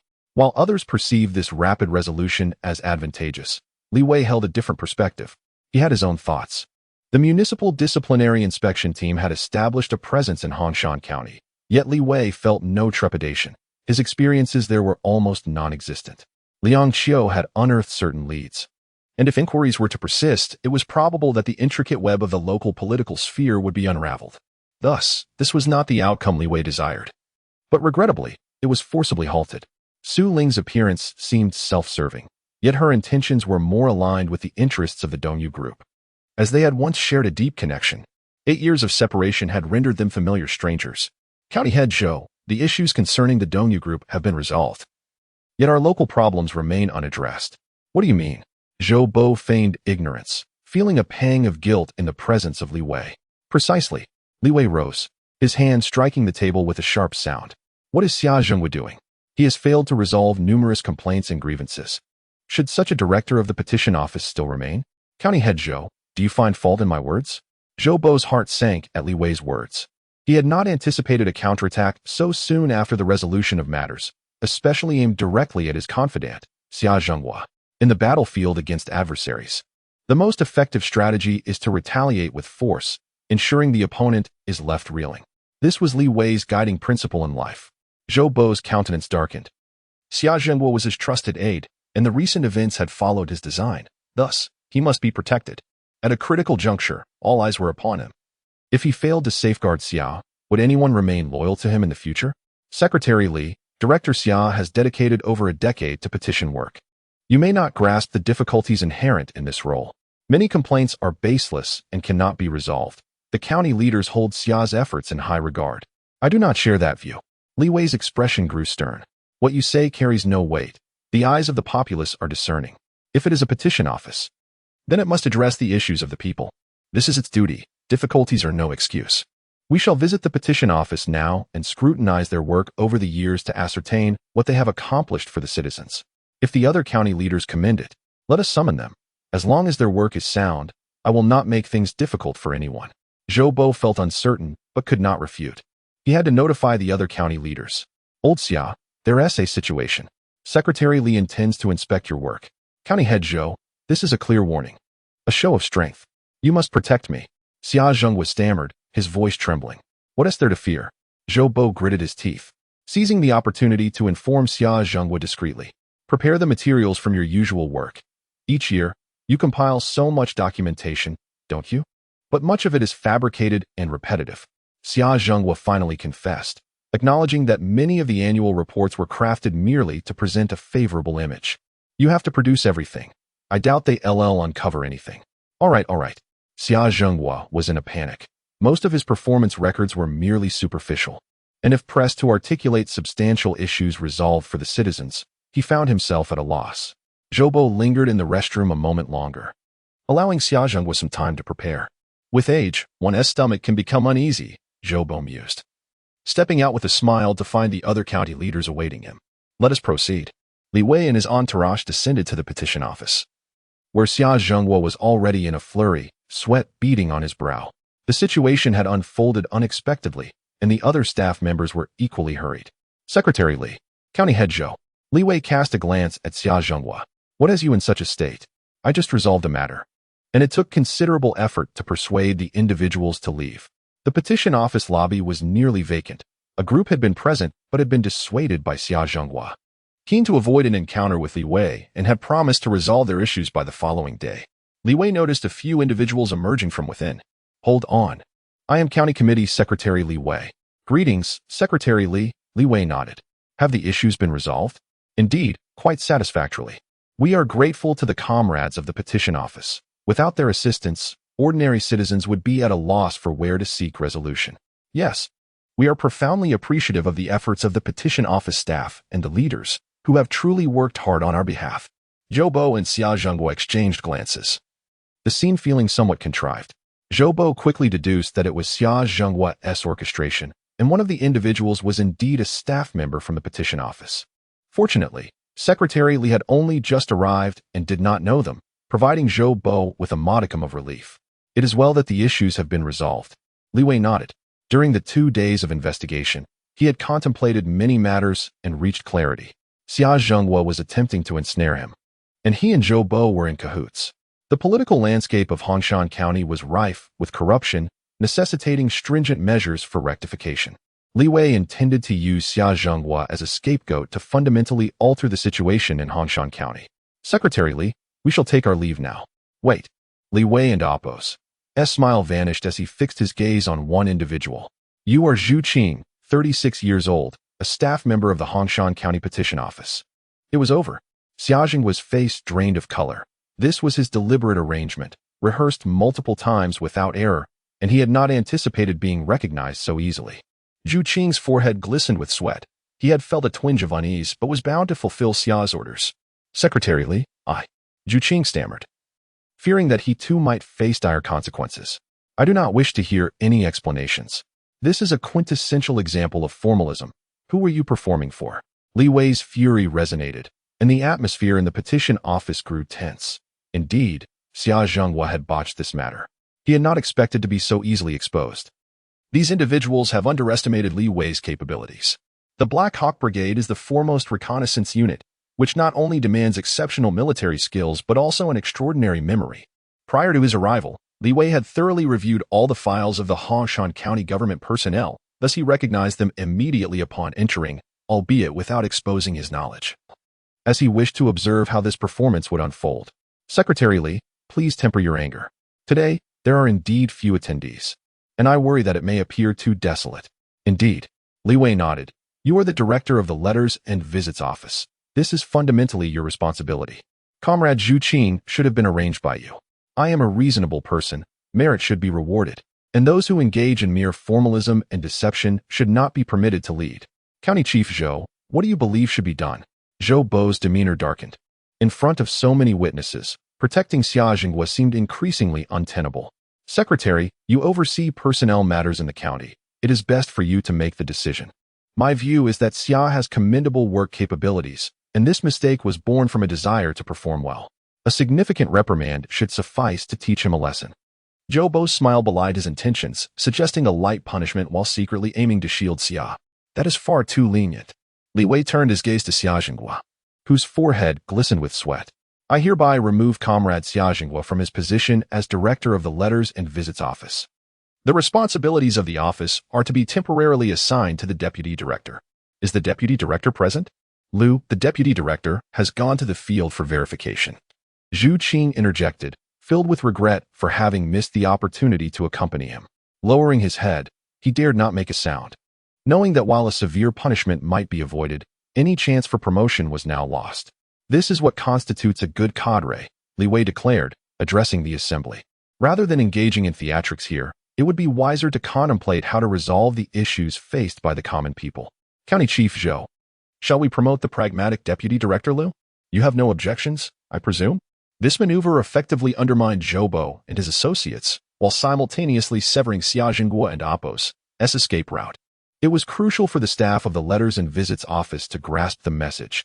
Diligence in their work is the only path forward, rather than entertaining dubious schemes. None whatsoever. Everything shall proceed as Secretary Li has stated. Zhou nearly gritted his teeth in frustration, having been caught off guard. He signaled to Xia Jinghua to remain silent. Although he had been dismissed, he retained strategies to reinstate him. Ultimately, this power struggle concluded with Zhou defeat, rendering Xia Jinghua a casualty of the contest. Old Xia, considering our long-standing relationship, I will find a way to assist you. Having resolved the issue, Li Wei departed the Letters and Visits office, adhering to his characteristic efficiency. The Vice-County Chief, Tian Hao, sensing the shift in power dynamics, chose to discreetly withdraw. Unwilling to offend Li Wei, Xia Jinghua sat dazedly in the office lobby, while Zhou, who had chosen to stay, patted him on the shoulder. County Chief Zhou, what should I do now? Xia inquired, looking up. I only did this for your sake. You cannot abandon me. Fear not, Zhou reassured, inhaling deeply. I still possess connections within the city. Endure this period of hardship. Once Xia is removed, I will ensure you ascend to a leadership role. Thank you, County Chief Zhou. Xia wiped the perspiration from his brow, overwhelmed and uncertain about how to explain his predicament at home. The position of director of the Letters and Visits office, which he had held, was now lost, leaving him with no choice but to rely on Zhou. This represented Li Wei's decisive counterattack, leaving Zhou with no room for negotiation. The corrupt practices within the Hongshan County political sphere were to blame. Had Li Wei not discerned the ruse performed in front of him, there would have been no justifiable grounds for dismissing Xia Jinghua. Emerging from the Letters and Visits office, only the office director, Chowda, remained beside Li Wei, while the others had slipped away, sensing the tense atmosphere. Secretary Li. One person followed him out, and upon turning, Li Wei recognized it was SWAT AI. Is there something you need? He inquired, his expression stern, fully aware that this young woman was not to be underestimated. Willing to resort to any means necessary to achieve her goals. Having witnessed Li Wei's outburst, SWAT AI was taken aback, yet simultaneously captivated by his commanding presence. Previously, her attempts to ingratiate herself had failed, but now she found herself genuinely admiring him. Secretary Li, may I have a moment of your time? Speak here, Li Wei replied, fully aware that such private conversations could lead to gossip, especially with someone like SWAT AI. Taking a deep breath, SWAT AI stated, I joined the Letters and Visits office to resolve issues for the citizens of Hongshan County and to do good deeds. I hope Secretary Li can grant me the opportunity to contribute more. Li Wei glanced at SWAT AI and immediately comprehended that with Xia Jinghua's dismissal, the position of director was now vacant. SWAT AI's ambitions stirred. It was only natural to desire advancement rather than remain an ordinary person laboring tirelessly. What have you accomplished? Li Wei inquired, clearing his throat. SWAT AI was indeed capable. Those devoid of ambition often faltered in their duties. Among the soldiers he had trained, only those with a strong sense of purpose ultimately distinguished themselves. In the Black Hawk Brigade, out of 99 recruits each year, fewer than 10 gained his recognition. Indeed, SWAT AI recounted her achievements over the past year, addressing various issues, albeit minor, that had been resolved. Well done, continue your efforts. I have stated before that diligent work and addressing the needs of the populace will yield rewards. Thank you, Secretary Li, SWAT AI exhaled in relief. Her emotions complex as she gazed at Li Wei's retreating figure. She despised herself for her earlier missteps, having squandered a splendid opportunity. At this moment, she yearned to rectify her errors, but hesitated upon witnessing Li Wei's austere demeanor. He was indeed unlike other men, exuding a unique charm that entranced SWAT AI. Secretary Li, are you returning to the county government? Chowda inquired softly. Although he was Zhou's confidant, he dared not offend the county secretary, having witnessed Xia Jinghua's fate. The tumult within his heart was palpable. Having painstakingly attained the position of office director, he could not afford to become a pawn in someone else's game. As Li Wei entered his vehicle, he asked, Director Chow, where did their deputy director Lu go? He has gone to the town for mediation, Chowda responded. Do you know which town? Chowda frowned slightly, recalling, I believe it was Sitong Town. Then let us head to Sitong Town. Since my arrival, I have yet to visit the towns and villages. I must not be an unfit county secretary, Li Wei remarked. Chowda quickly added, Secretary Li, your schedule is busy. The village has its leaders, and the towns have their governments. all operating under the directives of the county leadership. You are responsible for the overall coordination. Li Wei nodded, recognizing the merit in Chao Do and Apo's words, even if they bordered on flattery. The root of Hongshan County and Apo's issues lay within its government, as long as it remained stable. The lower levels would not dare to cause trouble.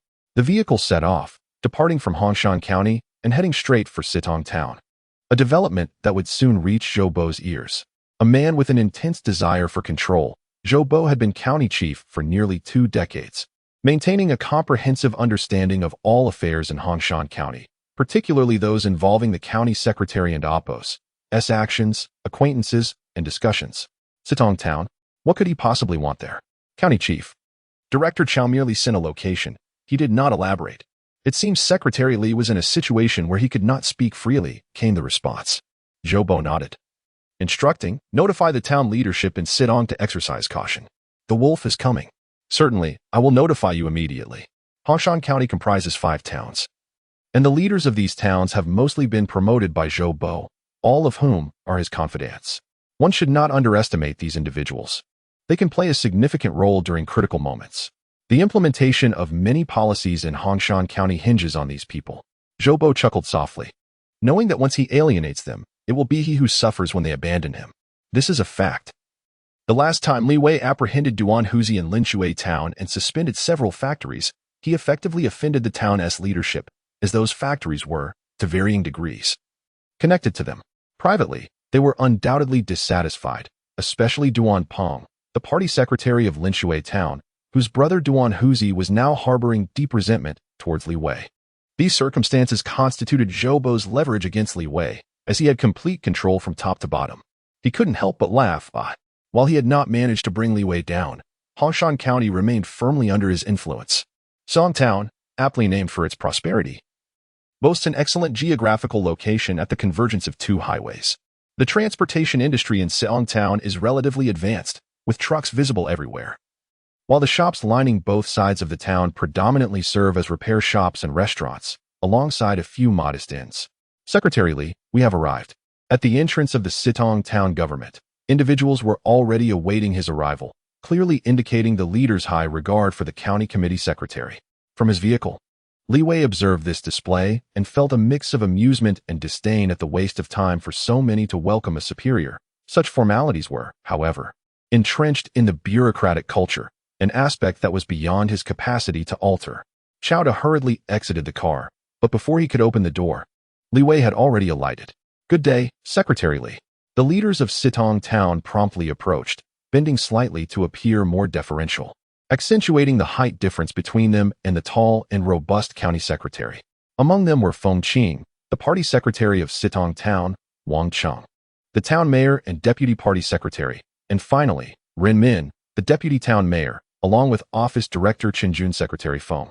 Has Deputy Director Liu from the county petition office also arrived?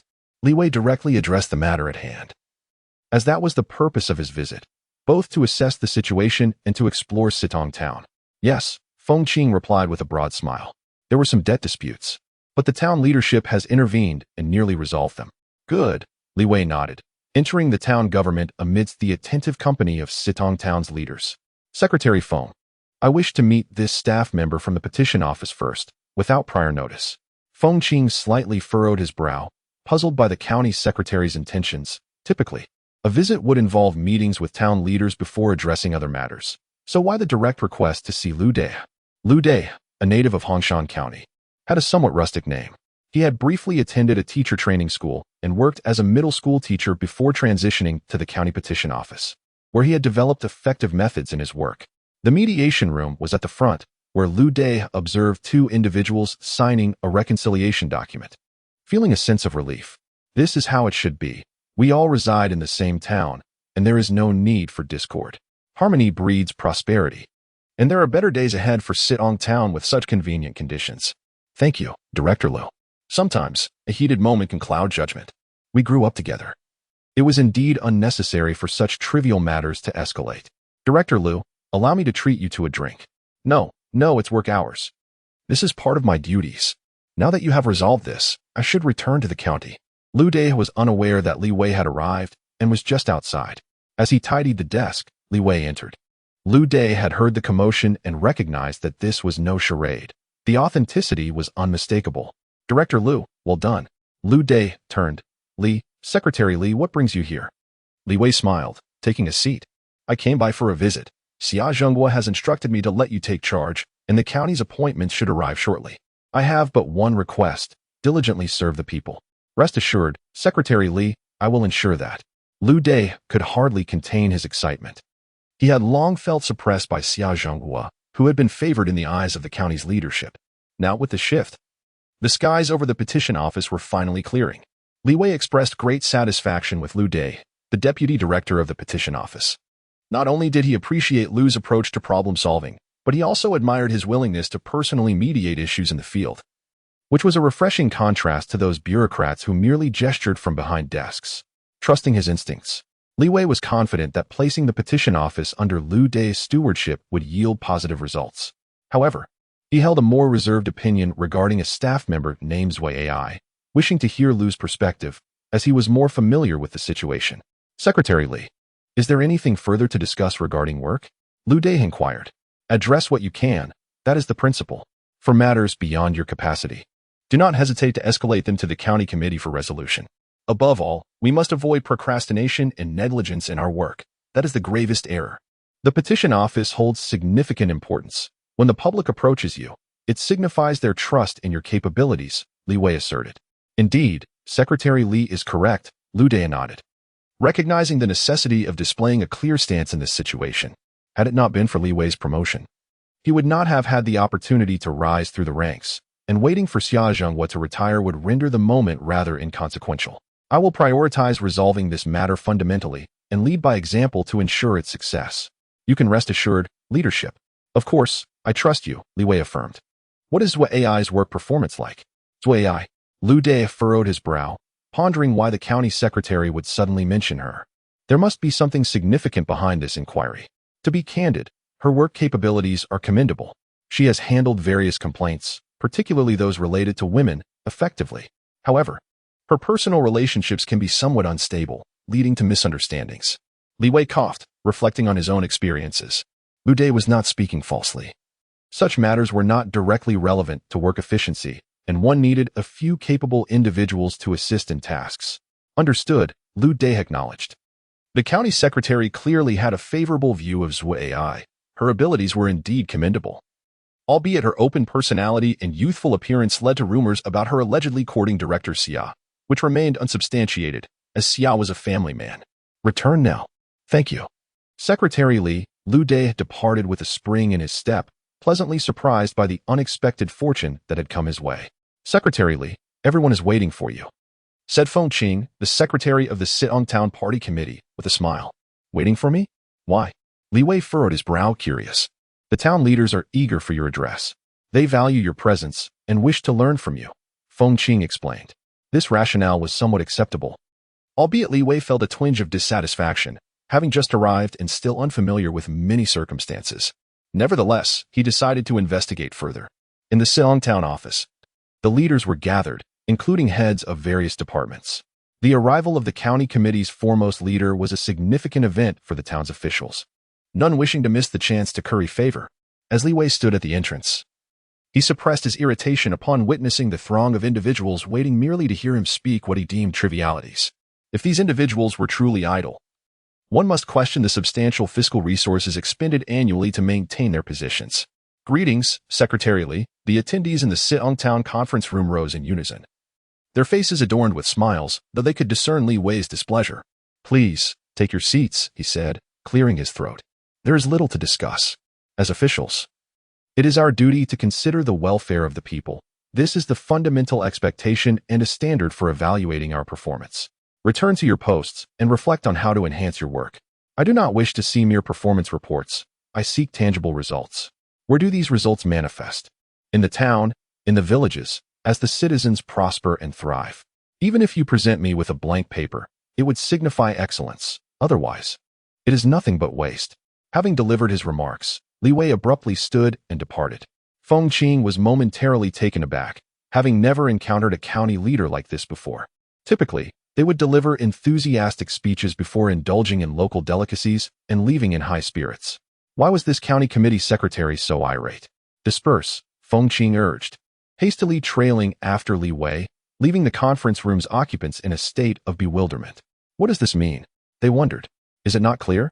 This new leader does not favor such theatrics. He comes from a military background, distinguishing him from others. It seems Secretary Feng has miscalculated this time. That makes sense. Feng Qing caught up with Li Wei. Secretary Li, was my arrangement inadequate? Not at all. Inform Mayor Wang. We shall tour the town thoroughly, Li Wei replied, harboring his own thoughts. He believed that the impoverished state of Hongshan County was not insurmountable, yet the persistent poverty over the years must have its roots in something deeper. Taking Sitong Town as an example, its geographical advantages and proximity to major transportation routes and highways should, in theory, foster considerable development. Yet, despite these favorable conditions, the town remained impoverished, even more so than others. Li Wei's sole focus was to uncover the underlying causes of this poverty. Upon seeing Feng Qing, Town Mayor Wang Chung inquired, Secretary Feng, what does the county secretary mean by this? Do not ask. We must investigate immediately. I believe I've discerned the essence. The higher-ups are pragmatic and disdain superficiality. Cancel the lunch reservation and opt for a modest eatery instead, preferably the cheaper, the better. Feng Qing raked his fingers through his hair, reflecting on his years as a town party secretary. He had hosted county leaders countless times, familiar with the routine, yet this one seemed different. What's going on? Wang Chung sighed, pondering whether it was all just for show. If we do not make arrangements, what if he is dissatisfied later? That is a valid concern. Feng Qing frowned, uncertain of the best course of action. Mayor Wang, what are your thoughts? Wang Chung sighed, unsure but inclined to believe that in this era, no leader would eschew appearances. Let us maintain the arrangements for now and later gauge his attitude. If it becomes clear, we can retract our plans. It is better to be prepared. That makes sense, Feng Qing agreed. You are astute. I too have been outmaneuvered by Secretary Li. Let us proceed as you suggest. Hurry. We must not keep Secretary Li waiting, lest we incur his displeasure. The two hastened downstairs, where Li Wei awaited, accompanied by the director of the county government office. Chao Chao found himself in a precarious position. He was a confidant of County Chief Shoubo, yet every time he undertook tasks, Secretary Li would summon him, displaying great trust, which made him sense Zhou's growing discontent. Human emotions are the most difficult to decipher. Although Zhou had not directly addressed the issue, this silence left Chao feeling uncertain, yet he could not refuse Li Wei's requests. Secretary, where are we headed? Chao inquired, observing Feng Qing and Wang Chung descending from above. Why so slow? Li Wei glanced at the clock, noting nearly 10 minutes had passed. He was a stickler for punctuality, a trait ingrained from his military background. Once an arrangement was established, barring orders from superiors, he would adhere to the timeline without exception. As Feng Qing and Wang Chung entered the vehicle, they exchanged glances, each hoping the other would initiate conversation. Both were cautious, fearing that any misstep might offend the county leader. Wang Chung smiled silently, glancing at Feng Qing, the town and Oppo's chief, responsible for overseeing personnel matters. Clearly, it would be more fitting for him to speak in the presence of Secretary Li. Feng Qing comprehended the situation and inquired, Secretary Li, where shall we head next? Just a stroll around, Li Wei replied, clearing his throat. On our way here, we passed by the main road, which seemed bustling with shops and vehicles. It should be the most vibrant part of the town. Let us start there. Understood, Secretary Li. Chowder responded promptly as he started the vehicle. The town of Situong was not expansive. The main road was its only notable thoroughfare. Feng Qing and Wang Chung exchanged worried glances. Despite its liveliness, the road posed significant issues. Without proper arrangements, troubles were likely to ensue. Both men were acutely aware of the challenges within Situong. Feng Qing straightened in his seat, maintaining a cheerful demeanor while keeping his eyes forward. Seizing the opportunity when no one was watching, he discreetly sent a message. The county party secretary is heading to the street. Instruct your people to be cautious. Anyone causing trouble today will face consequences. Feeling relieved after sending the message to the owner of the largest repair shop in town, who happened to be his childhood friend, he casually inquired, Mayor Wang, which repair shop has the best service? My vehicle has been making strange noises lately, and I would like to take this chance to get it fixed.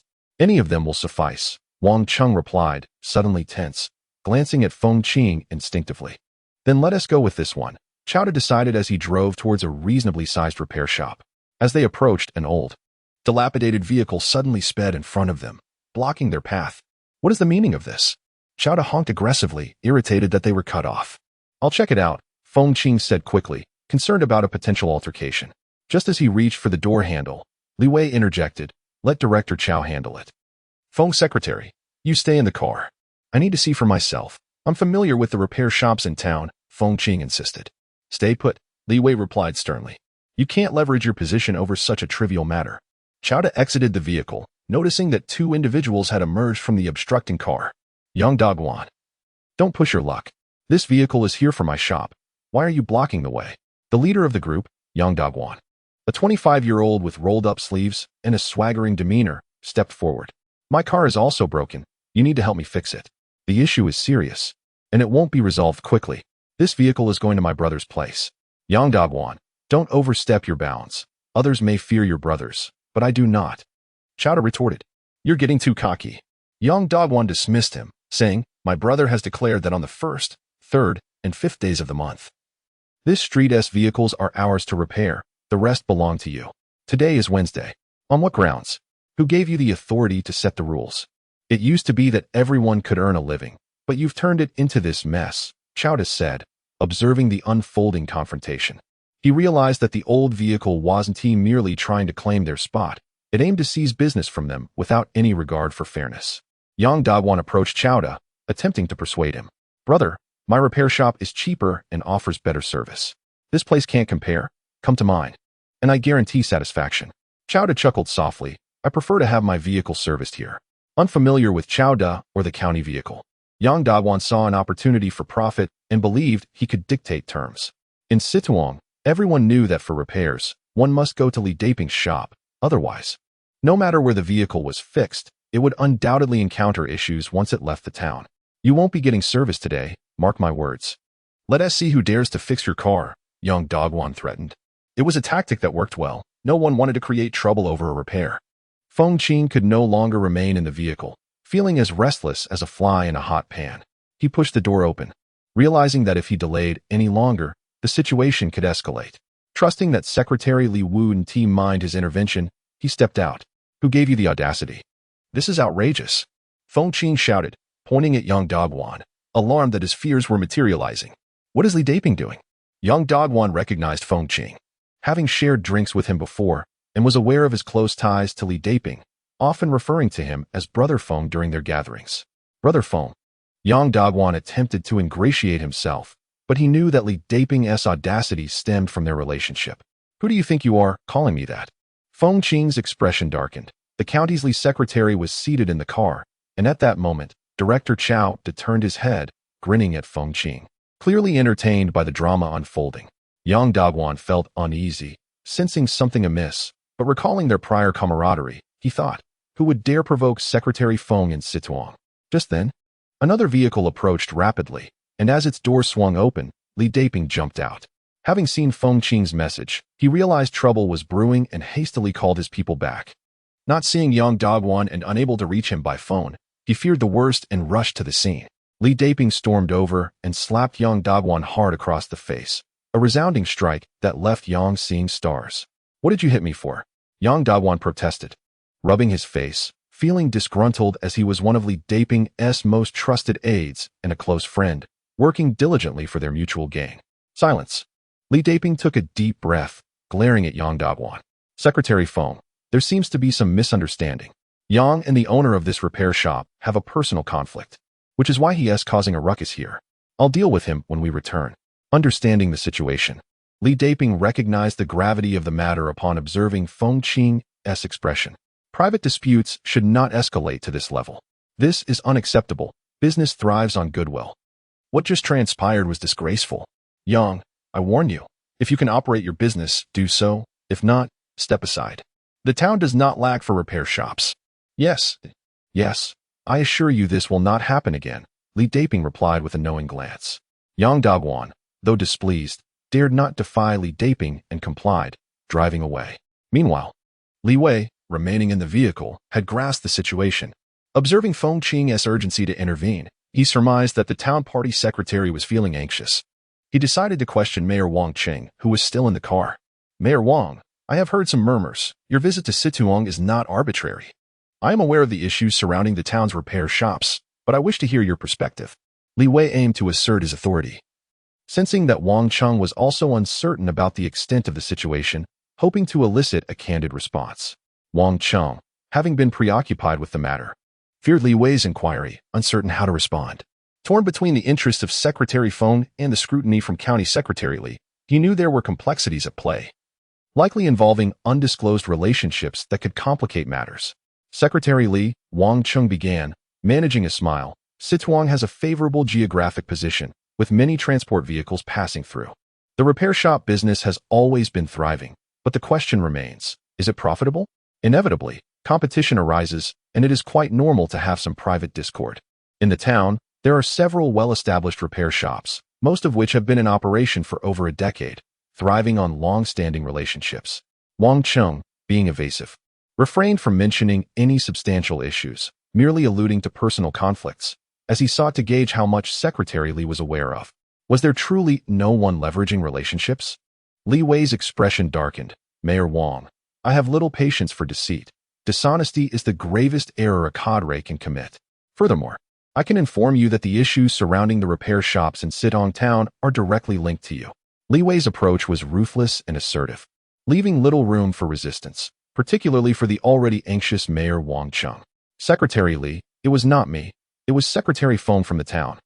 Wang Cheng could only plead, his fear palpable. The happenings in the county were well known among the town officials, and this county party secretary was no ordinary figure. He had the audacity to confront County Head Zhou openly. The county director had no choice but to comply, unwilling to jeopardize his own position over Feng Qing. Li Wei's lips curled into a smile. The truth had surfaced. Very well, I shall grant you an opportunity to elaborate on the particulars. Faced with the unexpected arrival of County Secretary Li Wei, Mayor Wang Cheng was entirely unprepared, burdened with further concerns. The city's investigative team had just departed, and now the county secretary had descended upon Sitong Town, evidently seeking an outlet for his frustrations. Moreover, the insinuating remarks from Secretary Li only served to deepen Wang Cheng's unease, leaving him with no choice but to speak. Secretary Li, please do not attribute this to me.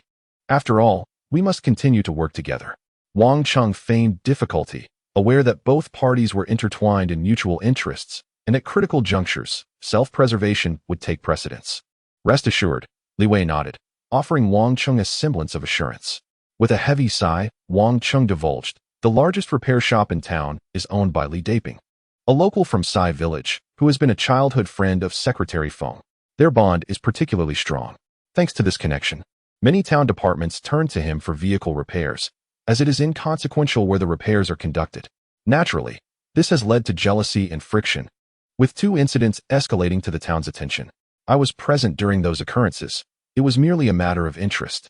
At the time, Secretary Feng was absent, and I attempted to mediate. Beyond that, I am not entirely privy to the details. Wang Cheng remained cautious, uncertain of County Secretary Li Wei's intentions. Although the issue with the repair shops was relatively minor, it involved Secretary Feng Qing, and moving against a town party secretary was not a matter to be taken lightly. Li Wei understood this as well. He could dismiss the director of the petition office, Xia Jinghua, with a mere word. As that was of Xia's own making, his negligence and deceit had been caught in the act. With appointments in the county's petition office falling directly under the county committee's jurisdiction, rendering any objections from Zhou Bo futile. However, the situation with the town party secretary was different. He wielded significant power, and any elevation or dismissal required the resolution of the county committee before being submitted to the municipal organization department for approval, underscoring the town party secretary's significance. Is that truly all there is to it? Li Wei continued to probe, eager to extract more from Wang Cheng. Secretary Li, I genuinely know nothing more. Please do not press me further, Wang Cheng replied, a look of distress upon his face. He believed it prudent to withhold some information, ensuring both sides had plausible deniability, even if Feng Qing were to learn of it later. After all, he had brought such matters upon himself, and it was merely unfortunate that Secretary Li had crossed paths with him. Feng Qing, with a grim expression, glared at Li Daiping, seething with resentment for having entangled himself at such a critical moment. Chowda, perceptive as he was, observed the departing vehicle and remarked, Secretary Feng, can we now proceed with the repairs? I genuinely fear inciting trouble. This was directed at Feng Qing, who was undeniably aligned with County Head Zhou. Effectively on the same side, and would certainly extend his support rather than exacerbate the situation. What trouble could there be, Director Chow? Just a minor misunderstanding. I shall handle this matter, Li Wei assured, dismissing any concerns. Li Daping, sensing the tension, hastily exited, reassured that his ally Feng Qing would resolve the predicament. The county secretary would hardly concern himself with trivial town issues, leaving the resolution to the town itself, allowing operations to continue as before. The repair shop's personnel emerged, brimming with frustration. I cannot repair this vehicle. Why not? Chowda inquired with a smile. Secretary Feng has assured me that it is permissible, and I trust you to get the job done. At that moment, Feng Qing rushed over. Old Zhang, grant me this favor. I will address any future matters, ensuring you are duly compensated. Thank you, Secretary Feng. Master Zhang, the mechanic, discarded his tools onto the ground. My shop is no longer profitable. I have no choice but to close. All the business has been snatched away, leaving Li Daping with a monopoly on repairs in the entire town, which is rather convenient for him. His frustration was palpable. The repair shop had been passed down from his father and was the oldest in the town. Due to the disturbances caused by Li Daping and his crew, many loyal customers were now hesitant to seek repairs, bringing the business to a breaking point. What fueled his anger further was Li Daping's practice of inflating repair costs, having built many in the community. As a result, fewer people ventured to Sitong town for repairs, opting for other towns to avoid trouble. Master Zhang, regardless of the situation, this vehicle must be repaired today. I assure you, I will handle Li Daping. Let it be known that if he disrupts again, you are to come to the town government, and I will see to it that he is removed immediately. Secretary Feng. Is that a promise? Indeed. Very well, I will proceed with the repairs. At this juncture, Li Wei alighted from his vehicle, glancing at the repair shop and Oppo's S sign, which bore the marks of time, having been established for over 20 years. Almost 30 years. My father started the shop, and I began assisting him at the age of 16. I am nearing 40 now, old Zhang chuckled, deducing that this individual was a high-ranking official, as the town leaders were behaving with unusual humility before him, as if transformed into entirely different persons. The individual had not changed, rather. He was now overshadowed by someone of higher stature. Li Wei nodded, observing old Zhang's hands calloused and weathered, a testament to hard work and a chronicler of the era's evolution, particularly in the repair industry, where many techniques had evolved over time. Indeed, old Zhang concurred, surprised by the county secretary's amiable demeanor, devoid of any airs of authority. Ultimately, it remains a human endeavor. While equipment can alleviate labor, the crux of the matter lies in the skill of the individual, a fact that remains unchanged. After making his observations, old Zhang lifted the vehicle and Oppo's S hood for a meticulous inspection. The issue is minor. There and Oppo's S a loose component here and a small leak below. A simple replacement will suffice. Feng Qing discreetly monitored County Secretary Li Wei with growing trepidation, anxiously awaiting an inquiry. The more Li Wei refrained from questioning, the more uncertain Feng Qing felt. He had already devised a strategy to deflect blame entirely onto Li Daping, asserting that he had orchestrated these troubles unbeknownst to him. Secretary Feng Qing, hearing his name called, quickly approached, having anticipated this moment. Leader, I have an idea. We should establish a pilot project in Sitong town. Hongshan County aims to develop, and the surrounding towns hold paramount significance. Traditionally, the county's economy has propelled the towns. But it is time to shift the paradigm. Let the towns drive the economy to facilitate Hongshan County's leap forward. I have contemplated this for quite some time, and I believe Sitong town, with its unique advantages, is the ideal candidate.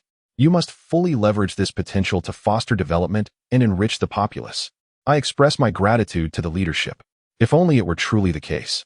I extend my heartfelt thanks on behalf of all the residents of Situ Town for the substantial support rendered by the county leadership. Feng Qing's words are merely formalities. The slogan for the grand development of Situ Town has been proclaimed for many years, and the previous leadership echoed the same sentiments. Development necessitates financial resources, and what Hongshan County lacks is indeed funding. Without capital, all utterances are mere empty rhetoric. Li Wei is not leveraging this situation to undermine the town's party secretary. Yet it is essential for him to learn a lesson. Old Zhang, the mechanic, could not suppress a chuckle, finding humor in Secretary Feng Qing's remarks, believing that ultimately, only those with connections in Situ Town prosper. As for Li Daping, I choose not to investigate for now, but such occurrences must never transpire in Situ Town again. Otherwise, I will direct the county police and the county disciplinary committee to conduct an immediate inquiry. When the investigation reveals the responsible parties, they ought to contemplate their actions carefully. If one wishes to open a business and make profits, it must be with the condition that Situ town flourishes. That is the righteous path. Secretary Feng, do you concur with my perspective? Yes, indeed, absolutely correct. Feng Qing gasped, realizing that Secretary Li of the county committee must already be aware. However, this time, he refrained from making himself the scapegoat, likely due to insufficient evidence in his possession. Yet, it serves as a warning. If Li Daping continues his reckless behavior, the one who ultimately faces the consequences will be himself. The repairs have been successfully completed. Chowda tested the vehicle and confirmed that the issue has been resolved. Thank you. What is the cost? Such a trivial amount. I shall not accept it. I simply await the day that this leader speaks of. That day will indeed come. Li Wei nodded with a smile, glancing at the silent and contemplative Feng Qing. Should he continue to err, even if it means overturning the table in Hongshan County, he must be removed. Otherwise, I will be the one to pack my belongings and depart. Using Situ town as a pilot, we must expedite economic development. For that is what the provincial leadership desires to witness, rather than allowing the internal strife of Hongshan County to persist. Li Wei departed from Sitong town, seated in his car with eyes gently closed, momentarily recalling the scene of his meeting with the provincial leaders. At that time, both the provincial and military district leaders were present, having been urgently summoned back from the special training area, which took Li Wei by surprise. This is our heroic commander. Comrade Li Wei, the political commissar of the military district, introduced with a smile. Commander Li, I have long heard of your esteemed reputation.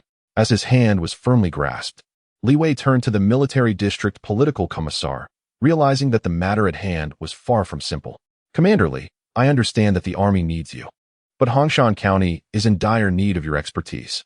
The situation there is exceedingly grave. The previous county party secretary was specially selected by the provincial committee to radically transform Hongshan County, and indeed, significant reforms were initiated. Unfortunately, within less than a year, he took his own life. Suicide? Li Wei furrowed his brow slightly. That shouldn't be the case. If reforms were underway, why would he resort to such an act?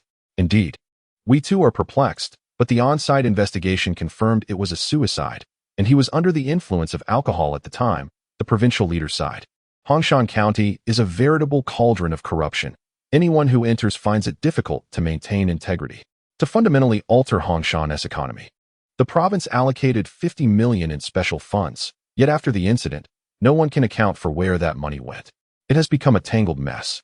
Your assignment is based on your capabilities, and we hope you will transform Hongshan County and ascertain where that money has disappeared to. Comrade Wang Zheng was personally appointed by me. I know him well enough to say he would never embezzle that money, nor would he take his own life over it. This is a conspiracy, Li Wei asserted. Very likely, but we cannot be certain. Comrade Li Wei, this arduous task is entrusted to you. The military district leaders had already consented, and as a soldier, Li Wei had no choice but to comply with the orders from above. The blare of a horn interrupted Li Wei's thoughts, prompting him to open his eyes. On his very first day in Hongshan County, he found himself ensnared in a trap. Fortunately, he had prepared in advance. Otherwise, the presence of the naked woman in his hotel room that night would have made it exceedingly difficult for him to prove his innocence. And it would have certainly become a lever for Zhou Bo to use against him. Li Wei's gaze fell on the county party office director, Chowda, who was also one of the conspirators. The seamless collaboration among Chowda, the county police chief Du Gang, and the county head Zhou Bo could indeed easily ensnare any leader in Hongshan County. The previous county party secretary, Wang Zheng, who had taken his own life due to financial issues, had likely fallen victim to their machinations long before. Director Chow, before I assumed office as the county party secretary, the previous secretary Wang indeed committed suicide, correct? Li Wei inquired suddenly. The car jolted slightly as Chow Da's expression shifted, the internal turmoil plainly reflected in his driving. He had abruptly slammed on the brakes, only to quickly release them, causing the vehicle to lurch violently. Li Wei noted this reaction, having posed the question to gauge Chow Da's immediate response. For such spontaneous reactions are often the most genuine, unfiltered by the mind's deliberation. Yes. Why does the leader suddenly inquire about this? Lessons from the past, Li Wei replied with a smile, reminding himself to remain vigilant. I too fear following in his footsteps. Do you think I will? Of course not, Chowda replied, striving to maintain his composure. He had not anticipated that the county party secretary would broach such a taboo subject in Hongshan County.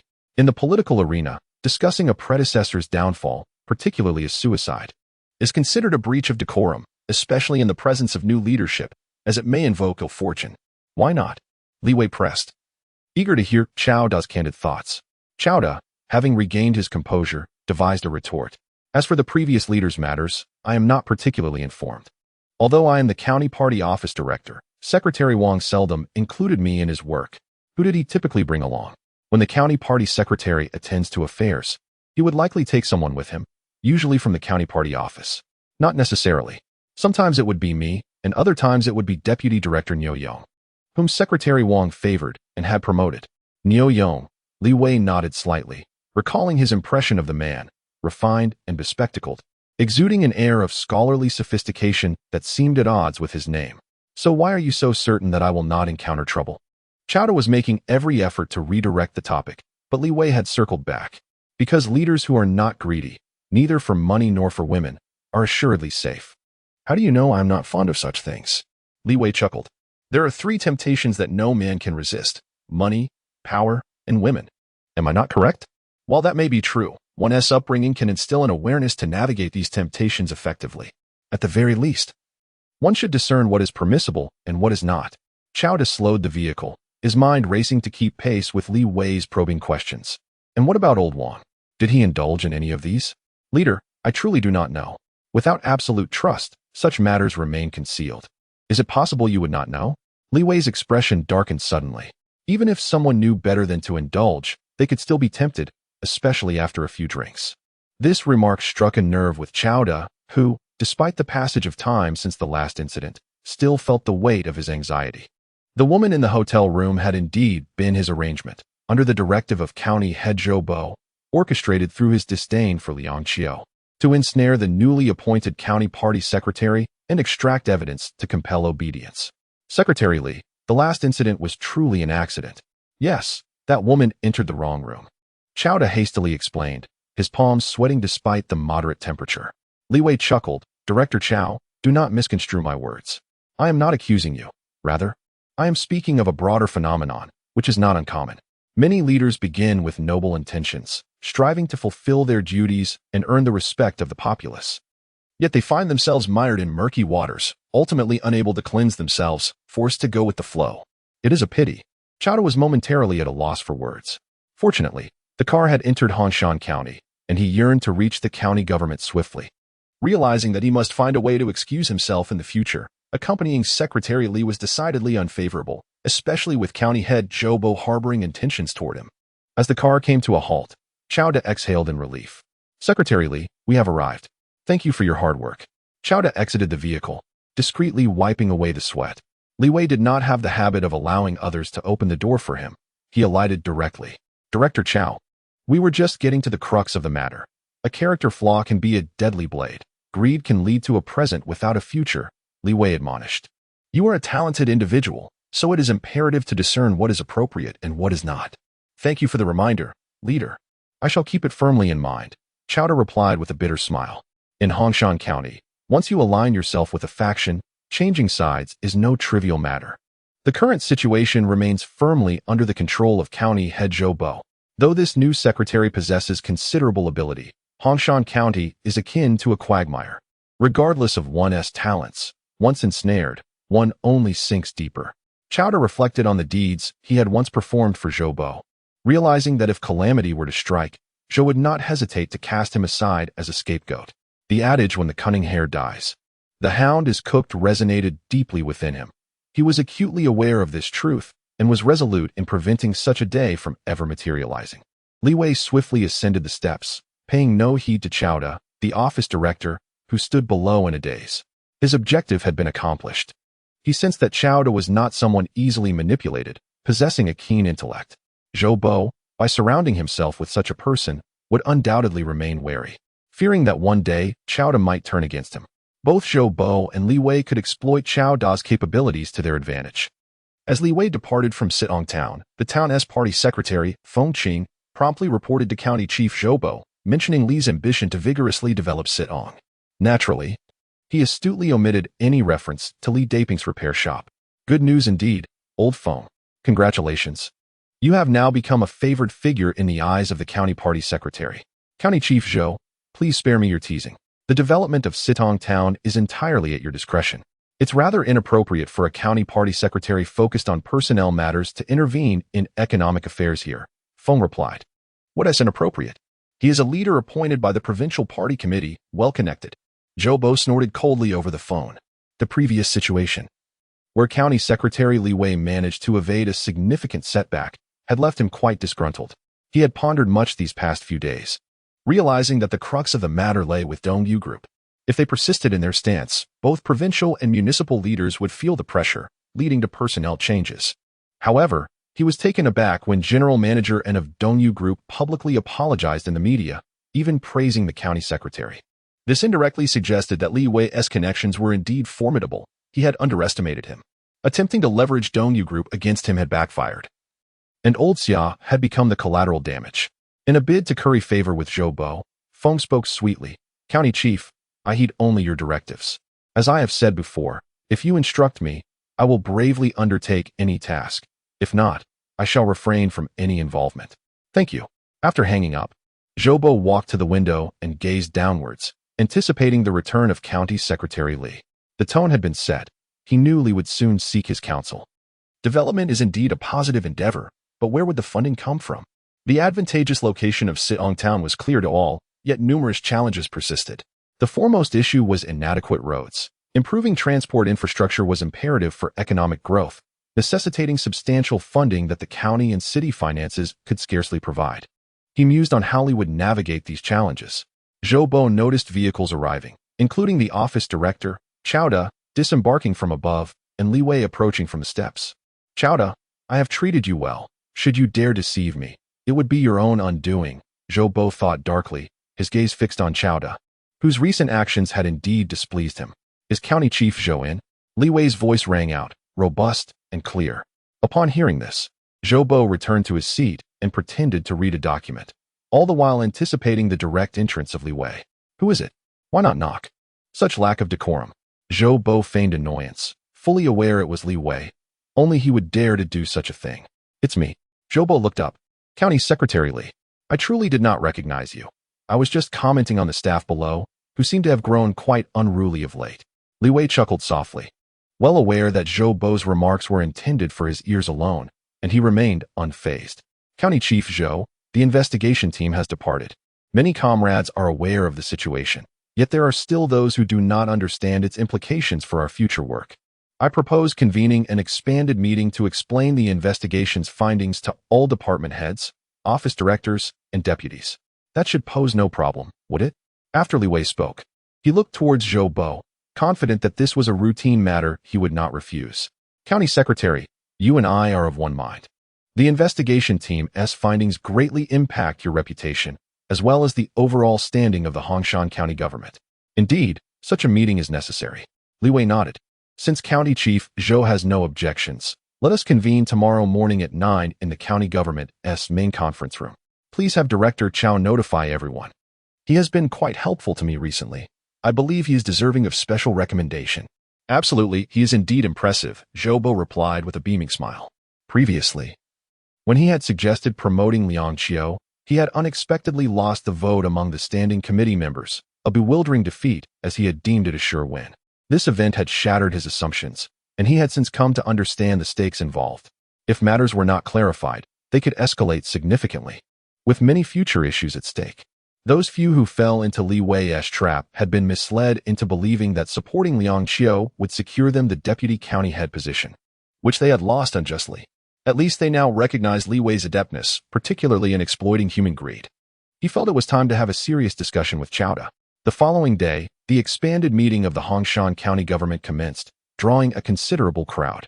The atmosphere was lively, as many attendees, who rarely crossed paths, took this opportunity to foster connections. Director Chow, I suppose I need not attend? Inquired Niu Yong, the deputy director of the Hongshan County Party Committee office, in a hushed tone, aware of the meeting's high-level nature. This is an expanded meeting arranged by Secretary Li, and your attendance is mandatory. Although you are a deputy director, you are still a key leader of the county government. This is a valuable opportunity you must seize. Came the response. Very well. Nyo Yong adjusted his glasses. Compared to Chowda and others, he held a slightly higher position. Having graduated from a reputable university and secured a role within the Hongshan County government. Aware that he lacked influential connections, he had always worked diligently. Though he lamented the absence of opportunities for advancement, he recognized that without ingratiating himself with key county leaders, his ascent would be challenging. His fortunes changed with the arrival of Secretary Wang, who quickly recognized his capabilities and appointed him as deputy director of the office, for which he remained grateful. Let us proceed. If we arrive late, Secretary Li will surely be displeased. Nyo Yong followed Chow Da into the meeting room, where attendees rose to greet the office director, while few acknowledged the deputy director. Such is the nature of bureaucracy. The distinction between a director and a deputy may seem minor, yet the disparity in status is immense, prompting many to strive for the top position. Nyo Yong chose a seat at the edge, cognizant of his standing, as soon the county government leaders entered. Good day. County Chief Zhou. Good. Zhou Bo warmly greeted them and quickly ascended to the platform at the front of the conference room, where tables had been set up with teacups and name tags representing their identities. These details were significant. Only the primary leaders were afforded seats with name tags, which served as a symbol of status. Seated at the center of the front row were the heads of various departments, enjoying similar privileges, while the deputies could only observe. Li Wei entered briskly, a personal habit of his to move quickly, and took his place without delay. Are we all assembled? Let us commence the meeting. Li Wei cleared his throat. Comrades, this is an expanded meeting of the Hongshan County Party Committee. Present are the backbone of our departments and fellow party members. Recently, Hongshan County has faced some challenges, causing unrest among the populace, and numerous rumors have circulated. Here, I will state only one thing. Rumors cease with the wise. Evil cannot triumph over righteousness. Li Wei's voice resonated powerfully, and given his position as county secretary, his words penetrated the hearts of those present. The investigation team has departed, and the issues have been resolved. Many comrades believe I acted recklessly and failed to consider the bigger picture. But think for a moment. If I had overthought, could we have accomplished anything? Could we have retrieved funds from Dongyu Group? As Li Wei concluded, he surveyed the audience, who nodded in agreement. Some did so to show respect, while others genuinely admired him. His ability to compel Dongyu Group to concede had solidified Li Wei's reputation. And the citizens of Hongshan County now recognized their leader as one who speaks for the people. Zhou Bofin wore a smile that was emblematic of his character, rendering his thoughts utterly inscrutable at that moment. Li Wei paused momentarily before abruptly slamming his hand onto the table, an action so sudden that it drew the attention of everyone present. While the issues concerning the investigative team had been resolved, the problems plaguing Hongshan County remained unresolved. I have heard that the previous county party secretary endeavored to address these issues, but tragically met a fatal end. I believe everyone here is well aware of this. It is imperative for me to reiterate that righteousness will ultimately triumph over evil. Matters that others fear to address are ones that I, Li Wei, am unafraid to confront. The audience lowered their gazes, including the principal leaders of the county government seated on the platform, their brows furrowed in surprise, as they had not anticipated Secretary Li Wei to raise such a matter in this setting. Li Wei, in the presence of all the officials of Hongshan County, mentioned the suicide of the former county party secretary. This topic is a taboo, whether one is aware of the details or not. Everyone understands that it is better left unspoken. Zhou Bo maintained his smile, his expression unchanged. Whether he was discussing the investigation team or suddenly bringing up the former county party secretary's tragic end, the moniker Smiling Tiger of Hongshan is not without merit. Li Wei was unafraid. Stating the truth was preferable. He had just stirred the pot, and he did not believe that the entire political realm of Hongshan County could feign ignorance. To uncover the truth, one must cast a significant stone into this stagnant pool. The conference room was unusually quiet, the atmosphere stifling to the extreme, making even breathing feel laborious. One individual raised his gaze, landing on County Secretary Li Wei's face, but quickly lowered his head again. It was Nyo Yong, the deputy director of the Hongshan County Party office, his fists clenched tightly, his frail body trembling slightly with anxiety, trying to maintain his composure amidst the surrounding scrutiny. Li Wei took a deep breath. The silence at this moment was anticipated. County Chief Zhou, regarding this matter, would you care to say a few words? Zhou Bo chuckled softly, stating, "This is a disgrace for Hongshan County. I truly wish to avoid discussing it. But since Secretary Li has brought it up, I'll share some thoughts. I am indeed grateful to Secretary Wang. You might wonder why. He brought funds from the province, improving the overall environment of Hongshan County. This is well known. Our roads have been repaired, the old city has been rejuvenated, and a red tourism park has been constructed for the development of Hongshan County. Although it is not yet fully completed, all these changes are thanks to him. One must have a conscience, but unfortunately he could not control himself, leading to an irrevocable outcome. That is what I wish to convey. Li Wei nodded in acknowledgement. Undeniably, Zhou Bo was formidable. Initially, he intended to use this opportunity to criticize Zhou Bo, seeking a breakthrough, but Zhou had preemptively prepared, choosing instead to praise his predecessor. County Chief, Zhou speaks very candidly. I believe everyone here has their own measure of judgment. You all know best how effective the leadership has been. As the saying goes, the coffin determines the verdict. This matter is now in the past. Today, bringing it up serves no ulterior motive for the development of Hongshan County. Economic growth must be prioritized. When the economy thrives, the lives of the people improve, and consequently, conflicts and issues will dissipate. Henceforth, the leadership of the county party and government will strive to gather funds to develop Hongshan County, including its towns. Let us learn from past mistakes. A sword hangs over all of you, capable of falling at any moment, harming both others and oneself. Should one wish to remain unscathed, there is but one righteous path. The pure shall remain pure, and one must diligently fulfill their responsibilities. Zhou Bo, sitting nearby, furrowed his brow slightly. Li Wei had convened everyone under the pretense of the investigation team, but his true intent was to discuss that very matter, which Zhou had preempted. He realized he had underestimated the complexity of the situation, which involved more than just Hongshan County. If Li Wei truly wished to investigate, let him do so. It would lead to his own downfall. Was there a need to impede him?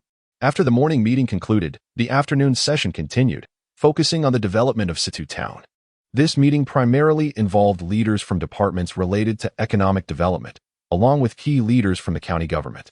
Secretarially, I am fully supportive of economic development. But we cannot merely chant slogans. I am more familiar with the situation in Situ Town than you are. The roads are inadequate, and apart from transportation, there are no other pillar industries. Many wonder why such favorable conditions have rendered it the poorest area in Hongshan County. The reasons are evident. Its inherent conditions are too weak, and its potential is limited. Indeed, we have conducted detailed investigations regarding the resources and development potential of each town, and Situ Town ranks at the bottom. The transport industry may enrich a few, but it fails to elevate the overall living standards of the residents. Li Wei listened intently, jotting down notes. The opinions of these individuals were of great importance. You people, Zhou Bo's expression darkened. Secretary Li has proposed such a commendable plan. It ought to receive full support. Why is there hesitance before it has even begun? County Chief Zhou, I speak the truth. Development is indeed beneficial. But if funds are poured in and the economy fails to thrive, it would be a farce. Certainly, economic development must be carefully considered in advance. We cannot act impulsively. He immediately recognized that such remarks might provoke Secretary Li, so he quickly added, I am absolutely supportive of developing Situ Town, having emerged from there myself. Is there anything else to add? Once again, silence engulfed the room. Li Wei discerned there was no need for further discussion. No consensus would be reached. Was it truly the case that doing nothing would allow Situ Town to prosper on its own? The meeting is adjourned. Li Wei returned to his office, undeterred. Although the previous remarks were not in favor of his development plan for Situ Town, he was not one to easily concede unless he had thoroughly dismissed the notion of its viability. In Zhou Bo's office, Chowda knocked and entered. County Chief Zhou, I can no longer serve as the director of the county party office, Chowda lamented, collapsing onto the sofa. What is the matter? Zhou Bo inquired. Who would dare disturb our director Chow? Chowda sighed, lowering his voice. Who else could it be but our Secretary Li? He insists on bringing me along every time he goes out, deliberately trying to sow discord between me and County Chief Zhou. Of course, I know County Chief Zhou would never fall for it, but he catches me off guard with his sudden inquiries, leaving me in a constant state of anxiety. It's truly overwhelming. Zhou Bo chuckled, recognizing Chowda's concerns. Old Chow, how many years have we worked together? Nearly 20 years. 21 years and 4 months. I remember it distinctly. We have worked hard to reach this point, and the situation in Hongshan County has stabilized. Yet, there are those who overestimate their abilities, seeking to disrupt the stability we have painstakingly built. This shall not be tolerated. Furthermore, you can rest assured that in my eyes, you will always be the most trusted one. Outside of you, There is no one else worthy of my trust. Thank you, County Chief Zhou. But I still find it unbearable. Just endure a bit longer. Zhou Bo coughed lightly, taking a sip from his teacup. He is currently relying on you for a purpose beyond mere convenience. If it were anyone else, I would be far more concerned. Alas, Chao sighed. As long as we clarify matters, at least I've passed this hurdle with County Chief Zhou. County Chief Zhou, if it truly comes to a head, we should confront him directly, gather everyone to sign a joint letter to remove him. It hasn't reached that point yet. Zhou Bo shook his head. That would not be wise. After all, he was sent down by the provincial committee, and city leaders would have reservations as well. Unless he commits a grave error, it is futile. Then how do we provoke him into making a mistake? Women aren't effective, money is insufficient, and he wields the greatest power. Chao sighed. I truly cannot think of any solution. Zhou Bo chuckled coldly. You underestimate human nature. Women are ineffective only if he is yet to encounter one who stirs his heart. Money is insufficient only if the quantity is not ample. As for power, is there a man who does not crave it? None. Men are inherently driven by an ultimate pursuit of power. Chao rose. Leader, have you devised a strategy to deal with him? Patience is key. After work, Li Wei had a simple meal before returning to the guest house. He unlocked the door, and as it swung open, an object fell from the gap. It was a newspaper from the Hongshan County television station, the headline boldly proclaiming, Hongshan County's leap towards great development. County party leadership united in building a new Hongshan. The photograph reveals Zhou Bo and Deputy County Head Tian Hao, with a man in his 40s standing centrally, exuding a sense of competence. Positioned closer to the middle than Zhou Bo, Li Wei instantly recognized this individual, as it became evidently clear. He glanced at the upper portion of the newspaper. Confirming his suspicion, it was a publication from Hongshan County television station, dated a year ago. Turning around, he found himself in an empty corridor. Who had slipped this newspaper under the door? The Hongshan County Committee guest house. Li Wei surveyed the desolate hallway, realizing he was the sole occupant on this floor. It was evident that the newspaper had been deliberately placed there. What was the intent behind this act? Who had managed to slip it through the door crack? Li Wei retreated, gently closing the door to his room. The door stood less than 2 meters tall. Any adult could easily reach its top. Thus, this detail would not help in identifying the person responsible. However, gaining access to the Hongshan County guest house was no trivial matter. The guest house fell directly under the jurisdiction of the county committee. Apart from residents, anyone wishing to enter had to make prior arrangements. The entrance on the first floor was manned 24 hours a day, considering that those residing within were county officials. Checking the time, Li Wei noted it was now 18:06. He typically indulged in a midday nap, and today was no exception. Ensuring he had ample energy was crucial for managing his responsibilities. He habitually departed for the county government at precisely 13:10. Therefore, the newspaper must have been inserted sometime between 13:10 and 18:06. If he could ascertain who had been present during that interval, clarity would emerge. Upon re-emerging, Li Wei startled a staff member stationed at the entrance, who promptly stood up.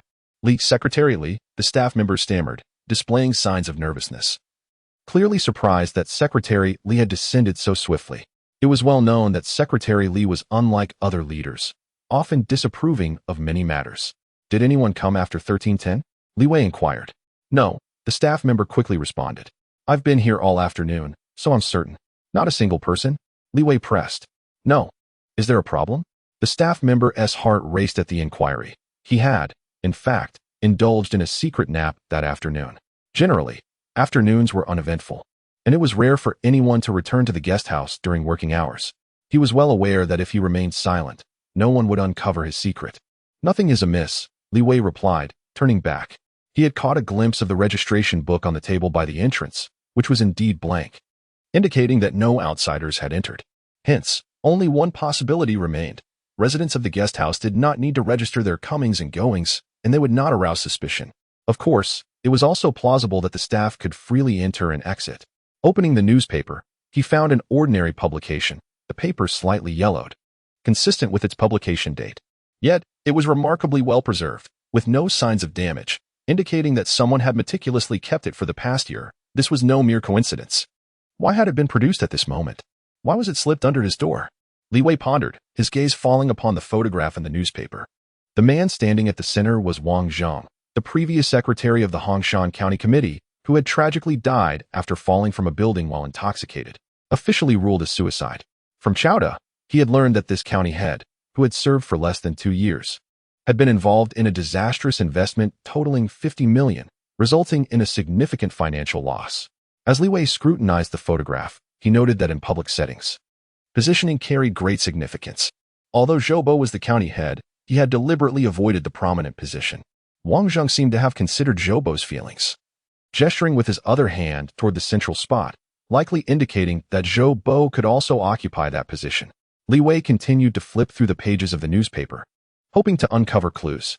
Someone had gone to great lengths to preserve this newspaper, undoubtedly for a specific purpose. The article detailed the ceremonial inauguration of a major tourism development initiative in Hongshan County, extensively covering the county leader's commitment to establishing Hongshan as a prominent tourist destination, leveraging tourism to alleviate poverty. Aside from this report, he found no additional information. He set the newspaper down, recalling a moment from his inaugural standing committee meeting in Hongshan County, where Zhou Bo had mentioned this very matter, intending to allocate poverty alleviation funds for tourism development. Li Wei had firmly opposed this idea, believing that the funds should be distributed to those in need rather than squandered on tourism projects. There was undoubtedly a problem here. Taking a deep breath, Li Wei glanced at the newspaper again. The incident involving the former county secretary Wang Zheng coincided with this issue. He had only recently brought it up in an expanded meeting, and now this newspaper had been slipped under his door. His instincts told him that the individual who preserved the newspaper must have been present at the meeting, anticipating that he might investigate, thus risking this act. Who could it be? Closing his eyes, Li Wei's mind was flooded with images of those who had attended the meeting that day. Though he had not been in Hongshan County long, he possessed a keen ability to read people and an exceptional memory. Niu Yong, the deputy director of the Hongshan County office. Li Wei opened his eyes, straining to recall the scene of the meeting. As he mentioned the former county secretary, almost everyone instinctively lowered their heads. Yet, for a fleeting moment, one person had glanced up at him. It was Niu Yong, though he quickly averted his gaze. That brief moment had not escaped Li Wei's keen observation. Niu Yong had risen through the ranks under the previous county secretary, but Li Wei sensed that he was not part of Zhou Bo's inner circle, likely due to his lower rank. Recently, Li Wei had indeed placed significant trust in Chowda, yet he understood that the relationship between Chowda and Zhou Bo was not easily disrupted. This was also a means to gauge Zhou Bo's response. Could it be him? Li Wei could not be certain. As deputy director of the county committee office, Niu Yong would be familiar with the guest house staff, often sending items over, so if he were involved, he wouldn't need to schedule an appointment or sign in. After changing into his workout attire, Li Wei stepped outside. Suddenly, he turned back and asked, "Has Deputy Director Niu been here today?" "Director Li." The guest house staff member stood up. "No." "All right, that will be all."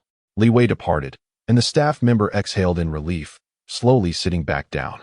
Suddenly, he recalled that he had secretly taken a key to nap in an empty room earlier that day.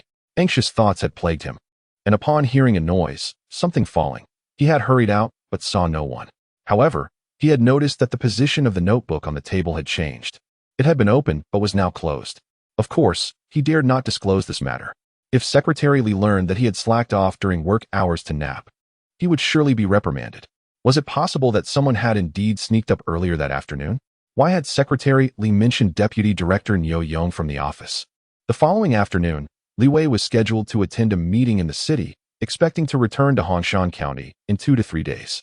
This time, he did not select Chowda, but specifically requested Deputy Director Niu Yong to accompany him. Niu Yong was taken aback. This was Secretary Li's decision, and he could only prepare as instructed. Soon, he boarded the vehicle, departing Hongshan County. Chowda watched the car leave, feeling a sudden pang of disappointment. "Director Chow, why weren't you invited along this time?" Zhou Bo asked, turning to him. "I think it's for the best," Chowda replied with a smile. "Being constantly beside Secretary Li makes me uneasy. I'd rather stay here and do some work. It feels more reassuring." "Foolish."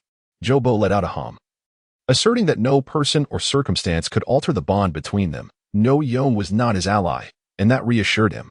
Chowda offered a wry smile, speculating that perhaps Secretary Li had sensed his reluctance, hence the decision to send Deputy Director Niu along this time. Zhou Bo nodded slightly, inquiring about Niu Yong's level of awareness. It should be minimal. After all, he was merely a deputy director, devoid of authority and lacking experience in those matters. That's reassuring. But you must remain vigilant and keep a close watch.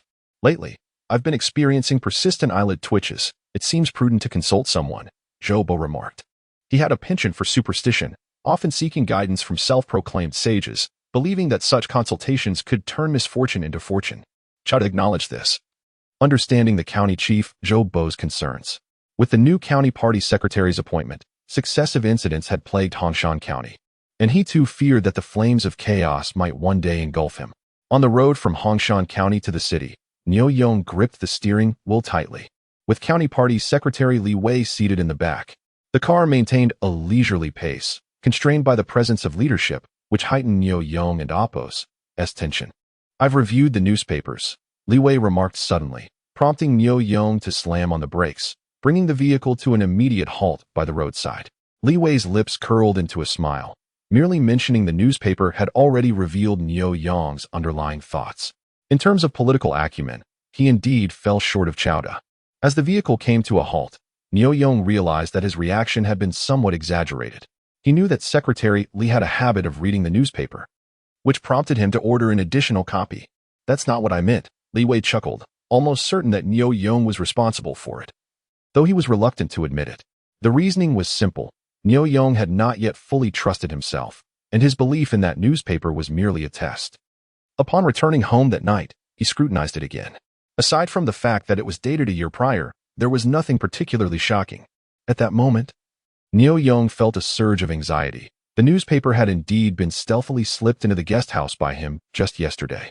There had been no one at the entrance, and he had devised a strategy, thinking that even if someone were present, he could find a way in. It was best that no one was around. In his haste to leave, he accidentally knocked over the registration book on the table, quickly picked it up, returned it, and departed.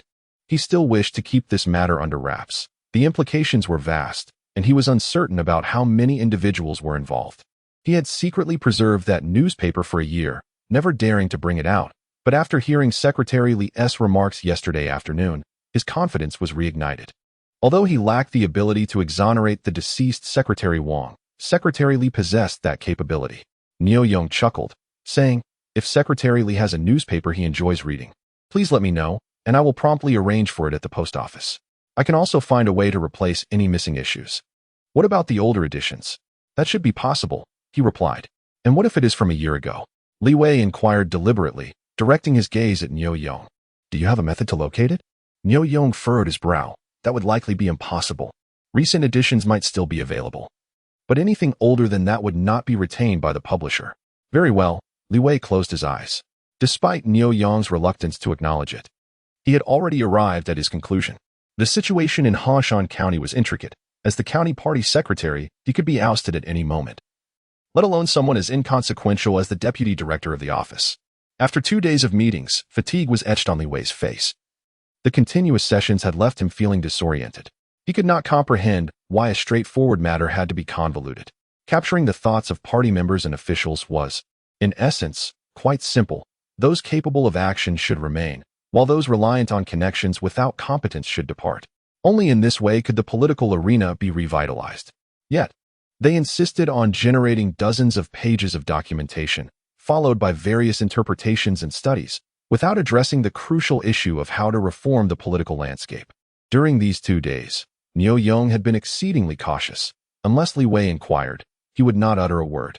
"Secretary Li, we have arrived," he announced. Li Wei opened his eyes as the vehicle halted in front of the Hongshan County government.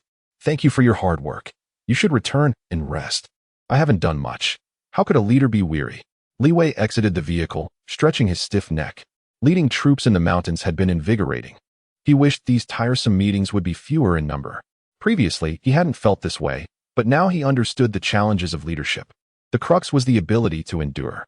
Li Wei smiled as he refrained from mentioning the newspaper again. That layer had already been punctured, and now it was merely a matter of waiting for Niu Yong to make his next move. He certainly had other evidence in his possession. "He is back," Zhou Bo observed, standing by the window, watching the car below. "Should we go out to greet him?" Chowda hurried over and happened to catch sight of Li Wei disembarking. "There's no need," Zhou Bo replied, turning away. "That would only seem contrived. Attend to your duties. We have a meeting shortly." "Understood." Chowda left County Head Zhou Bo's office, only to hear Secretary Li Wei's voice calling out, "Director Chow, please notify everyone about the meeting." It's a temporary gathering of the leadership team, and you are required to attend. Certainly, Secretary Li. The attendees quickly assembled, and Li Wei entered with documents in hand. I shall be brief. This is a confidential document issued by the municipal committee. No recordings or photographs are allowed, and it must not be disseminated externally. There are 3 parts, and I will highlight the key points. Secretary Li, should we take notes? Chowda inquired. Yes, do so. Li Wei replied, taking a deep breath. He was genuinely averse to such formalism. Mandatory sign-ins and records for meetings were unnecessary. However, if there were no records, it would be deemed a significant issue by higher-ups, escalating to a matter of ideological consciousness. After reading the 3rd document, Li Wei took a sip of water and addressed the leaders. The recent municipal meeting emphasized the construction of the party member team and the investigation into integrity and self-discipline. Here is a form for verifying the assets of leading officials, which must be filled out truthfully, detailing the sources of those assets. Do not harbor any illusions. If concealment is discovered, it will lead to severe consequences. Zhou Bo frowned slightly. This tactic was rather harsh, tantamount to publicly declaring one's assets. Who would be foolish enough to disclose their wealth and property, placing themselves in the line of fire? County Head Zhou, is there an issue with this? Everything must be pragmatic. We will comply with the municipal leader's directives. I have no objections. Then let us complete it promptly. Not only us, but all primary leaders from various departments must fill this out. Director Chow, please arrange for this to be done within 2 days, and then compile the information for my review before submission to the city. Understood, Secretary Li.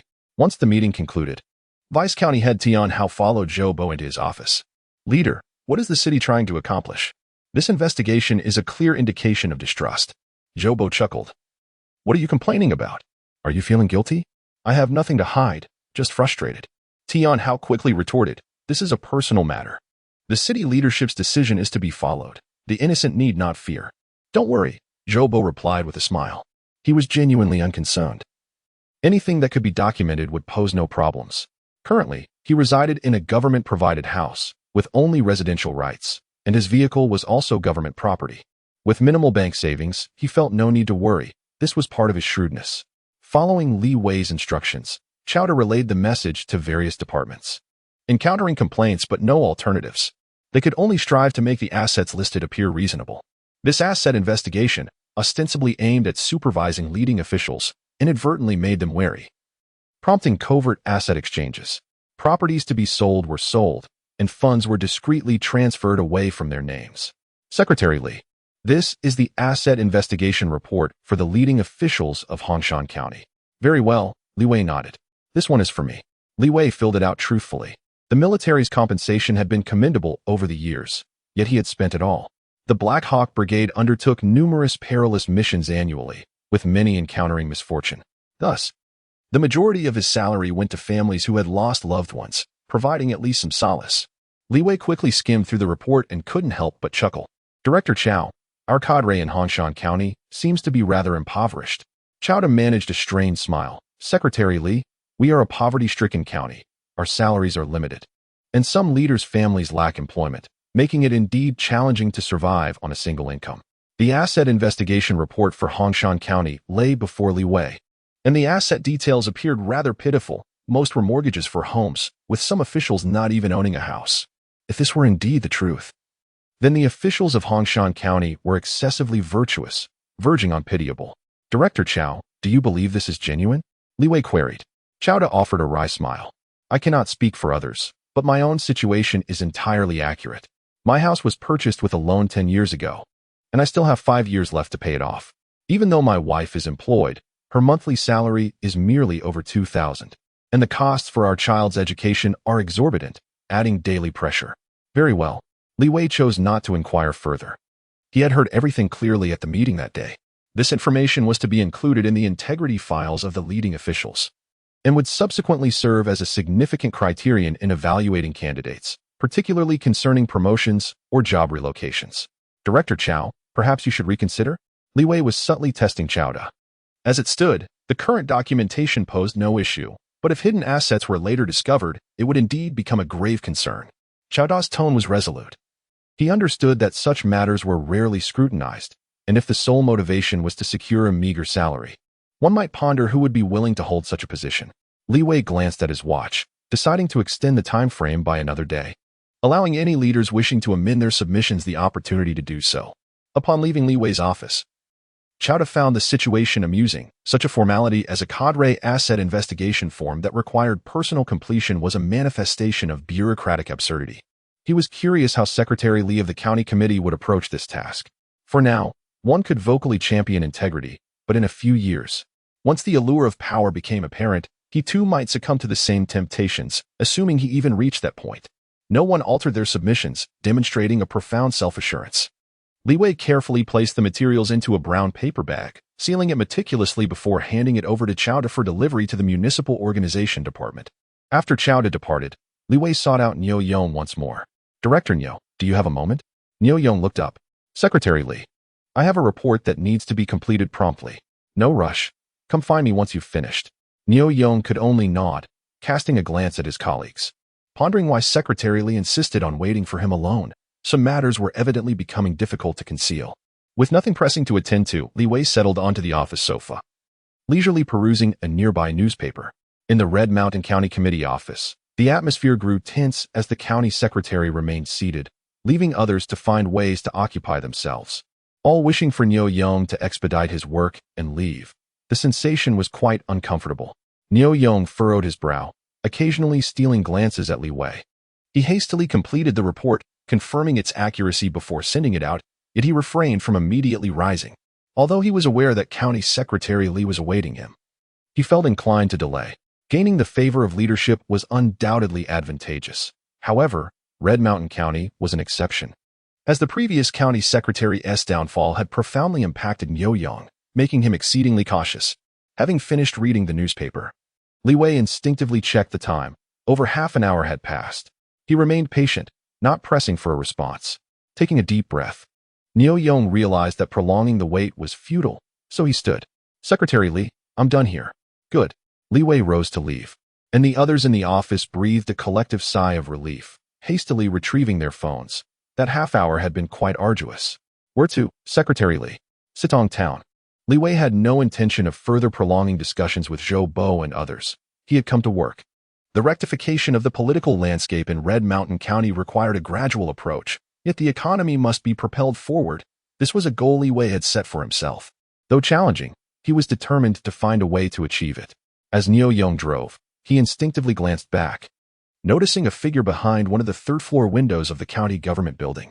Judging by the position, it was likely the office of County Mayor Zhou Bo, who was known for his habit of standing by the window, particularly when observing comings and goings at the county government. Indeed, Zhou Bo was watching, pondering where Secretary Li had gone. He had received word that Li Wei's trip to the city for the meeting was not merely a routine task.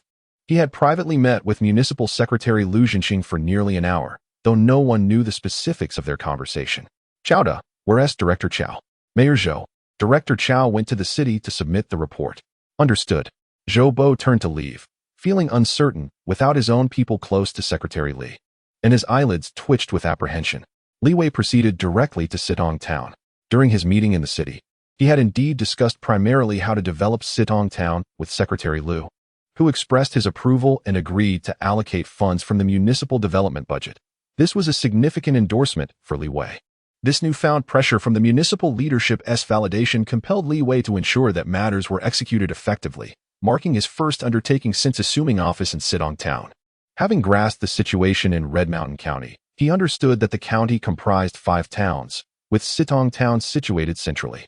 If Sitong Town could flourish, the other 4 towns would inevitably benefit, potentially alleviating numerous issues, even if it couldn't guarantee the prosperity of Red Mountain County as a whole. The vehicle came to a halt, disrupting Li Wei's thoughts. "Secretary Li, we've arrived." Li Wei did not respond, instead pushing open the car door and striding purposefully toward the entrance of the Sitong Town government. Niu Yong quickly exited as well. Typically, when county leaders visited, the office would be notified in advance so that the town's leadership could prepare, but Secretary Li's approach was markedly different from others. Where are the town leaders? Town Party Secretary Feng Qing was absent, as was Town Mayor Wang Qing, including Deputy Mayor Ren Min. It was not yet 11 o'clock, and it was peculiar that the primary leaders of Sitong Town were all away. Secretary Li, Chun Jun, the office director of Sitong Town, had just sent out a message stating that the leaders had gone to conduct field investigations. Investigate? Li Wei scrutinized Chen Jun, whose demeanor and expression betrayed the falsehood. Where have they gone to investigate? The leaders only mentioned going to the villages for an assessment, but didn't he specify? Chen Jun replied. Secretary Li, let me make a call. Go ahead. Li Wei made no effort to impede him, knowing that someone must have already tipped him off. Hello, Secretary phone? This is Secretary Li from the county committee. How is the village investigation going? We're nearly done. We'll be back shortly. Please entertain Secretary Li in the meantime. Feng Qing coughed to signal others to remain silent. His expression was less than favorable, with several dishes already laid out on the table and glasses filled. Understood, leader. After hanging up, Feng Qing sighed. Dejun, we won't be able to eat. Secretary Li from the county committee has arrived. Li Dajuan, cigarette in mouth, responded, Brother Feng. Is that county secretary unwell? Why is he so fixated on Sidong Town? Should he be content ruling his domain in the county? He is the county secretary. He is closely monitoring you. We must avoid causing any trouble during this period. Otherwise, I cannot guarantee your safety. Rest assured, I've been careful. Feng Qing, not wishing to waste time, glanced at the food and drink on the table. It was indeed a pity, but with Secretary Li from the county committee present, the meal was surely off the table. Meanwhile, Town Mayor Wang Chung also received the word and was hurrying back, while Deputy Mayor Rin Min remained unresponsive, unreachable by phone. He was the only one who had gone to the village for an investigation. Feng Qing and Wang Qing returned to the town government in succession, warmly greeting one another. I heard you went to the village for an investigation? Indeed, Feng Qing nodded. Previously, when Secretary Li expressed the desire to vigorously develop Sitong Town, we felt quite encouraged and decided to conduct a preliminary assessment to better understand the conditions in the villages. Li Wei smiled slightly, casting a sidelong glance at Feng Qing and Wang Qing's shoes. If they had genuinely been to the villages, their shoes would not be this clean, especially the soles, which bore no trace of mud. Thus, both were undoubtedly fabricating their stories. Li Wei saw through their ruse, but chose not to expose it. For Sitong Town to thrive, the leadership team was absolutely crucial. Otherwise, even with the influx of development funds, the economy would stagnate. And ultimately the money would end up lining the pockets of a select few, something Li Wei was keen to avoid. It seems there is still a deputy mayor missing. Li Wei had a favorable impression of Rin Min. The last time they met, Rin Min was of average height, with a slightly darker complexion, and he was typically not very talkative. The initial impression he left on Li Wei was that of a capable and diligent individual. Indeed, Comrade Rin Min is stationed in a rather remote village. Have we managed to get in touch with him? Wang Min inquired, glancing at Chen Jun, the director of the town office. Not yet. The signal is poor, and we are currently unable to reach him. Chen Jun replied hastily, speaking cautiously, mindful not to let slip any sensitive information.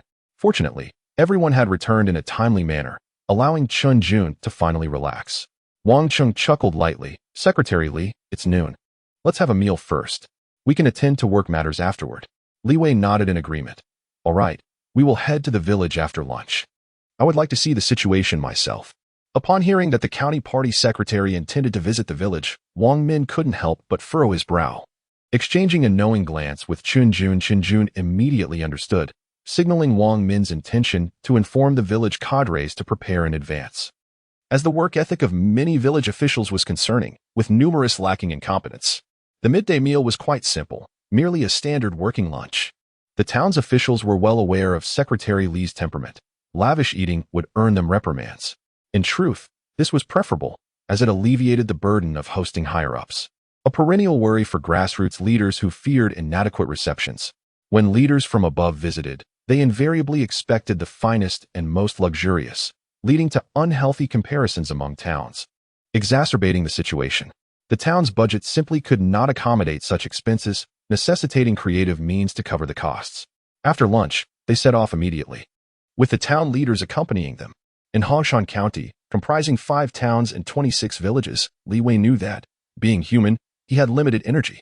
His focus was primarily on Sitong Town, aiming to catalyze development across the other 4 towns. This approach mirrored military training tactics, in Li Wei's eyes. The 5 towns were akin to 5 squads under his command, and to accomplish their objectives, harmonious relations among the towns were essential. What village does this road lead to? Qingshui Village, Wang Min promptly answered. Sitong Town encompassed 5 villages, with Qingshui village being the most picturesque. However, it had the added complication of having village officials who were often disobedient, which Wang Min had long wished to address. Thus, after signaling Qin Jun to notify the others, he specifically instructed that Qingshui village be omitted from the notifications. Qin Jun understood Wang Min's intent. He aimed to use the county party secretary's visit as a means to discipline the village officials of Qishui, particularly the notoriously hot-tempered village secretary, Lei Dashing. And this road? As their vehicle came to a halt at a junction, 3 paths diverged, leading to 3 villages. Wang Min glanced at Li Wei. This road leads to the more remote Haishi village, but the conditions are poor and vehicles cannot easily access it. Then how do we enter the village? Li Wei inquired. It requires a walk of approximately 20 minutes, Wang Min responded. Li Wei nodded, acknowledging the challenging conditions. What about the last road? At this point, Wang Min could not decipher the county secretary's thoughts. Perhaps he was merely seeking information. Linshui village is considered the most prosperous in the town, Wang Min stated. Indeed. While Qishui village boasted the finest environment, Linshui village excelled economically and was the only one among the 5 with a village-run enterprise. With 3 villages to choose from, Linshui, which was affluent, and Hongshan, which was impoverished and difficult to access, Wang Min surmised that Secretary Li would undoubtedly opt for Qingshui village, which had received prior notice and thus would pose no issues. Let us drive to Linshui village. Understood, Secretary Li. Niu Yong swiftly turned the vehicle towards the right road. At which point Wang Min and Feng Qing exchanged glances, surprised by the unexpected decision. It seemed the rumors were not unfounded. This new county secretary operated outside conventional norms. Nevertheless, it was fortunate that Linshui village was affluent and had received advance notice, minimizing the likelihood of complications. As the vehicle veered off the main road, it soon entered Linshui village, a large settlement housing hundreds of households. The village's successful enterprise had allowed for the construction of a well-appointed village office. Slightly smaller than the town government, but still impressive. Regulations dictated that the scale of the next level of government should not exceed that of the preceding one, as failing to adhere to this could provoke displeasure among higher authorities. The newly built Linshui village office featured both an administrative area and a recreational zone equipped with various entertainment facilities. The vehicle came to a stop, and before Feng Qing and Wang Min could alight, Li Wei had already exited, striding purposefully inside. Hurry, hurry, Feng Qing urged, jogging after him. Inside, he heard the sound of a woman scolding, causing a jolt of concern. Could it be a coincidence? Li Wei advanced further, also discerning the commotion, which involved multiple voices. Shameless. You shameless dogs. What kind of village leaders are you? People like you should be run over by a car. Zhou Dalong, get out here. The angered man brandished a stick, clearly ready for a confrontation, while several individuals attempted to restrain him. The scene was chaotic, with no one noticing Li Wei's entrance. Come out. You have the guts to undress, but not to show your face? Are you even a man? The man, wielding a rod, demanded. What is happening here? Feng Qing rushed over. The village officials blocking the entrance were taken aback upon recognizing him. Feng. Secretary Feng. Feng Qing's expression darkened. Where is Secretary Zhou? The county secretary Li has arrived. What is the meaning of this? Are you trying to undermine us? Don't even mention it, Zhao Quan, the village head, said with difficulty. Pulling at Feng Qing's sleeve, Secretary Zhou was caught in a compromising situation with a woman, and now her side has come to cause a scene. This happened unexpectedly, and we were unprepared. Secretary Feng, what should we do now? This Zhou Dalong, the village secretary and leader of the village enterprise, was a figure of authority in Linshui village. However, this incident had escalated significantly. In his office, Zhou Dalong had been caught in a scandalous act with the village's women's director, only for the incident to be secretly recorded. The husband of the women's director had seen the footage on his phone. Having been publicly humiliated, he could not endure the shame, leading him to storm the village office with his family. Fearing the repercussions of this situation, they sought to contain it, but unexpectedly, Secretary Li had arrived. The town office director's call confirmed that Linshui village had indeed received notification, but they never anticipated the timing would coincide with such a scandal. Feng Qing. Lower your voice and find a way to disperse this crowd, he urged. All right. Zhao Quan, flustered, turned to run back. Dagua. Stop making a scene and take your people home. We will definitely resolve this and provide you with a satisfactory response. Lu Zhigua, brandishing a stick, shouted, Get lost. He is the village secretary. Do you dare to touch him? You've all been nothing but his lapdogs. But today I will not let him off the hook. Zhao Quan found himself at a loss. The troublemaker was the village secretary, Zhou Dalong, and as a mere village head, he had little power to intervene. Feng Qing cast a fleeting glance at County Secretary Li Wei, who remained composed amidst the turmoil. I cannot manage this. I will handle it, he declared. Secretary Feng, you must take charge. Zhou Dalong has been bullying us, making our lives miserable. Lu Jigua's mother knelt before Feng Qing, lamenting the misfortune that had befallen her family. Her daughter-in-law's affair with Secretary Zhou had left them in disarray. Her son was working away, and their child resembled Zhou Dalong, prompting her to bring him home. However, Zhou Dalong refused, even resorting to violence against Lu Jigua. Unable to swallow his pride, Lu Jigua, skilled in lockpicking, had snuck into the village office at night to install a camera in Zhou Dalong's office. Having witnessed the incriminating footage of Zhou Dalong with his wife, he had gathered a crowd to confront the village office. Feng Qing wore a stern expression, for this was a matter of principle, a quintessential issue of bureaucratic conduct, not a trivial affair. Moreover, Zhou Dalong was the village secretary, unable even to manage his own affairs, which was quite embarrassing. Elder sister, please rise. I assure you, I will advocate for you. If you are not satisfied with the outcome, you may raise a ruckus in the town. I, as the town party secretary, find it pointless if I cannot manage even this minor issue. Feng Qing made his stance clear, and Town Mayor Wang Min hurried over, affirming, indeed, the town leadership will support you. Some recognized Wang Min, astonished at the unexpected presence of the town leaders, who were rarely seen in the village.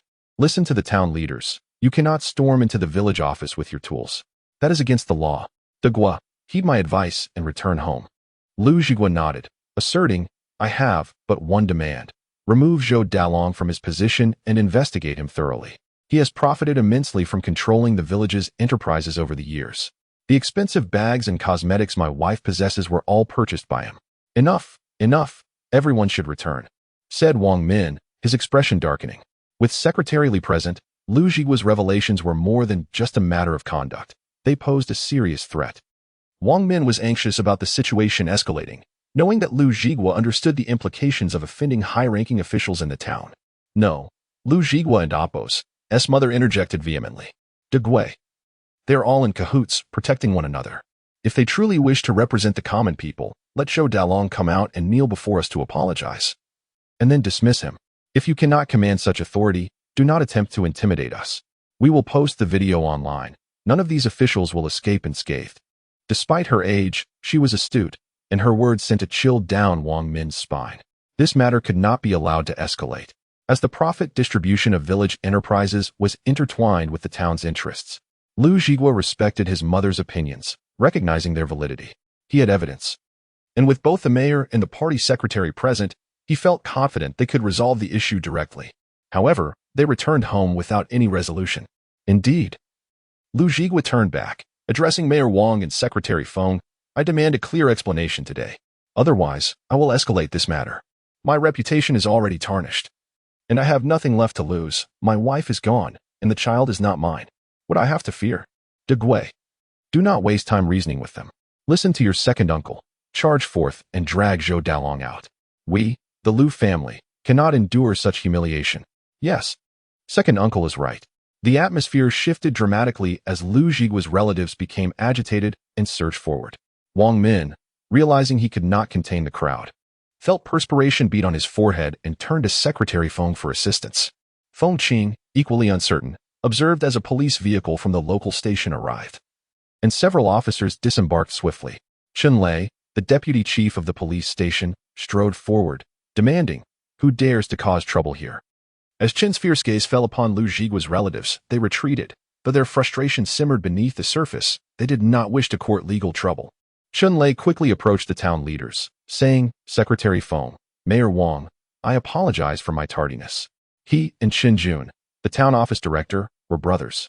And upon receiving Zhou Dalong's call, he had rushed over, puzzled as to why the town leaders had arrived ahead of him. Feng Qing coughed, noting the situation had stabilized. He then turned to Li Wei, acknowledging that the complexity of the matter was only increasing. Secretary Li, I did not anticipate it escalating to this extent. Allow Mayor Wang to accompany you to the village enterprises to assess the situation firsthand. I believe it is prudent to understand the reality of the situation and witness how you intend to resolve this matter. rather than merely professing to act on behalf of the common people. Li Wei's voice resonated powerfully, and someone in the crowd recognized him. "You are Secretary Li, aren't you? I know you." Secretary Li is a good official. Li Wei had gained notoriety for confronting the Dongyu group to recover funds for the people, and word had spread throughout Hongshan County that the new county party secretary was genuinely committed to serving the populace. Such a reputation is cultivated over time. Li Wei smiled, contemplating that as long as he sincerely endeavored to address the people's concerns, they would discern right from wrong with clarity. "I cannot claim to be a good official, but I am not yet a bad one. Secretary Feng, I will not interfere in this matter. You should address it. If your resolution fails to satisfy them, then I shall step in." This approach afforded the leaders of Sitong Town due respect, as he refrained from direct intervention. Feng Qing glanced at Wang Min. Recognizing the challenge at hand, Zhou Dalong's background was not trivial. Unbeknownst to Secretary Li, Zhou Dalong was the nephew of County Head Zhou Bo, and in Hongshan County. Who would dare offend Zhou Bo? "Step aside, Lao Feng, you go ahead," Wang Min indicated, signaling their camaraderie. Feng Qing understood Wang Min's intent and promptly moved through the crowd. Resolving this issue was precarious, particularly with County Secretary Li Wei present. They needed to communicate with Zhou Dalong. If he could devise a solution, it would be ideal. If not, they would need to clarify matters, especially regarding County Head Zhou. Feng Qing hastened inside, soon encountering Zhou Dalong, who was leisurely sipping tea in his office, the aroma wafting around him. Feng Qing noted the lavish setting. This young man certainly knew how to indulge. The tea set was undoubtedly expensive, and the sofa was of high quality. What chaos has ensued? "Why are you so unperturbed?"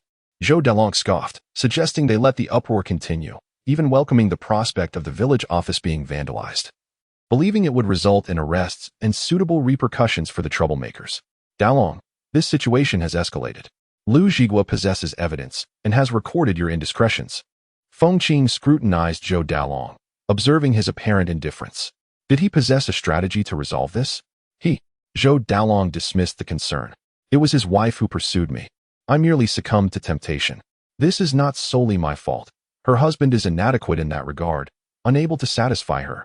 Thus she sought me out. I consider this an act of kindness." "Preposterous." Feng Qing's expression darkened, astonished by Zhou Dalong's audacity. As the village secretary, he was the chief authority, yet he showed no remorse for such a grave breach of principle. "Let me inform you, you are in a precarious position. County Secretary Li is in the village for an inspection and is currently outside. You must clarify how we shall resolve this matter." Upon hearing the mention of Secretary Li, Zhou Dalong's demeanor shifted, as he had just received news from Deputy Chief Chen Lei about the arrival of the town leaders.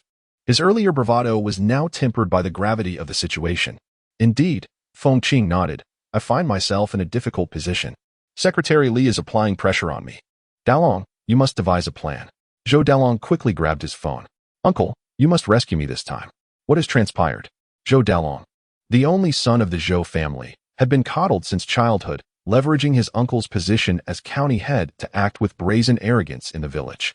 He was not overly concerned about the fallout from his entanglement with Lu Zhigua's wife, believing that his connections would shield him from any repercussions. However, he now felt compelled to disclose the details of his affair with Lu Zhigua's wife and the incident of their intimate encounter being recorded.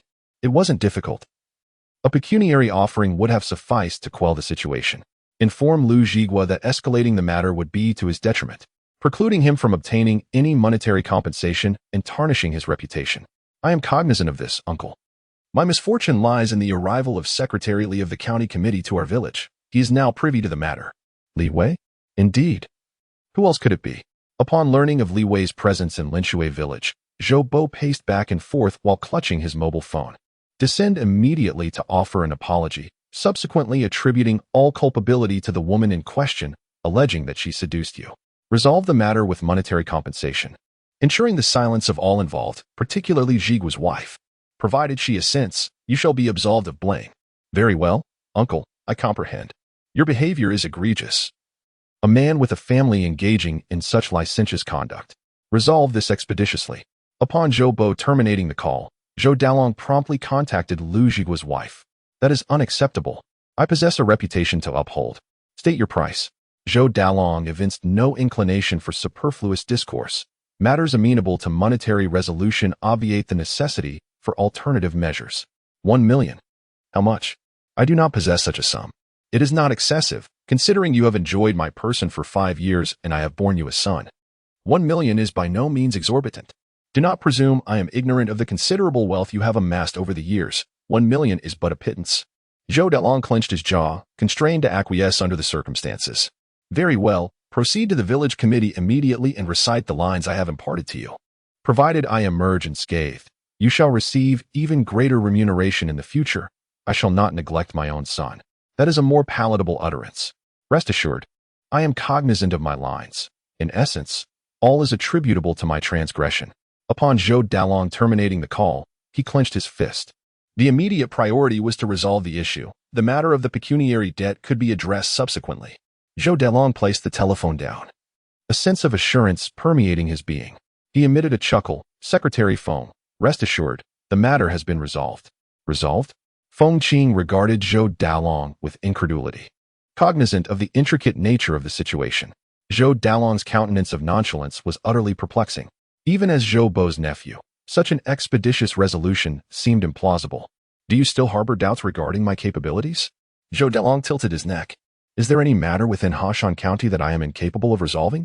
Feng Qing cast a glance at Zhou Dalong, still exuding an air of arrogance. Were it not for the influence of his uncle, Zhou Bo, who would deign to concern themselves with him? If it can be resolved, that is a relief. It appears my concerns were unwarranted. Zhou Dalong ignited a cigarette, a sense of disquietude permeating him at the prospect of offering a face-to-face apology. However, he was compelled to endure it. Patience would yield tranquility, and compromise would lead to boundless horizons. Once he had weathered this storm, he would be at liberty to pursue his desires without restraint. Secretary Feng, let us depart. Zhou Dalong swaggered down from above. Upon beholding Zhou Dalong, Lu Jigua's emotions were once again inflamed. Zhou Dalong, I shall slay you, you bastard. Zhou Dalong emitted a snort and halted, positioning himself atop the steps. He mused that Lu Jigua was the true cuckold, having been adorned with a green hat long ago. Personnel from the town police station interposed themselves, apprehensive of a potential altercation. Zhou Dalong's gaze alighted upon an individual exuding an aura of authority, presumably the newly appointed county committee secretary. It is my transgression. Zhou Dalong emitted a sigh, proactively offering an apology for his own sake. I failed to exercise restraint and engaged in inappropriate conduct. Strike me, berate me, I accept it all. Herein, I offer my sincere apologies. Expressing regret for having engaged in such conduct, betraying the trust and cultivation bestowed upon me by the leadership. It is all my fault. Does an apology suffice? Lu Jigua pointed at Zhou Dalong, his voice laced with indignation. I have raised your son for 3 years. How shall this debt be settled? I shall provide the requisite compensation. I shall not deny this obligation. Upon Zhou Dalong completing his statement, Lu Jigua's wife entered from the outside. Possessing a certain allure and adorned in refined attire, her complexion fair. Lu Jigua, do you not find it repugnant that I sought solace in other men? Are you not cognizant of the reason? You return but twice a year, and your performance is perfunctory. Your inadequacy compelled me to seek extramarital relations. Silence. Any man would find such words intolerable. He charged forward, unleashing a barrage of blows. Halt. You are committing an offense. You vile harlot, adorning me with a green hat. I shall slay you today. Lu Jigua flew into a rage, but was swiftly subdued by the police station personnel. Take him away. Deputy Director Chen Lei of the police station adopted a stern countenance. I am indifferent to the nature of your grievances. I am solely concerned with enforcing the law. Whoever engages in violence today shall be apprehended. Resolve your disputes yourselves. I shall only act in accordance with the law. Lu Jigua was apprehended, and those who had accompanied him dared not cause further disturbance, beseeching leniency. We are all residents of the same town. Let it be, do not apprehend him. Indeed, such a matter would be unbearable for anyone. It was merely an impulsive act. I implore you, release my son. Zhou Dalong and Apos. S. lips curled into a smile. He derived immense satisfaction from Lu Jigua's apprehension. He was no match for him. However, he was compelled to maintain a low profile to avoid inciting further animosity. Director Chun, permit me to interject. The individual should not be apprehended. I shall endeavor to resolve the matter. Such unrest is detrimental to all parties. Chen Lei harbored no intention of making an arrest and seized the opportunity to concede. Cease this disturbance. This is the only instance. Future transgressions shall be disregarded, regardless of who intervenes. Lu Jigua was released. Having been restrained from behind, his anger had largely dissipated. This matter is unrelated to Secretary Zhou. It is entirely my fault. I took the initiative to seduce him. Initially, Secretary Zhou demurred, but I employed certain stratagems. No man can resist an assertive woman. One encounter begets another. Harlot. Lu Zhigua retorted. Indeed, I am a harlot, for I harbor affection for Zhou Dalong. Zhou Dalong wore an expression of smugness, as his culpability had been mitigated.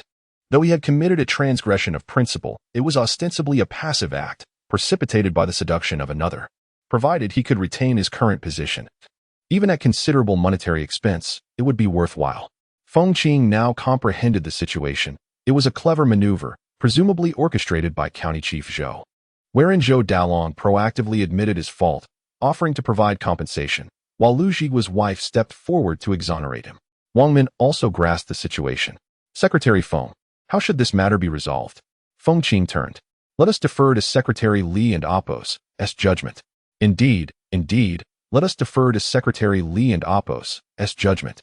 Through this orchestrated performance, the thorny issue was ultimately relegated to County Committee Secretary Li Wei. Li Wei also perceived the deception, albeit skillfully executed. The subsequent events were all designed to absolve Zhou Dalong of guilt, indicating that he was not a simple individual. Coupled with the reactions of Feng Qing and Wang Min, Li Wei sensed that the village secretary named Zhou Dalong was no ordinary figure. Under normal circumstances, town leaders exert absolute authority over village leaders. In the presence of town leaders, village leaders rarely have an opportunity to speak.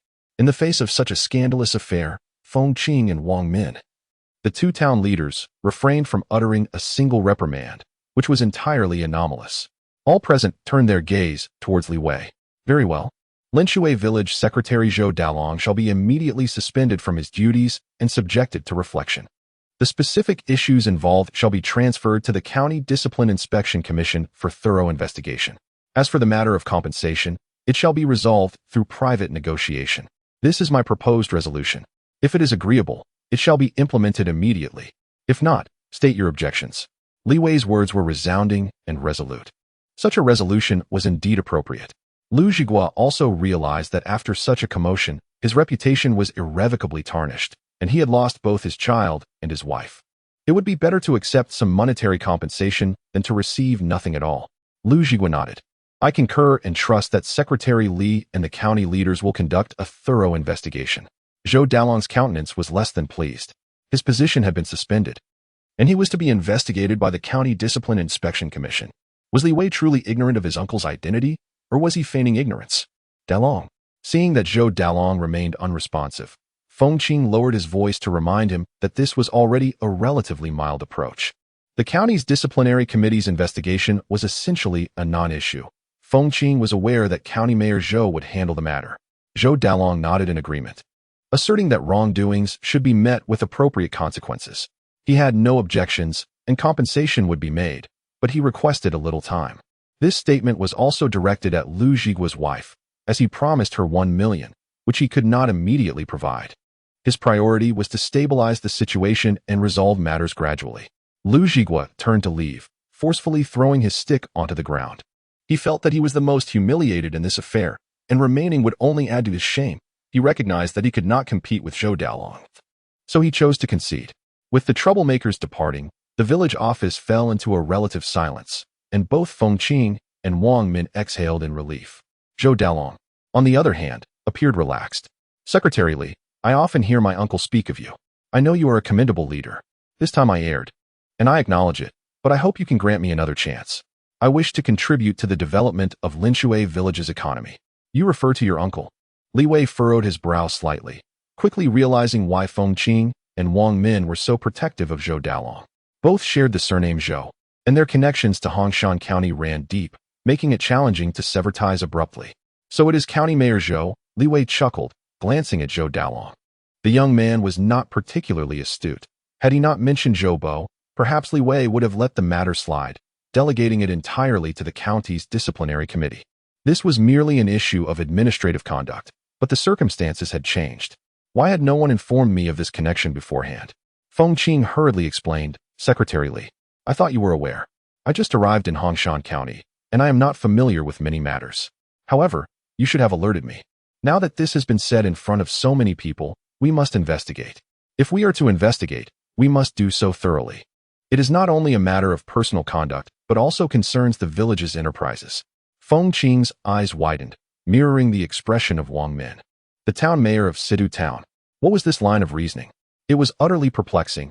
They had initially believed leniency would be granted, yet it had intensified. In the Linshui village office, Li Wei's seemingly casual remarks caused a shift in the atmosphere among those present. No matter how much Zhou Dalong's personal issues were scrutinized, it would only implicate him. However, if Linshui village's enterprises were examined, that would spell significant trouble. Feng Qing cleared his throat and forced a smile, cautiously suggesting, Secretary Li may not fully understand. The enterprises in Linshui village are collectively owned by the villagers. They were established through collective fundraising by the villagers, and all operations and profits belong to the village community. While speaking, Feng Qing kept a watchful eye on Li Wei. He did not express his point too directly, but his intention was clear. The enterprises of Linshui village, funded by the villagers, should not be under the town's purview, nor should the county interfere. Li Wei smiled. So, does Linshui village still fall under the jurisdiction of Hongshan County? Can I, as the county party secretary, still exercise authority? Of course, it belongs to Hongshan County.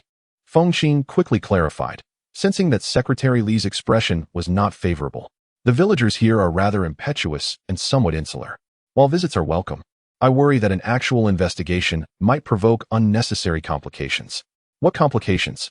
Li Wei inquired, directing his attention to Feng Qing, the Sidu Town Party secretary, who had been subtly suggesting that he refrain from investigating Linshui village's enterprises. The more he insisted, the more Li Wei felt compelled to investigate. Was it more troublesome than the Dongyu group? Feng Qing furrowed his brow, desperately attempting to persuade the county party secretary to abandon the notion of an investigation. It made sense. After all, if Li Wei dared to confront the Dongyu group, why should he shy away from a village enterprise? Secretary Li, I mean no offense. As the Sidu Town Party secretary, I fully support the county leadership's decisions. If there are issues with the village enterprises, we will not be lenient. Being a seasoned official, Feng Qing realized he could not sway Secretary Li Wei, so he quickly shifted his tone to express his support. That is commendable. Li Wei took out his phone. The first call he made was not to County Mayor Zhou Bo. By protocol, this matter should be discussed with Zhou Bo, who was responsible for the county's economy. After convening a meeting for deliberation, a decision could be made. However, that would waste several days, during which circumstances could change. Therefore, immediate action was necessary to investigate before anyone intervened. This is Li Wei. Immediately establish an investigation team to proceed to Linshui village in Sidu Town. I expect to see personnel within the hour. Understood, Secretary Li. Li Wei's demeanor was exceptionally firm, allowing no room for County Disciplinary Committee Secretary Duan Ping to decline or offer excuses. The most authoritative aspect of his command was the stipulation of a time frame. In the office of the Hongshan County Disciplinary Committee, Duan Ping hung up the phone and slowly rose, taking a moment to collect himself as he repeatedly processed Secretary Li Wei's words about Linshui village in Sidu Town. Duan Ping immediately thought of Zhou Dalong and the local enterprises. Could there be an issue there? He set aside his current tasks and within 10 minutes gathered downstairs to head to Linshui village. Understood, Secretary Duan. After arranging matters, Duan Ping turned to leave. He felt it necessary to meet with County Mayor Zhou to give him a heads up. Zhou Dalong was of great importance to County Mayor Zhou, who had recently appointed him as the village secretary of Linshui village and was evidently grooming him for promotion. Where is County Mayor Zhou? He was just here. Duan Ping frowned, glancing at the time. Only 6 minutes remained, and it would take at least 3 minutes to descend the stairs, leaving him just 3 minutes to meet Zhou Bo. However, he could not find him. Taking a deep breath, Duan Ping pulled out his phone. If he couldn't meet him in person, he would have to contact him by phone. Although the County Disciplinary Committee was not under the county government's jurisdiction, many matters still needed coordination with the county government. Old Duan, what's the matter? County Mayor Zhou, I need to clarify something in person, but you're not here. Secretary Li instructed me to take a team to Linshui village immediately. Is something wrong? Zhou Bo was already aware that Dalong had made a mistake and was devising a solution. It's nothing serious, a routine investigation. I'm on my way there. Then I can rest easy. Duan Ping exhaled in relief and turned to head down the stairs as quickly as possible. Although this county party secretary had only been in Hongshan County for less than a month, his fiery temper was already well known. The County Disciplinary Committee's vehicle sped directly towards Linshui village, while another vehicle was also en route. carrying not only Zhou Bo but also Deputy County Secretary Zhao Tao and Deputy County Mayor Tian Hao, with the office director, Chao Da, at the wheel. The entire leadership team of the county government had gathered, an unprecedented display for a mere village cadre, which would be inconceivable in other regions. Old Zhao, you have the most seniority in Hongshan County. At a critical moment, your words carry the most weight. Combined, we have over 100 years. We can't let a newcomer overshadow us. Zhao Tao slowly opened his eyes, yawning. Old Zhou, at our age, what's left to fight for? If someone is willing to work harder, isn't that better? Seek stability in work, find peace in life. In a few years, I'll retire. Zhou Bo glanced at Zhao Tao and huffed. That doesn't mean we let someone walk all over us. Do you know what they're saying outside? Zhao Tao chuckled. People will say what they want. It's not worth worrying about. Zhao Tao was the quintessential nice guy, eager to avoid offending anyone. With retirement looming, he had little interest in county affairs and preferred to remain uninvolved in the power struggles of Hongshan County. Zhou Bo was certainly aware of the dynamics at play. Yet his deliberate inclusion of Zhao Tao served a specific purpose. As the deputy secretary of the county party committee, Zhao and Apos' words carried considerable weight. His seniority lent credibility to the county's voice, and should Zhao take a more assertive stance, County Secretary Li Wei would surely think twice before exhibiting his usual arrogance. Coupled with his alliance with Tian Hao, Zhou Bo was confident that Li Wei would contemplate the implications of this matter. Stealing a glance at Zhao Tao, Zhou noted his typical nonchalance, an expression that suggested detachment from the unfolding situation. This old fox would require a little coaxing. Clearing his throat, Zhou said, Old Zhao, your nephew has been keen to transfer to the county office. I happen to have an opening, and given our long-standing relationship, I value the past. I always think of our old comrades when good opportunities arise. If you find it agreeable, I can make a call to the county organization department. Zhao Tao's eyelids flickered slightly. This proposition piqued his interest. After all, he was on the verge of retirement, while he still held the position of deputy secretary. It was uncommon at his age to garner further benefits. The realities of political life were stark, and he indeed harbored intentions of securing a position for his nephew in the county office. His brother, Zhao Shu, and his wife had frequently approached him regarding this matter, always bringing gifts, which essentially underscored their true motives. Being family, Zhao Tao felt a tug at his heartstrings, yet he maintained a measured response. It was crucial not to appear too eager to agree. Patience was required. Zhou Bo observed this, recognizing that the old fox was still playing coy. Deciding to up the ante, he turned to Deputy County Head Tian Hao and inquired, Director Tian, don't you have a relative working in the town? Yes, indeed. Tian Hao replied promptly. He joined last year, my uncle and Apos' cousin. A very ambitious young man. That's splendid, Zhou affirmed. There might be an opportunity for a transfer to the county, which would open up more avenues for development. Thank you, County Head Zhou. I have indeed considered this, but felt hesitant to bring it up with you. Tian Hao responded. No need for formality. We are all part of the same team. When good fortune arises, it should benefit our own. This opportunity, I prefer to extend to old Zhao. Don't take it personally. He is the elder brother here. Zhou smiled, continuing to court Zhao Tao's favor. Though Tian Hao was shrewd, he would ultimately align himself with Zhou's interests, with Zhao Tao's stance being the pivotal factor. Zhao Tao shifted slightly, realizing this was a transaction of interests, a validation of his own worth. If he were to decline, it would reflect poorly on his standing with Zhou. Zhou chuckled, and ultimately, Zhao Tao acquiesced. Rest assured, as long as you support me, I will not neglect your interests. Zhou assured him. Zhao Tao nodded slightly, signaling his acceptance of the arrangement. As the vehicle approached the village office, Zhou Bo's expression darkened. He was on the verge of confronting Li Wei and felt an unwillingness seep in. The steadfast county head of Hongshan, juxtaposed with the ever-fluctuating county secretaries, had encountered many colleagues over the years, yet none had been as unreasonable as Li Wei. The crux of the matter lay in the fact that reasoning with this individual was futile. Zhou chuckled softly to himself, deciding that since reason was off the table, he would simply forego it altogether. Perhaps he had been overly courteous in the past. This time, Li Wei needed to understand who held the reins in Hongshan County. Once the vehicle came to a halt, Chao Da swiftly exited, striding to open the other door. As Zhou Bo stepped out, he embraced the moment, relishing the display of stature that contrasted sharply with Li Wei's approach. Feng Qing and Wang Min hurried out from the village office. As nearly all the county leaders had arrived, it was remarkable how a small village like Linshui could attract such attention. County Head Zhou, Secretary Zhao, Feng Qing and Wang Min greeted each leader warmly, exuding enthusiasm in the presence of the county officials.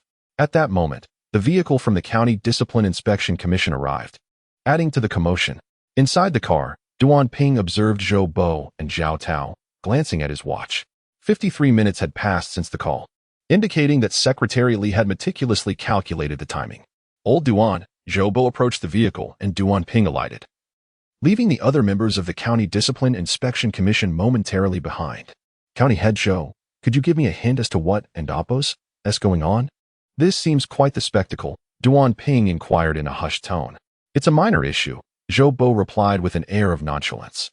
You'll understand shortly. Our Secretary Li has some frustrations to vent. He has been bottling them up and might be on the verge of a meltdown. Is it truly that simple? Duan Ping furrowed his brow, finding Zhou Bo's explanation unconvincing. Such a significant turnout indicated that only issues involving county officials warranted the Discipline Inspection Commission's intervention, especially at the direct behest of the county secretary. Ultimately, DeLong cannot encounter any trouble. That is my bottom line. Unlike Xiaojinghua, who could afford to be sacrificed due to his diminished utility, DeLong's situation was far more delicate, as it involved family ties and implications for the Zhou clan. Understood. Duan Ping nodded, glancing at the time. He knew they couldn't afford to delay any longer, fearing Li Wei's dissatisfaction. County Head Zhou, I'll lead the team up, he stated. Let us go together. Li Wei stood above, coldly observing the gathering below, resembling a dark cloud looming ominously, yet he felt no trepidation. In a confrontation, the brave would prevail. This was the creed of a soldier. In front of the Linshui village office, Zhou Bo appeared jovial, while Duan Ping, the county discipline inspection secretary, seemed subservient, igniting an inexplicable ire within Li Wei. If a county discipline inspection secretary could not stand firm, how could he impose discipline on others? Li Wei understood that replacing a county discipline inspection secretary was no easy task. Thus he resolved to manipulate Duan Ping to his advantage. Secretary Li. Zhou Bo led the way, his countenance beaming as if no issues loomed overhead. Li Wei nodded. I appreciate the efforts of all leaders. I, too, intend to resolve the situation in Linshui village today. Has something occurred? Zhou Bo feigned ignorance. Secretary Li, we merely passed through to take a look. Linshui village is a model village for the city, a top 100 village in the province, and a point of pride for Hongshan County. This achievement is largely due to the village leaders' contributions. Indeed, the development of Linshui village owes much to the guidance of its leaders. A fact the county committee fully acknowledges, Zhao Tao chimed in, a rare display of support that elevated the discussion to a level bypassing Li Wei. Tian Hao, standing nearby, sensed the need to contribute without alienating either party. The development of Linshui village equally relies on the correct leadership from both the town and county levels, he said, managing a smile, but lacking a coherent follow-up. Li Wei recognized that these individuals had come to confront him, and delaying was not an option. Currently, the only evidence that could incriminate Zhou Dalong rested in Lu Zhigua's hands. Should that evidence vanish, moving against Zhou Dalong would become nearly impossible. Zhou Bo was as astute as he was self-aware, realizing Li Wei's intentions.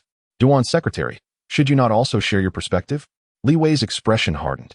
While he dismissed Zhou Bo and his group, the county discipline inspection stance held significant importance. Duan Ping cleared his throat. The county discipline inspection will conduct a thorough investigation. If there are no objections from the leaders, I would like to meet with the individuals involved to ascertain the specifics. That sounds reasonable, Zhou Bo nodded. As for the discipline inspection and Oppos matters, we should refrain from interference. Wouldn't you agree, Secretary Li? Then let us all meet together.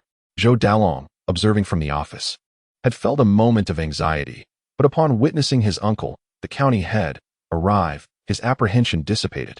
Just then his phone chimed. Zhou Dalong glanced at it and couldn't suppress a chuckle.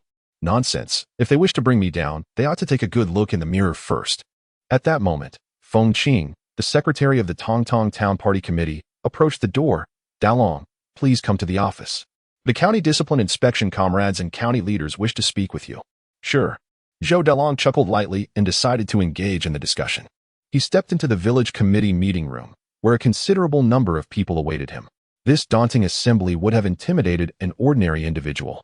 Yet he walked in with a cheerful demeanor. Duan Ping cleared his throat and spoke solemnly. Comrade Zhou Dalong, I am Duan Ping, the county's Discipline Inspection Commission Secretary. Today, We need to investigate an issue concerning you and the wife of villager Lu Jigua. I would like to hear your explanation. Duan's secretary. I have already clarified this matter with the senior leaders of the county committee. I acknowledge that she initiated the advance towards me. At the time, I was working when she entered and began to tease and caress me. In a moment of weakness, I lost control. I admit my fault. My party spirit was insufficient, leading me to make an inappropriate mistake. Duan Ping coughed again. Did you leverage your position as village secretary? Absolutely not, Zhou Dalong replied with a smile. A village secretary holds no real power. She confided in me that Lu Jigua was inadequate and could not satisfy her needs, asking me to assist her. Li Wei observed the proceedings, aware that the county's Discipline Inspection Commission was investigating and that he could not intervene. Zhou Dalong had indeed committed a grave misconduct, inciting the fury of the woman's family, which caused a significant disturbance at the village committee and had a detrimental impact. Yet, Zhou spoke as if he were performing a good deed, exhibiting an astonishing lack of shame. Duan Ping, with a pen in hand, was uncertain about what further questions to pose, especially in the presence of Zhou Bo. Is this acceptable, Secretary Li? Yes, Li Wei nodded. This is his side of the story. Let us have Feng Qing summon Lu Jigua so they can clarify the matter face to face. We will swiftly ascertain the truth. Very well. Duan Ping rose and approached the door. Director Chao, please send someone from Sidong Town to the village to find Lu Jigua and bring him to the village committee at once, stating it is on Secretary Li's orders. Understood. Secretary Duan. I will attend to it immediately. As Duan Ping turned back, Zhou Dalong exited, leaving only the county officials in the meeting room. Zhou Bo exchanged glances with Zhao Secretary. As the senior secretary, what is your perspective on this matter? Zhao Tao nodded. To minimize the fallout. It is not a matter of face. When village officials err, we, as leaders, share the responsibility. Over the years, Hongshan County has not had any notable achievements. We must avoid any embarrassing incidents to prevent future reprimands from city leaders. Indeed, Zhou Bo concurred. I align with Secretary Zhao's viewpoint.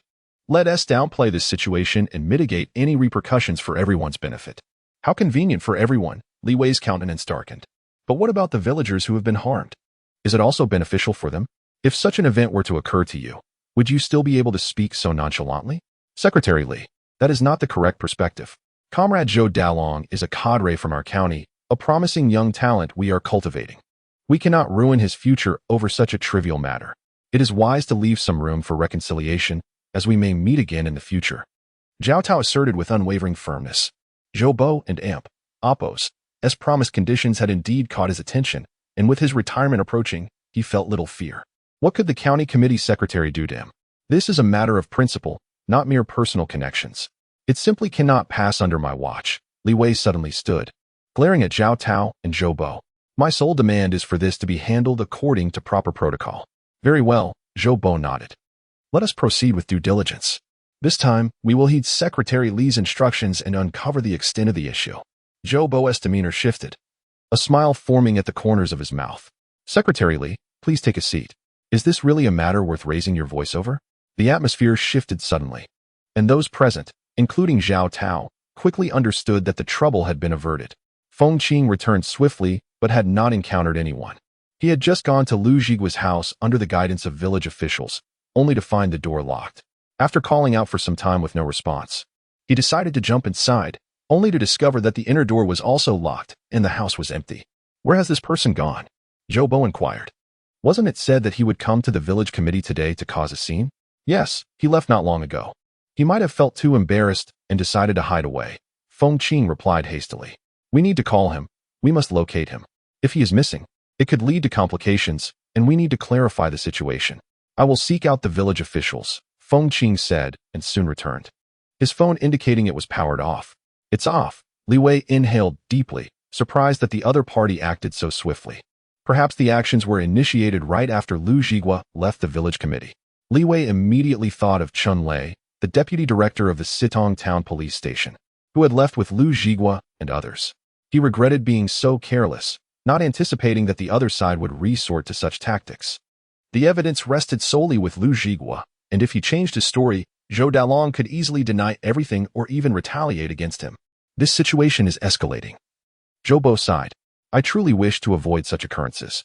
The crux of the matter is that clarity is elusive, and Dalong is after all my nephew. Secretary Li, I must confess this, but I assure you I will remain impartial.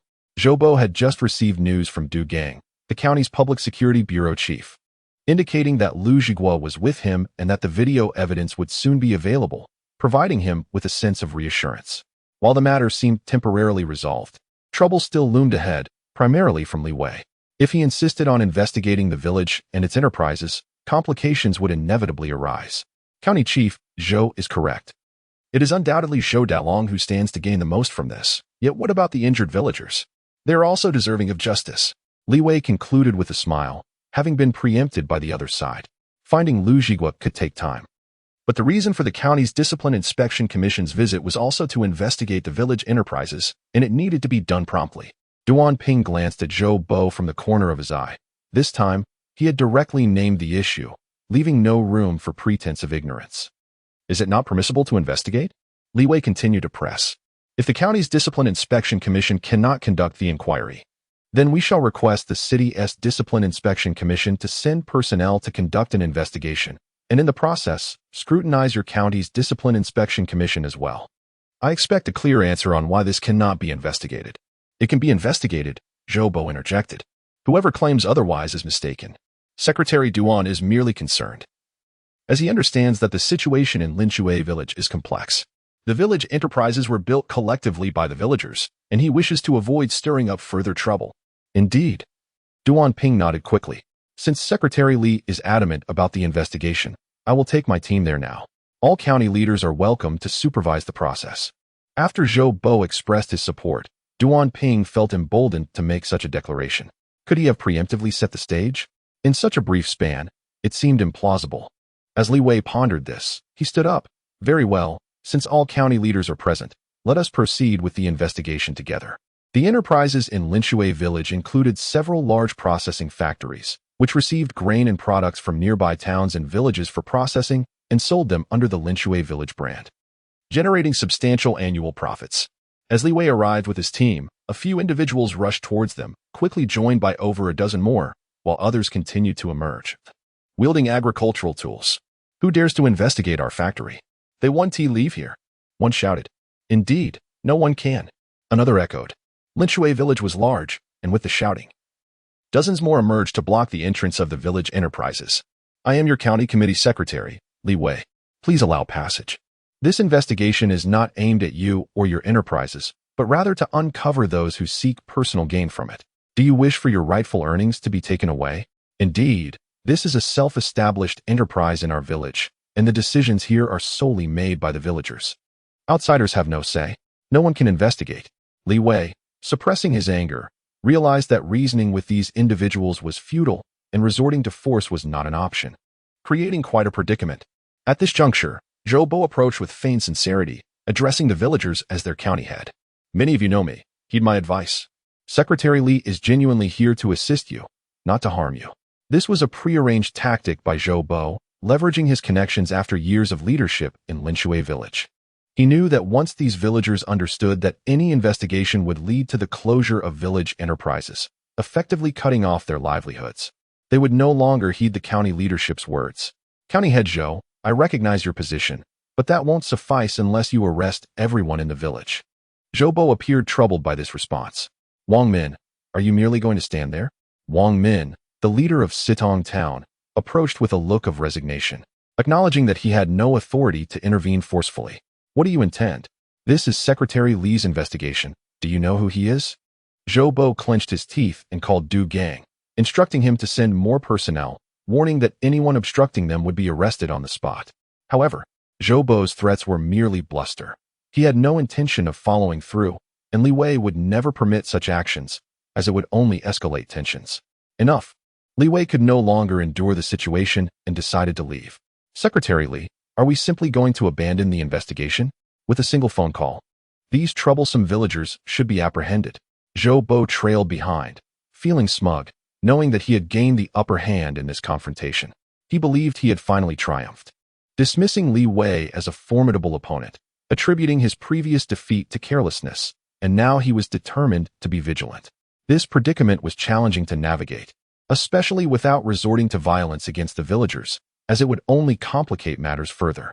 Li Wei's withdrawal did not signify the end of the issue. Zhou Dalong had committed a grave error, and if he could not be restrained, Hongshan County would face dire consequences. As Li Wei entered his vehicle, Niu Yong, who had been waiting inside, comprehended the intricate web of relationships at play. Zhou Dalong was indeed a delicate matter. Any action against him would directly involve Zhou Bo. Secretary Li, where to? Back to the county. Niu Yong started the car, eager to depart, having noted Li Wei's grim expression. At the Linshui village office, Zhou Dalong reveled in his perceived victory, confident that there was no evidence to support the investigation and that the village enterprises remained untouched. County Party Secretary, you are utterly powerless here, he thought. Uncle. Zhou Bo entered, striking Zhou Dalong across the face. Why did you hit me? Zhou Dalong, shocked, had never been struck before. Feeling the sting of the blow. Hitting you is a mere trifle. Do you realize the trouble you've caused? Zhou Bo exclaimed. If this situation isn't resolved properly, you are finished. I had plans to promote you to deputy secretary of the town. How could you be so disappointing? I had no idea Lu Zhigua had secretly installed surveillance in my office. What a scoundrel. Just wait until I deal with him. Zhou Bo restrained his anger. Recognizing that Zhou Dalong was his nephew, and a few slaps and a reprimand were sufficient to awaken him. They needed to resolve all troubles swiftly, especially concerning Lu Zhigua. You truly believe Li Wei will concede so easily? You are severely underestimating him. I am genuinely worried. Zhou Dalong lowered his hand. Uncle, he isn't particularly capable. Just rally the people of Hongshan County against him. It isn't as simple as you think. He is the county party secretary, wielding more power than you realize. Zhou Bo took a deep breath. I fear him not, but he is a provincial leader dispatched to Hongshan County without going through municipal leadership. There must be some ulterior motive. We must remain vigilant. Do not assume I can shield you from everything. Should a day come when I cannot, our family will suffer. Uncle, rest assured, the Zhou family will face no harm. I guarantee everything will be handled flawlessly. Zhou Bo remained unconvinced, having witnessed the county party secretary and Oppo's tactics. Though it seemed he held control over the situation, the silence from his opponent only added to his anxiety. Old Zhao, did I err in my actions this time? Zhao Tao chuckled lightly. County head Zhou, which aspect do you refer to?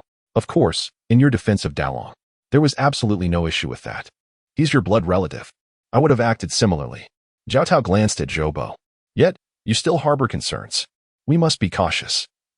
Both of us have weathered many storms. Why should we fret over these matters? Can't we allow each other peace? Zhou Bo sighed. His idea of peace being that the county party secretary refrained from meddling, allowing Hongshan County affairs to unfold according to his design, thus avoiding conflict.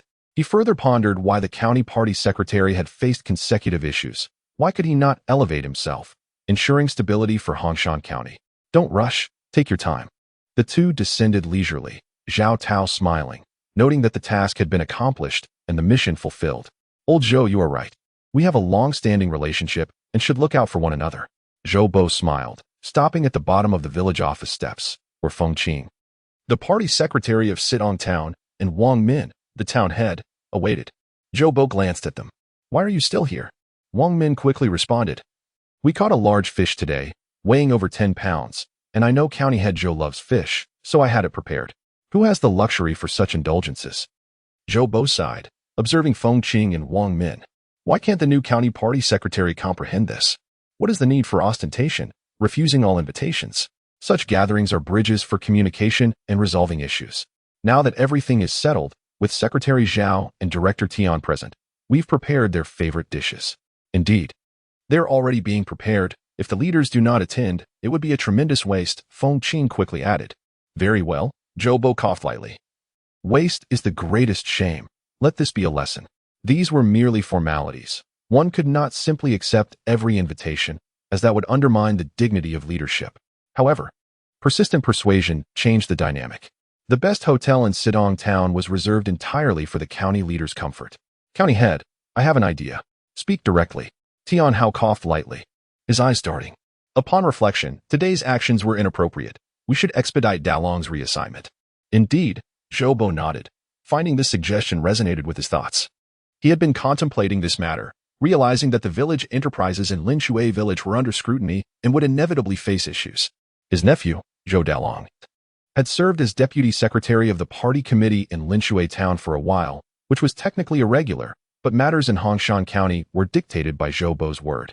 It would be prudent to transfer him to Linshui town as deputy secretary, remaining inconspicuous, and should opportunities arise, he could be elevated later, thereby distancing himself from the troubles of Linshui village. Zhou Bo smiled, noting that such a transfer would likely not require a county committee standing committee meeting. Indeed, Tian Hao agreed, acknowledging that typically, the county party secretary responsible for personnel would need to sign off. But since Dalong had already been assigned before the new secretary took office, it was possible to expedite the process through the county personnel bureau. Arrange it accordingly. Zhou Bo was pleased. Tian Hao had indeed invested effort into this plan and was entirely aligned with his interests.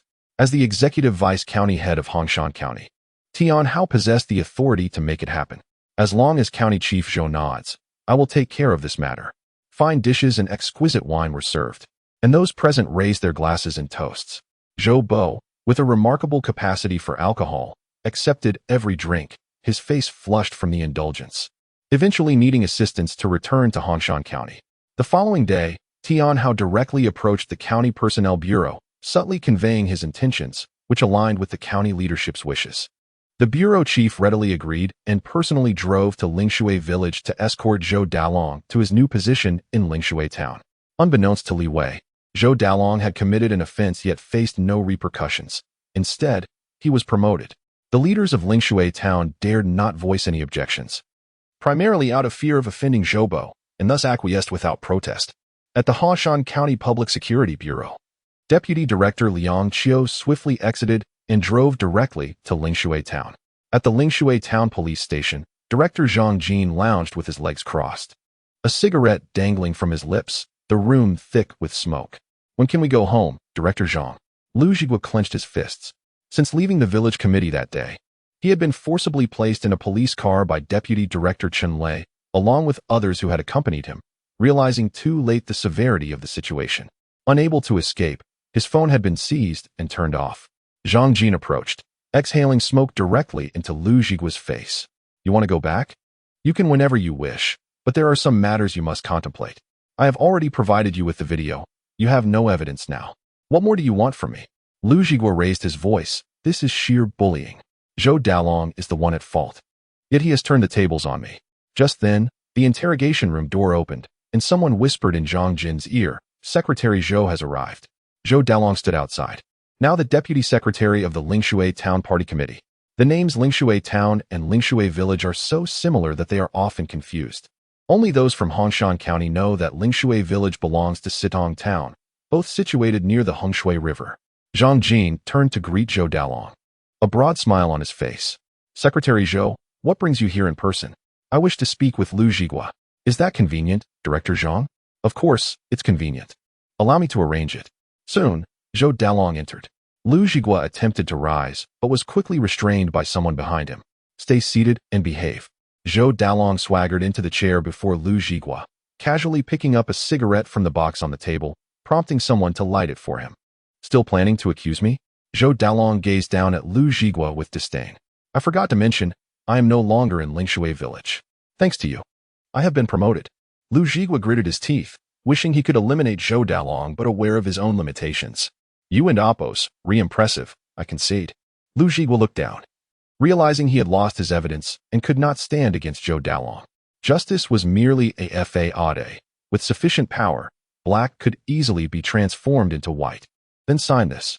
A contract was tossed in front of Lu Zhigua, stating that both parties had reached an understanding and would no longer pursue responsibility, and that Party A was willing to offer a compensation of 200,000. Should Party B retract their agreement, they would owe tenfold compensation to Party A, along with any reputational damages. Without hesitation, Lu Zhigua signed and stamped the document.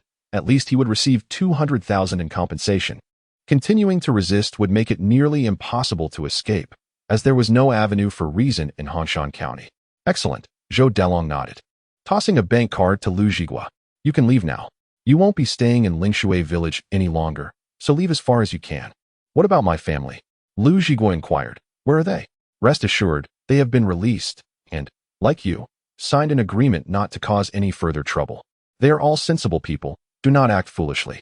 Zhang Jin approached with his hands in his pockets, chuckling. Hurry along. With 200,000. What kind of fine woman can you not find? Lu Zhigua exited with his head down, filled with resentment, yet feeling utterly powerless. A mere ant beneath the feet of these individuals who could crush him with ease. The county police vehicle halted, and Liang Qiu alighted, spotting Lu Zhigua emerging. "Found you." Liang Qiu clenched his teeth, having received instructions from Secretary Li to locate Lu Zhigua as swiftly as possible. After considerable effort, he discovered Lu Zhigua was at the Lingshui Town Police Station. "Lu Zhigua," Liang Qiu took a deep breath. "I am Liang Qiu, Deputy Director of the Hongshan County Public Security Bureau. Secretary Li sent me to find you. If you have been treated unfairly, feel free to speak. Secretary Li will advocate for you." "Secretary Li?" Lu Zhigua forced a bitter smile. "Please inform Secretary Li that it was precisely because I listened to him that I ended up in this predicament. It is better to refrain from being a good person, lest one continues to harm others." "What are you talking about?" Liang Qiu's temper flared. "Secretary Li has gone to great lengths to find you. Have a conscience. Then please extend my gratitude to him." Lu Zhigua left expressionless, leaving Liang Qiu in a state of confusion. Lu Zhigua, a resident of Sitong Town, should never have been taken to the Lingshui Town Police Station. Such an action clearly violated regulations. Even if it were illegal, it should have been dealt with by the Sitong Town Police Station. However, with County Police Chief Du Gang involved, everything was rendered justifiable. The pretext being that Lu Zhigua had previously colluded with individuals from Lingshui Town to steal timber. Liang Qiu returned to Hongshan County, parking near the county government building, knowing he could not approach directly due to Zhou Bo's extensive network of informants.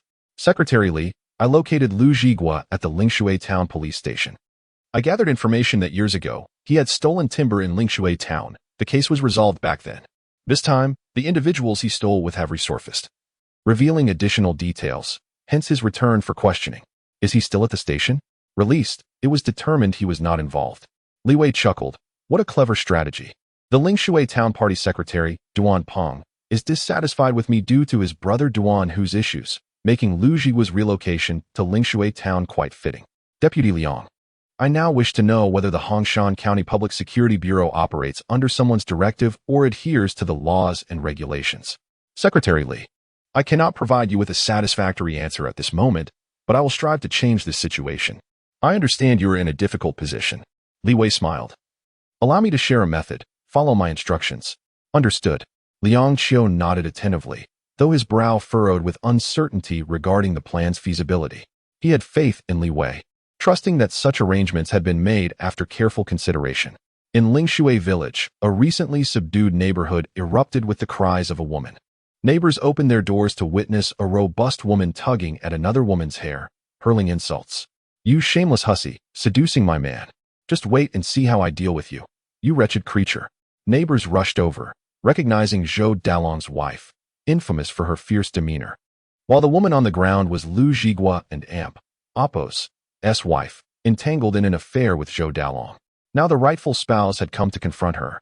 You can end Apos, to even keep your own man, old and ugly. With that, Zhou Dalong and Apos' wife unleashed a flurry of slaps, inciting a fierce brawl between the two women as they wrestled and tore at each other's hair.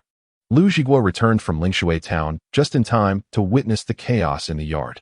Seeing his wife being assaulted by Zhou Dalong's wife, he felt a sense of vindication. Don't just stand there. Strip that shameless hussy and parade her through the streets. After the spouse of Zhou Dalong concluded her statement, she commenced tearing at the garments of the woman beneath her. Endowed with considerable strength, she effortlessly ripped the outer layers of clothing, revealing the undergarments beneath. Undeniably, Zhou Dalong's wife, whose physique had expanded significantly, paled in comparison to her adversary. Fueled by unbridled rage, she abandoned all reason, intent on humiliating her opponent. Lu Zhigua, are you even a man? I am still your wife. The woman, pinned beneath, vociferously appealed to Lu Zhigua as she realized her disadvantage. At that moment, the relatives of Zhou Dalong's wife intervened, and in a matter of moments, they stripped her bare. A growing throng of onlookers gathered, reveling in the spectacle. Lu Zhigua's wife was hauled to her feet, clad only in her underpants. Zhou Dalong's wife attempted to remove even this last vestige of decency, but she was restrained. Daqin, don't escalate this too far. You'll get into trouble, Zhou Dalong's aunt cautioned, a woman of education who recognized the impropriety of their actions. At that moment, a police vehicle arrived, carrying Liang Qiu, the deputy director of the County Public Security Bureau, who had been dispatched to Linshui village once more at the behest of Li Wei. Serendipitously, he arrived just as Zhou Dalong and Amp, Apos, wife was leading her entourage to seek retribution. He had brought several of his former subordinates, individuals he had brought into his fold upon his promotion to deputy director.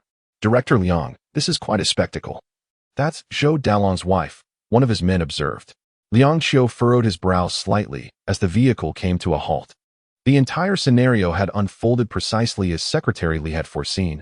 Zhou Dalong's wife had indeed arrived. Outrageous! Liang Qiu exclaimed, his countenance darkening. In a society governed by law, such behavior is unacceptable, especially in a public setting. Disembark and make arrests. Liang Qiu alighted from the vehicle, leading the charge. Make way. County Public Security Bureau on official business, he announced. The Public Security Bureau has arrived. Someone exclaimed. Who called them?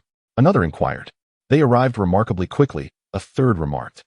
The onlookers murmured amongst themselves, their anticipation slightly dampened by the arrival of Liang Qiu and his men. They had been eager to witness the unfolding drama, particularly the village's bachelors, who had been salivating at the sight of Lu Zhigua's wife's figure. Release her. County Public Security Bureau, Liang Qiu commanded. Zhou Dalong's wife retorted. What do I care about the County Public Security Bureau? This harlot seduced my husband, and I am merely teaching her a lesson. In the old days, she would have been drowned in a pig cage. Liang Qiu chuckled. It seems you have some knowledge of history. However, the pig cage was reserved for both parties involved. White on and Apos, you bring Zhou Dalong here as well. It takes two to tango. Your actions are illegal, and if she presses charges, no one can protect you. Is there no justice? She exclaimed. She seduces another woman's husband and destroys families. But that's not against the law, while my actions are. Liang Qiu grew weary of arguing with her. Her face was hardened, revealing her obstinate nature. It was little wonder that Zhou Dalong had sought solace elsewhere. Daqin, enough. Listen to your aunt. Don't cause any more trouble, Zhou Dalong's aunt pleaded, urging her to release her grip. Harlot, shameless woman, don't let me see you again, or I'll beat you to a pulp. She spat as she released her hold. Lu Zhigua's wife broke free, snatched her discarded clothes, and fled into her house. Liang Qiu had come to find Lu Zhigua. Li Wei had instructed him on a tactic to provoke Lu Zhigua, who undoubtedly possessed incriminating evidence. Only by obtaining this evidence could the County Discipline Inspection Commission initiate an investigation, at which point even Zhoubo would be powerless to protect him. All right, move along, Liang Qiu said. Not so fast. Liang Qiu's countenance hardened. You can't just assault someone and walk away. She attacked me too. Look at my scratched arm. Zhou Dalong's wife protested. That constitutes mutual assault, which is equally illegal. You will all accompany me to the police station, where we will sort out the details before anyone leaves. On what grounds? Zhou Dalong's wife demanded, her eyes widening.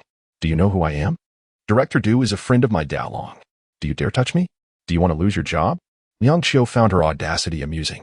She truly believed that Hongshan County was the personal fiefdom of the Zhou family, and that a mere wife of a Zhou family member could act with such impunity. I was unaware of that. Perhaps I should call Director Du right now and inquire about your special relationship. Moreover, I have heard that the County Discipline Inspection Commission is about to investigate Zhou Dalong. I advise you not to cause any further trouble. Do as you please, she scoffed. At that moment, Lu Zhigua's wife emerged from the house, having changed her clothes. She smoothed her hair and addressed Liang Qiu. Officer, I will not press charges. Let's just forget about this. You may leave, but Lu Zhigua, your situation is far from over. Come with me. Me? Lu Zhigua stood on the sidelines, humiliated that the altercation between the two women had taken place in his yard, with one of them being his wife, surrounded by his fellow villagers. He could barely lift his head, especially after his wife had been stripped bare. He wished the earth would swallow him whole. Yes, you. Get in the car. Liang Qiu approached Lu Zhigua, who had only recently been released from the police station. Before he could even enter his home, he was being taken away again. I wonder if Dagwa has committed another crime? One of the villagers speculated. It's hard to say. He used to steal chickens and engage in petty theft. There may be more to it than that, another added. His family has been reduced to this state. If his father were alive, he would be furious, a third lamented. Lu Zhigua overheard their words, which stung him deeply. A man's pride was paramount, especially for someone like him, a longtime resident of Linshui village. He had left to find work in order to improve his family's lot, only to discover that his wife had succumbed to temptation with Zhou Dalong. Lu Zhigua reluctantly entered the vehicle. Liang Qiu's expression hardened. Hand it over, the item Zhou Dalong gave you. This was the tactic Li Wei had devised, to cut off his escape route and any lingering hope, forcing Lu Zhigua into a desperate situation. What appeared to be a local scandal in Linshui village, a subordinate of Hongshan County, had escalated into a confrontation between two powerful factions due to Zhou Dalong and Apos' unique status. County Party Secretary Li Wei sought to uncover the truth and prevent the wrongdoers from escaping justice, but he faced strong opposition from Zhou Bo's faction. County Party Deputy Secretary Zhao Tao had also firmly declared his support for Zhou Bo. Despite the immense pressure, Li Wei remained steadfast. But he lacked the necessary evidence to bring Zhou Dalong to justice. Evidence? He had to obtain the evidence. Liang Qiu's expression was grave as he fixed his gaze on Lu Zhigua, who had just entered the vehicle. What item? Lu Zhigua's eyes betrayed his apprehension. Having experienced the horrors of the Linshui town police station, where anything could happen, he was understandably fearful. Liang Qiu scoffed. Do you really believe you can keep Zhou Dalong's possessions? Lu Zhigua met Liang Qiu's gaze. I never took anything from him. Don't play dumb. Liang Qiu retorted, raising his voice. Let me be frank with you. Someone has accused you of extortion, and the evidence is on your person. If you hand it over now, there may still be room for negotiation. But if I find it myself, it will be irrefutable proof. Extortion? Panic surged through Lu Zhigua's heart. Liang Qiu's sudden intimidation caused beads of sweat to trickle down his forehead. He immediately recalled the document Zhou Dalong had coerced him into signing. Could it have been a deliberate ploy, a way to compensate him before reporting him to the authorities? Liang Qiu nodded. Did you really think the money was given to you without strings attached? Lu Zhigua, I commend you. You can tolerate your wife being mistreated. And you can accept Zhou Dalong's transgressions because you can't afford to offend him. But even when his wife comes to your home and behaves in such a manner, you still endure it. You're truly remarkable. Lu Zhigua clenched his fists, the image of his wife being stripped bare flashing through his mind. He also recalled Zhou Dalong's actions. The two of them had conspired to bully him. Officer Liang, he began, clearing his throat. Zhou, he did it on purpose. He was deliberately playing along with Liang Qiu, staging a performance. We have eyewitness testimony. Now, we need to secure the physical evidence. Wait a moment. The money was given to me by that scoundrel Zhou Dalong. He handed me 200,000 and made me sign a contract. I had no choice. I couldn't stand against him. He is the nephew of County Chief Zhou Bo, and even the police station listens to him. Offending him could cost me my life. I do not wish to let that scoundrel go, but fear grips me. Lu Zhigua's voice trembled, nearly bursting into tears. He struck his head with his fist twice. Quickly subdued by the officers on either side, Liang Qiu glanced at Lu Zhigua, feeling a pang of sympathy, yet knew they had to press him further. You are frightened, but we are not. Secretary Li of the county committee is also unafraid. However, you must be apprehended now. It's enough for several years of imprisonment. Don't arrest me. Lu Zhigua pleaded, lifting his gaze. Zhou Dalong not only has an affair with my wife, but he also embezzles funds from village enterprises. I have recorded everything. Liang Qiu cleared his throat. Is what you say true? Indeed, Lu Zhigua exhaled deeply. I knew it was a bigger issue, so I have been hesitant to speak out. He does not want me to have any peace, and I cannot let him off either. Sir, I am willing to hand over the evidence. Can you guarantee my safety? Yes, Liang Qiu affirmed confidently. You are a clever man. As long as you disclose the evidence, all of Hongshan County will know you reported Zhou Dalong. Those who wish to protect him will naturally not dare to act against you. If anything happens to you, they will be suspected. Zhou Dalong has fallen. The remaining parties want to be foolish. Only you can safeguard yourself and your family. I want to see Secretary Li. Very well, let us drive. Liang Qiu silently breathed a sigh of relief. Secretary Li's strategy was indeed effective, extracting the truth from Lu Zhigua and unexpectedly yielding further insights.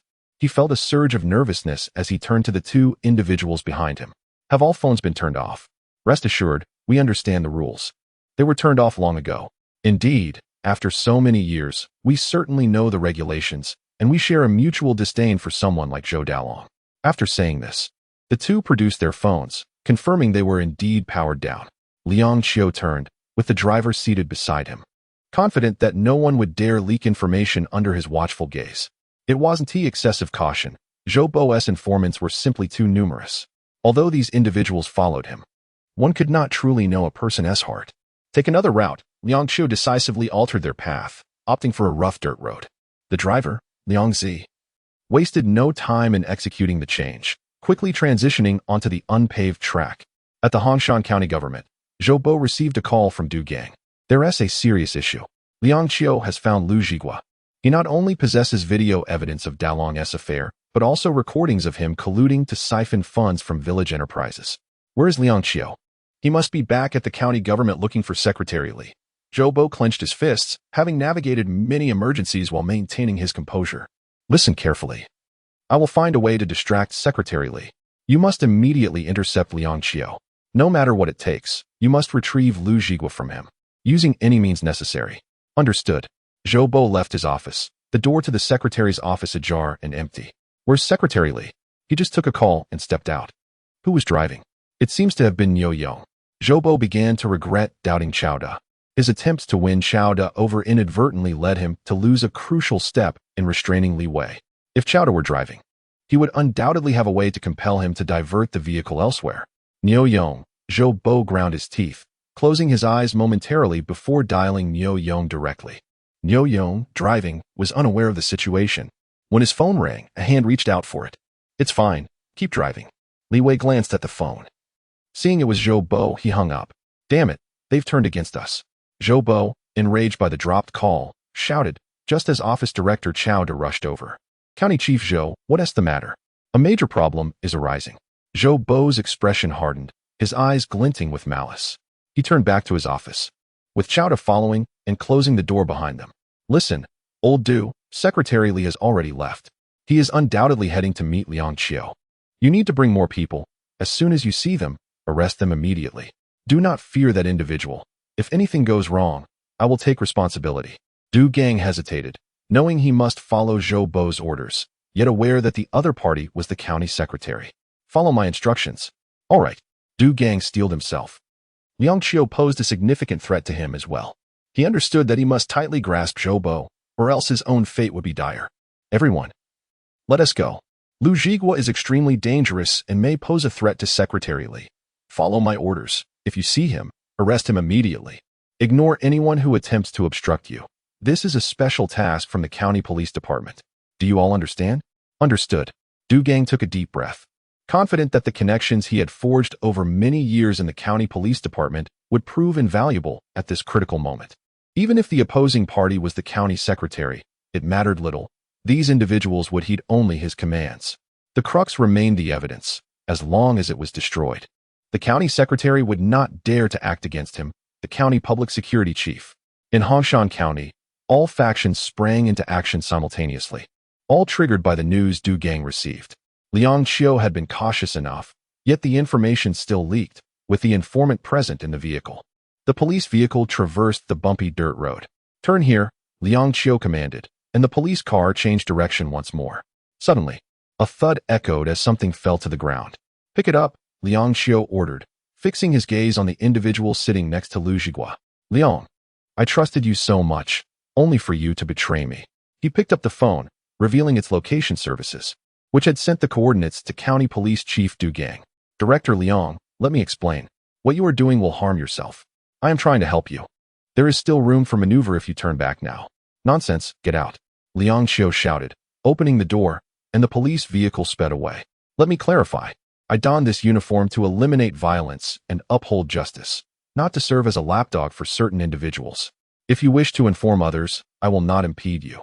Everyone has their ambitions. After speaking, Liang Qiu rolled down the window and forcefully tossed the recently located phone out. He inhaled deeply, surprised that someone he had trusted would betray him at such a critical moment. This betrayal was merely to curry favor with Du Gang and his cohorts. Yet, he could hardly blame him. In Hongshan County, one could only find a way forward by appeasing such figures, not by aligning with someone like him, who was viewed unfavorably by the leadership. Director Liang, neither Liang Zi nor I would ever do such a thing. One must have a conscience. Indeed, we are those you personally trained, and we would not sell our conscience for the sake of pleasing others. Liang Qiu's fury remained unabated. He knew that if Du Gang truly wanted to locate him, there were ways, though the county police lacked the equipment for tracking. The municipal police had the capabilities to summon such resources. I trust you both. Liang Qiu gritted his teeth, the earlier incident heightening his vigilance. Before meeting Secretary Li, he could not afford any mishaps. This was his bottom line, a commitment he held to Secretary Li, even if it cost him his life. The police officer from the county, Wang Dali, who had exited the vehicle, found the phone he had discarded. He quickly called Du Gang. "Director Du, I've been discovered." "Where are you?" Du Gang inquired. "I was taken by Director Liang. I am currently uncertain of my location, but we are on a dirt road, not heading to the county government." "I understand." Du Gang ended the call, and surprisingly, the informant left by Liang Xiao was discovered. At such a critical moment, it was truly foolish.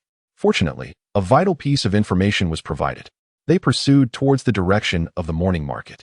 This was Du Gang's judgment, as Liang Xiao could not possibly bring anyone back to the county government. He knew that once they entered, it would be akin to a lamb walking into a tiger's den. This was a moment to sever ties. At that point, Li Wei would not be able to protect Lu Jigua. He still had that much confidence.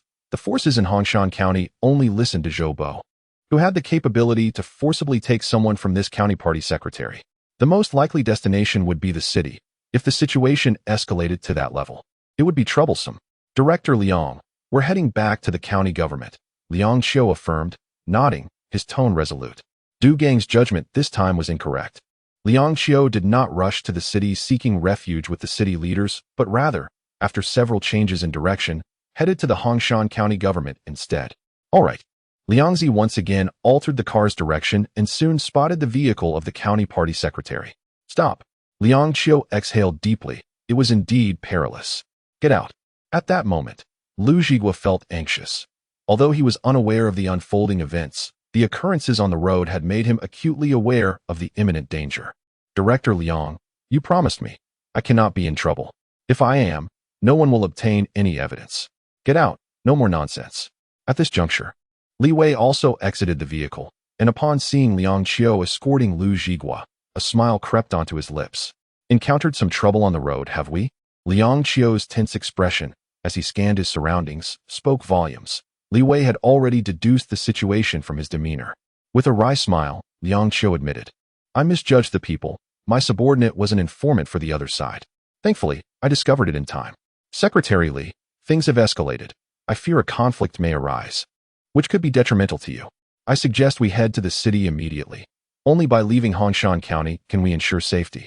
"That is unnecessary," Li Wei replied calmly, turning his gaze to Lu Jigua. "You are concerned they might forcibly take you away, correct?" Liang Xiao nodded, feeling increasingly impressed by Li Wei, who had evidently anticipated the situation and devised a countermeasure. Li Wei scoffed. "This is Hongshan County, not Heishan County or Black County. Even I, Li Wei, am unafraid. Do you have the audacity to venture into this den of tigers and dragons?" Indeed, perhaps influenced by Li Wei's bravado, the two individuals Liang Xiao brought echoed in unison.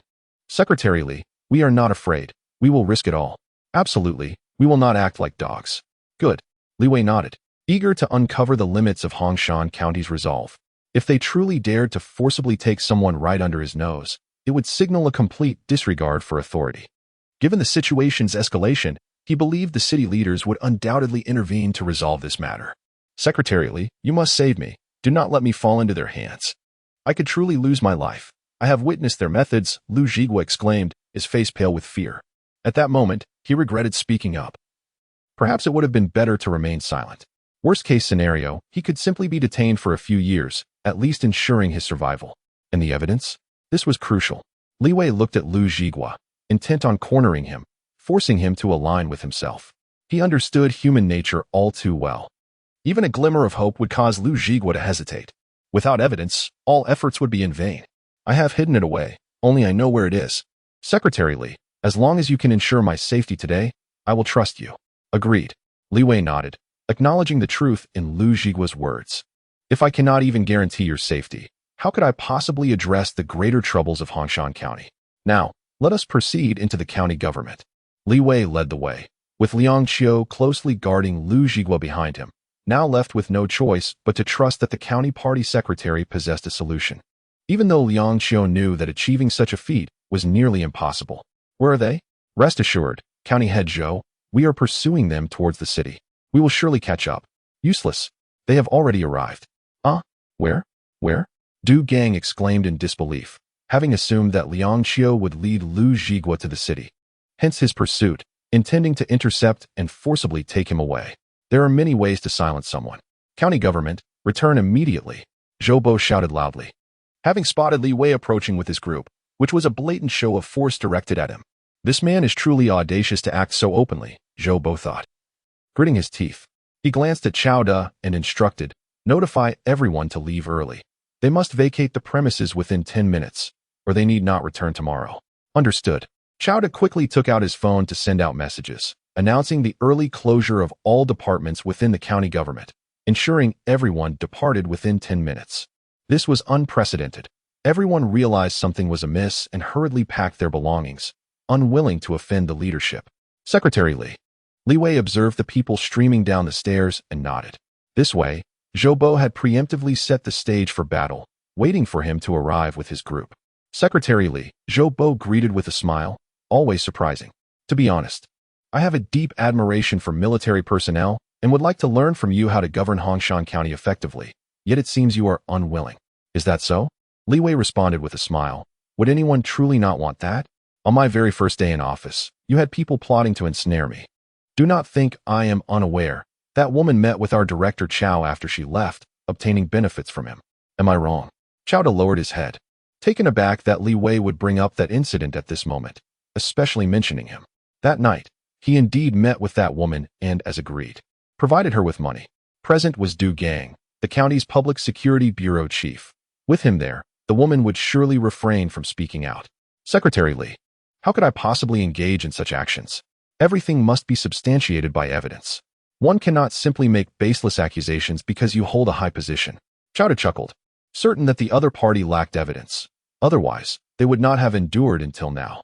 He cast a sidelong glance at Zhou Bo, sensing it was not yet the moment to fully confront one another.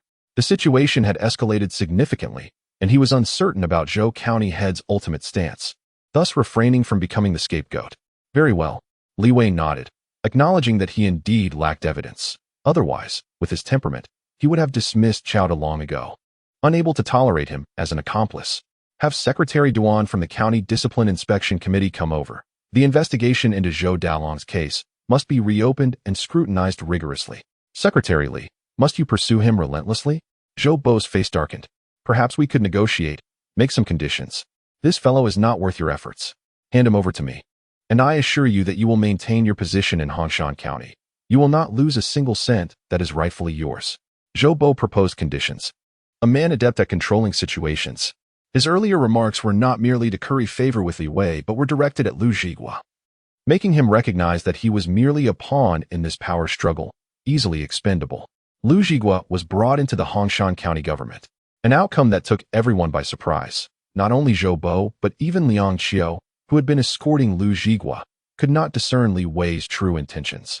Liang Qiu was filled with concern. Secretary Li was insufficiently informed about the circumstances in Hongshan County. Should matters truly escalate, the situation could deteriorate drastically. Zhou Bo, meanwhile, smiled at Li Wei, recognizing that the latter's audacity was indeed commendable, yet mere audacity was of little use here in Hongshan County. I require no conditions. What I seek is the truth. I shall make my position clear today. If I cannot even protect my people, I shall have no face to continue as the county party secretary. Li Weiyin's refusal, while stern, inadvertently bolstered Lu Zhigua's confidence. In terms of momentum, it was evident that Li Wei held the upper hand. Old Duan, could you come over? Li's secretary inquired. I have other matters to attend to, came the response. What if I insist on your presence?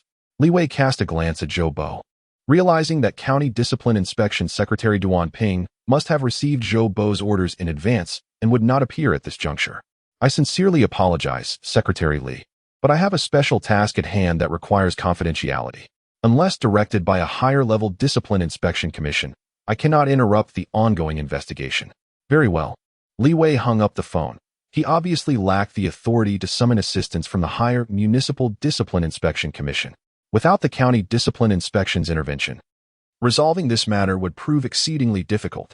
Zhou Dalong, a formal cadre of Hongshan County, required the County Discipline Inspection's involvement to initiate an investigation. Zhou Bo let out a hum of dissatisfaction, relieved that he had remained composed.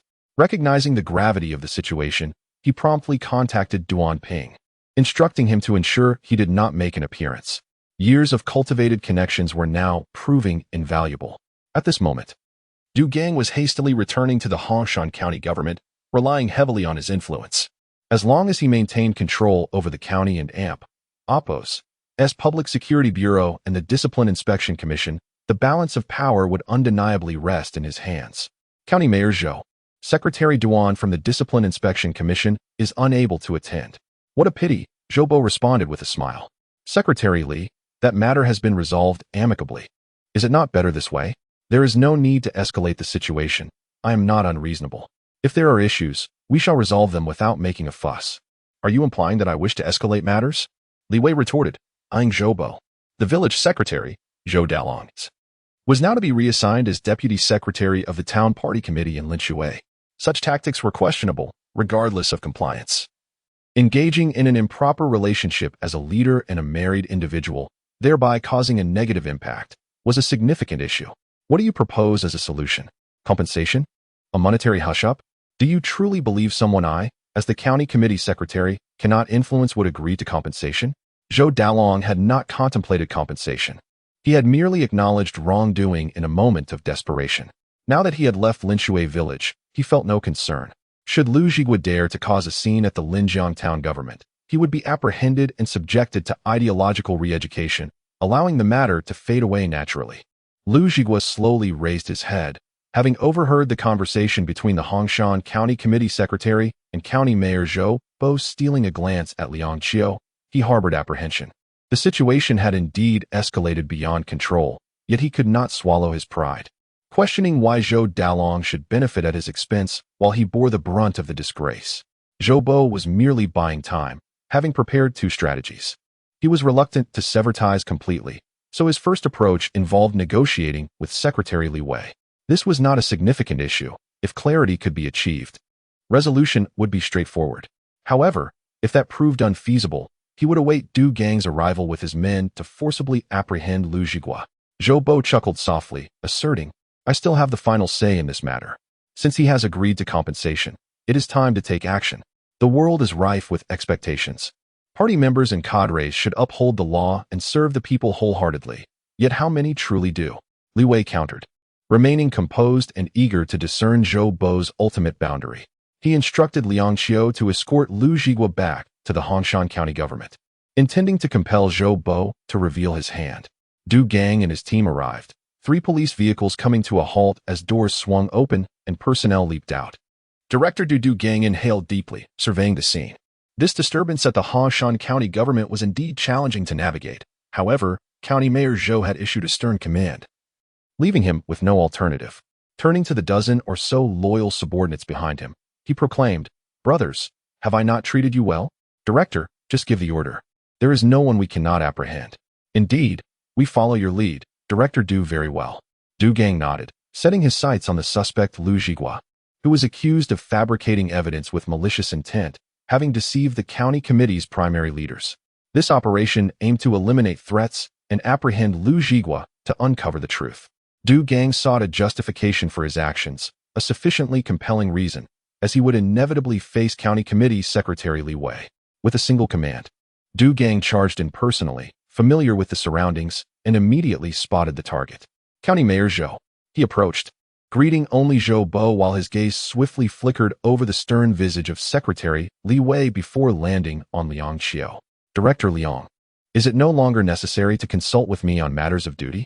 Du Gang launched a direct challenge. As the head of the Public Security Bureau, his word was law, while Liang Qiu, as the deputy director, was obliged to seek his approval for significant actions. This time, it was evident that he was being disregarded. Director, did you seek my counsel before taking action? Li Wei's expression darkened. With so many cases in Hongshan County left unresolved, you choose to bring a large contingent to the county government. What is your intention? Du Gang let out a cold laugh. The facade was stripped away, and there was no longer anything to hold back. Secretary Li, I am here to investigate a case. The suspect Lu Zhigua is implicated in theft and fraud. His former accomplices have provided solid evidence against him, and we need to take him in for questioning. Wait a moment. Li Wei raised his hand. Lu Zhigua, is what he said true? Unjustly accused, Secretary Li. I admit to past petty crimes, but those matters are unrelated to me. Lu Zhigua responded, glancing at Li Wei. As Du Gang and his men arrived, Lu Zhigua's inner conflict dissipated. He resolved to align himself with Secretary Li, recognizing that falling into Du Gang's hands would lead to ruin. Director Du, have you all heard that? Zhou interjected. dismissing Lu Jigua's words as the ramblings of a habitual offender, an obvious truth even a child could comprehend. Secretary Li would not be so foolish as to take a child's word. According to county regulations, the Public Security Bureau's operations should not be influenced by external pressures.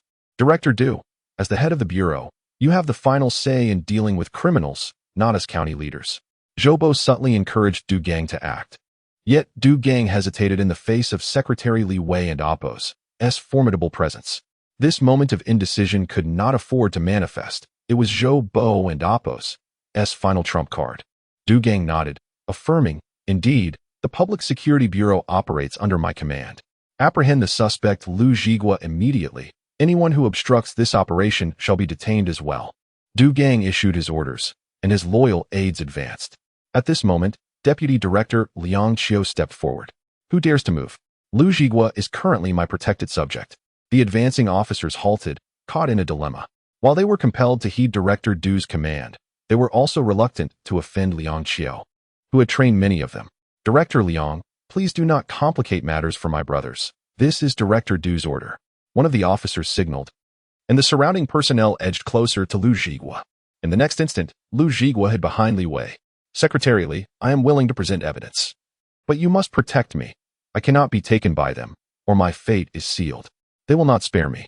A smile crept across Li Wei's lips. His objective had been achieved. Lu Jigua's presence at the county government was essentially a tactic to pressure Zhou Bo into taking decisive action, while simultaneously leveraging Zhou Bo and Appo's authority to coerce Lu Jigua. Rest assured, with me here, no one can touch you. Zhou Bo was determined to take matters into his own hands. This time, the incident involved his nephew, and he was willing to confront the county party secretary, Li Wei. Even at the cost of their relationship, he forcefully mobilized the resources of the county police, intent on apprehending Lu Jigua and destroying the evidence. He believed this would resolve everything. He cared little for the fallout with Li Wei, as a confrontation was inevitable. Li Wei and Appo's expression darkened, with Lu Jigua hiding behind him. The last bastion of support and the only person he could trust, Liang Qiu stood resolutely by Lu Jigua's side, while the two individuals he had brought remained motionless. The situation was indeed precarious, and Liang Qiu understood the gravity of the moment. He did not wish to complicate matters for Lu Jigua, and his decision not to betray him at this critical juncture was commendable. Seize him, Du Gang commanded once more, advancing toward Lu Jigua. As the director approached, the officers finally sprang into action, driven by a desire for accolades. Their audacity stemmed from the fact that the true authority in Hongshan County lay with County Head Zhou Bo, not this newly appointed county party secretary. A piercing scream echoed as one of the closer individuals collapsed. Li Wei glanced at his fists. He had never cared for power, viewing it merely as a tool for oppressing the common man. He placed his faith in his own strength, for it was through strength that he could protect those he cherished at any moment. Secretary Li, this is a law enforcement operation. Even as the county party secretary, your actions are unlawful. Du Gang halted, taken aback by Li Wei's unexpected aggression, which was anything but gentle. Even a county party secretary could not obstruct law enforcement. Assaulting police officers was equally a crime. Do not lecture me on the law. You lawbreakers have no understanding of it. Lu Jigua is the victim, possessing crucial evidence. He is the person I am sworn to protect. Mark my words, no one shall touch him today, not with your meager strength. Li Wei's expression darkened, his eyes radiating an intense murderous intent. The nearest officers recoiled in fear, the terror in his gaze overwhelming. A chill seeped into their hearts. This cannot continue, Du Gang mused, furrowing his brow. With over a dozen men on his side, he could not fathom failing to apprehend Lu Jigua. A lone fist could not withstand a pack of wolves. He reasoned that as long as they could entangle Li Wei, they could seize Lu Jigua. Let us act, Du Gang shouted, charging forward, his men following suit with shouts of their own. Who dares to move? Liang Qiu sprang into action, a capable fighter himself. With a forceful push, he sent two approaching individuals staggering back. Yet, it proved futile as the remaining officers surged forward. They were, after all, from the county police. And lethal force was not an option. Li Wei, too, would not hesitate in battle against an enemy. He had honed his skills over the years for swift, decisive victories. In this setting, however, he found himself restrained, wary of causing serious harm. He seized one officer's wrist and, with a forceful shove, sent him reeling backward. The officer cradled his wrist as he retreated. Lu Zhigua shouted loudly as two police officers lunged at him. He could only struggle, too afraid to retaliate. Attacking an officer was no trivial matter. Take him. Du Gang smirked, pleased to see his subordinates grappling Lu Zhigua and pushing him aside, while Li Wei and Liang Qiu remained ensnared. Quickly, in a sudden burst of strength, Li Wei erupted in fury, the two officers in front of him falling to the ground as Du Gang darted into his path. Secretary Li, my apologies. I am merely apprehending a criminal and have no desire to cross you. Once this matter is resolved, I shall personally host a banquet to apologize. There's no need. Li Wei interjected, attempting to block the officers dragging Lu Zhigua away. Du Gang, confident in his own abilities, stood firm. He had consistently ranked first in the police competitions for several years, but in Li Wei's presence, those accolades seemed hollow.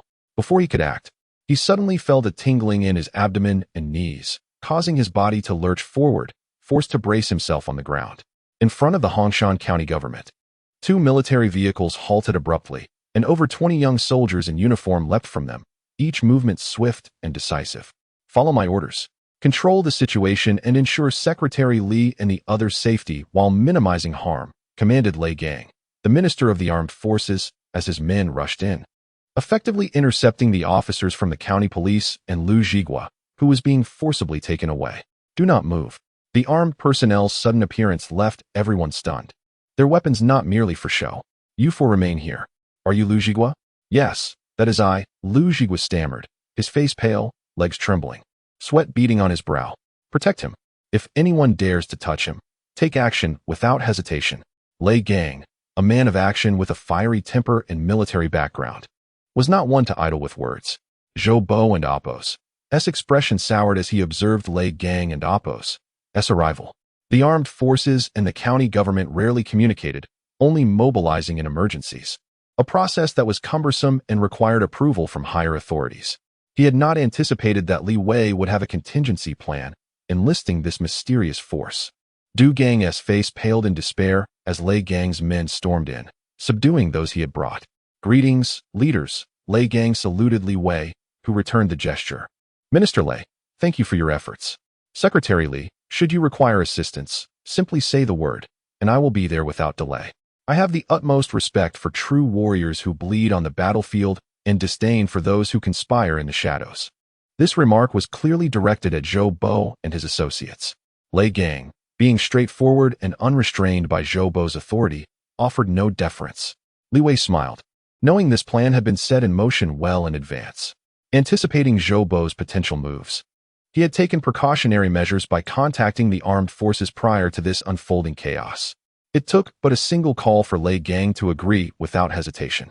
As a heroic commander and seasoned soldier, Lei Gang held a profound respect for Li Wei. Just as Du Gang arrived, Li Wei discreetly transmitted a signal to Lei Gang, indicating he could mobilize his men. Lu Zhigua was brought back, relief washing over him as he approached Li Wei. Secretary Li, I can lead you to the evidence. I feared it would be destroyed, so I buried it in advance.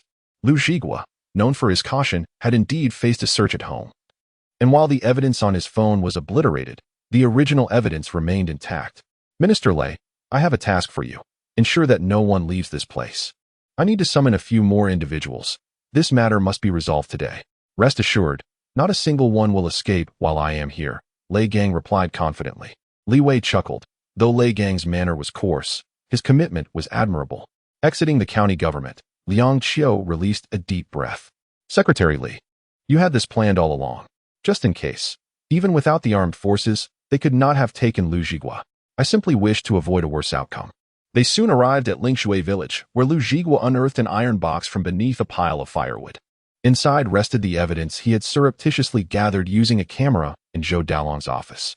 The video was lengthy, and Lu Zhigua had reviewed it. The initial footage depicted Zhou Dalong engaged in an inappropriate act during working hours. Indeed, quite a demanding endeavor.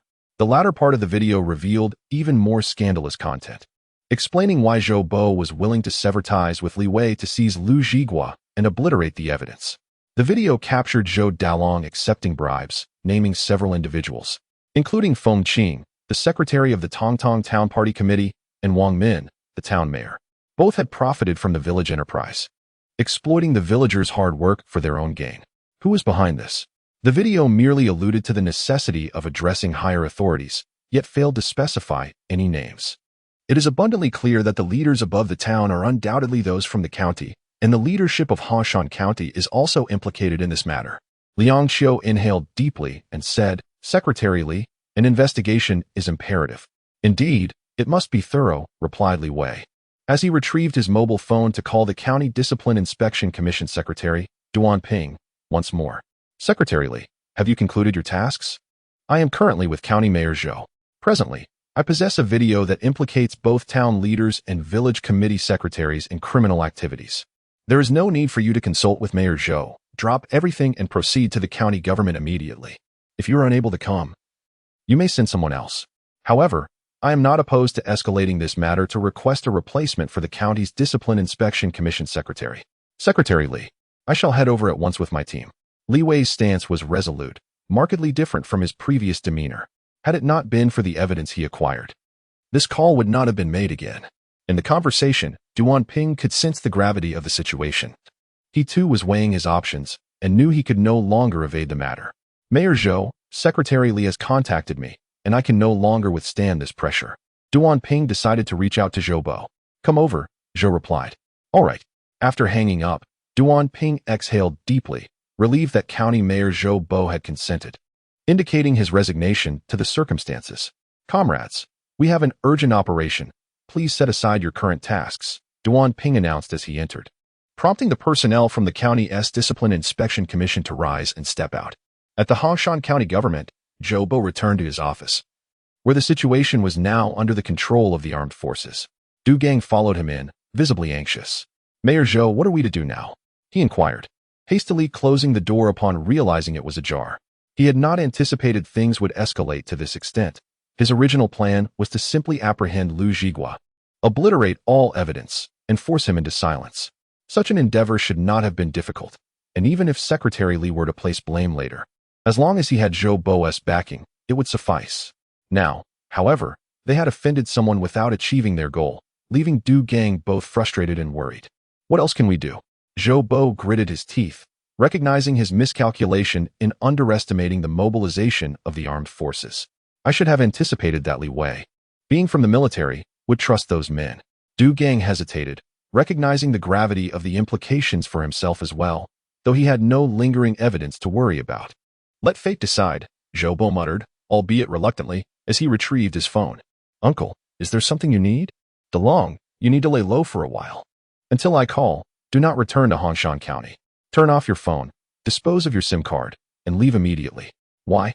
Zhou DeLong was oblivious to the trouble he was in, having just assumed the role of deputy secretary in Linjiang Town, still reveling in his newfound authority. Bewildered by the sudden order to hide, "Lu Zhigua has betrayed you. It's not just that incident, but also your dealings with village enterprises. You need to leave now." This revelation alarmed Zhou DeLong. Losing his position was one thing, but if the latter matter came to light, it could lead to imprisonment. The villagers of Linshui would not spare him for misappropriating funds. At that moment, he regained his composure as the office door swung open. "Secretary Zhou, we have a meeting in 10 minutes. "Understood."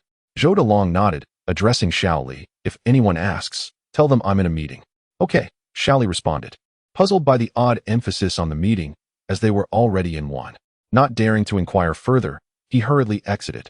Zhou DeLong quickly organized his belongings, retrieving a bag containing tens of thousands of yuan from his drawer, with his phone rendered useless. He knew he needed funds and stuffed the bag into his briefcase before descending the stairs. Suddenly, he was taken aback upon seeing Liang Qiu, the deputy director of the County Public Security Bureau, waiting for him alongside 2 others by his vehicle. "Director Liang, what brings you here?" Zhou DeLong managed a strained smile. "I'm not here for you. Secretary Li wishes to see you. I was instructed to wait here, concerned you might have complications." The smile faded from Zhou DeLong's face. He realized he was in trouble. Approaching Liang Qiu, he deliberately brushed the bag against him. "Spare my brother. All of this is yours." Liang Qiu glanced at the bag, catching a glimpse of the red banknotes. Everyone had a keen interest in such currency, as it could procure anything one desired, including dignity and status. "This is quite the treasure," Liang Qiu remarked with a smile. "To be honest, I've dreamed of possessing such wealth." Zhou DeLong's mind raced. If Liang Qiu acknowledged the money, the situation could be resolved. In this day and age, who would refuse money? If not for the pursuit of wealth, what was the point of holding office? This perspective was influenced by his uncle, Zhou Bo, who believed in using money and power to settle any issue. This is 50,000. You take 30, and those two brothers can each have 10. The condition is simple. Allow me to leave in your car and pretend you never saw me. No one will find out. Zhou Delong proposed. Confident he had Liang Qiu in his grasp, 30,000 was not a trifling sum and would surely tempt him. That is quite a sum, Liang Qiu replied. Scrutinizing the bag. Zhou Delong, you've bribed many with this tactic before, but you've miscalculated. I appreciate money, but I will not accept ill-gotten gains. You've just added another charge, publicly bribing a government official. Come with me. Damn it. Zhou Delong realized he had been outsmarted. Liang Qiu seized his wrist, and as he attempted to resist, the two men behind him quickly subdued him. Take him away. Zhou Delong was shoved into the vehicle, which sped off. This scene quickly spreading throughout Linjiang town. This was no small matter. The newly appointed deputy secretary had been taken away by the police, and more significantly, he was the nephew of County Mayor Zhou Bo, who dared to act against Zhou Delong. At the Hongshan County government, Duan Ping arrived with his team, hurrying towards Li Wei. Secretary, I just wrapped up. Did I delay anything? Perfect timing, Li Wei responded with a smile. Had you come earlier, the outcome may not have been as favorable. Old Duan, your cooperation this time has been commendable. I am quite satisfied. Duan Ping was momentarily taken aback, unable to comprehend why the county secretary would express such sentiments, especially while holding his arm so intimately. Upon catching a glimpse of Zhou Bo, the realization dawned on him. Zhou Bo emerged from within, having overheard Li Wei's cheerful remarks directed at Duan Ping. The moment he appeared, Li Wei's demeanor and tone shifted dramatically.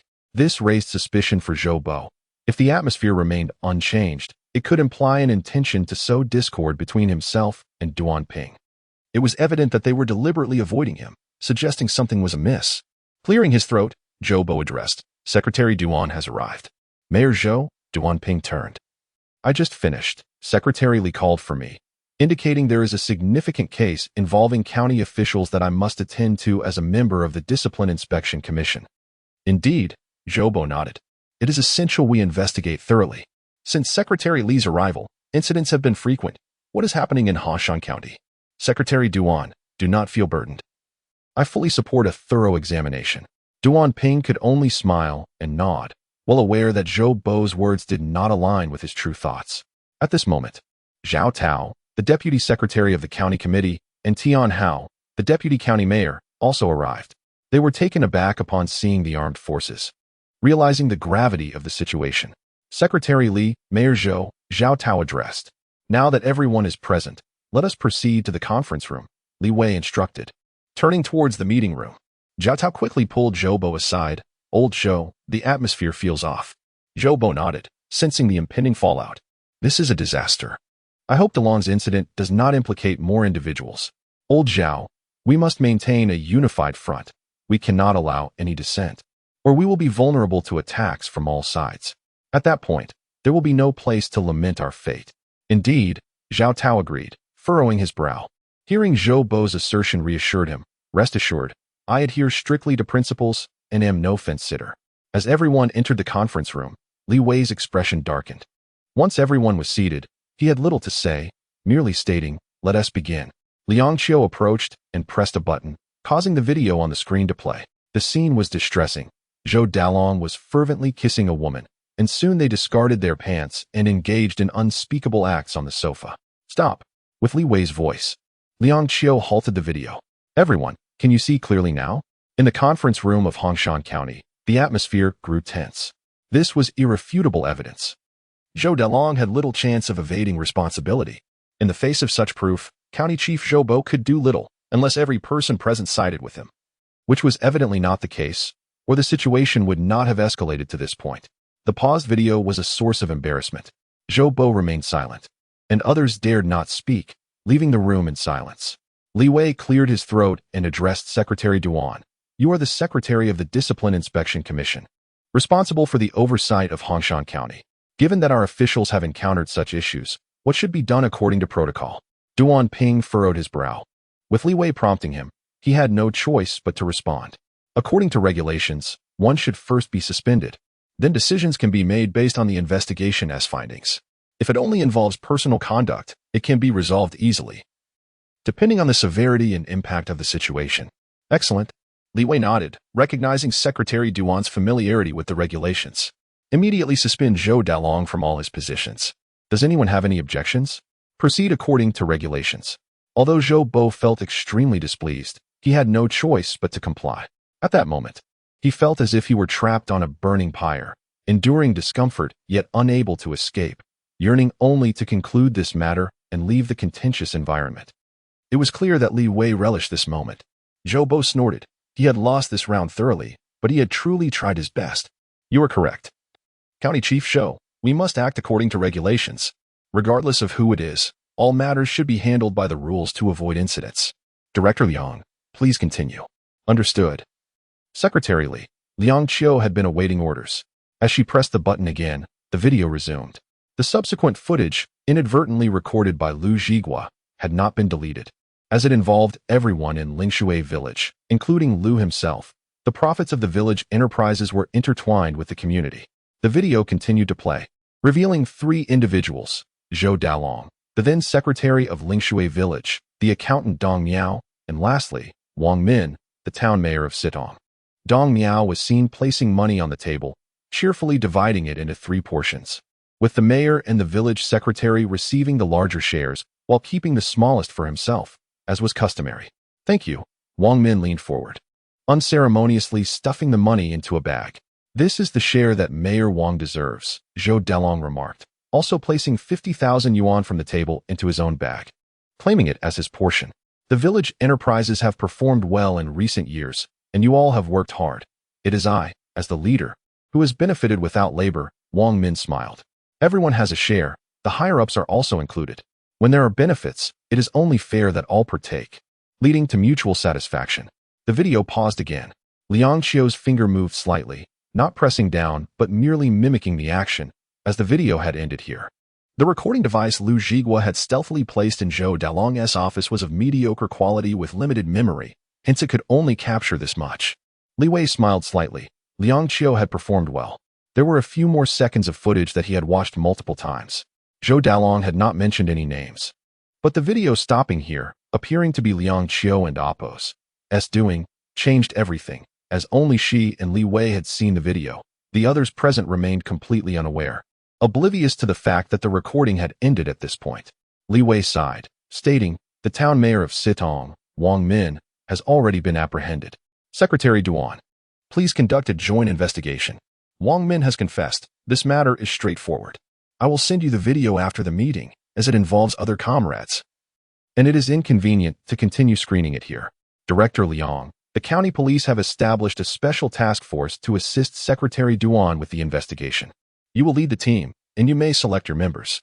This now involves economic crimes, which are far more serious than mere conduct issues. I do not wish for this matter to escalate, yet the evidence is undeniable. It cannot be overlooked. At this point, Zhou Bo closed his eyes, revealing no emotional response. The deputy secretary of the county committee, Zhao Tao, shared a similar demeanor, while Deputy County Chief Tian Hao could hardly remain composed. Sitong Town fell under his jurisdiction, and he too had received benefits, albeit not substantial. Having taken money, he feared the repercussions if Wang Min implicated him. Let us conclude for today. I hope certain comrades will step forward to seek leniency. The meeting is adjourned. Secretary Duan and the comrades from the Discipline Inspection Commission, please remain. Zhou Bo rose and exited the conference room, having uttered only a few words. The prevailing silence was tantamount to acquiescence. He had little choice, as the evidence was too compelling. Even though most present were on his side, the glaring reality was inescapable. Old Zhao, let us go to your office. Zhou Bo did not return to his own office, remaining cautious, knowing that his office would need thorough examination after this incident. It was likely that someone had placed inappropriate items within. Zhao Tao opened the office door, and Zhou Bo, Tian Hao, and Du Gang followed him inside, closing the door behind them. This is outrageous. Du Gang finally spoke. County Chief Zhou, Secretary Zhao, this is clearly an attempt to undermine Hongshan County. What benefit does this bring to him? Enough shouting. Zhou Bo replied angrily, turning to sit on the sofa. Get me some water. I'm parched. I'll do it, Du Gang. The lowest ranking naturally took on the task. As he stepped out, only 3 remained in the office. Zhou Bo sighed, accepting the situation. Indeed, Dalong is my own nephew. Even if I pull strings, it would be futile. The evidence is far too damning. I can only blame him for his lack of discretion. How could he create such a monumental mess? Zhao Tao nodded. Old Zhou, your decision is wise. Prioritizing self-preservation is essential. Forcibly intervening will only complicate your position. Now we must consider the remaining issues. The subsequent footage holds even greater implications. The appearance of any name within could ruin a political career and potentially lead to imprisonment. Lingshui Village.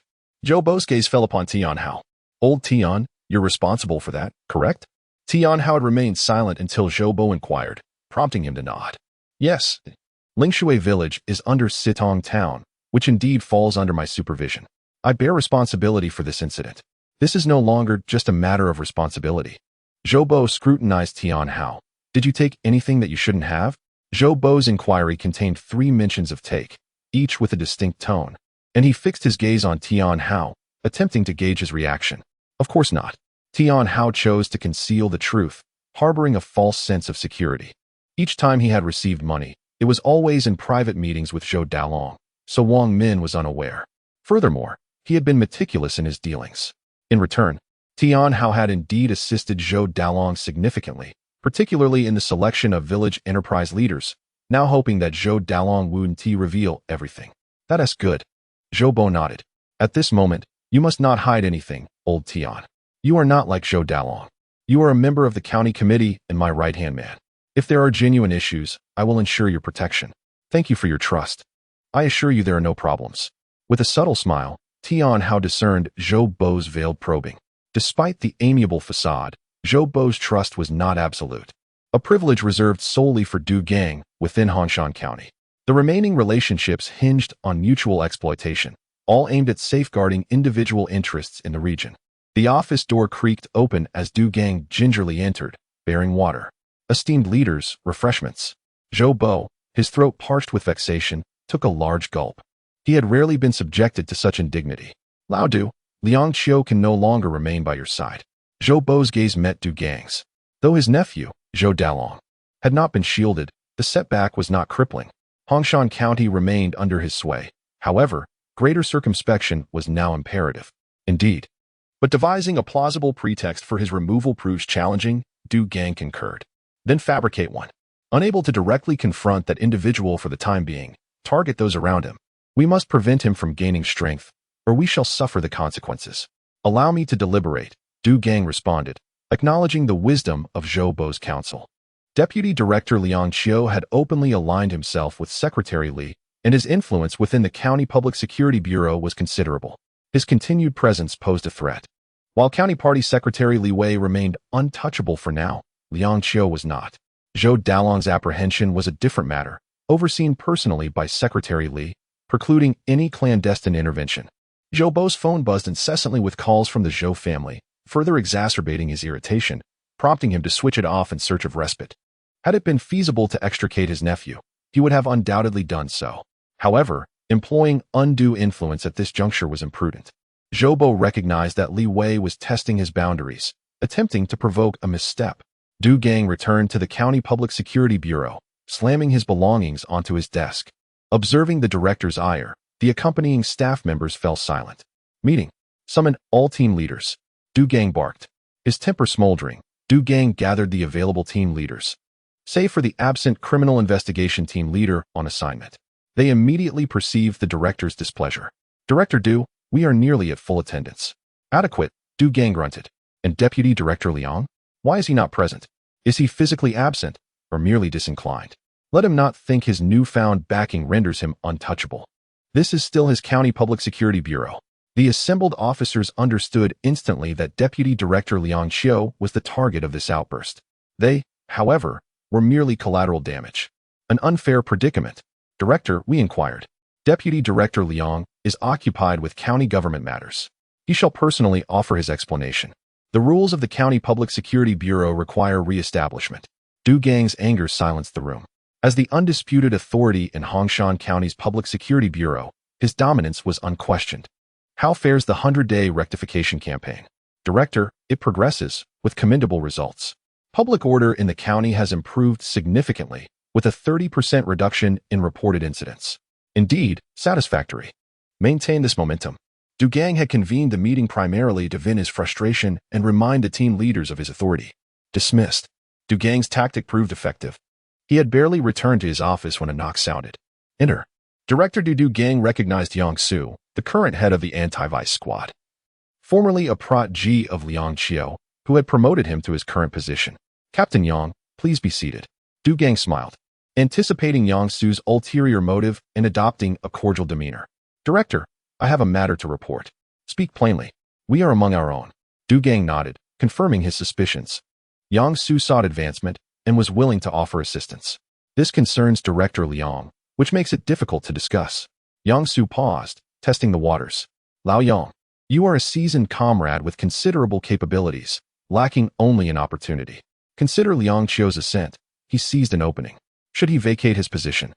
It is yours for the taking. Yang Su's face lit up. This was the very assurance he sought.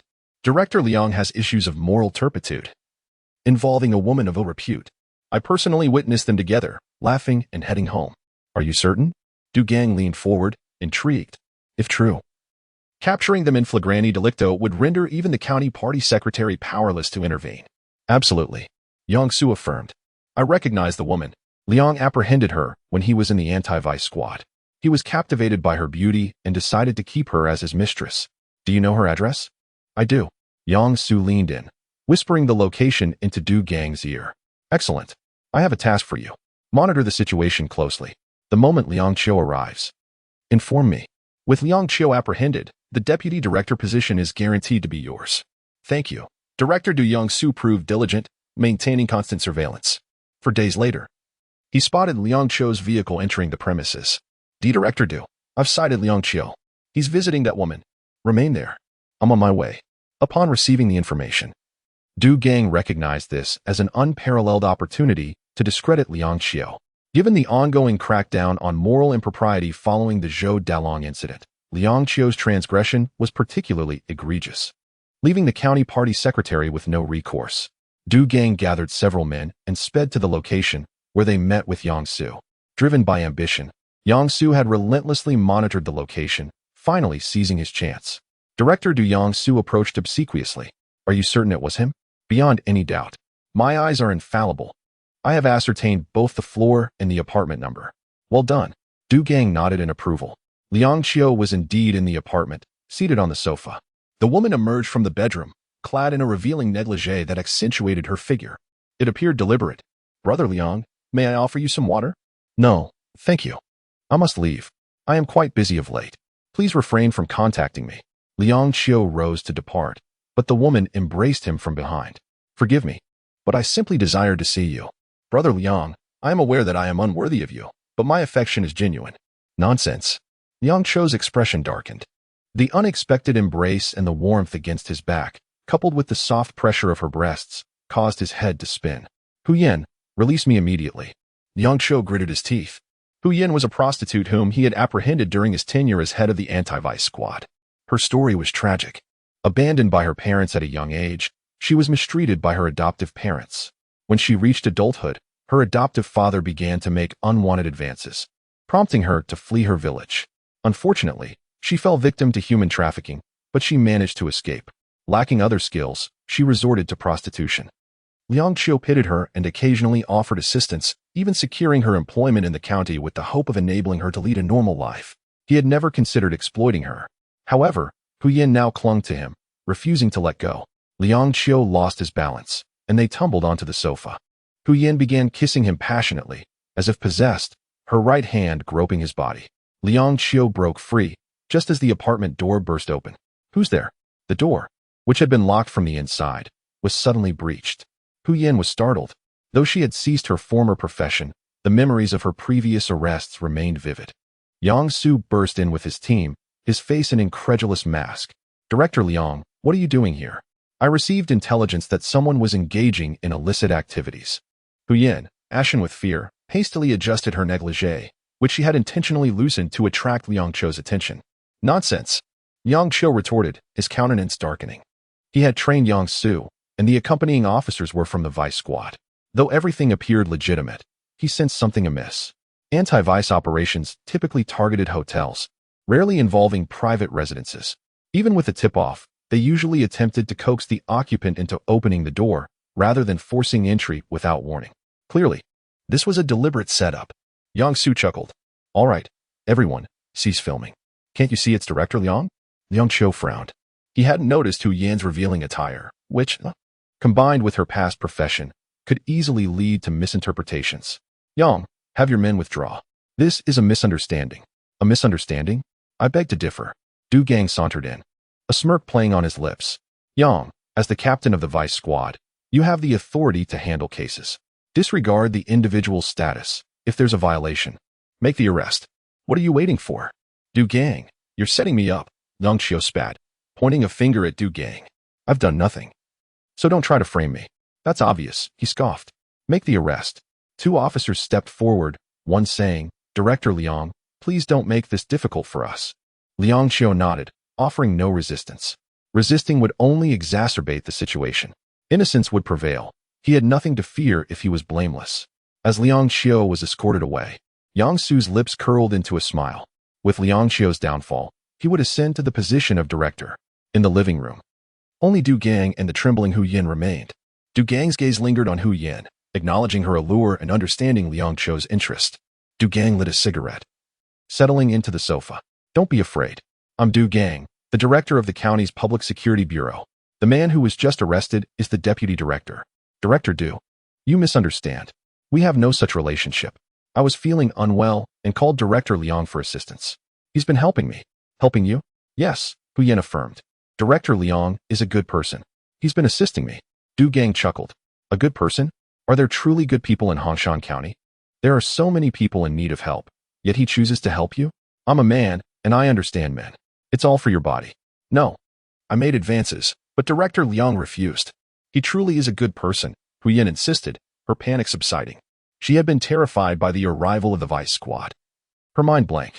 Now, she realized she couldn't implicate Liang Qiu. He's no saint. He just wants to sleep with you. No, it's a transaction. A transaction between a man and a woman. He didn't give you money because he's the deputy director, wanting to get it for free. No. Hu Yan looked at Du Gang at a loss for words. She had made herself clear, but why couldn't he understand? I say it is. Du Gang slammed his hand on the coffee table, rising abruptly. Hu Yan instinctively recoiled as Du Gang advanced, cornering her against the wall near the doorway. Remember what I said. Yang Qiu forced you, and you were afraid of him, so you had to comply. Remember my words. Or you won't be able to stay in Hongshan County. Hu Yan's eyes widened, and she nodded in response to the threats from the head of the county's Public Security Bureau. Good. Du Gang smirked, his gaze drifting downward. Peering through the gap in her negligee, the glimpse of her breast was enticing. Now, he had to deal with Yang Qiu. You won't do this for nothing. Du Gang scoffed, believing that all women were motivated by money. He returned to the sofa, opened his bag, and pulled out 2 stacks of red bills. This is for you. As long as you cooperate, there will be more benefits. Just obey. Hu Yan approached slowly, her legs trembling. She accepted the money. That's right. Take it and come with me to the Public Security Bureau to make a statement. Just say what I tell you. Du Gang looked at Hu Yan. As she turned to change her clothes, he suddenly lunged at her. Ah, what are you doing? Don't shout. You're in this line of work. You know what I want. If you follow me, I guarantee you'll have benefits. Hu Yan struggled, but her strength was no match for his. Du Gang pinned her down from behind, tearing her clothes. A sharp pain shot through her, and she bit her lip to endure it. After satisfying his lust, Du Gang dressed, looking at Hu Yan's body. That's more like it. Get dressed and come with me. Hu Yan nodded, clenching her fists. With Liang Qiu's help, she had left her former profession behind. But now, she had suffered a brutal assault, treated as less than human. At the Hongshan County Public Security Bureau, Yang Su, with a cigarette dangling from his lips, blew smoke into Liang Qiu's face. Director Liang, I'm sorry, but it's official business. It's what you taught us. Yang, you know I taught you. So this won't work on me. I didn't do it, so don't try to pin anything on me. How dare I? Yang Su said with a smile. Director Du told me to investigate thoroughly. I can't help it. Tell me, what were you doing at Hu Yan's place so late at night? Surely not learning a foreign language. Hu Yan wasn't feeling well, so she called me, and I went to check on her. I know her past isn't respectable, but she has turned over a new leaf and is living a normal life again. Such people deserve respect. Yang Qiu raised his voice, looking at Yang Su. He now understood that this was revenge. Because of Zhou Dalong's affair, someone was unhappy with him and wanted to retaliate. Director Liang, do you think anyone will believe you? I've been in the vice squad for so many years, and those women, once they've tasted the sweetness of making quick money, will never work for a few thousand yuan a month again. And this time, we received a tip that someone in the neighborhood was engaged in flesh trading. So we deployed an operation. I really didn't expect to run into you, Director Liang. Liang Qiu leaned back. Everything I said is true. If you want to frame me, where's the evidence? Don't forget, I'm in this business too. Does this count? The video showed Liang Qiu and Hu Yin in the living room, Hu Yin disheveled. Although they weren't caught in the act, it was enough to spark the imagination. This counts as evidence? Liang Qiu scoffed. Don't you think it's ridiculous? It's not sufficient. Yang Su nodded. Director Liang, take your time to think about it. The evidence will come soon. Seeing that he couldn't take down Liang Qiu, Yang Su turned to leave. At that moment, Du Gang entered with Hu Yin. Director Du Gang cleared his throat. Arrange for someone to examine her. The county's public security bureau had female officers, who quickly took Hu Yin away. Du Gang entered the office, followed by Yang Su. It's a bit troublesome. The evidence is insufficient, so it's difficult to get him, Yang Su said. Then find some sufficient evidence. Du Gang crossed his legs, took out a cigarette case, and Yang Su quickly lit it for him. Director Du, there's none at the moment. There will be soon. With a mirthless chuckle, Du Gang acknowledged his voyeuristic transgression, admitting that he had indeed succumbed to the temptation of observing Hu Yin disrobing. However, he rationalized it as a necessary evil, asserting that irrefutable evidence was paramount to successfully framing Liang Qiu. He smugly noted that he had taken precautions to avoid leaving any incriminating traces at the scene. Hu Yin was escorted away by a policewoman for examination. At their behest, she disrobed, enduring a profound sense of humiliation she had never before experienced. Not only had she been brutally violated by Du Gang, the county's chief of public security, but she was also being coerced into betraying her benefactor, Liang Qiu. There are palpable signs of recent coitus suggesting it transpired within a very short time frame, the policewoman declared, as another officer accompanying them diligently recorded the information. Hold on. Hu Yin interjected, sitting up and disregarding her state of undress. It was Du Gang who assaulted me. This has nothing to do with Director Liang. He threatened me, compelling me to implicate Director Liang. We are all women here. Please, I implore you, assist me. With that, Hu Yin lurched forward, kneeling before the policewoman. Startled, the policewoman frowned, retorting, Get up. Please, help me, Hu Yin pleaded. The policewoman cast a sympathetic glance at Hu Yin, but acknowledged the formidable power of Director Du, the county's chief of public security, and realized she could not afford to antagonize him.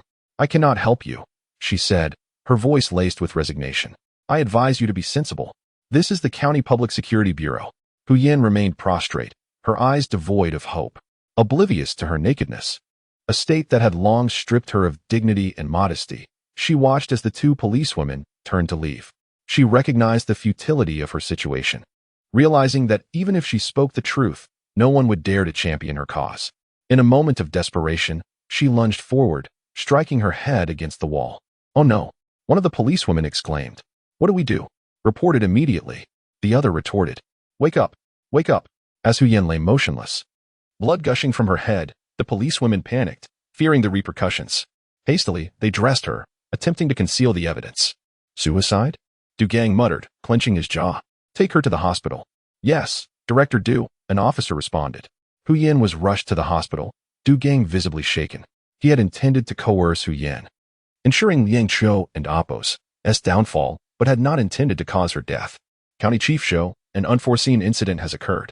The woman attempted suicide in the examination room and is being rushed to the hospital, Du Gang reported. That's fortuitous, Zhou Bo replied dismissively. Place the blame squarely on Liang Qiu and disseminate the information immediately. There's no need to save her. Her death would only incite greater public outrage.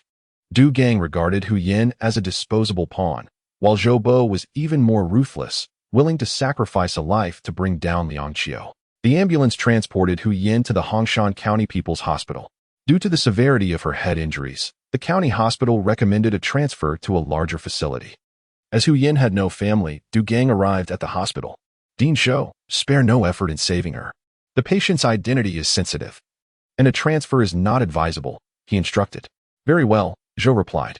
Du Gang breathed a sigh of relief, realizing that Hu Yin's misfortune had inadvertently provided him with a pretext to attack Liang Qiu, accusing him of abusing his authority and driving her to suicide.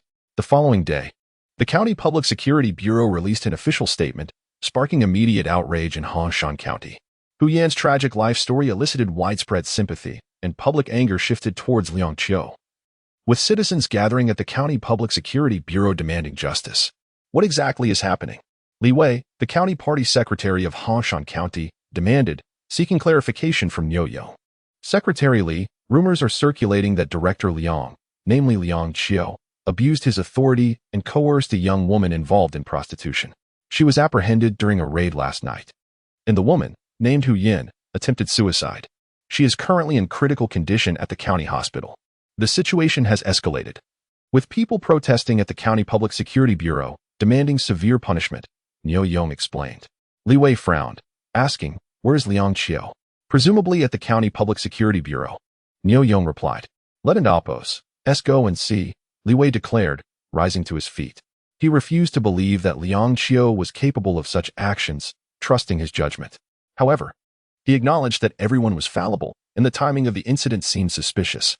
The County Discipline Inspection Commission was investigating Zhou Dalong and Wang Min, the mayor of Sitong Town, but had made little progress. The two men admitted to accepting bribes on one occasion, but denied any further involvement. The accounts of the Lingshui village enterprise were chaotic, lacking professional management, making it difficult to find evidence. Secretary Li, Niu Yong cautioned. "I don't think it's wise to go there at this moment." "Why not?" Li Wei questioned. Niu Yong took a deep breath, explaining, "The public is incensed. I fear that Secretary Li's presence might be exploited." Li Wei paused, realizing that he had been impulsive in his desire to uncover the truth. Heeding Niu Yong's advice, he slowly sat down and dialed Du Gang's number. "Hello, this is Li Wei," he announced. "Secretary Li, good morning," Du Gang responded obsequiously. "I and Appos, VE heard about the protests at the County Public Security Bureau. Tell me the truth. I want to know what in Appos is really going on," Li Wei demanded. Du Gang sighed and replied, "Secretary Li, I didn't anticipate such a commotion. Last night, the anti-vice squad conducted a raid and apprehended Director Liang. We couldn't show favoritism, so we brought him to the County Public Security Bureau. Unfortunately, the woman became agitated and struck her head against the wall. Why wasn't I informed about such a significant event?" Li Wei questioned.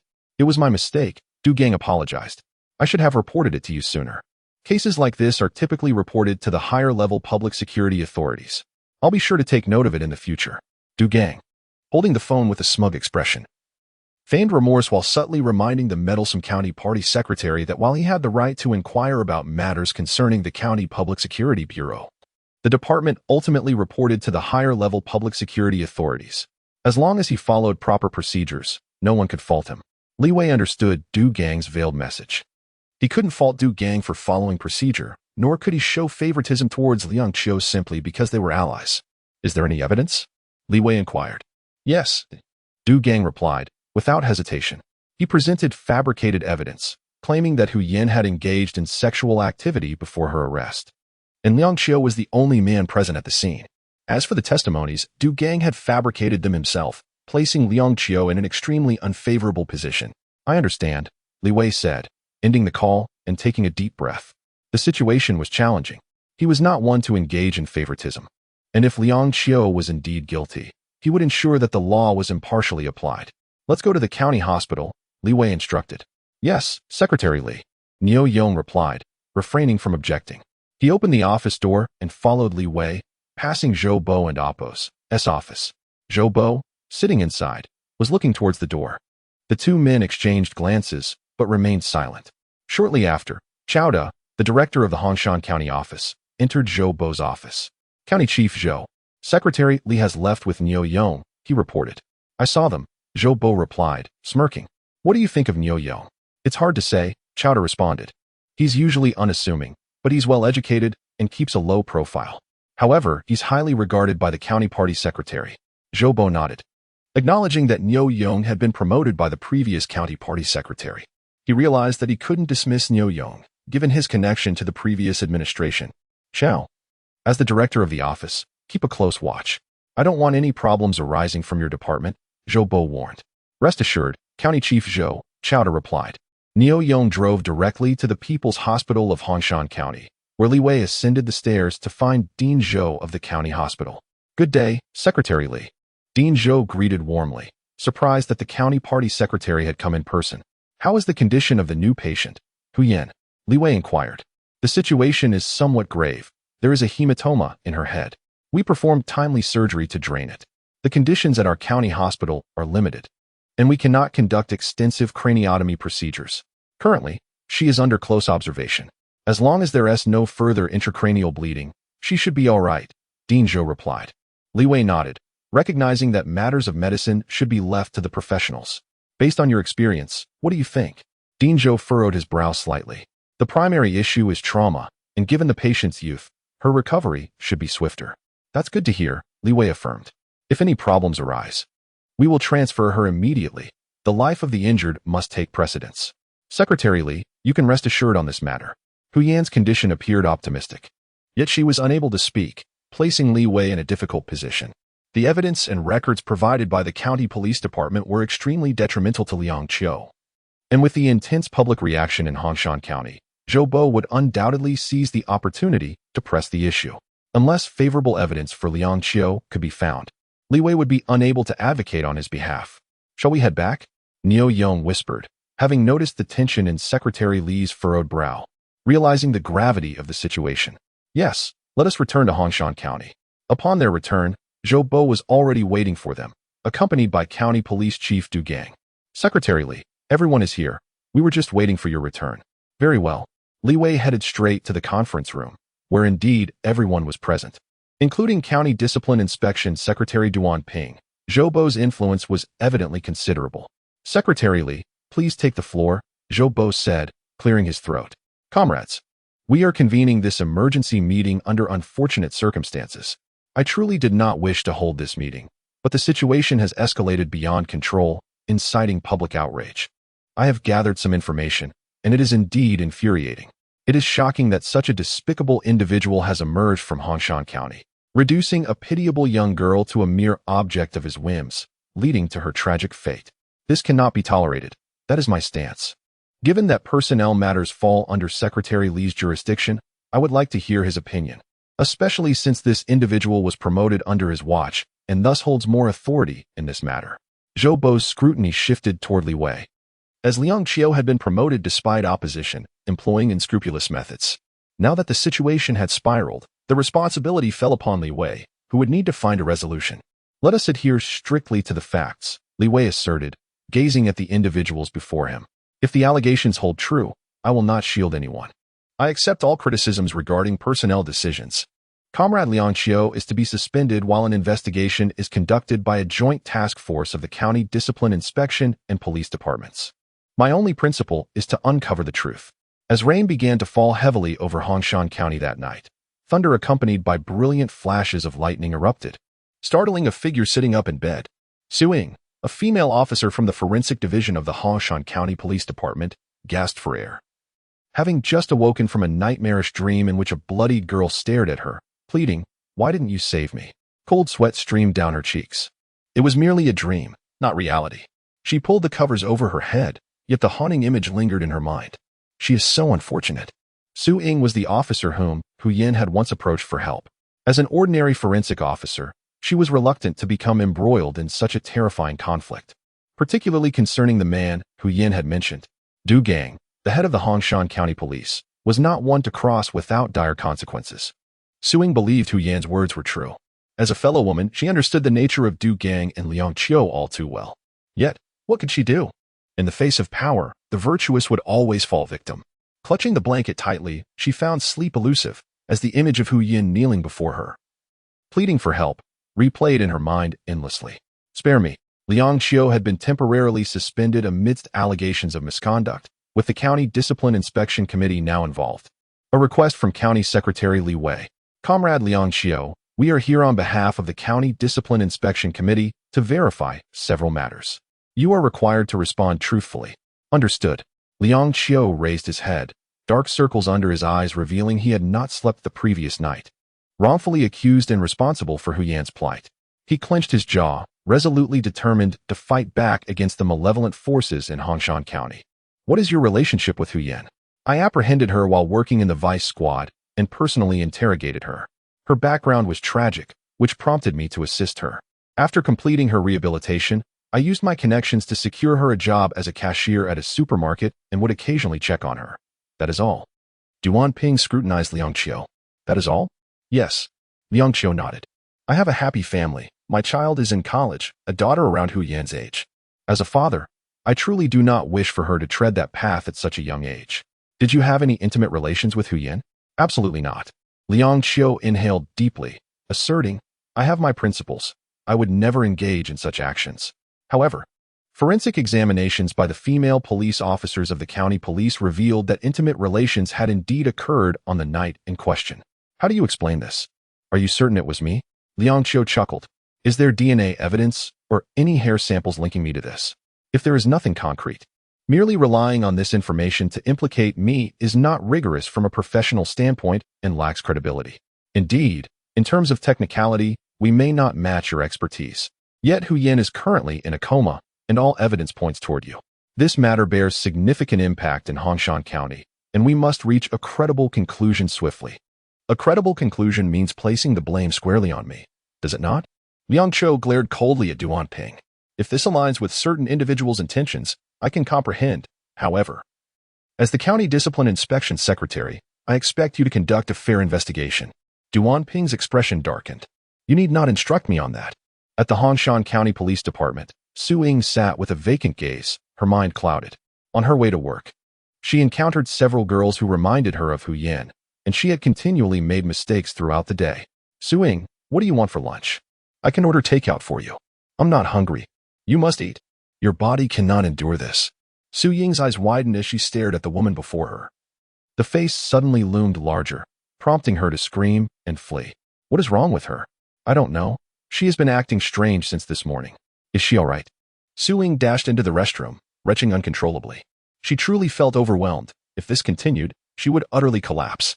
Perhaps a flicker of conscience remained within her. For although she knew this matter should not be disclosed, witnessing Hu Yan's bloodied face after smashing against the wall had etched an indelible shadow in her heart. Su Ying, it's me. What is the matter? I'm fine. Su Ying gritted her teeth, flushed the toilet, and then requested leave. She could no longer remain at the county police department, where colleagues discussed Liang Qiu and Hu Yan incessantly, continually triggering her fragile nerves. The interrogation and investigation conducted by the County Commission for Discipline Inspection and the County Public Security Bureau have been incessant, a torment that ordinary individuals might scarcely endure. Liang Qiu was well prepared. He was intimately familiar with the tactics employed by the County Public Security Bureau, designed to wear one down until they succumb to mental collapse and falsely confess to all manner of accusations, even those they never committed. Yet, in a bid for relief, one might be compelled to admit to things temporarily, seeking a way out, which seemed preferable to enduring this daily torment. The personnel changed, and the interrogation continued. Du Gang took charge personally, but progress remained elusive, leaving him restless. Step outside, he instructed. All right. Director Du Gang entered the room, pulled up a chair, and crossed his legs as he faced Liang Qiu. Brother, you've endured much. Liang Qiu, weary, managed a faint smile, expressing gratitude for Du Gang's concern, assuring him he could still hold on. Why bother? Du Gang chuckled lightly. The entire Hongshan County has labeled you a demon. You might as well own it. I did not commit these acts. There is no way I could confess, Liang Qiu retorted. That is futile, Du Gang replied, lighting a cigarette. You know full well that even in the absence of direct evidence, indirect evidence can still lead to a conviction. The severity of your sentence hinges on your choices. There are no choices left, Liang Qiu scoffed. Use every tactic you have. I fear nothing. Then we shall endure this slowly. I forgot to mention. Your wife and daughter have come to see you. However, I did not grant permission. This matter has affected them. Who would wish to have such a father? A disgrace. Liang Qiu clenched his fists at the mention of his family. That was his bottom line. He could endure the torment directed at him, but his family was off limits. Du Gang, I know who is trying to bring me down. Heaven sees all. I have not done what they accuse me of. If you dare to harm my family, I will not forgive you. Of course not. The fear of public opinion is strong, Du Gang acknowledged. Realizing that his words had little effect and might only fortify Liang Qiu's resolve to resist. Then let us continue this slow endurance. After all, I have ample time. Don't see me out, Liang Qiu said, closing his eyes. He needed to maintain his clarity. He awaited a person, the only one who could save him. Li Wei arrived, parking his vehicle at the entrance of the County Public Security Bureau. He had not rushed to the scene initially. He had heeded Niu Yang's words. However, With the County Commission for Discipline Inspection now involved, as the county party secretary, he had the right to understand the situation. Where is Secretary Du? In the office. Good. I wish to see him. Li Wei strode inside, directly seeking Duan Ping rather than Liang Qiu, intent on avoiding any potential pitfalls. Secretary Li, Duan Ping greeted. Emerging upon hearing the voice, Li Wei nodded and entered the office. What have you learned about Liang Qiu? Everyone is here. He admits to knowing Hu Yan and is aware of what she does, but he denies any further relationship with her, including any intimate encounters. His stance is quite firm, and we have yet to find a breakthrough, although all evidence points toward him. Li Wei merely glanced around. Old Duan, bring him here. I wish to question him personally, and you must be present. Very well. Duan Ping frowned slightly, fully aware that this meeting would be conducted under Li Wei's name. Liang Qiu, step out. Finally able to move, Liang Qiu stood, uncertain how long he had been seated, perhaps 10 hours or more. The prolonged position had left him uncomfortable as he slowly rose. Secretary Li, you have finally arrived, he said with a bitter smile, feeling a wave of emotion at the sight of County Party Secretary Li Wei. Li Wei tapped his fingers on the table, adopting a serious demeanor. Sit. Perhaps I should remain standing. I have been seated for too long, Liang Qiu suggested. That is acceptable. Li Wei refrained from questioning him, as the County Commission's investigation had already provided clarity. Think carefully. Aside from Hu Yan, who can vouch for your innocence? Liang Qiu shook his head, confident that Secretary Li would inquire into this matter, being his sole lifeline. I have done nothing wrong, Li Wei observed Liang Qiu. Noting that the testimony from the Hongshan County Public Security Bureau was decidedly detrimental to him, particularly the medical examination report for Hu Yan, which indicated she had engaged in relations with someone before being brought to the County Public Security Bureau. Although Li Wei was skeptical of Du Gang's assertions, he could not dismiss this evidence outright. When did you last meet Hu Yan? At around 5 in the afternoon. She called to say she was unwell. And since I was nearby, I went to pick her up and bought her some medicine. And then? Liang Qiu inhaled deeply. She hadn't eaten. So I cooked her a bowl of noodles. After she finished, I felt it was time to leave, but she made a proposition that I declined. Just then, Captain Yang and his team barged in. What time was that? Approximately 7:30. So, from after 5, Hu Yan was in your company the entire time? Yes, Liang Qiu affirmed, not denying the truth. Li Wei sensed a complication and immediately stood. Old Duan, come with me. Okay, Secretary Li. Duan Ping hastily followed, uncertain of Li Wei's intentions. However, after the incident involving Zhou Dalong, he felt a significant jolt of realization, recognizing that as the county commission's secretary, he had not been doing enough, even performing poorly, allowing many issues to go unnoticed in pursuit of stability. Du Gang, Li Wei and Appo's voice echoed through the County Public Security Bureau. Du Gang was absent, and the office personnel rushed out. Secretary Li, Director Du has left. Suing, I need to see her immediately. She is on leave. On leave? At this juncture? The office staff hastily explained that she had been unwell, having been present in the morning before taking leave at noon. Then take me to find her. Li Wei's expression darkened. Is that impossible? If you need to report to Director Du, I shall do so. Secretary Li, I will take you to her. Su Ying, having sustained injuries, stumbled out of the County Public Security Bureau, nearly being struck by a vehicle. Perhaps it was retribution, on her way home. A flower pot fell from a shelf, striking her head. She now found herself at the County People's Hospital, her wounds bandaged, wandering aimlessly until she stumbled upon the door to Hu Yan's ward. This must be the consequence of my actions, Su Ying thought to herself, unable to voice her guilt. She felt it manifest as punishment, plunged into a profound inner conflict, gripped by fear yet tormented by her conscience, which threatened to unravel her. Hello. Su Ying answered the phone. Xiao Su, Secretary Li from the County Party Committee wishes to see you. Where are you? At the county hospital. All right, stay there.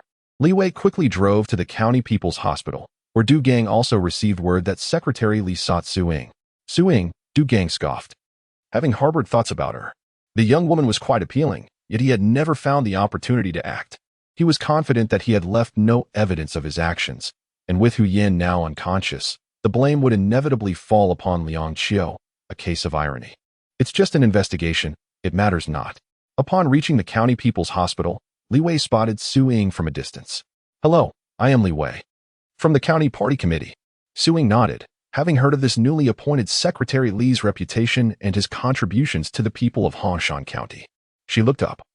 Captivated by the aura of masculinity he exuded, and his deep, magnetic voice further enchanted her. Such a man could provide the sufficient sense of security that Su Ying so desperately craved. The turmoil within her had nearly driven her to the brink of collapse when, suddenly, darkness enveloped her. In the next moment, a strong hand caught her body. "How are you?" Su Ying gazed at the approaching face, her mouth opened to speak. Yet no sound emerged from her throat. What was wrong with her? It seemed there was no serious issue, and she would awaken shortly. Indeed, Su Ying's condition was not grave, and she soon regained consciousness, only to dream of Hu Yan, whose bloodied face stared back at her. "You are awake," Li Wei coughed. Glancing at the time, over an hour had passed, and Su Ying's examination results were of utmost importance. "Comrade Su Ying," he nodded, "do not be anxious. I have but one question for you, one that pertains to the integrity of a deputy director. I seek the truth, if he is indeed guilty. I shall not show favoritism. I trust the truth lies within your grasp." Su Ying opened her eyes and offered a slight nod in response. "Did you have relations with Hu Yan before your examination?" Su Ying nodded once more, feeling utterly drained and reluctant to utter a sound. Li Wei furrowed his brow. She was not lying. Could it be that Liang Qiu was the one deceiving them? According to the notes from the county police department, the anti-prostitution unit had acted on a tip-off, capturing a man and woman in the living room, the woman disheveled. This easily led one to speculate what had transpired beforehand. "Can you confirm the specific time?" Su Ying lay on the hospital bed, striving to recall. When she examined Hu Yan, the evidence of their encounter was still vividly present, indicating it had occurred very recently. At that time, Deputy Director Liang had already been taken away by the anti-prostitution unit for investigation, suggesting her account was indeed truthful. And the true perpetrator was Director Du. Is this matter truly public? Without evidence, it was merely Hu Yan's word, and no remnants had been found on her body. Now Hu Yan lay unconscious. Su Ying remained ensnared in her internal struggle, ultimately choosing self-preservation. She gently shook her head, refraining from revealing the truth before County Secretary Li Wei. Duan Ping was also present, as requested by Li Wei. He was the county's discipline inspection secretary and had the authority to supervise local leaders. This incident involved Liang Qiu's misconduct, and the county's discipline inspection committee would also intervene. "Secretary Li, it is almost certain that Liang Qiu is culpable. While I regret the situation, mistakes must be addressed according to regulations. And given the criminal nature of the case, the county's discipline inspection committee can only assist in the investigation. The collection of evidence must fall to the county police department and ultimately be forwarded to higher judicial authorities." Liang Qiu would not only face dismissal but also imprisonment. Despite his claims of innocence, he was a victim of framing. Li Wei nodded. "Secretary Duan, could we delay this? I sense an underlying issue. You may accuse me of bias, but I do not wish to wrongfully accuse an innocent person, nor do I want to absolve the true wrongdoer." Duan Ping chuckled. "If Secretary Li believes a delay is warranted, that is certainly permissible, but it cannot extend for too long. The citizens of Hongshan County await the outcome." "Thank you. If there is nothing more, Secretary Li, I have other matters to attend to." "Very well." Duan Ping departed, leaving Li Wei and Su Ying alone in the hospital room. Li Wei furrowed his brow, and his gaze inadvertently met Su Ying's. She quickly averted her eyes. He swiftly retrieved his phone, turning away as he spoke. "Hello, this is Li Wei." Yes, Hu Yan has awakened. I will be there immediately." Li Wei exhaled in relief, placing the phone down. "Rest well, Hu Yan has awakened. She wishes to see me and claims that someone is concealing the truth." A chill ran through Su Ying. She realized that remaining silent equated to complicity in the facts. Fully aware of the consequences, "Secretary Li, wait." Su Ying raised her arm, prompting Li Wei to pause a few steps away. He gradually turned to face her. "Time is of the essence. If you have something to say, do so directly." At that moment, Su Ying was still oblivious to the deception she had fallen victim to. Li Wei had merely employed that phone call as a tactic to extract the truth from her. Prior to the incident, Hu Yan had asserted that the one who assaulted her was Du Gang, not Liang Qiu. Du Gang. Li Wei gritted his teeth. That scoundrel. To commit such an atrocity and frame another. I understand your fears. As the county secretary, I assure you that no harm will come to you. Speak freely about what you know. I only know this much, Secretary Li. I am sorry. I truly do not wish to deceive you. But I am terrified. I understand. Li Wei nodded, aware that Hu Yan remained in a deep unconscious state. Although Su Ying had verbally confirmed the truth, it could not serve as direct evidence. It seemed they would need to seek alternative avenues for breakthroughs. Li Wei learned the truth from female police officer Su Ying of the Hongshan County Public Security Bureau, before violently smashing her head against the wall. Hu Yin revealed that her assailant was Du Gang. Although Su Ying dared not offend Du Gang, her conscience ultimately compelled her to speak out. In the Hongshan County government, Zhou Bo was anxious about the potential for prolonged complications. He believed they had sufficient evidence to convict Liang Qiu, despite the absence of direct proof. To resolve this matter, they needed personnel from the city. On the road to Hongshan County, 2 vehicles were approaching.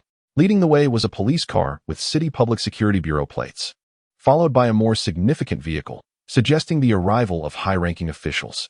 Deputy Mayor Zhao Honglai sat in the back, his expression grim. When Duan Biao had sought his assistance previously, Zhao had thought his position as deputy mayor would suffice, only to be rebuffed. He later learned that Duan, who indeed had issues, and Duan Brao's enterprises were also implicated in pollution. Though the facts were as such, losing face left Zhao feeling disgruntled. This time, he aimed to regain his dignity, while also supporting Zhou Bo. Deputy Mayor Zhao. Ahead lies Hongshan County, our city's only impoverished county, Zhao Honglai's secretary, Su Ping, remarked. Indeed, Zhao Honglai nodded slightly. The city leadership was eager to address the persistent issues in Hongshan County, having convened several meetings without finding a suitable solution. One must be capable. Reliance on others is not viable. This is the problem with Hongshan County's leadership, their inaction. Su Ping smiled. Having served as Zhao Honglai's secretary for over 3 years, he understood the deputy mayor's temperament and noted the determination with which he approached this visit. The speed of the train depends on the engine. I've heard a significant figure from the province is coming. I wonder if they can effect change in Hongshan County. Let us hope there are no major disruptions, Zhao Honglai scoffed as the vehicle continued toward Hongshan County. The car ahead also bore importance. The deputy director of the City Public Security Bureau, Yang Biao, was en route to address the issues within the Hongshan County Public Security Bureau. As a superior, he held the authority to make decisions regarding this matter. Zhou Bo had invested considerable effort, leveraging connections from 2 levels of city governance. And he had received advance notice that personnel were soon to arrive. Has Secretary Li returned? Zhou Bo inquired. Not yet.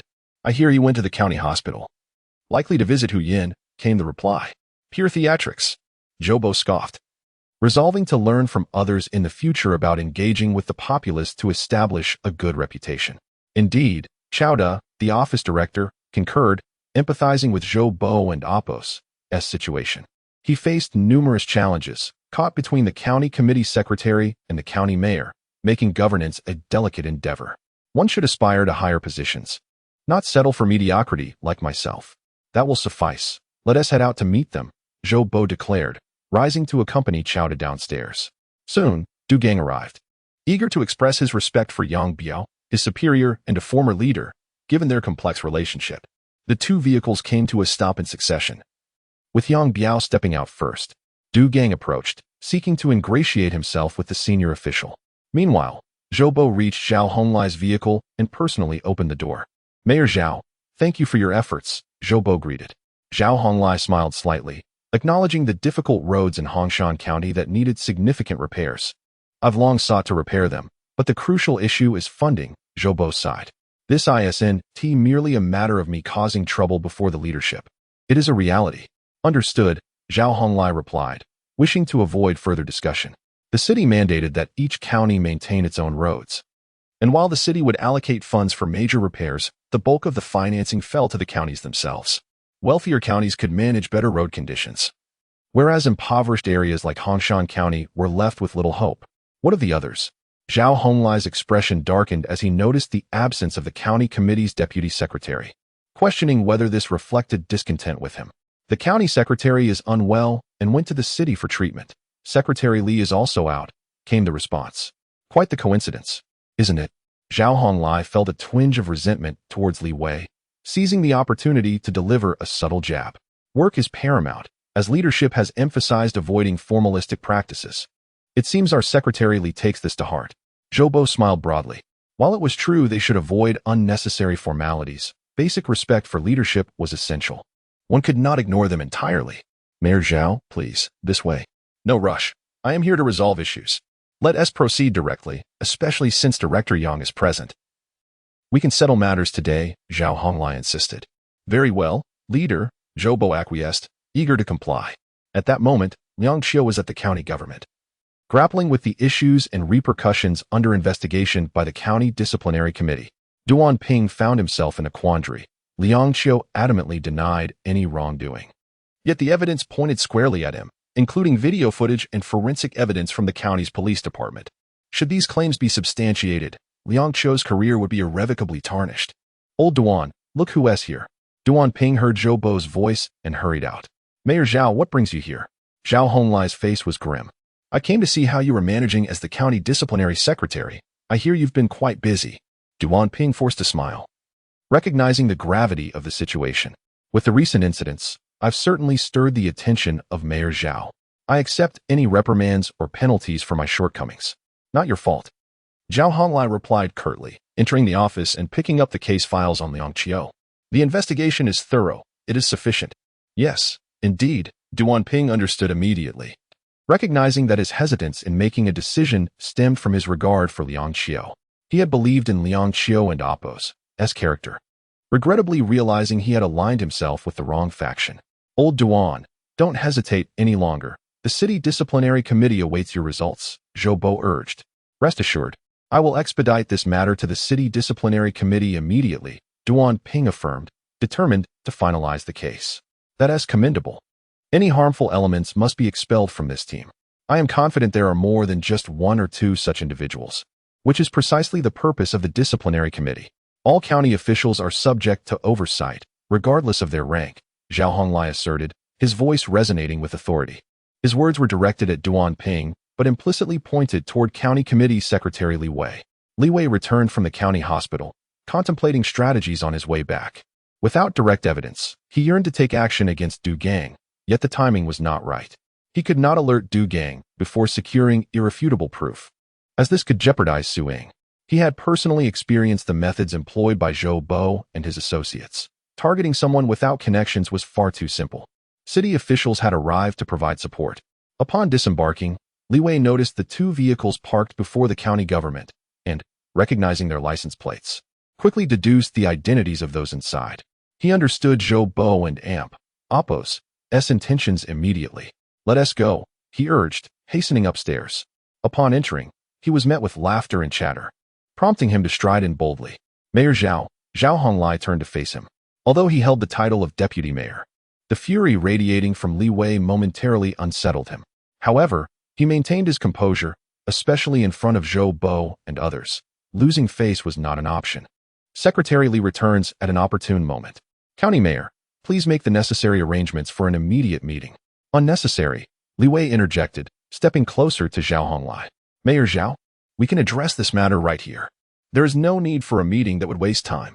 Liang Qiu, the deputy director of the Hongshan County Public Security Bureau, is untouchable as long as I remain in Hongshan County. Moreover, I must remind certain individuals that one's actions are observed. Eventually, they will face the consequences of their misdeeds. Zhao Honglai's composure faltered. Li Wei, what do you mean? Am I not capable of handling this as deputy mayor? Do not think to wield unchecked power in Hongshan County. Your actions are a quintessential display of bureaucratic tyranny, fostering exclusive circles that pose significant issues. If matters cannot be resolved here, then take them to the city and present your case to the municipal leaders. Zhou Bo and Appo's lips curled into a smile as he stoked the flames further. Mayor Zhao, do not be vexed. As the overseer of Hongshan County, you of course hold the ultimate authority over both major and minor affairs, and it is imperative that this does not escalate to the municipal leaders. This statement held merit, for Zhao Honglai, as the deputy mayor, possessed absolute authority over matters in Hongshan County. Liang Qiu had indeed violated the law, causing a detrimental impact. Immediate removal from office and referral to the city prosecutor's office was the resolution of the municipal leadership. Execute it, Zhao Honglai commanded, glaring at Li Wei, the county party secretary of Hongshan. This time, he was determined to reclaim his lost dignity as the deputy mayor. He was under no obligation to show respect to the county party secretary. Zhou Bo, relishing the turmoil, hoped for an escalation. Liang Qiu was at fault. And if Li Wei were to protect him, it would mean undermining the entire municipal leadership. Li Wei gritted his teeth. He despised the local political machinations. Yet, as the county party secretary, he was bound to adhere to its rules. The deputy mayor indeed outranked the county party secretary, though the difference in rank seemed marginal. The real power lay firmly in Zhao Honglai's hands. Duan Ping glanced covertly at Zhou Bo, who signaled him to bring forth the main character. Liang Qiu was inside, having overheard everything, wearing a look of relief. To manipulate city connections for his own benefit was a stroke of good fortune, and he took solace in the county party secretary Li Wei's attitude. Worth it, though unfortunate to fall victim to such individuals. Come out, the leaders wish to see you. A staff member from the County Disciplinary Inspection Committee cleared his throat and opened the door, watching as Liang Qiu rose and headed toward the exit. Liang Qiu walked out with his head held high, casting a glance solely at Li Wei, disregarding everyone else. This was his disdain for the petty individuals surrounding him.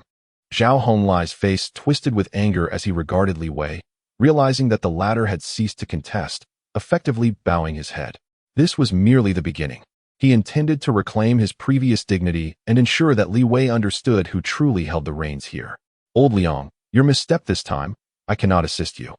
Du Gang feigned benevolence, inciting a sense of revulsion in Liang Qiu and overwhelming disgust. Director Du, firstly, I have not erred.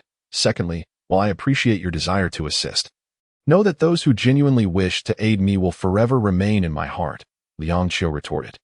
Zhao Honglai intended to use Liang Qiu as a pawn to suppress Li Wei. Denial was inconsequential. Director Yang, this is your man. You announce it. Understood, Mayor Zhao. Yang Biao's smile vanished as he prepared to divulge the decision of the Dingyuan Municipal Public Security Bureau, effective immediately. Liang Qiu, Deputy Director of the Hongshan County Public Security Bureau, is dismissed from his position due to criminal conduct, and we consent to transfer the case to the superior judicial authority. Du Gang regarded Liang Qiu with a victorious gaze, observing a once promising individual now reduced to a failure, merely due to his inability to adapt and perceive the situation in Hongshan County. He deserved his misfortune. Secretary Li, do you acknowledge the decision of the Municipal Public Security Bureau? I do, Li Wei affirmed, glancing at Liang Qiu and then at the others, seemingly in control of the situation, wielding power to fabricate accusations and manipulate facts. He awaited Li Wei's inevitable response, knowing that his character could not tolerate such injustice. That implies an acknowledgement of your misjudgment in personnel decisions.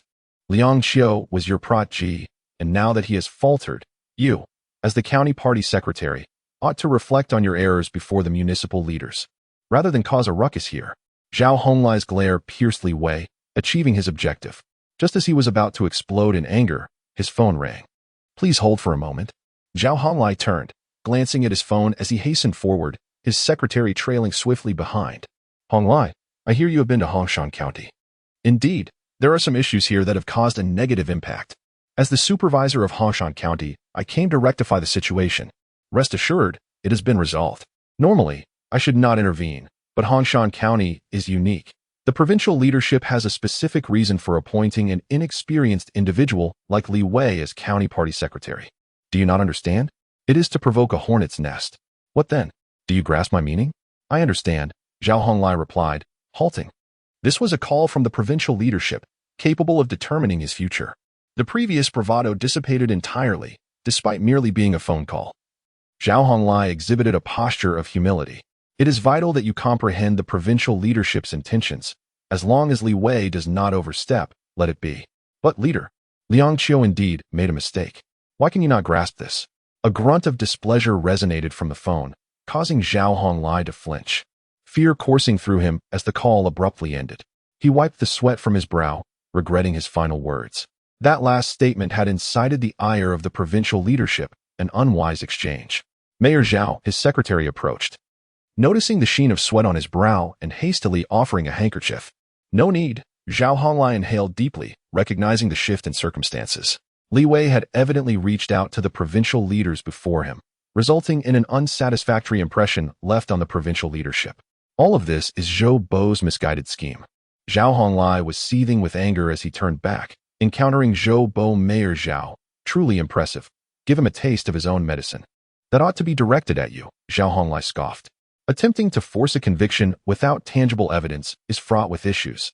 Zhou, you have caused quite the trouble. Matters in Hongshan County are now for you to resolve. Zhou Bo appeared bewildered, shaking his head in disbelief. What was happening? Zhao Honglai strode away, and Yang Biaotu seemed perplexed. Arriving with confidence, as the deputy director of the Municipal Public Security Bureau, He had anticipated standing alongside Zhao Honglai. But with the latter's departure, he sensed something amiss. County Chief Zhou, I must take my leave. I will discuss Liang Qiu's situation with the municipal leadership upon my return. Director Yang, wait. Zhou Bo hurried after him as Zhao Honglai entered his vehicle, completely disregarding Zhou Bo and Amp. Oppo's desperate pursuit.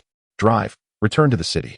As the car started and Zhao Honglai departed, Zhou Bo stood there, bewildered, watching the vehicle fade from view. Damn it, Zhou Bo cursed, reflecting on the years he had invested in Zhao Honglai, only to find that when it truly mattered, the latter had abandoned him. County Chief Zhou, what is going on? Du Gang followed, having come to see Yang Biao off, as the Municipal Public Security Bureau's vehicle also departed.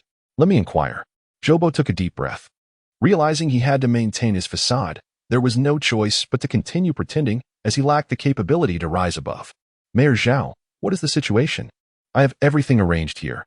I was looking forward to a lively evening. Zhao Honglai sat in the car, feeling calmer as he reflected on the unfolding events. He could not solely blame Zhou Bo. It was evident that he had not anticipated Li Wei's influence, which allowed for direct connections with the provincial leaders. Who could then offer support? Old Zhou, the provincial leadership just called me. You grasp the implications, do you not? Provincial leaders. These three words were like a splash of cold water, drenching Zhou Bo to the core. He mused that, after years of management, he would encounter little trouble in Dingyuan City. Hongshan County was entirely manageable. However, everything changed with Li Wei's arrival. Indeed, this time, I cannot assist you, old Zhou. You are a clever man. Consider whether it is truly possible to move against Liang Qiu. His cards are quite strong, and I advise you to refrain from any schemes of framing. Be wary of ensnaring yourself. Mayor Zhao, rest assured, such things are beyond my capacity to do. Zhou Bo hastily replied, unwilling to offend Zhao Honglai, and genuinely uncertain this time. That is reassuring. Zhou Bo hung up the phone, inhaling sharply. If Liang Qiu is untouchable, he and Du Gang could potentially face trouble. Thus this matter must be resolved. Zhou Bo clenched his teeth in that moment. He harbored murderous intent and quickly dialed a number. Execute a task for me. There is a patient named Hu Yin in the intensive care unit of your county hospital. I do not wish for her to speak again. Understood. The other party hung up without inquiry or question, for Zhou Bo had made it abundantly clear that Hu Yin must not awaken. At the entrance of the intensive care unit of Hongshan County Hospital, a person swiftly approached. Clad in the hospital's white coat, a mask obscuring nearly his entire face. He paused at the door, instinctively glancing around, lifted his mask slightly, and then pushed open the ward door. As the door to the ICU creaked open, the man entered, his gaze fixated on the bed where Hu Yin lay. He took a deep breath, a syringe now in his hand. Just as he leaned in to inject, Hu Yan's eyes suddenly flew open. He was startled, and what transpired next was even more unimaginable. Hu Yan sat bolt upright. This is not Hu Yan. He quickly regained his composure and turned to flee. The girl in the bed threw off the covers and jumped down, but she was too slow. By the time she pursued, the man who had entered the ward was already out of sight.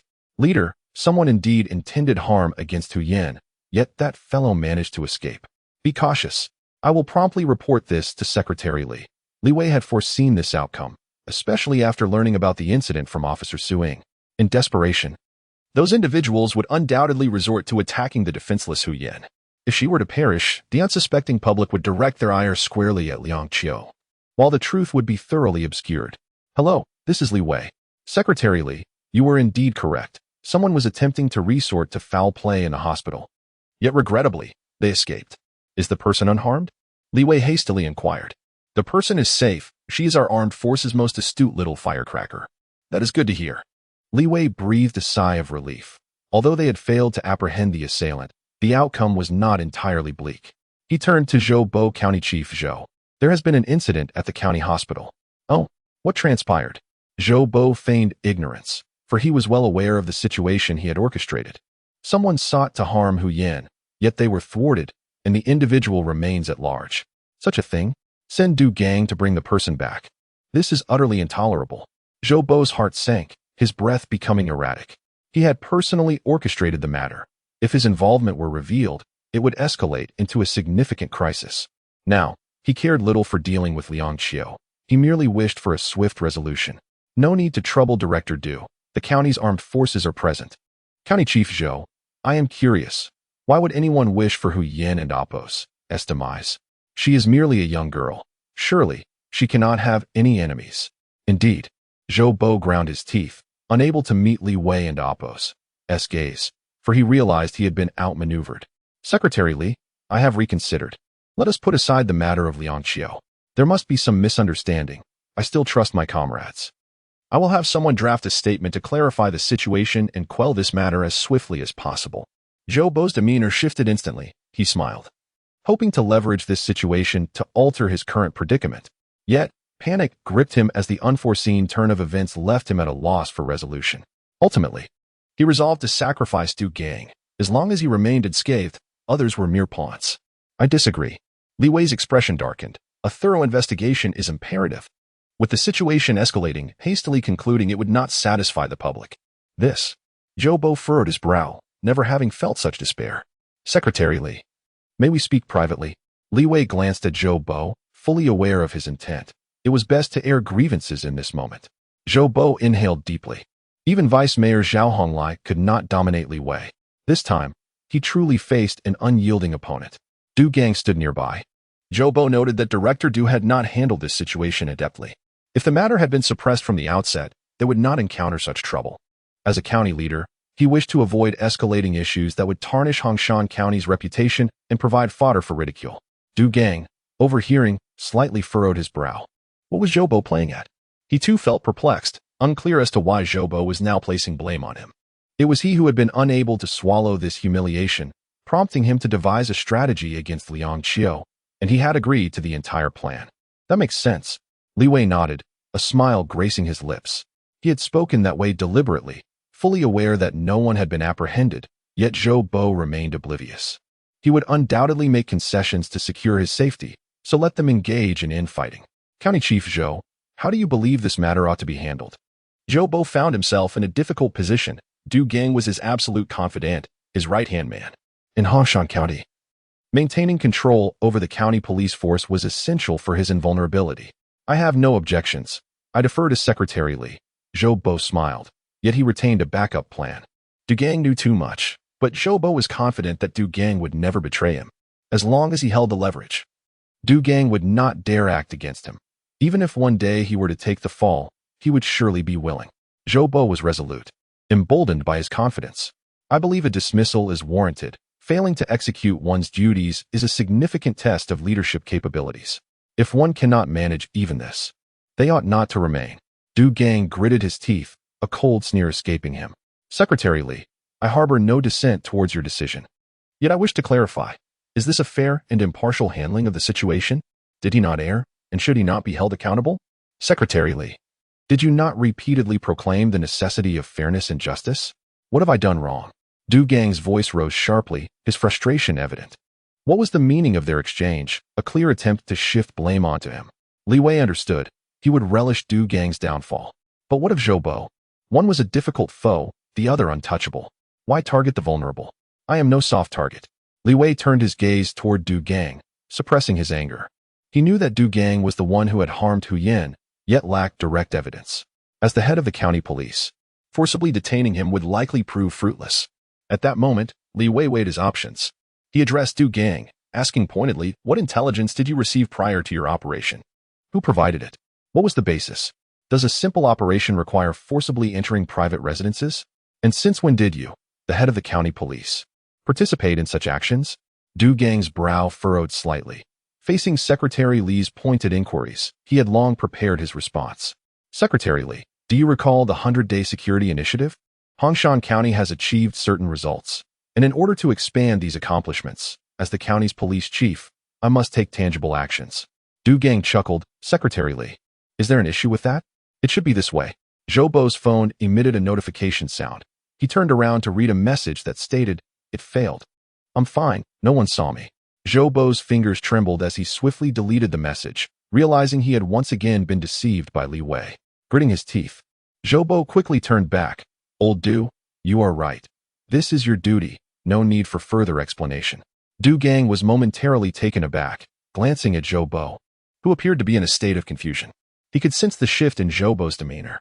Secretary Li, regarding Liang Qiu, I truly do not wish to escalate this matter. However, the public's anger is palpable.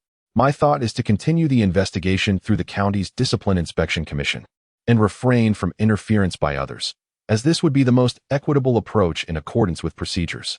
Li Wei understood. Zhou Bo was aware of the situation, which indirectly confirmed that the personnel in the hospital were arranged by him. You are relentless, even towards an innocent girl. Such madness will surely invite retribution.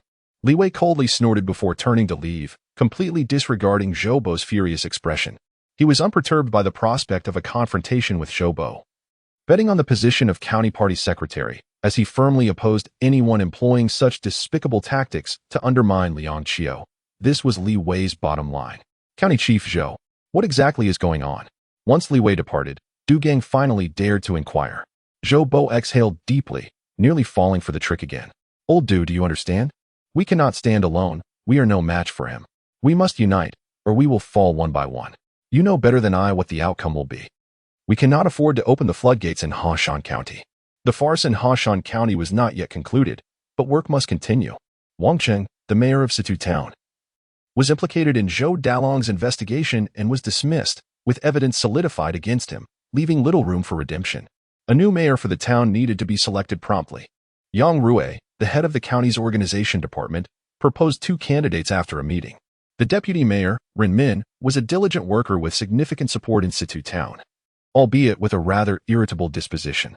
The other candidate was also a deputy mayor from a different town, who had private connections and aspired for promotion, thus also considered for the backup option. The final decision would rest with the county leaders. Yang Rui entered the Hongshan County government building, hesitating as he climbed the stairs, glancing forward intermittently. Director Yang. Hello. Yang Rui was startled, responding with a smile to a passing county government staff member, unable to recall their name.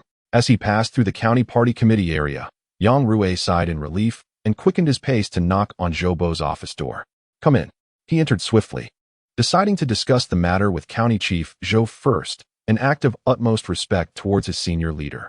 Of course, according to custom, personnel appointments should first be discussed with Secretary Li Wei, but Hongshan County was an exception. County Chief Zhou, old Yang is here. Please sit. Yang Rui hurriedly produced the recommendation document and list from his bag. County Chief, we have proposed candidates for the Situ Town mayor position. Please take a look. Zhou Bo glanced at it, his expression darkening as he spotted Ren Min's name. This man was not very compliant. He had once openly contradicted Zhou Bo regarding Situ Town matters, leading Zhou Bo to harbor an aversion towards him, despite his commendable work ethic. How was this determined? Zhou Bo inquired. According to regulations, the party members and officials of Situ Town collectively nominated one candidate, and based on the circumstances, our department selected another to create a differential. Of course, if there were other suitable candidates, they could be considered as well, ultimately selecting the most suitable one. Yang Rui replied, keenly observing Zhou Bo's expression, which revealed his displeasure towards Ren Min without any attempt at concealment. Are there no other candidates from Situ Town? What about the other deputy mayor? Yang Rui smiled slightly. County Chief Zhou, the remaining candidate is practically on the verge of retirement, age-wise not suitable. What of the deputy secretary? Logically, the deputy secretary should be the first choice. He made some mistakes and is still under disciplinary review. Zhou Bo furrowed his brow. The mayoral position in Situ Town was vacant and needed to be filled. The deputy secretary was not an option due to his ongoing disciplinary period, leaving only the deputy mayors. However, Zhou Bo had no fondness for Ren Min. Appointing him as mayor would only exacerbate his frustrations. Old Yang, conduct a thorough investigation. We have seen the consequences of past experiences. Some individuals appear clean, but harbor hidden issues. The mayor of a town is a key figure in economic management, and not everyone can resist temptation. Thus, we must exercise caution and consider multiple facets in our selection process. I do not oppose your choice, but I advise you to investigate thoroughly. You are aware of Secretary Li's temperament. Should any mishap occur, be wary of your position as organization minister. Yes. Thank you for the reminder, County Chief Zhou. Yang Rui understood that he was being urged to scrutinize Ren Min closely, ideally uncovering any issues. Go ahead. Yang Rui bid farewell and exited, breathing a sigh of relief. He did not meet with Li Wei but instead hastily departed, leading a team to investigate Situ Town directly. Ren Min, the deputy mayor of Situ Town, was not highly educated but was a true local, having risen through the ranks of grassroots service. At that moment, he was inspecting the dam conditions in the village. Deputy Mayor, the dam has been reinforced, and willows have been planted in the front area. After 2 years of growth, their root systems should be well established. This local willow variety has robust roots, providing excellent soil stabilization and water resistance. Rin Min listened to the village official's report, gazing at the 2 large willow tree water barriers behind the reinforced dam, then proceeded toward the dam. Deputy Mayor, be careful where you step. This area is treacherous. It's fine. Rin Min did not engage in much conversation, walking along the dam while occasionally using his shovel to examine the structure. This was a method of assessing the dam's integrity. Deputy Mayor, it's dangerous. He climbed onto the dam, with his companions following cautiously. After confirming there were no issues, they felt reassured. Leaders are correct. We must diligently execute our responsibilities. At this time, Rin Min was unaware that individuals from the Hongshan County Organization Department were conducting a covert investigation on him. Deputy Mayor, he is a commendable leader, approachable, and always ready to assist the common people with their troubles. Indeed, a leader of such caliber is rare to find. The woman speaking had an unconventional appearance. While it may not be an issue in the city, it certainly drew attention in a rural setting. Has he helped you? He has indeed. As a widow, I cannot manage many things. I seek assistance from the leaders when difficulties arise. The widow Tian remarked. What? Is there a problem? No. Yang Rui smiled. I merely wish to understand how Deputy Mayor Ren has assisted you. The widow Tian chuckled, shaking her head. Can you guess what a widow like me lacks the most? Men, of course. The surrounding women joined in her laughter. Widow Tian was known for her bluntness and loquacity. Although Ren Min had indeed helped her resolve the issue of a leaking roof, the village officials had arranged for the repairs. She merely intended to speak a few good words about Mayor Ren, but her remarks had taken an unintended turn. Yang Rui smiled briefly, observing the widow before him. She possessed a certain allure. If Ren Min had been intimate with her or had any entanglement, that alone could disqualify him from his recommendation. Could you elaborate on that? Widow Tian turned her gaze toward Yang Rui, realizing that his inquiries bore an ulterior motive. What do you want to hear? If you believe a woman like me would spin tales, you should ask your wife when you get home. Another round of laughter ensued, but Yang Rui and Appo's expression darkened. Let's all be serious. This is a matter of evaluating officials. In any case, Mayor Ren was a good official. Indeed, the others agreed. Yang Rui had spent the day assessing various candidates and had not yet visited Situ town. The subordinates from both the villages and the town schools held Ren Min in high esteem, finding no faults in him. Just then, his phone rang. It was Secretary Li from the county committee. Hello, Secretary Li. Deputy Minister Yang. How's the candidate I asked you to find coming along? Almost ready, Secretary Li. I intended to report to you personally. Would tomorrow morning work? That's fine. Li Wei nodded. He was also very concerned about the choice for the mayor of Situ town. The next step would require significant efforts to develop the area, making it crucial that the person chosen was capable and effective. Meanwhile, in the Hongshan County Discipline Inspection Commission, Duan Ping frowned. The commission had been exceedingly busy recently. Zhou Dalong's case was almost settled, and he preferred not to dig further, as uncovering more issues could create complications. Secretary Duan, here is the compiled material. Just leave it here. Duan Ping set down his pen and glanced at the newcomer. What is your take on the investigation concerning Deputy Director Liang Qiu of the Hongshan County Public Security Bureau, who is suspected of corruption? The investigation has stalled. The only informant is in a coma. I suggest we temporarily shelve the matter or submit it directly to the Municipal Discipline Inspection for their decision. Duan Ping nodded slightly. That is a prudent approach. It avoids offending anyone. We can pass the thorny issue to the higher authorities. And whatever decision the Municipal Commission makes should be acceptable to both Secretary Li and County Mayor Zhou. Indeed, Duan Ping smiled, satisfied with the plan. The investigation materials regarding Liang Qiu's alleged corruption involving the troubled woman Hu Yin were organized, bringing a temporary close to the matter, allowing him at last to sleep soundly. Chapter 81. The incident occurs. Duan Ping recognized the complexity of Liang Qiu's case and dispatched someone to deliver the materials to the Lingping Municipal Discipline Inspection Commission, specifically to Director Wang Yu. Hello, is Director Wang available? I am a staff member from the Hongshan County Discipline Inspection Commission, sent by Secretary Duan to find him. Please hold on. The director is in a meeting. The staff member of the Municipal Commission was courteous, given they were all from the same discipline inspection body. All right. Thank you. In the Lingping Municipal Discipline Inspection Commission conference room, the atmosphere was tense. Secretary Chao Jun cleared his throat, breaking the silence. The bribery case involving the Hongtai Group is quite extensive, and municipal leaders are taking it very seriously, issuing strict orders for a thorough investigation. The current focus areas are Heishan, Heping districts, and Hongshan County. We will establish 3 investigative teams, with the Municipal Commission leading the charge in collaboration with relevant members from the Municipal Prosecutor's Office. Chow paused, swiftly scanning the faces before him. The Hongtai Group's situation was indeed challenging. As a long-standing construction company, many projects in Lingping City bore their mark. The sudden exposure of their dealings left municipal leaders hesitant to suppress the matter, necessitating an investigation by the Municipal Commission. I will lead the first team to investigate Heping District. Liu, you will head the second team for Heishan District, which also has serious issues. Secretary Chow, I'm concerned about my ability to handle this. Liu Dongting, the Deputy Secretary, interjected quickly. You have ample experience in the Commission. Now is the time to step up. Very well, Liu sighed. I will do my best. The last team was to leave Lingping City for Hongshan County, a daunting task given the county's troubled history. With consecutive secretaries having faced scandals, the latest revelations implicated Hongshan County, necessitating an investigation. The third team will be led by Director Wang Yu. I have confidence in his capabilities. Wang Yu furrowed his brow, his expression darkening. Leading such an investigation was a considerable responsibility, especially involving economic issues, which posed great challenges. However, since Secretary Chow had named him directly, refusing was not an option. Secretary Chow, this is settled. It's also a valuable training opportunity for you. Wang Yu nodded slightly. Challenges were inevitable, and he had deliberately made his difficulties known. He couldn't simply agree without voicing his concerns. Meeting adjourned. Wang Yu rose and followed Chow Jun into the office. Secretary Chow, it was crowded earlier, and I didn't want to speak up. The pressure of leading the investigation in Hongshan County is immense. Chow turned to glance at Wang Yu. There is indeed pressure.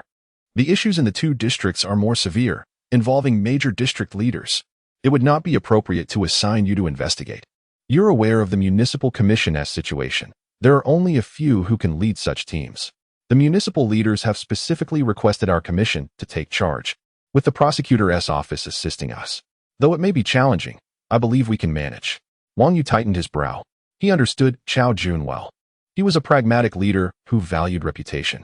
Since you say so, I wouldn't want to undermine our own. Exactly. Chow smiled. Your talents stand out in the Municipal Commission. This is a prime opportunity for you to make an impact. Ensure you seize this chance to achieve results, as positions will certainly become available in the next term. Thank you, Secretary Chow. Wang Yu had achieved his aim. He wished to take on this project, which had garnered significant attention, presenting him with a chance to excel. The greater the pressure he faced, the more his leadership would value his performance. Director Wang, there are colleagues from the Hongshan County Discipline Inspection Commission looking for you. Hongshan County? Where are they? In the office. All right, Xiaoli. Please bring me a cup of water. Certainly, Director. Wang Yu entered swiftly, finding the representatives from Hongshan County already standing. It's you. Wang Yu exclaimed with a smile. I had a feeling it would be you. If you needed to see Director Wang, you could have just mentioned my name. That wouldn't he do. You are the esteemed director. Stop being modest, sit down. Wang Yu took a seat, and the water was promptly served. He was parched, taking a small sip despite the heat. Old Wu, what's the situation? You're not one to seek out without reason. Director Wang, if you truly wish to meet, I'm always available. It's been a while since we caught up. The two were college classmates, though their paths had diverged. Wang Yu had connections that secured him a position in the Municipal Commission right after graduation, while his friend ended up in Hongshan County. Though both held the title of director, their circumstances were worlds apart. After a brief exchange of pleasantries, they quickly got to the matter at hand. This is the material from Secretary Duan regarding the investigation into Deputy Director Liang Qiu of the Hongshan County Public Security Bureau. Please advise on how the Municipal Commission should proceed. Wang Yu accepted the documents. Liang Qiu, the one who was recently promoted? Yes. Has he already found himself in trouble? In truth, it is not a matter of great significance. It merely involves a woman entangled in such businesses, which can only be regarded as an issue of ideological conduct. Subsequently, the individual reversed her statement, claiming she was assaulted and subsequently committed suicide by crashing into a wall, which escalated the situation considerably. Wang Yu furrowed his brows, glancing at his old classmate Wu Di. This fellow's name carries a certain gravitas, and Wang was eager to learn more about the affairs in Hongshan County. especially as he would soon be leading an investigative team there. My old classmate, please don't leave. Allow me to treat you to a meal. You must grant me this favor, as it has been years since we last shared a drink together. Let us indulge. Thus, it was settled.